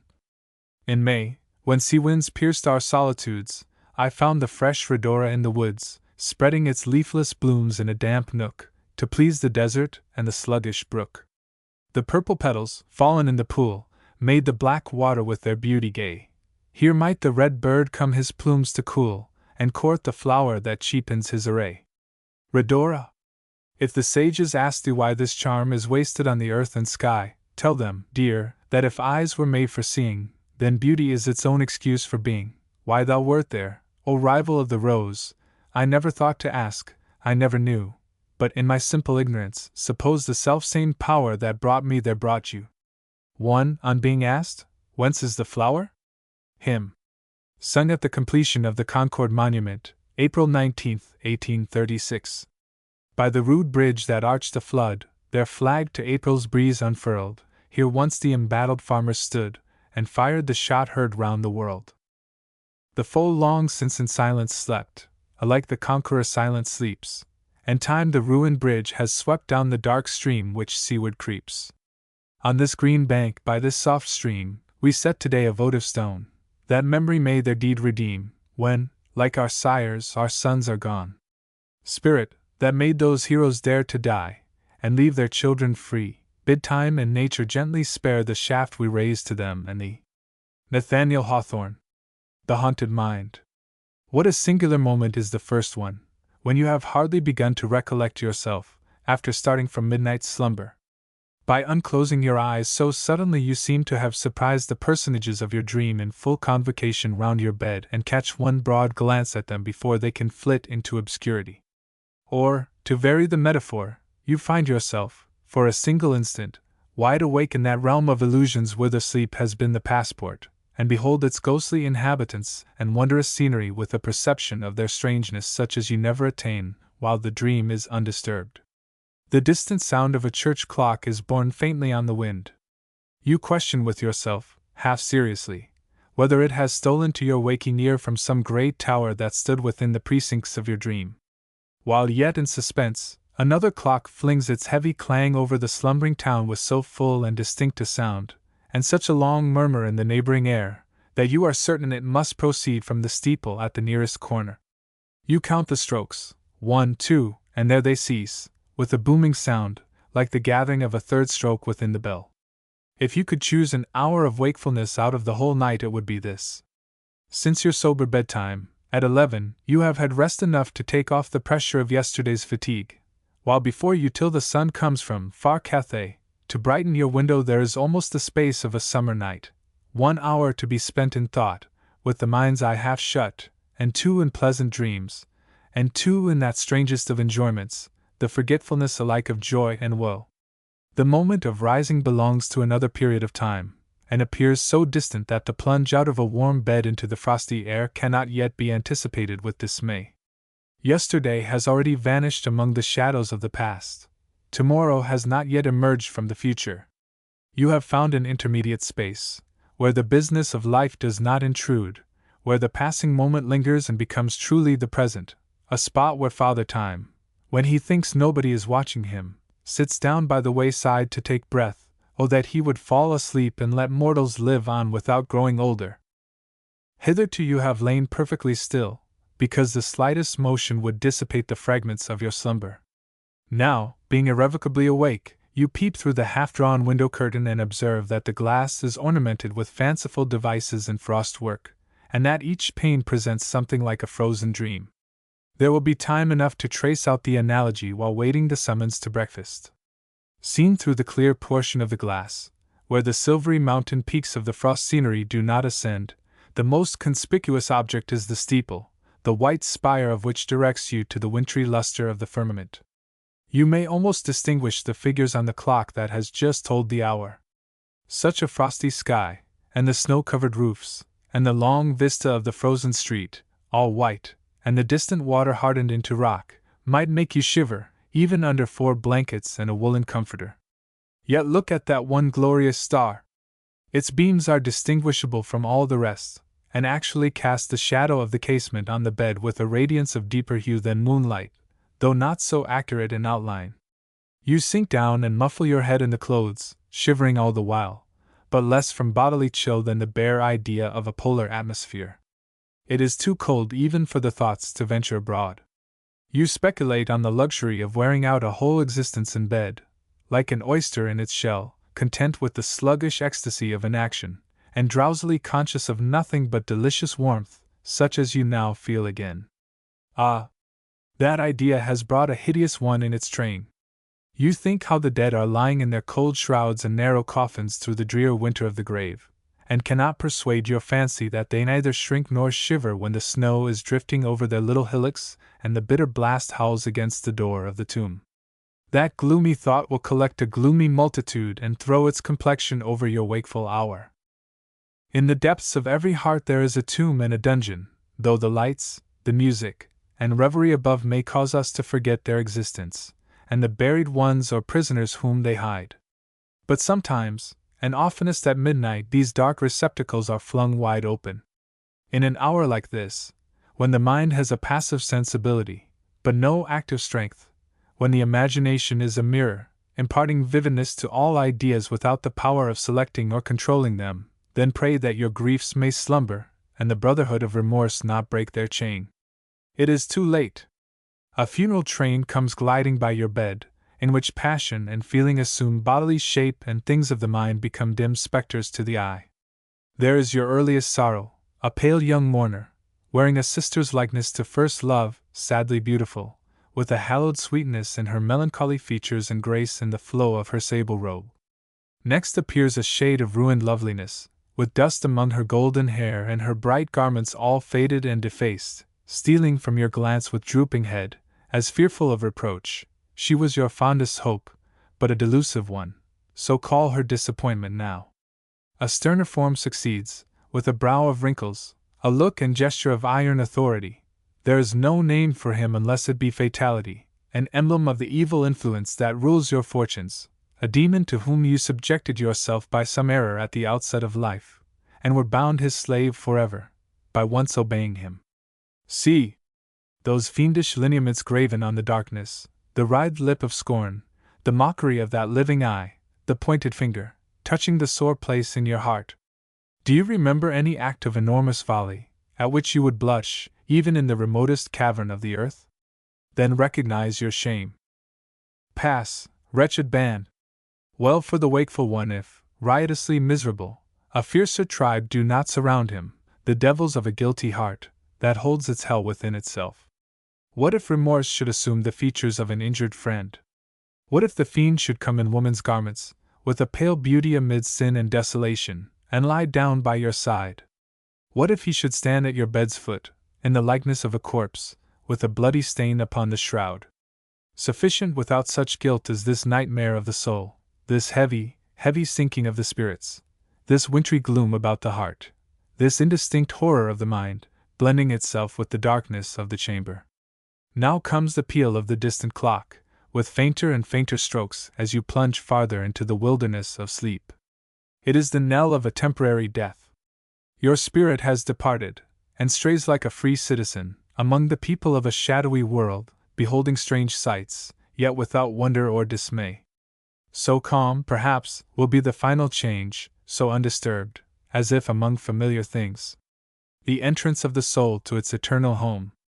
Henry Wadsworth Longfellow. The Beleaguered City. I have read, in some old marvelous tale, some legend strange and vague, that a midnight host of spectres pale beleaguered the walls of Prague. Beside the Moldau's rushing stream, with the wan moon overhead, there stood, as in an awful dream, the army of the dead. White as a sea fog, landward bound, the spectral camp was seen, and with a sorrowful deep sound, the river flowed between. No other voice nor sound was there, no drum, nor sentry's pace. The mist-like banners clasped the air, as clouds with clouds embrace. But when the old cathedral bell proclaimed the morning prayer, the white pavilions rose and fell on the alarmed air. Down the broad valley fast and far the troubled army fled. Up rose the glorious morning star, the ghastly host was dead. I have read in the marvelous heart of man, that strange and mystic scroll, that an army of phantoms vast and wan beleaguer the human soul. Encamped beside life's rushing stream, in fancy's misty light, gigantic shapes and shadows gleam portentous through the night. Upon its midnight battleground the spectral camp is seen, and with a sorrowful deep sound, flows the river of life between. No other voice nor sound is there, in the army of the grave, no other challenge breaks the air, but the rushing of life's wave. And when the solemn and deep church bell entreats the soul to pray, the midnight phantoms feel the spell, the shadows sweep away.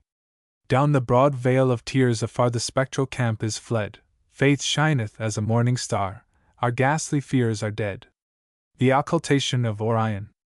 I saw, as in a dream sublime, the balance in the hand of time.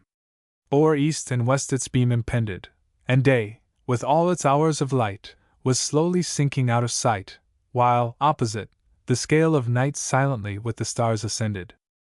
Like the astrologers of ALD, in that bright vision I beheld greater and deeper mysteries. I saw, with its celestial keys, its chords of air, its frets of fire, the Samian's great Aeolian lyre, rising through all its sevenfold bars, from earth unto the fixed stars. And through the dewy atmosphere, not only could I see, but hear, its wondrous and harmonious strings, in sweet vibration, sphere by sphere, from Dian's circle light and near, onward to vaster and wider rings, where, chanting through his beard of snows, majestic, mournful Saturn goes, and down the sunless realms of space reverberates the thunder of his bass. Beneath the sky's triumphal arch this music sounded like a march, and with its chorus seemed to be preluding some great tragedy. Sirius was rising in the east, and slow ascending one by one, the kindling constellations shone. Begirt with many a blazing star, stood the great giant, Aldebaran, Orion, hunter of the beast. His sword hung gleaming by his side, and on his arm, the lion's hide scattered across the midnight air the golden radiance of its hair. The moon was pallid, but not faint, and beautiful as some fair saint, serenely moving on her way in hours of trial and dismay. As if she heard the voice of God, unharmed with naked feet she trod upon the hot and burning stars, as on the glowing coals and bars that were to prove her strength, and try her holiness and her purity. Thus moving on, with silent pace, and triumph in her sweet, pale face, she reached the station of Orion. Aghast he stood in strange alarm. And suddenly from his outstretched arm down fell the red skin of the lion into the river at his feet. His mighty club no longer beat the forehead of the bull, but he reeled as of yore beside the sea, when, blinded by Enopion, he sought the blacksmith at his forge, and climbing up the mountain gorge, fixed his blank eyes upon the sun. Then through the silence overhead, an angel with a trumpet said, "Forevermore, forevermore, the reign of violence is o'er." And like an instrument that flings its music on another's strings, the trumpet of the angel cast upon the heavenly lyre its blast, and on from sphere to sphere the words re-echoed down the burning chords. "Forevermore, forevermore, the reign of violence is o'er." Dante. Tuscan, that wanderest through the realms of gloom, with thoughtful pace, and sad, majestic eyes, stern thoughts and awful from thy thoughts arise, like Farinata from his fiery tomb. Thy sacred song is like the trump of doom, yet in thy heart what human sympathies! What soft compassion glows, as in the skies the tender stars their clouded lamps relume! Methinks I see thee stand, with pallid cheeks, by Fra Hilario in his diocese, as up the convent wall, in golden streaks, the ascending sunbeams mark the day's decrease. And, as he asks what there the stranger seeks, thy voice along the cloister whispers, "Peace!" John Greenleaf Whittier. Randolph of Roanoke. O Mother Earth! Upon thy lap thy weary ones receiving, and o'er there, silent as a dream, thy grassy mantle weaving, fold softly in thy long embrace that heart so worn and broken, and cool its pulse of fire beneath thy shadows old and oaken. Shut out from him the bitter word and serpent hiss of scorning, nor let the storms of yesterday disturb his quiet morning. Breathe over him forgetfulness of all save deeds of kindness, and save to smiles of grateful eyes, press down his lids in blindness. There, where with living ear and eye, he heard Potomac's flowing, and through his tall ancestral trees saw autumn's sunset glowing, he sleeps, still looking to the west, beneath the dark wood shadow, as if he still would see the sun sink down on wave and meadow.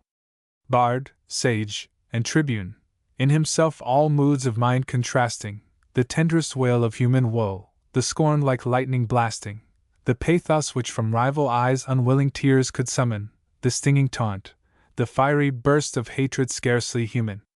Mirth, sparkling like a diamond shower, from lips of lifelong sadness, clear picturings of majestic thought upon a ground of madness, and over all romance and song a classic beauty throwing, and laureled Clio at his side her storied pages showing.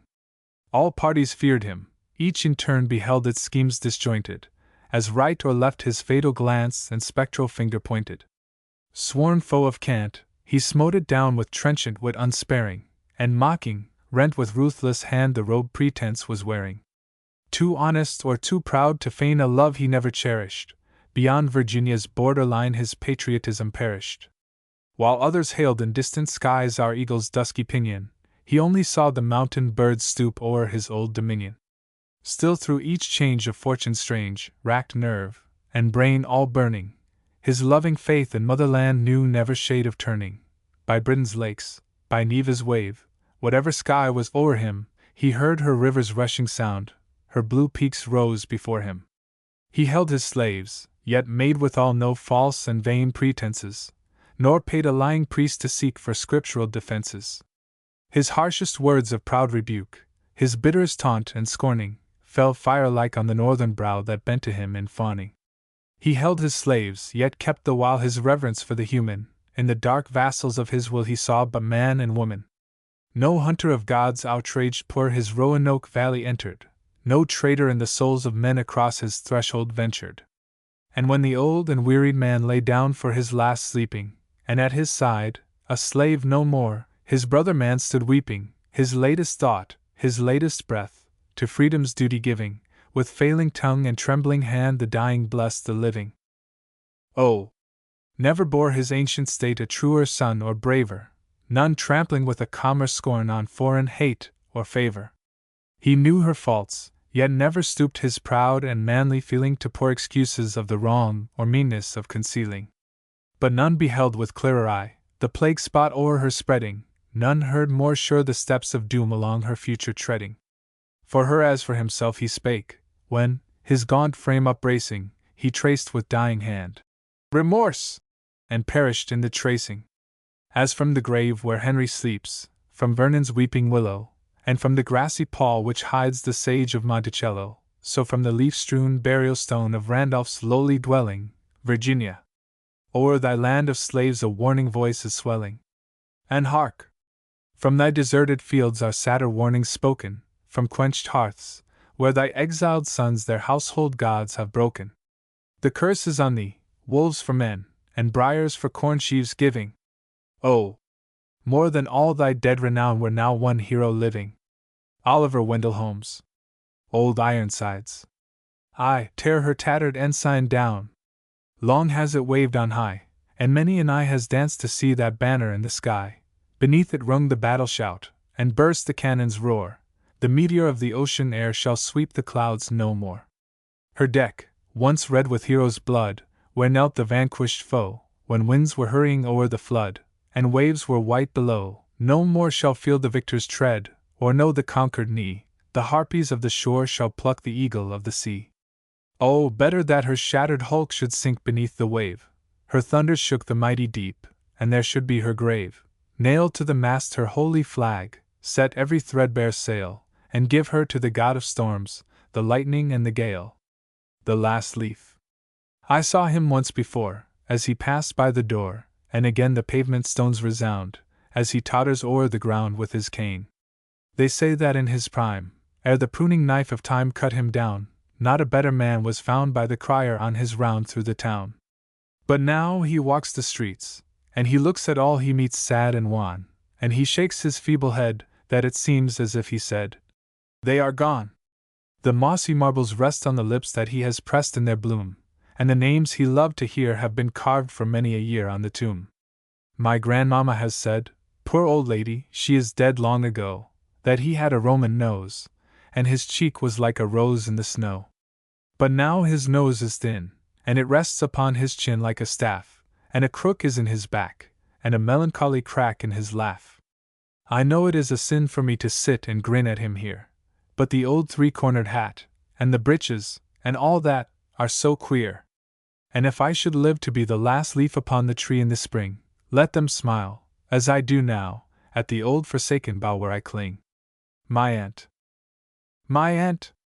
My dear, unmarried aunt! Long years have o'er her flown, yet still she strains the aching clasp that binds her virgin zone. I know it hurts her, though she looks as cheerful as she can. Her waist is ampler than her life, for life is but a span. My aunt! My poor deluded aunt! Her hair is almost gray. Why will she train that winter curl in such a spring-like way? How can she lay her glasses down, and say she reads as well, when, through a double convex lens, she just makes out to spell? Her father, grandpapa, forgive this erring lip its smiles, vowed she should make the finest girl within 100 miles. He sent her to a stylish school. 'Twas in her 13th June, and with her, as the rules required, 2 towels and a spoon. They braced my aunt against a board, to make her straight and tall. They laced her up, they starved her down, to make her light and small. They pinched her feet, they singed her hair, they screwed it up with pins. Oh, never mortal suffered more in penance for her sins. So when my precious aunt was done, my grandsire brought her back, by daylight, lest some rabid youth might follow on the track. Ah, said my grandsire, as he shook some powder in his pan, what could this lovely creature do against a desperate man? Alas! Nor chariot, nor barouche, nor bandit cavalcade, tore from the trembling father's arms his all-accomplished maid. For her how happy had it been! And heaven had spared to me to see one sad ungathered rose on my ancestral tree. Edgar Allan Poe. To Helen. Helen, thy beauty is to me like those Nicean barks of yore, that gently, o'er a perfumed sea, the weary, way-worn wanderer bore to his own native shore. On desperate seas long wont to roam, thy hyacinth hair, thy classic face, thy Naiad airs have brought me home to the glory that was Greece and the grandeur that was Rome. Lo! In yon brilliant window niche how statue-like I see thee stand, the agate lamp within thy hand. Ah!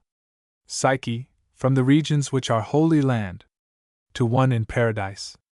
Thou wast that all to me, love, for which my soul did pine, a green isle in the sea, love, a fountain and a shrine all wreathed with fairy fruits and flowers, and all the flowers were mine. Ah, dream too bright to last! Ah, starry hope! That didst arise but to be overcast. A voice from out the future cries on, on. But o'er the past, dim gulf, my spirit hovering lies, mute, motionless, aghast. For, alas! Alas! With me the light of life is o'er.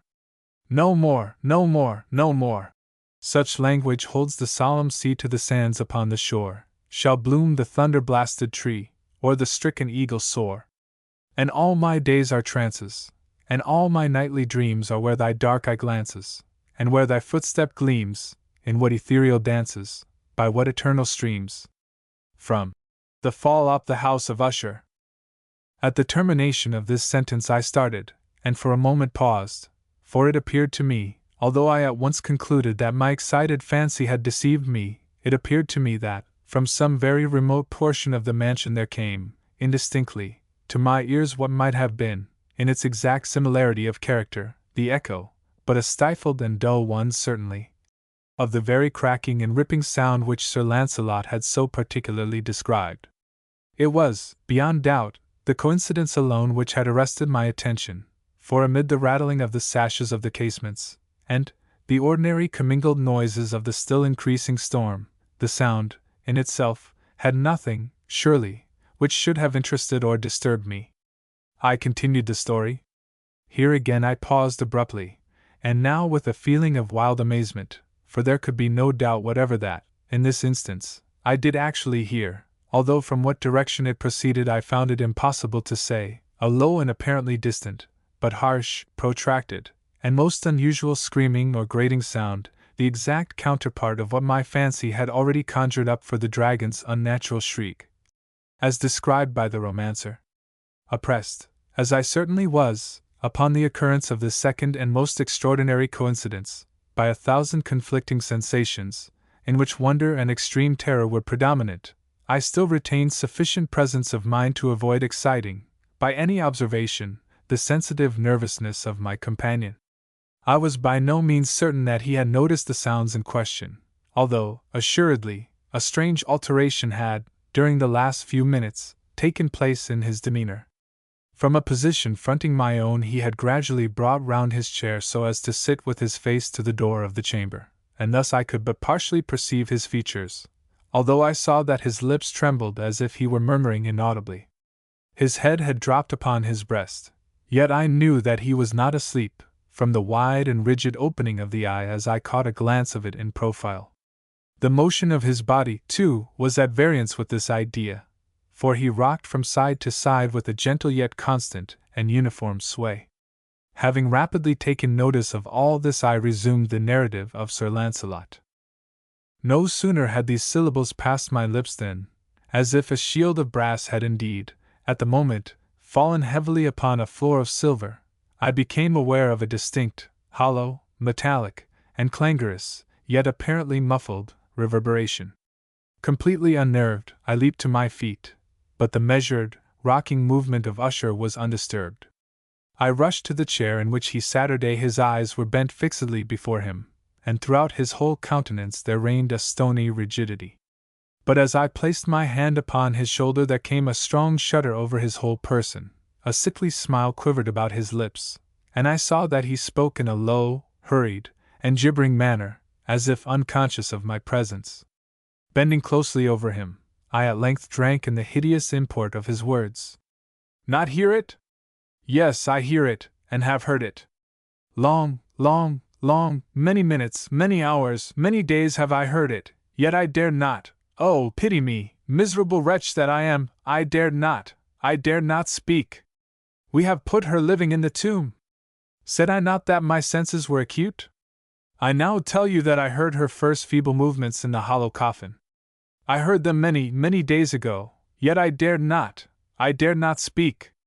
And now, tonight, Ethelred, ha! Ha! The breaking of the hermit's door, and the death cry of the dragon, and the clangor of the shield, say, rather, the rending of her coffin, and the grating of the iron hinges of her prison, and her struggles within the coppered archway of the vault. Oh, whither shall I fly? Will she not be here anon?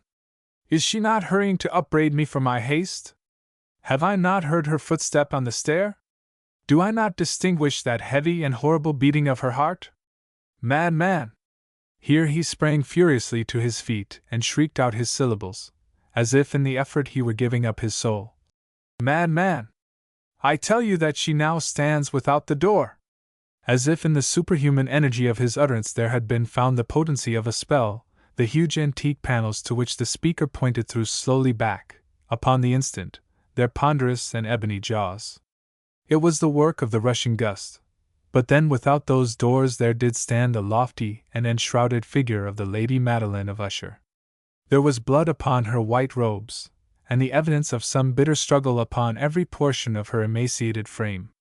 For a moment she remained trembling and reeling to and fro upon the threshold, then, with a low, moaning cry, fell heavily inward upon the person of her brother, and in her violent and now final death agonies, bore him to the floor a corpse and a victim to the terrors he had anticipated. From that chamber and from that mansion I fled aghast. The storm was still abroad in all its wrath as I found myself crossing the old causeway. Suddenly there shot along the path a wild light, and I turned to see whence a gleam so unusual could have issued, for the vast house and its shadows were alone behind me.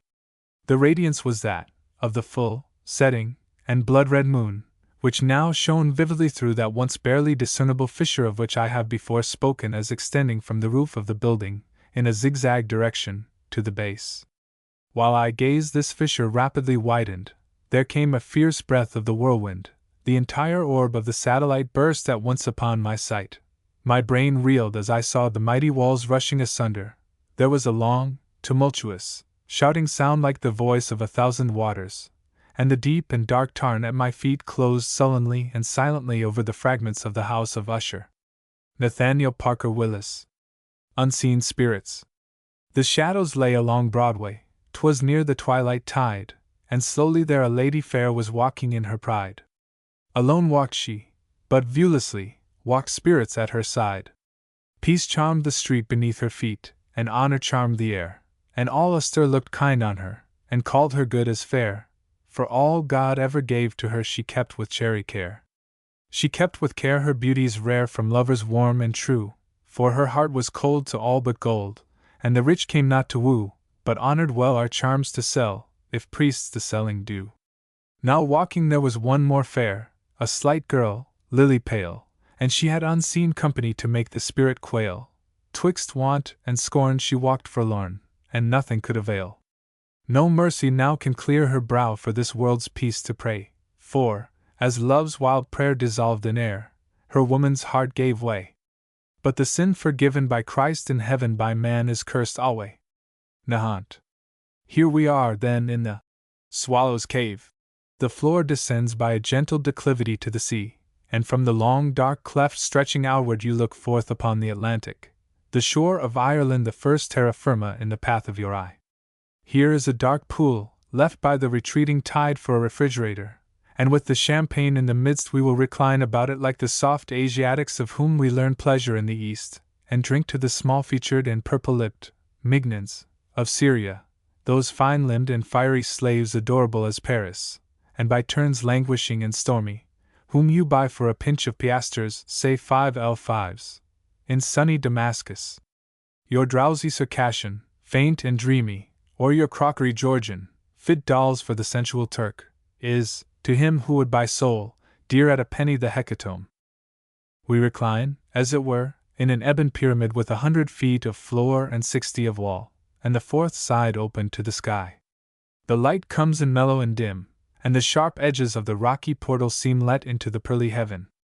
The tide is at half ebb, and the advancing and retreating waves, which at first just lifted the fringe of crimson dulse at the lip of the cavern, now dash their spray pearls on the rock below. The 10th surge alone rallying as if in scorn of its retreating fellow, and like the chieftain of Culloden Moor, rushing back singly to the contest. And now that the waters reach the entrance no more, come forward and look on the sea. The swell lifts. Would you not think the bases of the earth rising beneath it? It falls. Would you not think the foundation of the deep had given way? A plain, broad enough for the navies of the world to ride at large, heaves up evenly and steadily as if it would lie against the sky, rests a moment spellbound in its place, and falls again as far, the respiration of a sleeping child not more regular and full of slumber. It is only on the shore that it chafes. Blessed emblem! It is at peace with itself. The rocks war with a nature so unlike their own, and the hoarse din of their border onsets resounds through the caverns they have rent open. But beyond, in the calm bosom of the ocean, what heavenly dignity! What godlike unconsciousness of alarm! I did not think we should stumble on such a moral in the cave. By the deeper bass of its hoarse organ the sea is now playing upon its lowest stops, and the tide is down. Hear how it rushes in beneath the rocks, broken and stilled in its tortuous way, till it ends with a washing and dull hiss among the seaweed, and like a myriad of small tinkling bells, the dripping from the crags is audible. There is fine music in the sea. And now the beach is bare. The cave begins to cool and darken, and the first gold tint of sunset is stealing into the sky, and the sea looks of a changing opal, green, purple, and white, as if its floor were paved with pearl, and the changing light struck up through the waters. And there heaves a ship into the horizon like a white-winged bird, lying with dark breast on the waves, abandoned of the sea breeze within sight of port, and repelled even by the spicy breath that comes with a welcome off the shore. She comes from merry England. She is freighted with more than merchandise. The homesick exile will gaze on her snowy sail as she sets in with the morning breeze, and bless it, for the wind that first filled it on its way swept through the green valley of his home. What links of human affection brings she over the sea? How much comes in her that is not in her bill of lading, yet worth to the heart that is waiting for it 1,000 times the purchase of her whole venture. Maze Mountains news. I hear the small hoofs of Thalaba. My Stanhope waits. We will leave this half bottle of champagne, that remainder biscuit, and the echoes of our philosophy to the naiads who have lent us their drawing room. Undine, or Egeria, Lily, or Arethusa, whatever thou art called, nymph of this shadowy cave. Adieu! Slowly, Thalaba. Tread gingerly down this rocky descent. So! Here we are on the floor of the vasty deep. What a glorious race course! The polished and printless sand spreads away before you as far as the eye can see. The surf comes in below breast-high ere it breaks, and the white fringe of the sliding wave shoots up the beach, but leaves room for the marching of a Persian phalanx on the sands it has deserted. Oh, how noiselessly runs the wheel, and how dreamily we glide along, feeling our motion but in the resistance of the wind and in the trout-like pull of the ribbons by the excited animal before us. Mark the color of the sand, white at high water mark, and thence deepening to a silvery gray as the water has evaporated less, a slab of Egyptian granite in the obelisk of St. Peter's not more polished and unimpressible. Shell or rock, weed or quicksand, there is none, and mar or deface its bright surface as you will, it is ever beaten down anew, and washed even of the dust of the foot of man by the returning sea. You may write upon its fine-grained face with a crowquill, you may course over its dazzling expanse with a troop of chariots. Most wondrous and beautiful of all, within 20 yards of the surf, or for an hour after the tide has left the sand, it holds the water without losing its firmness, and is like a gay mirror, bright as the bosom of the sea. By your leave, Thalaba, and now lean over the dasher and see those small fetlocks striking up from beneath, the flying mane, the thoroughbred action, the small and expressive head, as perfect in the reflection as in the reality. Like Wordsworth's swan, he trots double, horse and shadow. You would swear you were skimming the surface of the sea, and the delusion is more complete as the white foam of the 10th wave schemes in beneath wheel and hoof, and you urge on with the treacherous element gliding away visibly beneath you. Henry David Thoreau. The Winter Woods. From Excursions. There is a slumbering subterranean fire in nature which never goes out, and which no cold can chill. It finally melts the great snow, and in January or July is only buried under a thicker or thinner covering. In the coldest day it flows somewhere, and the snow melts around every tree. This field of winter rye which sprouted late in the fall and now speedily dissolves the snow is where the fire is very thinly covered. We feel warmed by it. In the winter warmth stands for all virtue, and we resort in thought to a trickling rill, with its bare stones shining in the sun, and to warm springs in the woods, with as much eagerness as rabbits and robins. The steam which rises from swamps and pools is as dear and domestic as that of our own kettle. What fire could ever equal the sunshine of a winter's day, when the meadow mice come out by the wall sides, and the chickadee lisps in the defile of the wood? The warmth comes directly from the sun, and is not radiated from the earth as in summer, and when we feel his beams on our backs as we are treading some snowy dell we are grateful as for a special kindness, and bless the sun which has followed us into that by-place. This subterranean fire has its altar in each man's breast, for in the coldest day, and on the bleakest hill, the traveler cherishes a warmer fire within the folds of his cloak than is kindled on any hearth. A healthy man, indeed, is the complement of the seasons, and in winter summer is in his heart. There is the south. Thither have all birds and insects migrated, and around the warm springs in his breast are gathered the robin and the lark. At length, having reached the edge of the woods and shut out the Gaddying town, we enter within their covert as we go under the roof of a cottage, and cross its threshold, all sealed and banked up with snow. They are glad and warm still, and as genial and cheery in winter as in summer. As we stand in the midst of the pines, in the flickering and checkered light which straggles but little way into their maze, we wonder if the towns have ever heard their simple story. It seems to us that no traveler has ever explored them, and notwithstanding the wonders which science is elsewhere revealing every day, who would not like to hear their annals? Our humble villages in the plain are their contribution. We borrow from the forest the boards which shelter and the sticks which warm us. How important is their evergreen to the winter, that portion of the summer which does not fade, the permanent year, the unwithered grass. Thus simply and with little expense of altitude is the surface of the earth diversified. What would human life be without forests, those natural cities? From the tops of mountains they appear like smooth-shaven lawns, yet whither shall we walk but in this taller grass? In this glade covered with bushes of a year's growth see how the silvery dust lies on every seared leaf and twig, deposited in such infinite and luxurious forms as by their very variety atone for the absence of color. Observe the tiny tracks of mice around every stem, and the triangular tracks of the rabbit. A pure elastic heaven hangs over all, as if the impurities of the summer sky, refined and shrunk by the chaste winter's cold, had been winnowed by the heavens upon the earth. Nature confounds her summer distinctions at this season. The heavens seem to be nearer the earth. The elements are less reserved and distinct. Water turns to ice, rain to snow. The day is but a Scandinavian night. The winter is an Arctic summer. How much more living is the life that is in nature, the furred life which still survives the stinging nights, and from amidst fields and woods covered with frost and snow, sees the sun rise. The foodless wilds pour forth their brown inhabitants. The gray squirrel and rabbit are brisk and playful in the remote glens, even on the morning of the cold Friday. Here is our Lapland and Labrador, and for our Eskimo and Nistanoks, dog-ribbed Indians, Navazemblates, and Spitzbergeners, are there not the ice-cutter and woodchopper, the fox, muskrat, and mink? Still, in the midst of the Arctic day we may trace the summer to its retreats, and sympathize with some contemporary life. Stretched over the brooks, in the midst of the frost-bound meadows, we may observe the submarine cottages of the caddisworms, the larvae of the plicipens.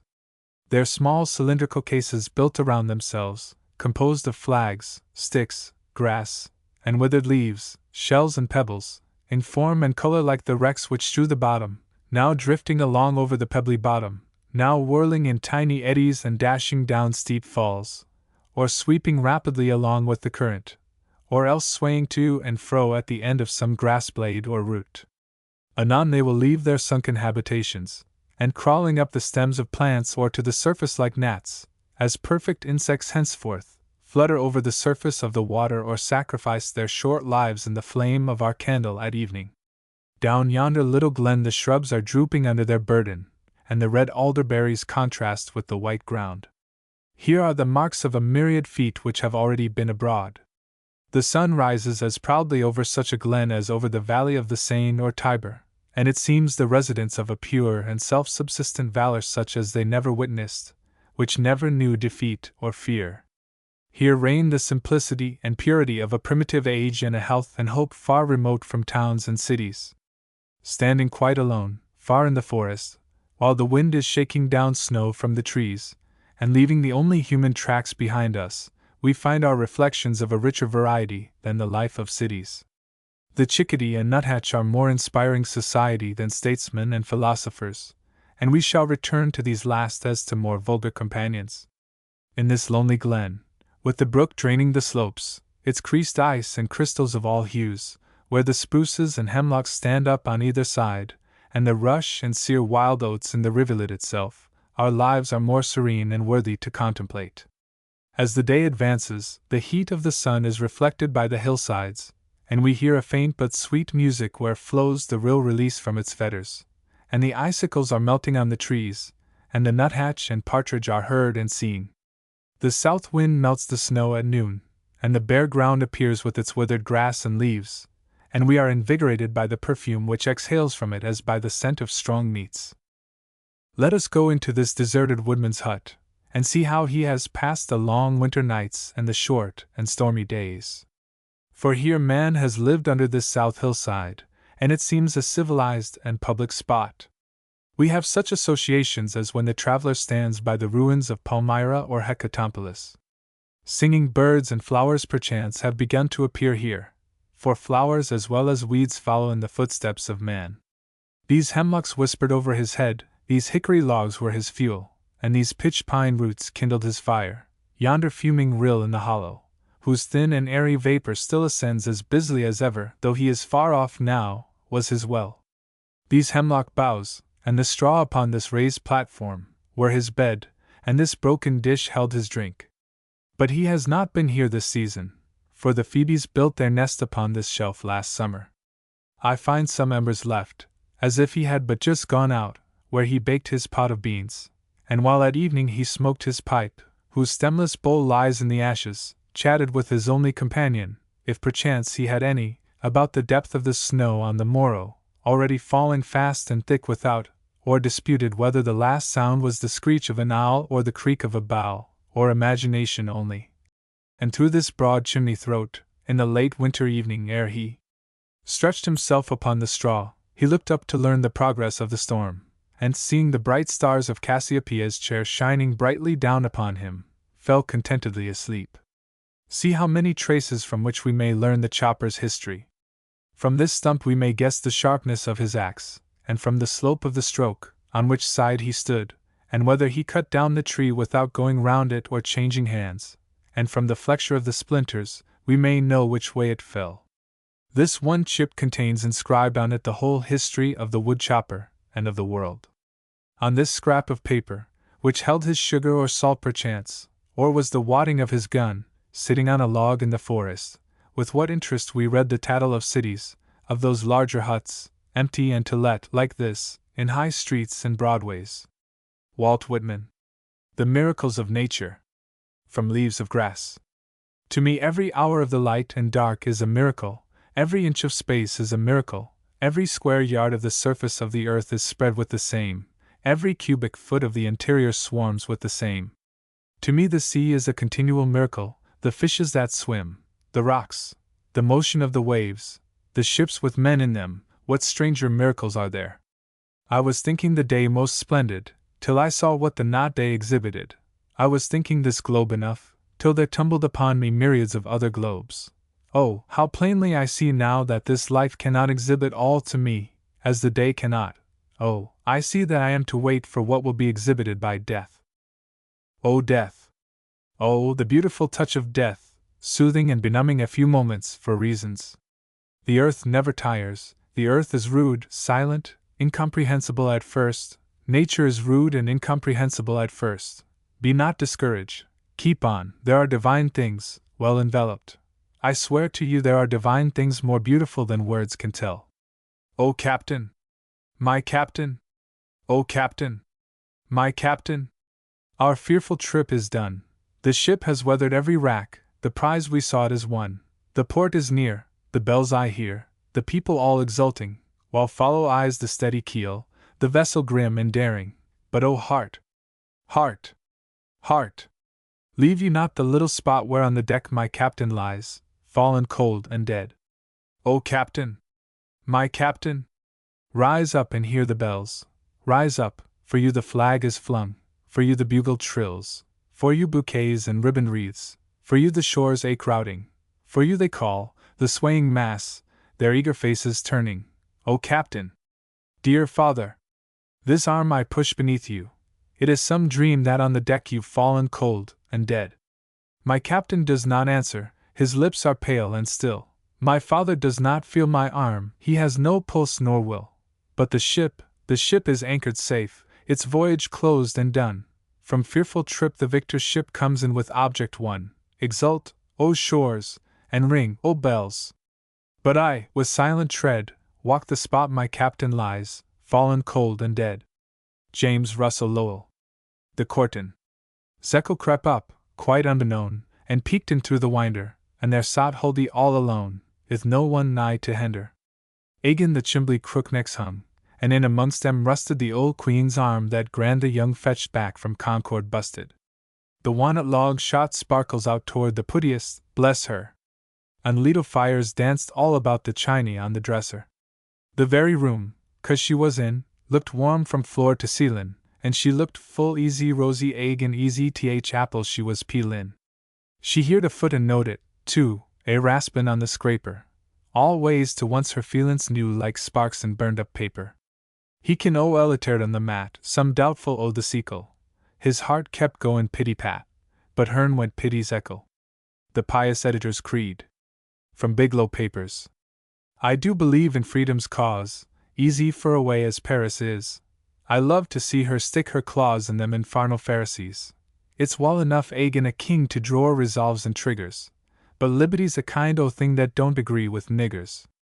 I do believe the people want a tax on teas and coffees, that nothin' ain't extravagant, pervidin' I'm in office.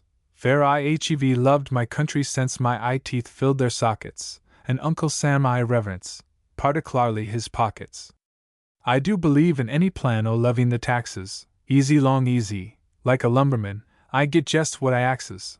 I go free trade through thick and thin, because it kind o' rouses the folks to vote, and keeps us in our quiet custom houses. I do believe with all my soul in the gret press's freedom, to pint the people to the goal and in the traces lead 'em. Palsied the arm that forges jokes at my fat contracts squintin', and withered be the nose that pokes inter the government printin'. I do believe that I should give what's his in unto Caesar, fair it's by him I move and live, from him my bread and cheese air. I do believe that all o' me doth bear his superscription, will, conscience, honor, honesty, and things o' that description. I do believe in prayer and praise to him that h easy the grant in o' jobs, in everything that pays, but most of all in Canton. This doth my cup with marcies fill, this lays all thought o' sin to rest. I don't believe in principle, but oh, I do in interest. I do believe in bein' this or that, easy it may happen one way or t'other. Handiest is to catch the people nappin'. It ain't by principles nor men my prudent course is steadied. I scent which pays the best, and then go into it bald-headed. I do believe that holdin' slaves comes nat'ral to a president, let lone the routed out it saves to hev a Walbroke precedent. Fair any office, small or gret, I couldn't ax with no face, without I'd been, through dry and wet, unresist kind o' dough face. I do believe whatever trash ll keep the people in blindness, that we the Mexicans can thrash right into brotherly kindness, that bombshells, grape, and powder and ball are goodwill's strongest magnets, that peace, to make it stick at all, must be druv in with bagnets. In short, I firmly do believe in humbug generally, fair it's a thing that I perceive to hev a solid valley. This hate my faithful shepherd Ben, in pastor's sweet hate led me, and this ll keep the people green to feed easy they hev fed me. Edward Everett Hale. From The Man Without a Country. 1. The rule adopted on board the ships on which I have met. The Man Without a Country was, I think, transmitted from the beginning. No mess liked to have him permanently, because his presence cut off all talk of home or of the prospect of return, of politics or letters, of peace or of war, cut off more than half the talk men like to have at sea. But it was always thought too hard that he should never meet the rest of us except to touch hats, and we finally sank into one system. He was not permitted to talk with the men unless an officer was by. With officers he had unrestrained intercourse, as far as he and they chose. But he grew shy, though he had favorites. I was one. Then the captain always asked him to dinner on Monday. Every mess in succession took up the invitation in its turn. According to the size of the ship, you had him at your mess more or less often at dinner. His breakfast he ate in his own stateroom. He always had a stateroom, which was where a sentinel or somebody on the watch could see the door. And whatever else he ate or drank alone. Sometimes, when the Marines or sailors had any special jollification, they were permitted to invite Plain Buttons, as they called him. Then Nolan was sent with some officer, and the men were forbidden to speak of home while he was there. I believe the theory was that the sight of his punishment did them good. They called him Plain Buttons, because, while he always chose to wear a regulation army uniform, he was not permitted to wear the army button, for the reason that it bore either the initials or the insignia of the country he had disowned. I remember soon after I joined the Navy I was on shore with some of the older officers from our ship and from the Brandywine, which we had met at Alexandria. We had leave to make a party and go up to Cairo and the pyramids. As we jogged along, you went on donkeys then, some of the gentlemen, we boys called them Dons, but the phrase was long since changed, fell to talking about Nolan, and someone told the system which was adopted from the first about his books and other reading. As he was almost never permitted to go on shore, even though the vessel lay in port for months, his time at the best hung heavy, and everybody was permitted to lend him books, if they were not published in America, and made no allusion to it. These were common enough in the old days, when people in the other hemisphere talked of the United States as little as we do of Paraguay. He had almost all the foreign papers that came into the ship, sooner or later, only somebody must go over them first, and cut out any advertisement or stray paragraph that alluded to America. This was a little cruel sometimes, when the back of what was cut might be as innocent as Hesiod. Right in the midst of one of Napoleon's battles, or one of Canning's speeches, poor Nolan would find a great hole, because on the back of the page of that paper there had been an advertisement of a packet for New York, or a scrap from the President's message. I say this was the first time I ever heard of this plan, which afterward I had enough and more than enough to do with. I remember it, because poor Phillips, who was of the party, as soon as the allusion to reading was made, told a story of something which happened at the Cape of Good Hope on Nolan's first voyage, and it is the only thing I ever knew of that voyage. They had touched at the Cape, and had done the civil thing with the English admiral and the fleet, and then, leaving for a long cruise up the Indian Ocean, Phillips had borrowed a lot of English books from an officer, which, in those days, as indeed in these, was quite a windfall. Among them, as the devil would order, was the Lay of the Last Minstrel, which they had all of them heard of, but which most of them had never seen. I think it could not have been published long. Well, nobody thought there could be any risk of anything national in that, though Phillips swore old Shaw had cut out the Tempest from Shakespeare before he let Nolan have it, because he said, "The Bermudas ought to be ours, and, by Jove, should be one day." So Nolan was permitted to join the circle one afternoon when a lot of them sat on deck smoking and reading aloud. People do not do such things so often now, but when I was young we got rid of a great deal of time so.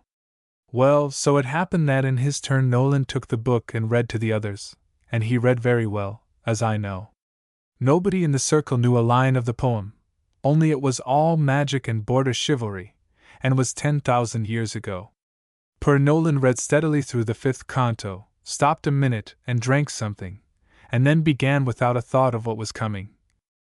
"Breathes there the man, with soul so dead, who never to himself hath said."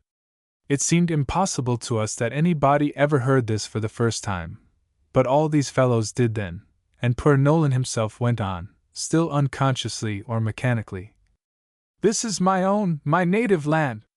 Then they all saw something was to pay, but he expected to get through, I suppose, turned a little pale, but plunged on. "Whose heart hath ne'er within him burned, as home his footsteps he hath turned from wandering on a foreign strand? If such there breathe, go, mark him well." By this time the men were all beside themselves, wishing there was any way to make him turn over 2 pages. But he had not quite presence of mind for that. He gagged a little, colored crimson, and staggered on. "For him no minstrel raptures swell, high though his titles, proud his name, boundless his wealth as wish can claim. Despite these titles, power, and pelf, the wretch, concentred all in self." And here the poor fellow choked, could not go on, but started up, swung the book into the sea, vanished into his stateroom. "And by Jove," said Phillips, "we did not see him for 2 months again. And I had to make up some beggarly story to that English surgeon why I did not return his Walter Scott to him." 1. See page 195. Fitzgreen Halleck. From Marco Bozzaris. Come to the bridal chamber, Death.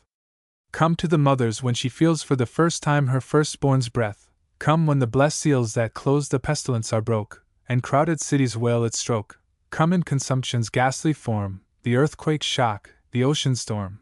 Come when the heart beats high and warm, with banquet song, and dance, and wine, and thou art terrible. The tear, the groan, the knell, the pall, the bier, and all we know, or dream, or fear of agony, are thine. But to the hero, when his sword has won the battle for the free, thy voice sounds like a prophet's word, and in its hollow tones are heard the thanks of millions yet to be.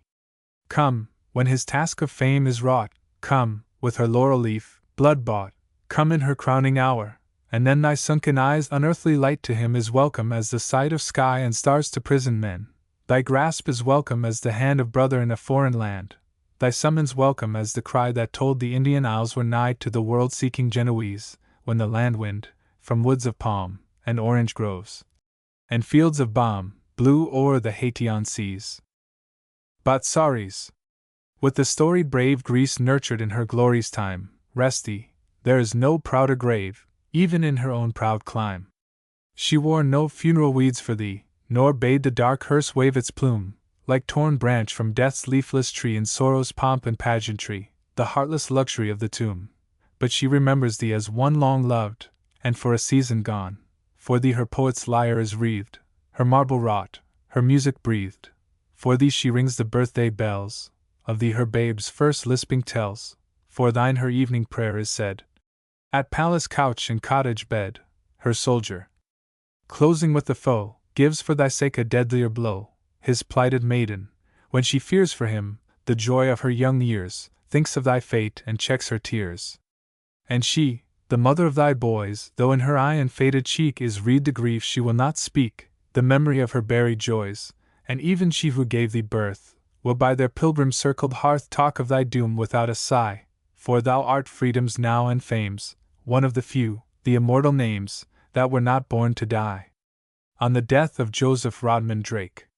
Green be the turf above thee, friend of my better days. None knew thee but to love thee, nor named thee but to praise. Tears fell, when thou wert dying, from eyes and used to weep, and long where thou art lying will tears the cold turf steep. When hearts, whose truth was proven like thine, are laid in earth, there should a wreath be woven to tell the world their worth. And I, who woke each morrow to clasp thy hand in mine, who shared thy joy and sorrow, whose weal and woe were thine, it should be mine to braid it around thy faded brow, but I've in vain essayed it, and feel I cannot now. While memory bids me weep thee, nor thoughts nor words are free, the grief is fixed too deeply that mourns a man like thee. Charles Farrar Brown. From Lecture on the Mormons. Brother Kimball is a gay and festive cuss, of some 70 summers, or summers thereabout. He has 1,000 head of cattle and 100 head of wives. He says they are awful eaters. Mr. Kimball had a son, a lovely young man, who was married to 10 interesting wives. But one day while he was absent from home, these 10 wives went out walking with a handsome young man, which so enraged Mr. Kimball's son, which made Mr. Kimball's son so jealous, that he shot himself with a horse pistol. The doctor who attended him, a very scientific man, informed me that the bullet entered the parallelogram of his diaphragmatic thorax, superinducing hemorrhage in the outer cuticle of his basilicon thaumaturgist. It killed him. I should have thought it would. Soft music. I hope this sad end will be a warning to all young wives who go out walking with handsome young men. Mr. Kimball's son is now no more. He sleeps beneath the cypress, the myrtle, and the willow. The music is a dirge by the eminent pianist for Mr. Kimball's son. He died by request. I regret to say that efforts were made to make a Mormon of me while I was in Utah. It was leap year when I was there, and 17 young widows, the wives of a deceased Mormon, offered me their hearts and hands. I called on them one day, and taking their soft white hands in mine, which made 18 hands altogether, I found them in tears, and I said, "Why is this thus? What is the reason of this thusness?" They hove a sigh, 17 sighs of different size. They said, "Oh, soon thou wilt be gonest away." I told them that when I got ready to leave a place I wentest. They said, "Doth not like us?" I said, I doth. I also said, "I hope your intentions are honorable, as I am a lone child, my parents being far, far away." Then they said, "Wilt not marry us?" I said, "Oh no, it cannot was." Again they asked me to marry them, and again I declined, when they cried, "Oh, cruel man! This is too much! Oh, too much!" I told them that it was on account of the muchness that I declined. Pointing to panorama. A more cheerful view of the desert. The wild snowstorms have left us, and we have thrown our wolfskin overcoats aside. Certain tribes of far western Indians bury their distinguished dead by placing them high in air and covering them with valuable furs. That is a very fair representation of those mid-air tombs. Those animals are horses. I know they are, because my artist says so. I had the picture 2 years before I discovered the fact. The artist came to me about 6 months ago and said, "It is useless to disguise it from you any longer, they are horses." It was while crossing this desert that I was surrounded by a band of Utah Indians. They were splendidly mounted. They were dressed in beaver skins, and they were armed with rifles, knives, and pistols. What could I do? What could a poor old orphan do? I'm a brave man.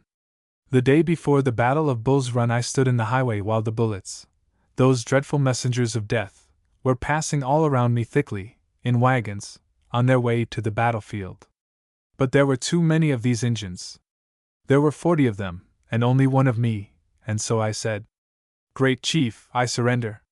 His name was Wakibaki. He dismounted and approached me. I saw his tomahawk glisten in the morning sunlight. Fire was in his eye. Wakibaki came very close, pointing to panorama, to me and seized me by the hair of my head.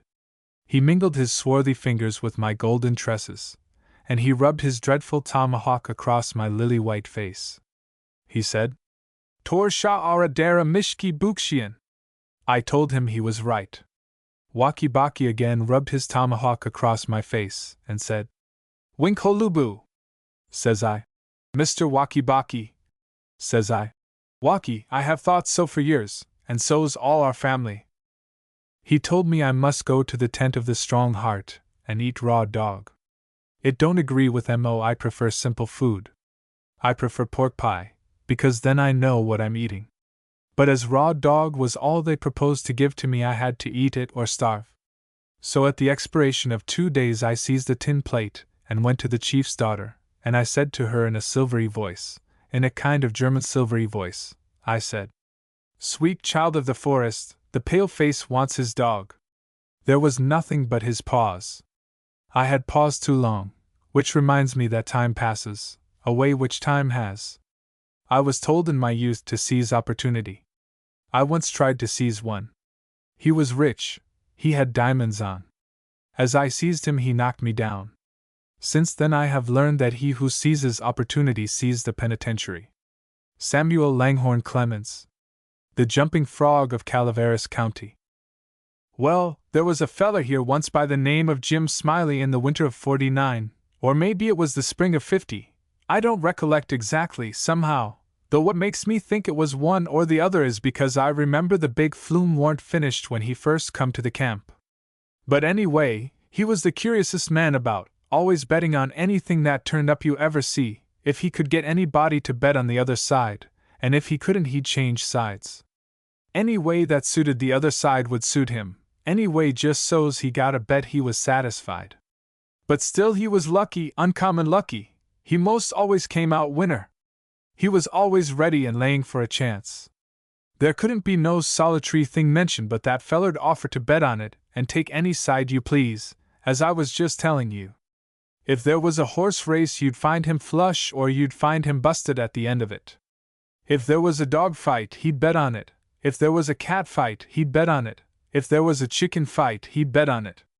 Why, if there was 2 birds setting on a fence, he would bet you which one would fly first. Or if there was a camp meeting, he would be there reg'lar to bet on Parson Walker, which he judged to be the best exhorter about here, and so he was, too, and a good man.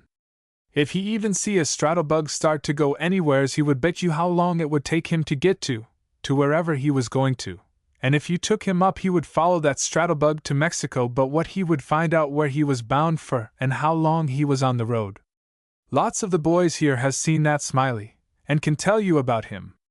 Why, it never made no difference to him, he'd bet anything, the dangdest feller.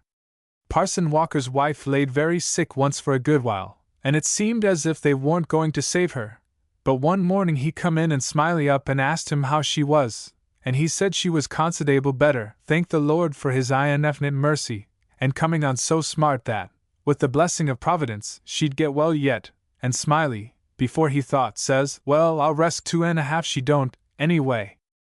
Well, this year Smiley had rat terriers, and chicken cocks, and tomcats, and all them kind of things till you couldn't rest, and you couldn't fetch nothing for him to bet on but he'd match you.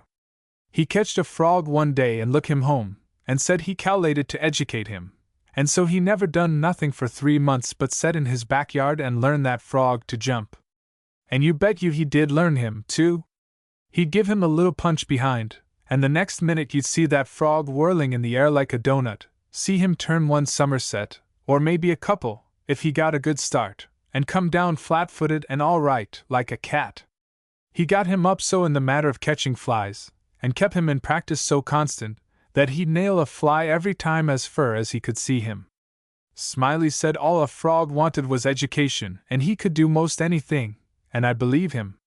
Why, I've seen him set Daniel Webster down here on this floor, Daniel Webster was the name of the frog, and sing out, Flies, Daniel, flies, and quicker and you could wink he'd spring straight up and snake a fly off the counter there and flop down on the floor Aegean as solid as a gob of mud, and fall to scratching the side of his head with his hind foot as indifferent as if he hadn't no idea he'd been doing any more'n any frog might do. You never see a frog so modest and straightfor'ard as he was, for all he was so gifted. And when it come to fair and square jumping on a dead level, he could get over more ground at one straddle than any animal of his breed you ever see. Jumping on a dead level was his strong suit, you understand, and when it come to that, Smiley would ante up money on him, as long as he had a red. Smiley was monstrous proud of his frog, and well he might be, for fellers that had traveled and been everywheres all said he laid over any frog that ever they see. Well, Smiley kept the beast in a little lattice box, and he used to fetch him downtown sometimes and lay for a bet. One day a feller, a stranger in the camp he was, come across him with his box and says, "What might it be that you've got in the box?"